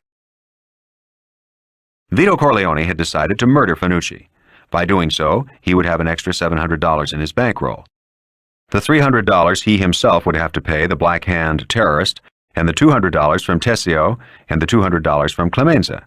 If he did not kill Fanucci, he would have to pay the man $700 cold cash. Fanucci alive was not worth $700 to him. He would not pay $700 to keep Fanucci alive. If Fanucci needed $700 for an operation to save his life, he would not give Fanucci $700 for the surgeon. He owed Fanucci no personal debt of gratitude. They were not blood relatives. He did not love Fanucci. Why for, then, should he give Fanucci $700? And it followed inevitably that since Fanucci wished to take $700 from him by force, why should he not kill Fanucci? Surely the world could do without such a person. There were, of course, some practical reasons. Fanucci might indeed have powerful friends who would seek vengeance. Fanucci himself was a dangerous man, not so easily killed. There were the police and the electric chair. But Vito Corleone had lived under a sentence of death since the murder of his father. As a boy of 12, he had fled his executioners and crossed the ocean into a strange land, taking a strange name. And years of quiet observation had convinced him that he had more intelligence and more courage than other men, though he had never had the opportunity to use that intelligence and courage. And yet he hesitated before taking the first step toward his destiny. He even packed the $700 in a single fold of bills and put the money in a convenient side pocket of his trousers. But he put the money in the left side of his trousers. In the right-hand pocket, he put the gun Clemenza had given him to use in the hijacking of the silk truck. Fanucci came promptly at 9 in the evening. Vito Corleone set out a jug of homemade wine that Clemenza had given him. Fanucci put his white fedora on the table beside the jug of wine. He unloosened his broad, multi-flowered tie, its tomato stains camouflaged by the bright patterns. The summer night was hot, the gaslight feeble. It was very quiet in the apartment. But Vito Corleone was icy. To show his good faith, he handed over the roll of bills and watched carefully as Fanucci, after counting it, took out a wide leather wallet and stuffed the money inside. Fanucci sipped his glass of wine. "You still owe me $200. His heavy-browed face was expressionless. Vito Corleone said in his cool, reasonable voice, "I'm a little short. I've been out of work. Let me owe you the money for a few weeks." This was a permissible gambit. Fanucci had the bulk of the money and would wait. He might even be persuaded to take nothing more, or to wait a little longer. He chuckled over his wine. "Ha! You're a sharp young fellow. How is it I've never noticed you before? You're too quiet a chap for your own interest. I could find some work for you to do that would be very profitable." Vito Corleone showed his interest with a polite nod and filled up the man's glass from the purple jug. But Fanucci thought better of what he was going to say and rose from his chair and shook Vito's hand. Good night, young fellow. No hard feelings, eh? If I can ever do you a service, let me know. You've done a good job for yourself tonight. Vito let Fanucci go down the stairs and out the building. The street was thronged with witnesses to show that he had left the Corleone home safely. Vito watched from the window. He saw Fanucci turn the corner toward 11th Avenue and knew he was headed toward his apartment, probably to put away his loot before coming out on the streets again. Perhaps to put away his gun. Vito Corleone left his apartment and ran up the stairs to the roof. He traveled over the square block of roofs and descended down the steps of an empty loft building fire escape that left him in the backyard. He kicked the back door open and went through the front door. Across the street was Fanucci's tenement apartment house. The village of tenements extended only as far west as 10th Avenue. 11th Avenue was mostly warehouses and lofts rented by firms who shipped by New York Central Railroad and wanted access to the freight yards that honeycombed the area from 11th Avenue to the Hudson River. Fanucci's apartment house was one of the few left standing in this wilderness and was occupied mostly by bachelor trainmen, yard workers, and the cheapest prostitutes. These people did not sit in the street and gossip like honest Italians. They sat in beer taverns, guzzling their pay. So Vito Corleone found it an easy matter to slip across the deserted 11th Avenue and into the vestibule of Fanucci's apartment house. There, he drew the gun he had never fired and waited for Fanucci. He watched through the glass door of the vestibule, knowing Fanucci would come down 10th Avenue. Clemenza had showed him the safety on the gun, and he had triggered it empty. But as a young boy in Sicily, at the early age of 9, he had often gone hunting with his father, had often fired the heavy shotgun called the lupara. It was his skill with the lupara, even as a small boy, that had brought the sentence of death upon him by his father's murderers. Now, waiting in the darkened hallway, he saw the white blob of Fanucci crossing the street toward the doorway. Vito stepped back, shoulders pressed against the inner door that led to the stairs. He held his gun out to fire. His extended hand was only 2 paces from the outside door. The door swung in. Fanucci, white, broad, smelly, filled the square of light. Vito Corleone fired. The open door let some of the sound escape into the street. The rest of the gun's explosion shook the building. Fanucci was holding on to the sides of the door, trying to stand erect, trying to reach for his gun. The force of his struggle had torn the buttons off his jacket and made it swing loose. His gun was exposed, but so was a spidery vein of red on the white shirt front of his stomach. Very carefully, as if he were plunging a needle into a vein, Vito Corleone fired his second bullet into that red web. Fanucci fell to his knees, propping the door open. He let out a terrible groan, the groan of a man in great physical distress that was almost comical. He kept giving these groans. Vito remembered hearing at least 3 of them before he put the gun against Fanucci's sweaty, suety cheek and fired into his brain. No more than 5 seconds had passed when Fanucci slumped into death, jamming the door open with his body. Very carefully, Vito took the wide wallet out of the dead man's jacket pocket and put it inside his shirt. Then he walked across the street into the loft building, through that into the yard, and climbed the fire escape to the roof. From there, he surveyed the street. Fanucci's body was still lying in the doorway, but there was no sign of any other person. 2 windows had gone up in the tenement, and he could see dark heads poked out, but since he could not see their features, they had certainly not seen his. And such men would not give information to the police. Fanucci might lie there until dawn, or until a patrolman making the rounds stumbled on his body. No person in that house would deliberately expose himself to police suspicion or questioning. They would lock their doors and pretend they had heard nothing. He could take his time. He traveled over the rooftops to his own roof door and down to his own flat. He unlocked the door, went inside, and then locked the door behind him. He rifled the dead man's wallet. Besides the $700 he had given Fanucci, there were only some singles and a $5 note. Tucked inside the flap was an old $5 gold piece, probably a luck token. If Fanucci was a rich gangster, he certainly did not carry his wealth with him. This confirmed some of Vito's suspicions. He knew he had to get rid of the wallet and the gun, knowing enough even then that he must leave the gold piece in the wallet. He went up on the roof again and traveled over a few ledges. He threw the wallet down one air shaft, and then he emptied the gun of bullets and smashed its barrel against the roof ledge. The barrel wouldn't break. He reversed it in his hand and smashed the butt against the side of a chimney. The butt split into 2 halves. He smashed it again, and the pistol broke into barrel and handle, 2 separate pieces. He used a separate air shaft for each.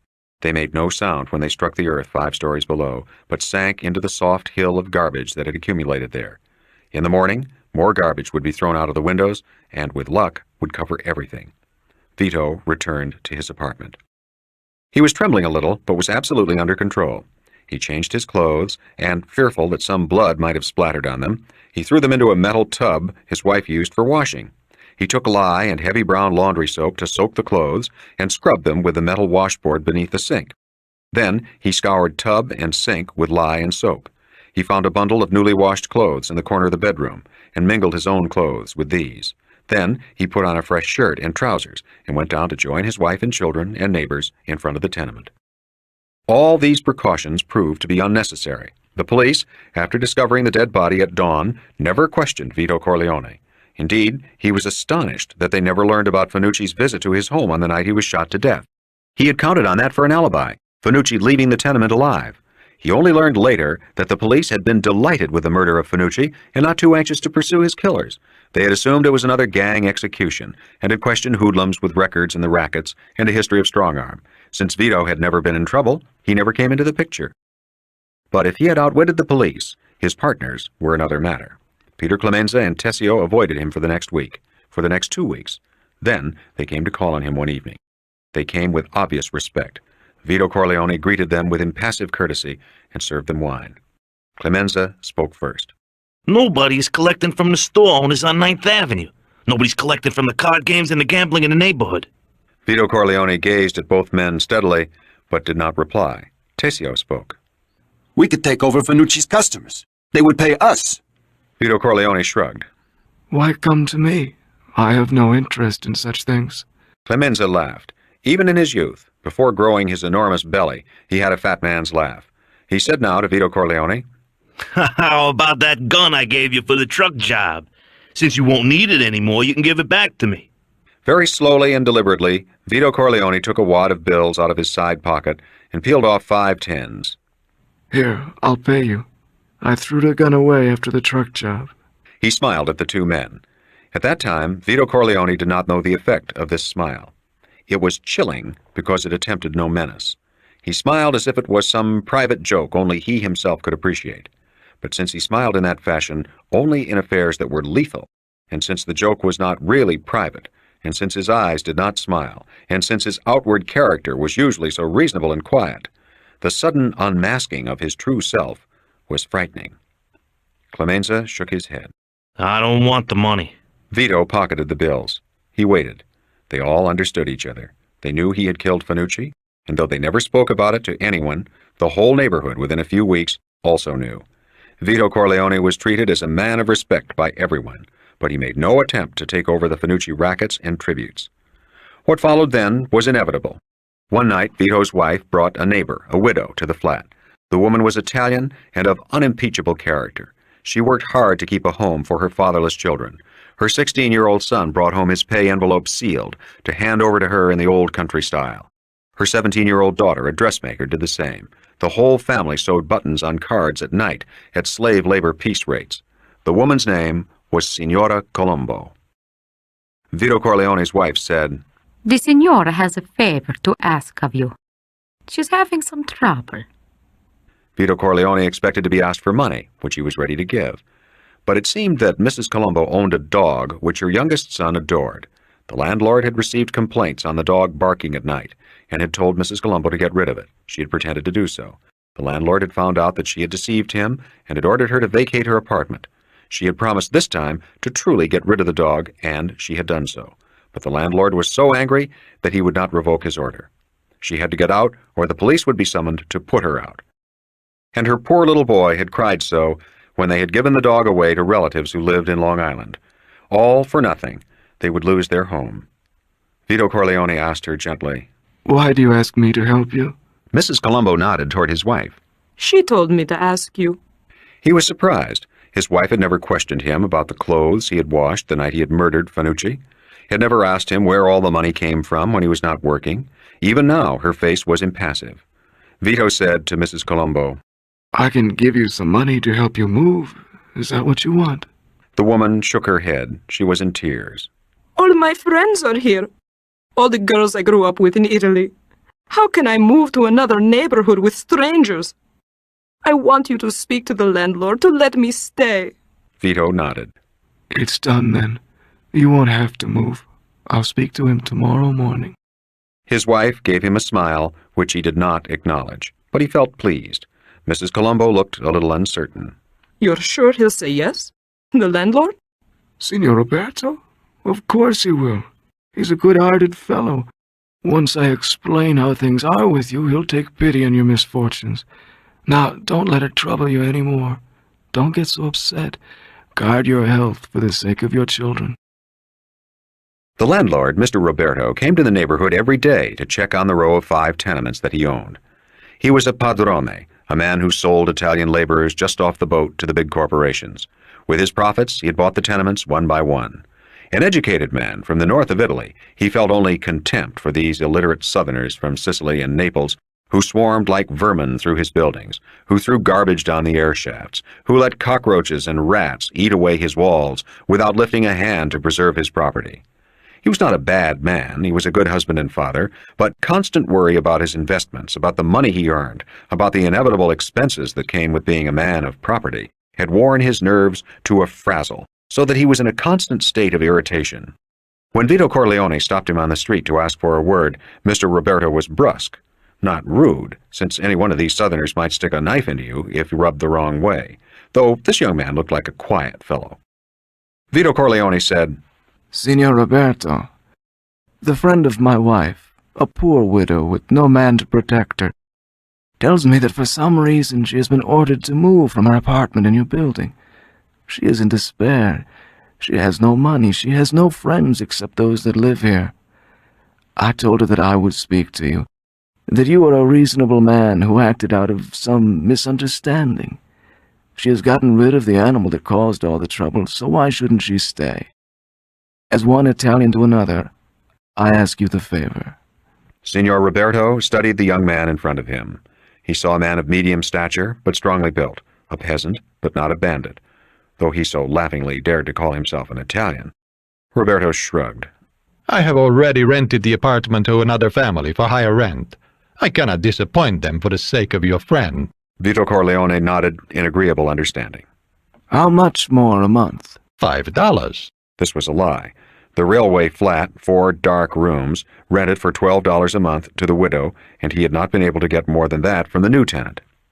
Vito Corleone took a roll of bills out of his pocket and peeled off 3 tens.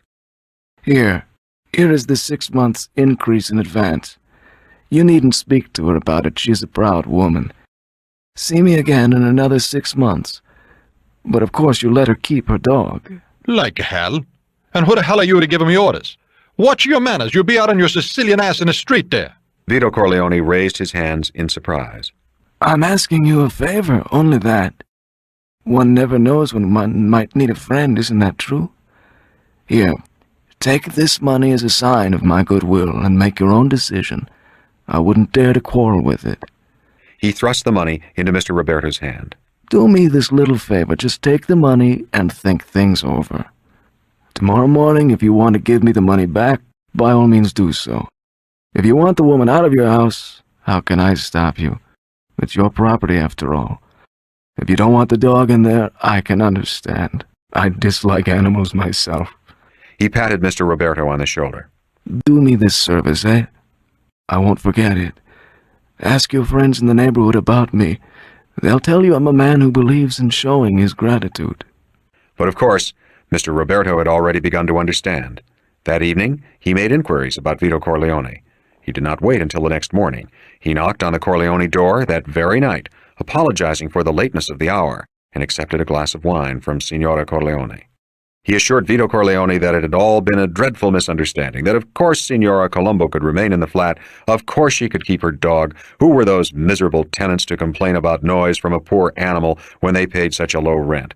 At the finish, he threw the $30 Vito Corleone had given him on the table and said, in the most sincere fashion, Your good heart in helping this poor widow has shamed me, and I wish to show that I too have some Christian charity. Her rent will remain what it was. All concerned played this comedy prettily. Vito poured wine, called for cakes, wrung Mr. Roberto's hand, and praised his warm heart. Mr. Roberto sighed and said that having made the acquaintance of such a man as Vito Corleone restored his faith in human nature. Finally, they tore themselves away from each other. Mr. Roberto, his bones turned to jelly with fear at his narrow escape, caught the streetcar to his home in the Bronx and took to his bed. He did not reappear in his tenements for 3 days. Vito Corleone was now a man of respect in the neighborhood. He was reputed to be a member of the Mafia of Sicily. One day, a man who ran card games in a furnished room came to him and voluntarily paid him $20 each week for his friendship. He had only to visit the game once or twice a week to let the players understand they were under his protection. Store owners who had problems with young hoodlums asked him to intercede. He did so and was properly rewarded. Soon, he had the enormous income for that time and place of $100 a week. Since Clemenza and Tessio were his friends, his allies, he had to give them each part of the money, but this he did without being asked. Finally, he decided to go into the olive oil importing business with his boyhood chum, Genco Abondando. Genco would handle the business, the importing of the olive oil from Italy, the buying at the proper price, the storing in his father's warehouse. Genco had the experience for this part of the business. Clemenza and Tessio would be the salesmen. They would go to every Italian grocery store in Manhattan, then Brooklyn, then the Bronx, to persuade store owners to stock Genco Pura olive oil. With typical modesty, Vito Corleone refused to name the brand after himself. Vito, of course, would be the head of the firm since he was supplying most of the capital. He also would be called in on special cases, where store owners resisted the sales talks of Clemenza and Tessio. Then, Vito Corleone would use his own formidable powers of persuasion. For the next few years, Vito Corleone lived that completely satisfying life of a small businessman wholly devoted to building up his commercial enterprise in a dynamic, expanding economy. He was a devoted father and husband, but so busy he could spare his family little of his time. As Genco Pura olive oil grew to become the best-selling imported Italian oil in America, his organization mushroomed. Like any good businessman, he came to understand the benefits of undercutting his rivals in price, barring them from distribution outlets by persuading store owners to stock less of their brands. Like any good businessman, he aimed at holding a monopoly by forcing his rivals to abandon the field or by merging with his own company. However, since he had started off relatively helpless economically, since he did not believe in advertising, relying on word of mouth, and since, if truth be told, his olive oil was no better than his competitors, he could not use the common strangleholds of legitimate businessmen. He had to rely on the force of his own personality and his reputation as a man of respect. Even as a young man, Vito Corleone became known as a man of reasonableness. He never uttered a threat. He always used logic that proved to be irresistible. He always made certain that the other fellow got his share of profit. Nobody lost. He did this, of course, by obvious means. Like many businessmen of genius, he learned that free competition was wasteful, monopoly efficient, and so he simply set about achieving that efficient monopoly. There were some oil wholesalers in Brooklyn, men of fiery temper, headstrong, not amenable to reason, who refused to see, to recognize the vision of Vito Corleone, even after he had explained everything to them with the utmost patience and detail. With these men, Vito Corleone threw up his hands in despair and sent Tessio to Brooklyn to set up a headquarters and solve the problem. Warehouses were burned, truckloads of olive green oil were dumped to form lakes in the cobbled waterfront streets. One rash man, an arrogant Milanese, with more faith in the police than a saint has in Christ, actually went to the authorities with a complaint against his fellow Italians, breaking the 10-century-old law of omertà. But before the matter could progress any further, the wholesaler disappeared, never to be seen again, leaving behind, deserted, his devoted wife and 3 children, who, God be thanked, were fully grown and capable of taking over his business and coming to terms with the Genco Pura Oil Company. But great men are not born great. They grow great, and so it was with Vito Corleone. When Prohibition came to pass and alcohol forbidden to be sold, Vito Corleone made the final step from a quite ordinary, somewhat ruthless businessman to a great don in the world of criminal enterprise. It did not happen in a day, it did not happen in a year, but by the end of the Prohibition period and the start of the Great Depression, Vito Corleone had become the Godfather, the Don Corleone. It started casually enough. By this time, the Genco Pura Oil Company had a fleet of 6 delivery trucks. Through Clemenza, Vito Corleone was approached by a group of Italian bootleggers who smuggled alcohol and whiskey in from Canada. They needed trucks and deliverymen to distribute their product over New York City. They needed deliverymen who were reliable, discreet, and of a certain determination and force. They were willing to pay Vito Corleone for his trucks and for his men. The fee was so enormous that Vito Corleone cut back drastically on his oil business to use the trucks almost exclusively for the service of the bootlegger smugglers. This, despite the fact that these gentlemen had accompanied their offer with a silky threat. But even then, Vito Corleone was so mature a man that he did not take insult at a threat or become angry and refuse a profitable offer because of it. He evaluated the threat, found it lacking in conviction, and lowered his opinion of his new partners because they'd been so stupid to use threats where none were needed. This was useful information to be pondered at its proper time. Again, he prospered, but more important, he acquired knowledge and contacts and experience, and he piled up good deeds as a banker piles up securities. For in the following years, it became clear that Vito Corleone was not only a man of talent, but in his way, a genius. He made himself the protector of the Italian families who set themselves up as small speakeasies in their homes, selling whiskey at 15 cents a glass to bachelor laborers. He became godfather to Mrs. Colombo's youngest son when the lad made his confirmation, and gave a handsome present of a $20 gold piece. Meanwhile, since it was inevitable that some of his trucks be stopped by the police, Genco Abbandando hired a fine lawyer with many contacts in the police department and the judiciary.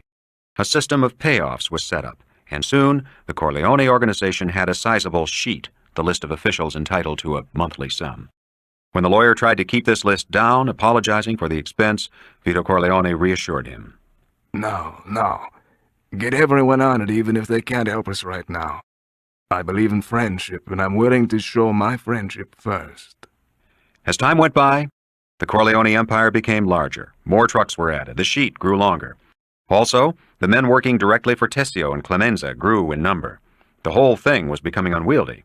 Finally, Vito Corleone worked out a system of organization. He gave Clemenza and Tessio each the title of caporegime, or captain, and the men who worked beneath them the rank of soldier. He named Genco Abbandando his counselor, or consigliere.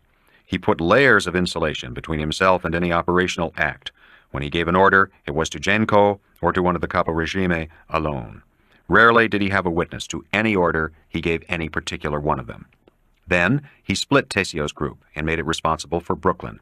He also split Tessio off from Clemenza and made it clear over the years that he did not want the two men to associate even socially, except when absolutely necessary.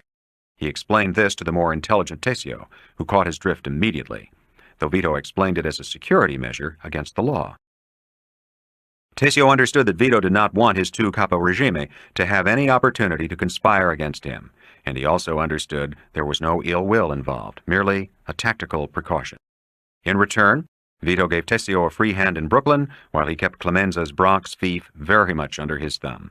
Clemenza was the braver, more reckless, the crueler man, despite his outward jollity, and needed a tighter ring. The Great Depression increased the power of Vito Corleone, and indeed it was about that time he came to be called Don Corleone. Everywhere in the city, honest men begged for honest work in vain. Proud men demeaned themselves and their families to accept official charity from a contemptuous officialdom.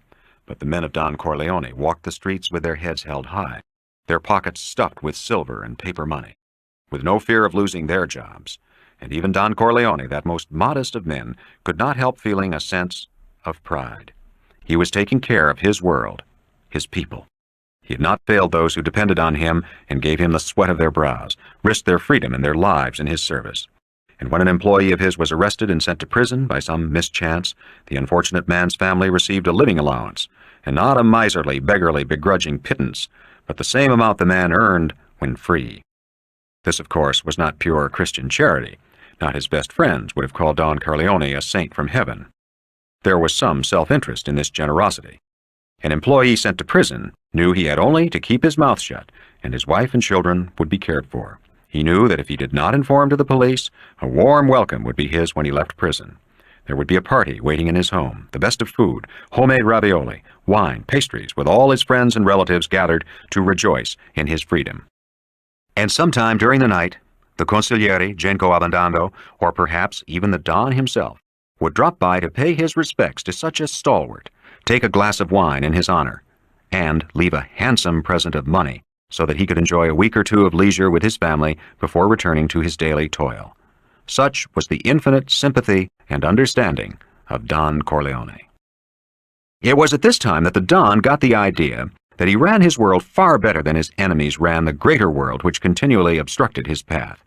And this feeling was nurtured by the poor people of the neighborhood who constantly came to him for help. To get on the home relief, to get a young boy a job or out of jail, to borrow a small sum of money desperately needed, to intervene with landlords who against all reason demanded rent from jobless tenants. Don Vito Corleone helped them all. Not only that, he helped them with goodwill, with encouraging words to take the bitter sting out of the charity he gave them. It was only natural, then, that when these Italians were puzzled and confused on who to vote for to represent them in the state legislature, in the city offices, in the Congress, they should ask the advice of their friend, Don Corleone, their godfather. And so, he became a political power to be consulted by practical party chiefs. He consolidated this power with a far-seeing, statesmanlike intelligence, by helping brilliant boys from poor Italian families through college, boys who would later become lawyers, assistant district attorneys, and even judges. He planned for the future of his empire with all the foresight of a great national leader. The repeal of Prohibition dealt this empire a crippling blow, but again, he had taken his precautions. In 1933, he sent emissaries to the man who controlled all the gambling activities of Manhattan, the crap games on the docks, the shylocking that went with it as hot dogs go with baseball games, the bookmaking on sports and horses, the illicit gambling houses that ran poker games, the policy or numbers racket of Harlem. This man's name was Salvatore Maranzano, and he was one of the acknowledged pezzo novante, 90 calibers, or big shots of the New York underworld. The Corleone emissaries proposed to Maranzano an equal partnership beneficial to both parties. Vito Corleone, with his organization, his police, and political contacts, could give the Maranzano operations a stout umbrella and the new strength to expand into Brooklyn and the Bronx. But Maranzano was a short-sighted man and spurned the Corleone offer with contempt. The great Al Capone was Maranzano's friend, and he had his own organization, his own men, plus a huge war chest. He would not brook this upstart whose reputation was more that of a parliamentary debater than a true mafioso. Maranzano's refusal touched off the Great War of 1933, which was to change the whole structure of the underworld in New York City. At first glance, it seemed an uneven match. Salvatore Maranzano had a powerful organization with strong enforcers. He had a friendship with Capone in Chicago and could call on help in that quarter. He also had a good relationship with the Tattaglia family, which controlled prostitution in the city, and what there was of the thin drug traffic at that time. He also had political contacts with powerful business leaders, who used his enforcers to terrorize the Jewish unionists in the garment center and the Italian anarchist syndicates in the building trades. Against this, Don Corleone could throw two small but superbly organized regime led by Clemenza and Tessio. His political and police contacts were negated by the business leaders who would support Maranzano. But in his favor was the enemy's lack of intelligence about his organization. The underworld did not know the true strength of his soldiers, and even were deceived that Tessio in Brooklyn was a separate and independent operation. And yet, despite all this, it was an unequal battle until Vito Corleone evened out the odds with one master stroke. Maranzano sent a call to Capone for his two best gunmen to come to New York to eliminate the upstart.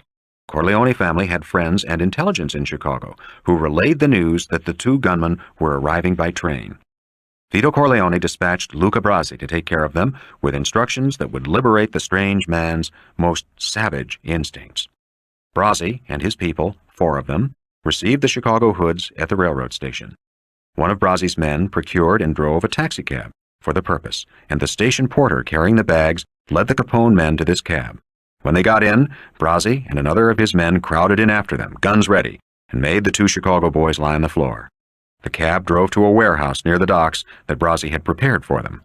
The 2 Capone men were bound, hand and foot, and small bath towels were stuffed into their mouths to keep them from crying out. Then, Brasi took an axe from its place against the wall and started hacking at one of the Capone men. He chopped the man's feet off, then the legs at the knees, then the thighs where they joined the torso. Brasi was an extremely powerful man, but it took him many swings to accomplish his purpose. By that time, of course, the victim had given up the ghost, and the floor of the warehouse was slippery with the hacked fragments of his flesh and the gouting of his blood. When Brasi turned to his second victim, he found further effort unnecessary. The second Capone gunman, out of sheer terror, had impossibly swallowed the bath towel in his mouth and suffocated. The bath towel was found in the man's stomach when the police performed their autopsy to determine the cause of death. A few days later in Chicago, the Capones received a message from Vito Corleone. It was to this effect: "You know now how I deal with enemies.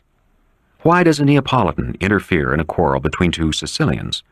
If you wish me to consider you as a friend, I owe you a service, which I will pay on demand. A man like yourself must know how much more profitable it is to have a friend who, instead of calling on you for help, takes care of his own affairs and stands ever ready to help you in some future time of trouble. If you do not wish my friendship, so be it.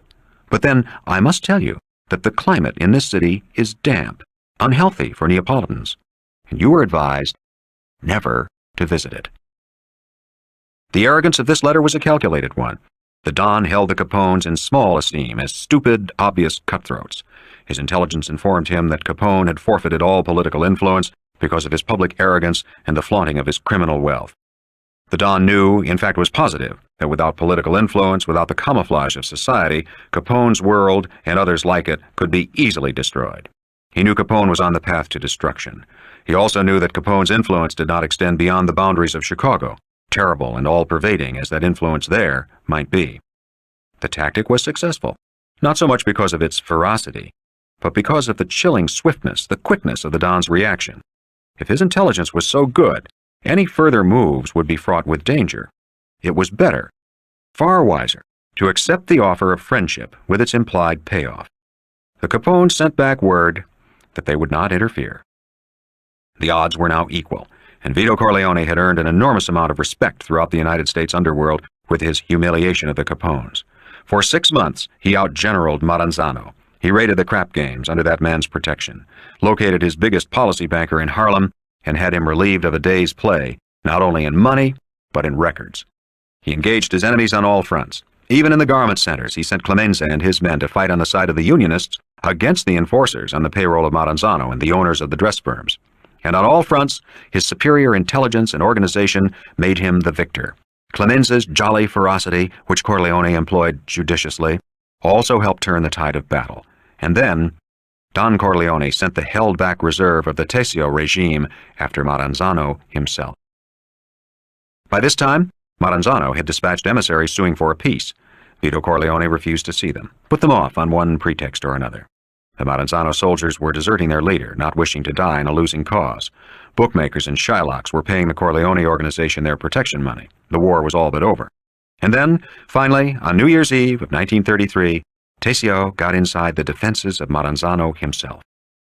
The Maranzano lieutenants were anxious for a deal and agreed to lead their chief to the slaughter.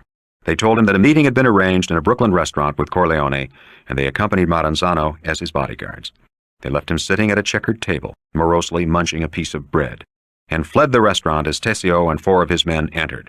The execution was swift and sure. Maranzano, his mouth full of half-chewed bread, was riddled with bullets. The war was over. The Maranzano Empire was incorporated into the Corleone operation. Don Corleone set up a system of tribute, allowing all incumbents to remain in their bookmaking and policy number spots. As a bonus, he had a foothold in the unions of the Garment Center, which in later years was to prove extremely important.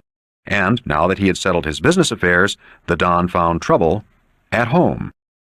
Santino Corleone, Sonny, was 16 years old and grown to an astonishing 6 feet, with broad shoulders and a heavy face that was sensual, but by no means effeminate. But where Fredo was a quiet boy, and Michael, of course, a toddler, Santino was constantly in trouble. He got into fights, did badly in school, and finally, Clemenza, who was the boy's godfather and had a duty to speak, came to Don Corleone one evening and informed him that his son had taken part in an armed robbery, a stupid affair which could have gone very badly. Sonny was obviously the ringleader, the 2 other boys in the robbery his followers. It was one of the very few times that Vito Corleone lost his temper. Tom Hagen had been living in his home for 3 years, and he asked Clemenza if the orphan boy had been involved. Clemenza shook his head.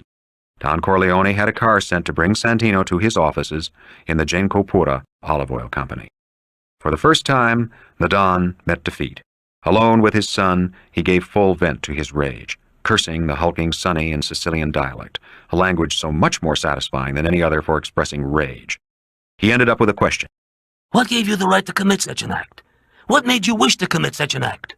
Sonny stood there, angry, refusing to answer. The Don said with contempt, "And so stupid. What did you earn for that night's work? $50 each? $20? You risked your life for $20, huh?" As if he'd not heard these last words, Sonny said defiantly, "I saw you kill Fanucci." The Don sank back in his chair. He waited.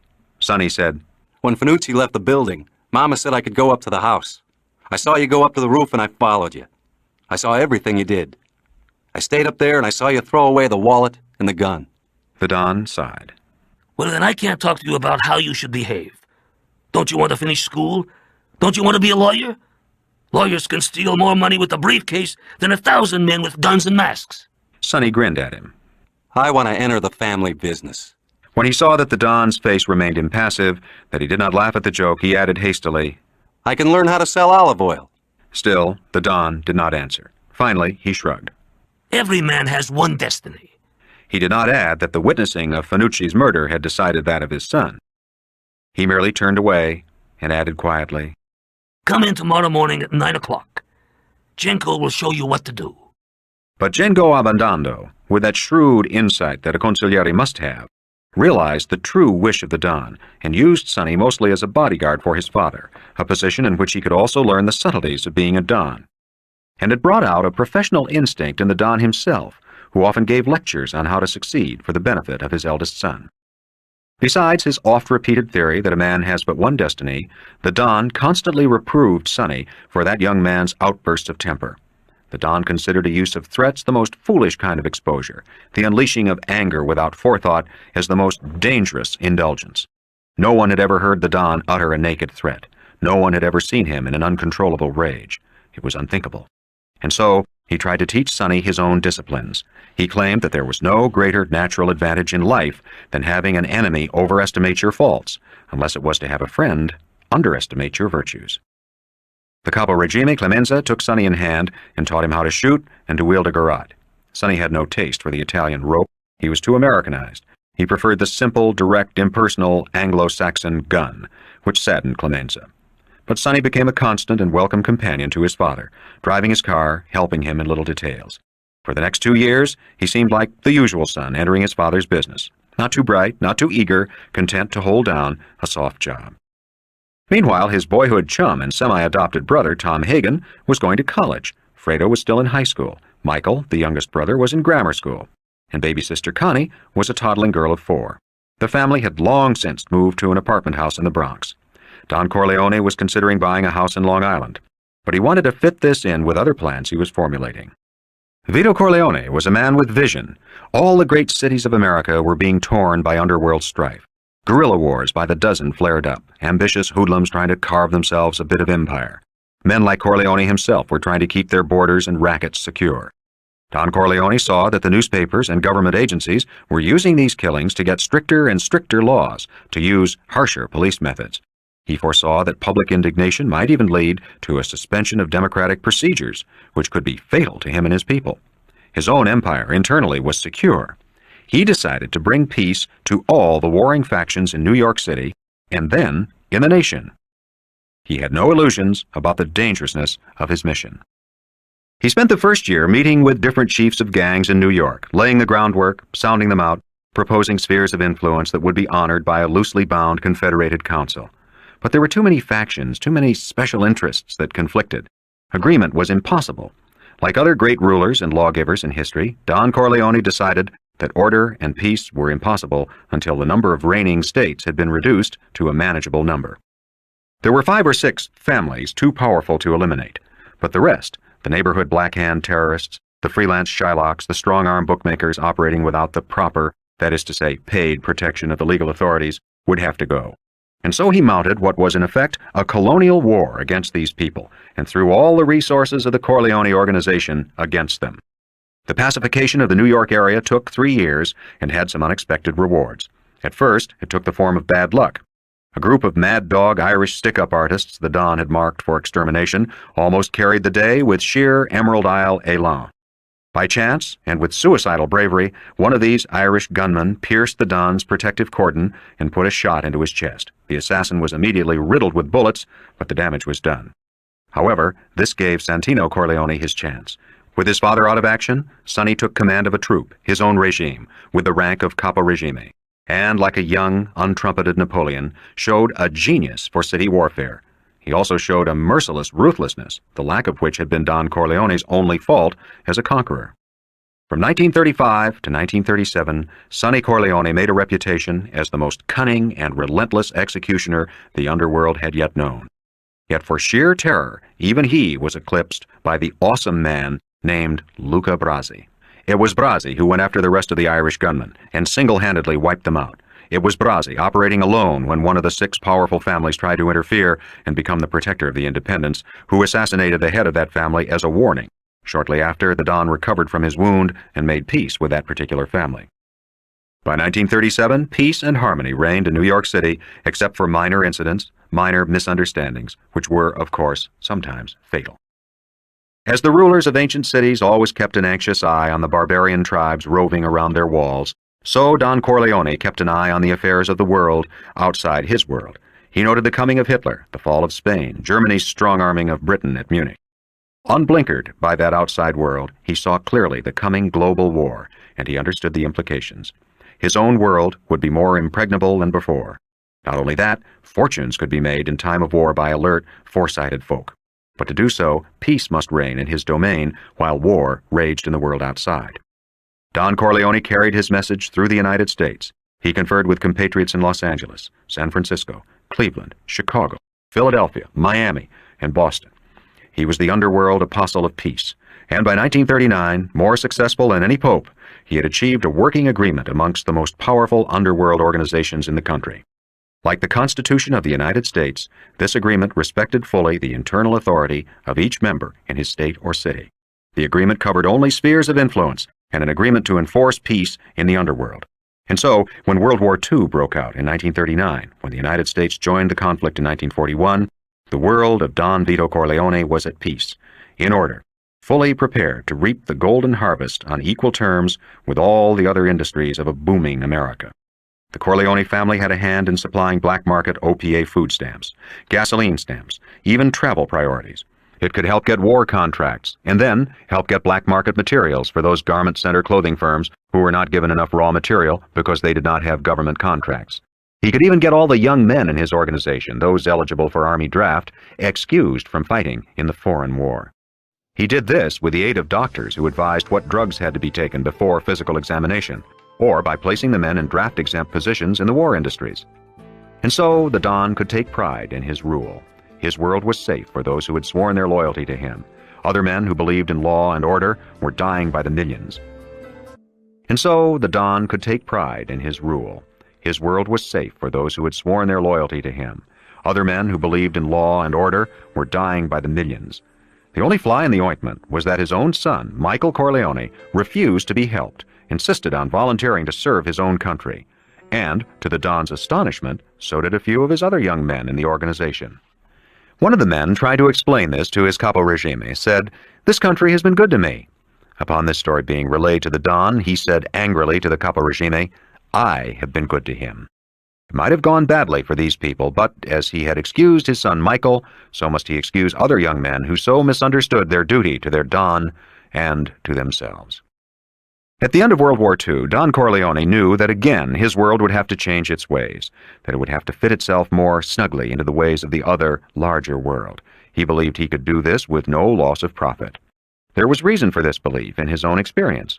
What had put him on the right track were 2 personal affairs. Early in his career, the then young Nazarene, only a baker's helper planning to get married, had come to him for assistance. He and his future bride, a good Italian girl, had saved their money and had paid the enormous sum of $300 to a wholesaler of furniture recommended to them. This wholesaler had let them pick out everything they wanted to furnish their tenement apartment, a fine, sturdy bedroom set with 2 bureaus and lamps. Also, the living room set of heavy stuffed sofa and stuffed armchairs, all covered with rich, gold-threaded fabric. Nazarene and his fiancée had spent a happy day picking out what they wanted from the huge warehouse crowded with furniture.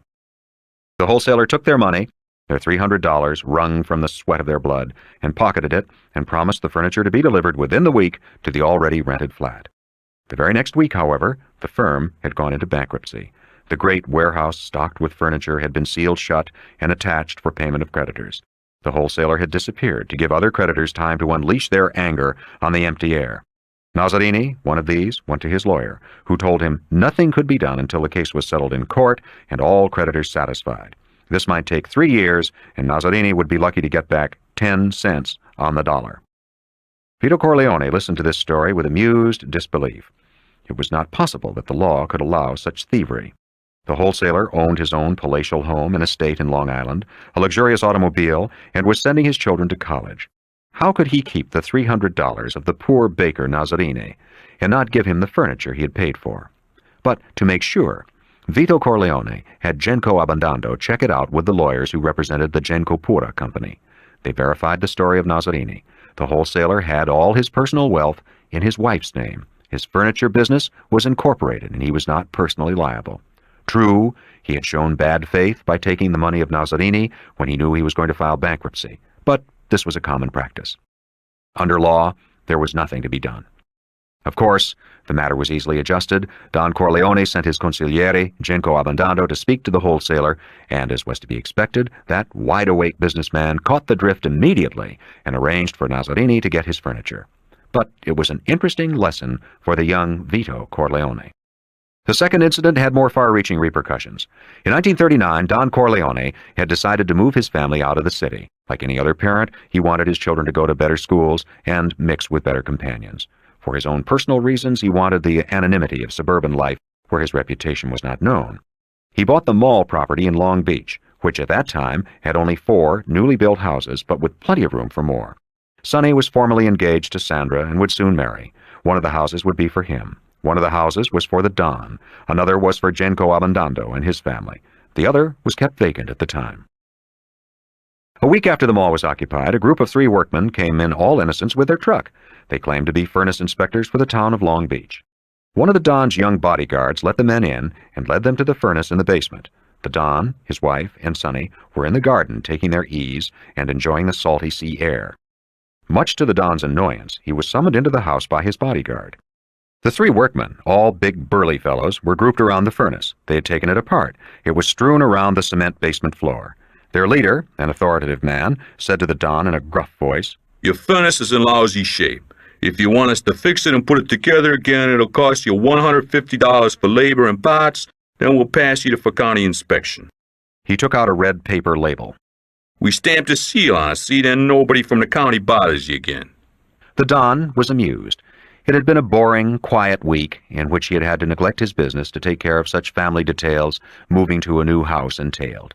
In more broken English than his usual slight accent, he asked, "If I don't pay you, what happens to my furnace?" The leader of the 3 men shrugged. "We just leave the furnace the way it is now." He gestured at the metal parts strewn over the floor. The Don said meekly, "Wait, I'll get you your money." Then he went out into the garden and said to Sonny, "Listen, there's some men working on the furnace. I don't understand what they want. Go in and take care of the matter." It was not simply a joke. He was considering making his son his underboss. This was one of the tests a business executive had to pass. Sonny's solution did not altogether please his father. It was too direct, too lacking in Sicilian subtleness. He was the club, not the rapier. For as soon as Sonny heard the leader's demand, he held the 3 men at gunpoint and had them thoroughly bastinadoed by the bodyguards. Then he made them put the furnace together again and tidy up the basement. He searched them and found that they actually were employed by a house improvement firm with headquarters in Suffolk County. He learned the name of the man who owned the firm. Then he kicked the 3 men to their truck. "Don't let me see you in Long Beach again. I'll have your balls hanging from your ears." It was typical of the young Santino, before he became older and crueler, that he extended his protection to the community he lived in. Sonny paid a personal call to the home improvement firm owner and told him not to send any of his men into the Long Beach area ever again. As soon as the Corleone family set up their usual business liaison with the local police force, they were informed of all such complaints and all crimes by professional criminals. In less than a year, Long Beach became the most crime-free town of its size in the United States. Professional stick-up artists and strong arms received 1 warning not to ply their trade in the town. They were allowed 1 offense. When they committed a second, they simply disappeared. The flim-flam home improvement chip artists, the door-to-door con men were politely warned that they were not welcome in Long Beach. Those confident con men who disregarded the warning were beaten within an inch of their lives. Resident young punks who had no respect for law and proper authority were advised in the most fatherly fashion to run away from home. Long Beach became a model city. What impressed the Don was the legal validity of these sale swindles. Clearly there was a place for a man of his talents in that other world which had been closed to him as an honest youth. He took appropriate steps to enter that world. And so he lived happily on the Mall in Long Beach, consolidating and enlarging his empire, until, after the war was over, the Turk Sollozzo broke the peace and plunged the Don's world into its own war, and brought him to his hospital bed. Book 4, Chapter 15. In the New Hampshire village, every foreign phenomenon was properly noticed by housewives peering from windows, storekeepers lounging behind their doors. And so, when the black automobile bearing New York license plates stopped in front of the Adams home, every citizen knew about it in a matter of minutes. Kay Adams, really a small-town girl despite her college education, was also peering from her bedroom window. She had been studying for her exams and preparing to go downstairs for lunch when she spotted the car coming up the street, and for some reason, she was not surprised when it rolled to a halt in front of her lawn. Two men got out, big burly men who looked like gangsters in the movies to her eyes, and she flew down the stairs to be the first at the door. She was sure they came from Michael or his family, and she didn't want them talking to her father and mother without any introduction. It wasn't that she was ashamed of any of Mike's friends, she thought. It was just that her mother and father were old-fashioned New England Yankees and wouldn't understand her even knowing such people. She got to the door just as the bell rang, and she called to her mother. I'll get it. She opened the door, and the two big men stood there. One reached inside his breast pocket like a gangster reaching for a gun, and the move so surprised Kay that she let out a little gasp. But the man had taken out a small leather case, which he flapped open to show an identification card. I'm Detective John Phillips from the New York Police Department. He motioned to the other man, a dark-complexioned man with very thick, very black eyebrows. This is my partner, Detective Sirianni. Are you Miss Kay Adams? Kay nodded. May we come in and talk to you for a few minutes? It's about Michael Corleone. She stood aside to let them in. At that moment, her father appeared in the small side hall that led to his study. Kay, what is it?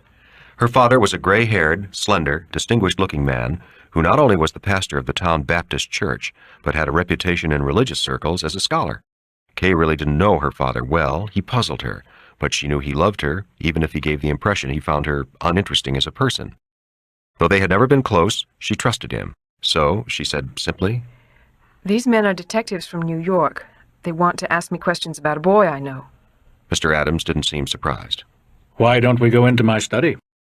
We'd rather talk to your daughter alone, Mr. Adams. That depends on Kay, I think. My dear, would you rather speak to these gentlemen alone, or would you prefer to have me present? Or perhaps your mother? Kay shook her head. I'll talk to them alone. You can use my study. Will you stay for lunch? The two men shook their heads. Kay led them into the study. They rested uncomfortably on the edge of the couch as she sat in her father's big leather chair. Detective Phillips opened the conversation. Miss Adams, have you seen or heard from Michael Corleone at any time in the last 3 weeks? The one question was enough to warn her. 3 weeks ago, she had read the Boston newspapers with their headlines about the killing of a New York police captain and a narcotics smuggler named Virgil Sollozzo. The newspaper had said it was part of the gang war involving the Corleone family. Kay shook her head. No, the last time I saw him he was going to see his father in the hospital. That was perhaps a month ago. The other detective said in a harsh voice, We know all about that meeting. Have you seen or heard from him since then? No. If you do have contact with him, we'd like you to let us know. It's very important we get to talk to Michael Corleone. I must warn you that if you do have contact with him, you may be getting involved in a very dangerous situation. If you help him in any way, you may get yourself in very serious trouble. Kay sat up very straight in the chair. Why shouldn't I help him? We're going to be married. Married people help each other. It was Detective Sirianni who answered her. If you help, you may be an accessory to murder. We're looking for your boyfriend because he killed a police captain in New York, plus an informer the police officer was contacting. We know Michael Corleone is the person who did the shooting. Kay laughed. Her laughter was so unaffected, so incredulous, that the officers were impressed. Mike wouldn't do anything like that. He never had anything to do with his family. When we went to his sister's wedding, it was obvious that he was treated as an outsider, almost as much as I was. If he's hiding now, it's just so that he won't get any publicity, so that his name won't be dragged through all this. Mike is not a gangster. I know him better than you, or anybody else can know him. He's too nice a man to do anything as despicable as murder. He is the most law-abiding person I know, and I've never known him to lie. How long have you known him? Over a year. Kay was surprised when the two men smiled. I think there are a few things you should know. On the night he left you, he went to the hospital. When he came out, he got into an argument with a police captain who had come to the hospital on official business. He assaulted that police officer, but got the worst of it. In fact, he got a broken jaw and lost some teeth. His friends took him out to the Corleone family houses at Long Beach. The following night, the police captain he had to fight with was gunned down, and Michael Corleone disappeared. Vanished. We have our contacts, our informers. They all point the finger at Michael Corleone, but we have no evidence for a court of law. The waiter who witnessed the shooting doesn't recognize a picture of Mike, but he may recognize him in person. And we have Sollozzo's driver, who refuses to talk, but we might make him talk if we have Michael Corleone in our hands. So we have all our people looking for him. The FBI is looking for him. Everybody's looking for him. So far, no luck. So we thought you might be able to give us a lead. I don't believe a word of it. But she felt a bit sick, knowing the part about Mike getting his jaw broken must be true. Not that that would make Mike commit murder. Will you let us know if Mike contacts you? Kay shook her head. The other detective, Sirianni, said roughly, We know you two have been shacking up together.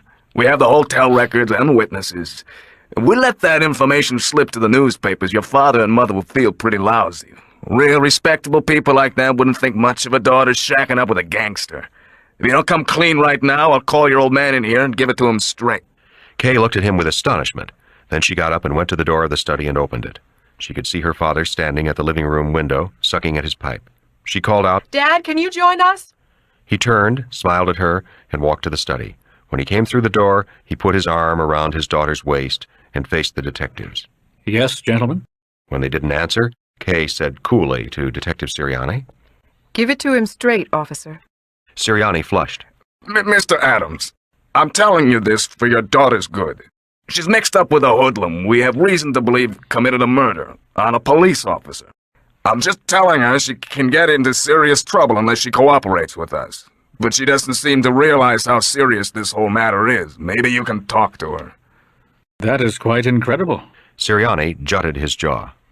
Your daughter and Michael Corleone have been going out together for over a year. They have stayed overnight in hotels together, registered as man and wife. Michael Corleone is wanted for questioning in the murder of a police officer. Your daughter refuses to give us any information that may help us. Those are the facts. You can call them incredible, but I can back everything up. I don't doubt your word, sir. What I find incredible is that my daughter could be in serious trouble. Unless you're suggesting that she is a, Here, his face became one of scholarly doubt. A mall, I believe it's called? Kay looked at her father in astonishment. She knew he was being playful in his donnish way, and she was surprised that he could take the whole affair so lightly. However, rest assured that if the young man shows his face here, I shall immediately report his presence to the authorities, as will my daughter. And now, if you will forgive us, our lunch is growing cold. He ushered the men out of the house with every courtesy and closed the door on their backs, gently but firmly. He took Kay by the arm and led her toward the kitchen, far in the rear of the house. Come, my dear, your mother is waiting lunch for us. By the time they reached the kitchen, Kay was weeping silently, out of relief from strain at her father's unquestioning affection. In the kitchen, her mother took no notice of her weeping, and Kay realized that her father must have told her about the two detectives. She sat down at her place, and her mother served her silently.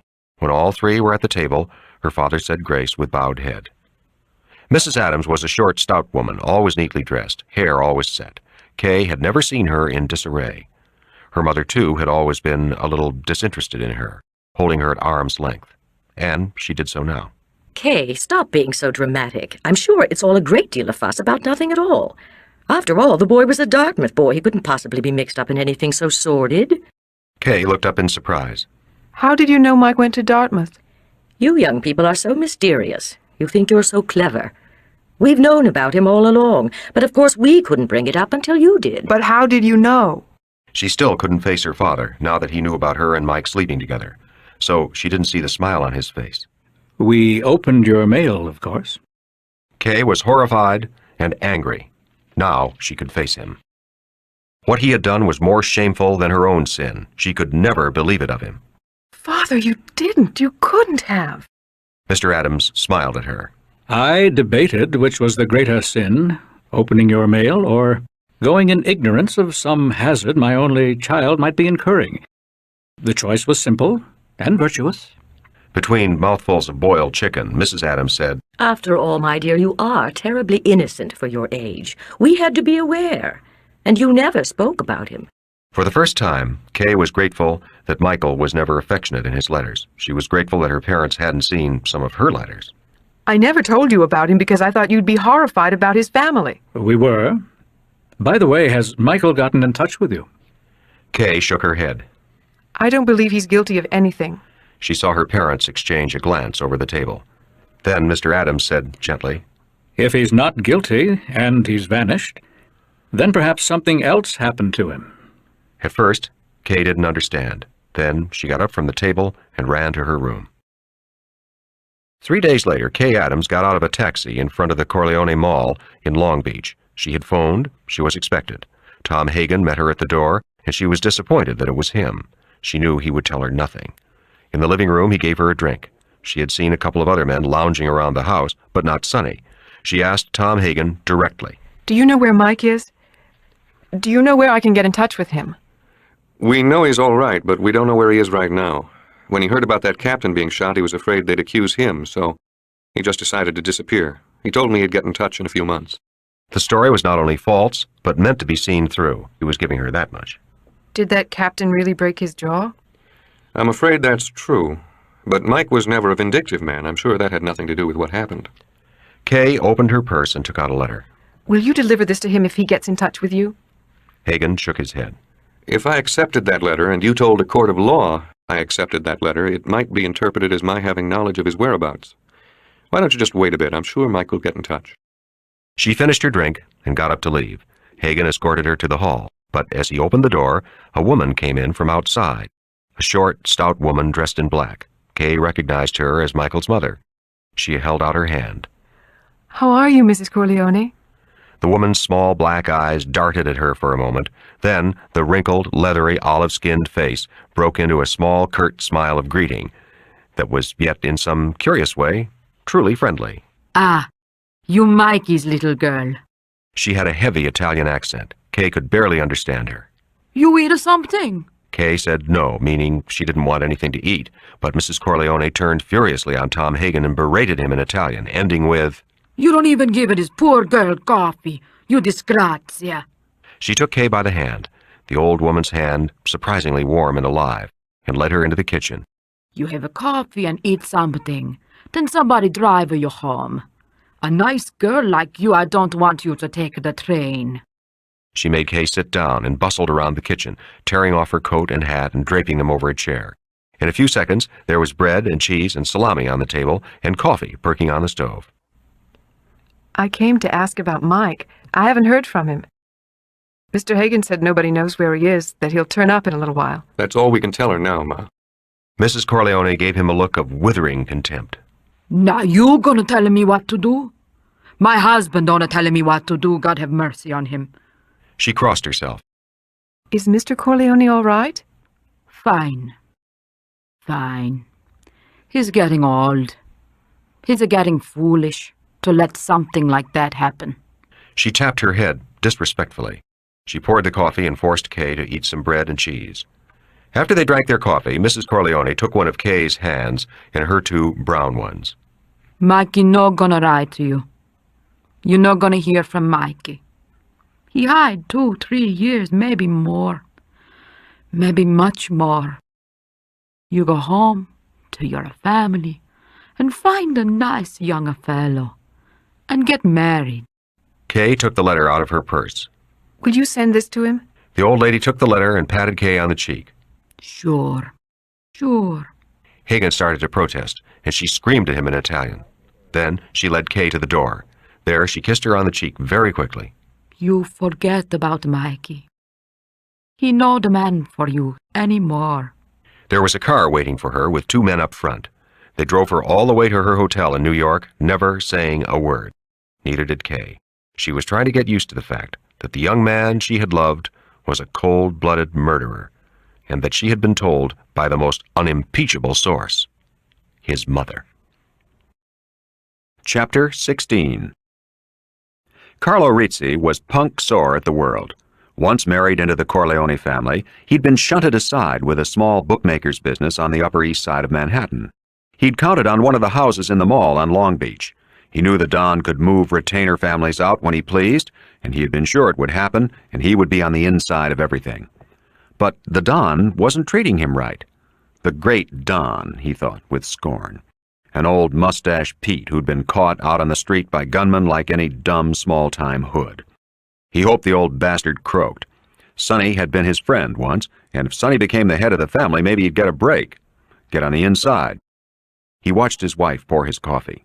Christ, what a mess she turned out to be. 5 months of marriage and she was already spreading, besides blowing up, real guinea broads, all these Italians in the East. He reached out and felt Connie's soft, spreading buttocks. She smiled at him, and he said contemptuously, "You got more ham than a hog." It pleased him to see the hurt look on her face, the tears springing into her eyes. She might be the daughter of the great Don, but she was his wife. She was his property now, and he could treat her as he pleased. It made him feel powerful that one of the Corleones was his doormat. He had started her off just right. She had tried to keep that purse full of money presents for herself, and he had given her a nice black eye and taken the money from her. Never told her what he'd done with it either. That might have really caused some trouble. Even now, he felt just the slightest twinge of remorse. Christ, he'd blown nearly 15 grand on a track and showgirl bimbos. He could feel Connie watching his back, and so he flexed his muscles as he reached for the plate of sweet buns on the other side of the table. He just polished off ham and eggs, but he was a big man and needed a big breakfast. He was pleased with the picture he knew he presented to his wife. Not the usual greasy, dark ginzo husband, but crew-cut blonde, huge golden-haired forearms and broad shoulders and thin waist. And he knew he was physically stronger than any of those so-called hard guys that worked for the family. Guys like Clemenza, Tessio, Rocco Lampone, and that guy Paulie that somebody had knocked off. He wondered what the story was about that. Then, for some reason, he thought about Sonny. Man to man, he could take Sonny, he thought, even though Sonny was a little bigger and a little heavier. But what scared him was Sonny's rep. Though he himself had never seen Sonny anything but good-natured and kidding around. Yeah, Sonny was his buddy. Maybe with the old Don gone, things would open up. He dawdled over his coffee. He hated this apartment. He was used to the bigger living quarters of the West, and in a little while he would have to go across town to his book to run the noontime action. It was a Sunday, the heaviest action of the week, what with baseball going already and the tail end of basketball and the night trotters starting up. Gradually, he became aware of Connie bustling around behind him, and he turned his head to watch her. She was getting dressed up in the real New York City ginzo style that he hated. A silk flower-patterned dress with belt, showy bracelet and earrings, flouncy sleeves. She looked 20 years older. "Where the hell are you going?" She answered him coldly. "To see my father out in Long Beach. He still can't get out of bed, and he needs company." Carlo was curious. "Is Sonny still running the show?" Connie gave him a bland look. "What show?" He was furious. "You lousy little guinea bitch. Don't talk to me like that, or I'll beat that kid right out of your belly." She looked frightened, and this enraged him even more. He sprang from his chair and slapped her across the face, the blow leaving a red welt. With quick precision, he slapped her 3 more times. He saw her upper lip split bloody and puff up. That stopped him. He didn't want to leave a mark. She ran into the bedroom and slammed the door, and he heard the key turning in the lock. He laughed and returned to his coffee. He smoked until it was time for him to dress. He knocked on the door and said, "Open it up before I kick it in." There was no answer. "Come on, I gotta get dressed." He could hear her getting up off the bed and coming toward the door. Then the key turned in the lock. When he entered, she had her back to him, walking back toward the bed, lying down on it with her face turned away to the wall. He dressed quickly and then saw she was in her slip. He wanted her to go visit her father. He hoped she would bring back information. "What's the matter? A few slaps take all the energy out of you?" She was a lazy slut. "I don't want to go." Her voice was tearful, the words mumbled. He reached out impatiently and pulled her around to face him. And then he saw why she didn't want to go and thought maybe it was just as well. He must have slapped her harder than he figured. Her left cheek was blown up, the cut upper lip ballooned grotesquely puffy and white beneath her nose. Okay, but I won't be home until late. Sunday's my busy day. He left the apartment and found a parking ticket on his car, a $15 green one. He put it in the glove compartment with the stack of others. He was in a good humor. Slapping the spoiled little bitch around always made him feel good. It dissolved some of the frustration he felt at being treated so badly by the Corleones. The first time he had marked her up, he'd been a little worried. She'd gone right out to Long Beach to complain to her mother and father and to show her black eye. He had really sweated it out. But when she came back, she had been surprisingly meek, the dutiful little Italian wife. He had made it a point to be the perfect husband over the next few weeks, treating her well in every way, being lovey and nice with her, banging her every day, morning and night. Finally, she had told him what had happened, since she thought he would never act that way again. She had found her parents coolly unsympathetic and curiously amused. Her mother had had a little sympathy and had even asked her father to speak to Carlo Rizzi. Her father had refused. She is my daughter, he had said, but now she belongs to her husband. He knows his duties. Even the King of Italy didn't dare to meddle with the relationship of husband and wife. Go home and learn how to behave so that he will not beat you. Connie had said angrily to her father, "Did you ever hit your wife?" She was his favorite and could speak to him so imprudently. He had answered, "She never gave me reason to beat her," and her mother had nodded and smiled. She told them how her husband had taken the wedding present money and never told her what he did with it. Her father had shrugged and said, "I would have done the same if my wife had been as presumptuous as you." And so she had returned home a little bewildered, a little frightened. She had always been her father's favorite, and she could not understand his coldness now. But the Don had not been so unsympathetic as he pretended. He made inquiries and found out what Carlo Rizzi had done with the wedding present money. He had men assigned to Carlo Rizzi's bookmaking operation who would report to Hagen everything Rizzi did on the job. But the Don could not interfere. How expect a man to discharge his husbandly duties to a wife whose family he feared? It was an impossible situation, and he dared not meddle. Then, when Connie became pregnant, he was convinced of the wisdom of his decision, and felt he never could interfere, though Connie complained to her mother about a few more beatings, and the mother finally became concerned enough to mention it to the Don. Connie even hinted that she might want a divorce. To help us improve our content, you're welcome to leave comments, like the videos, and subscribe to our channel.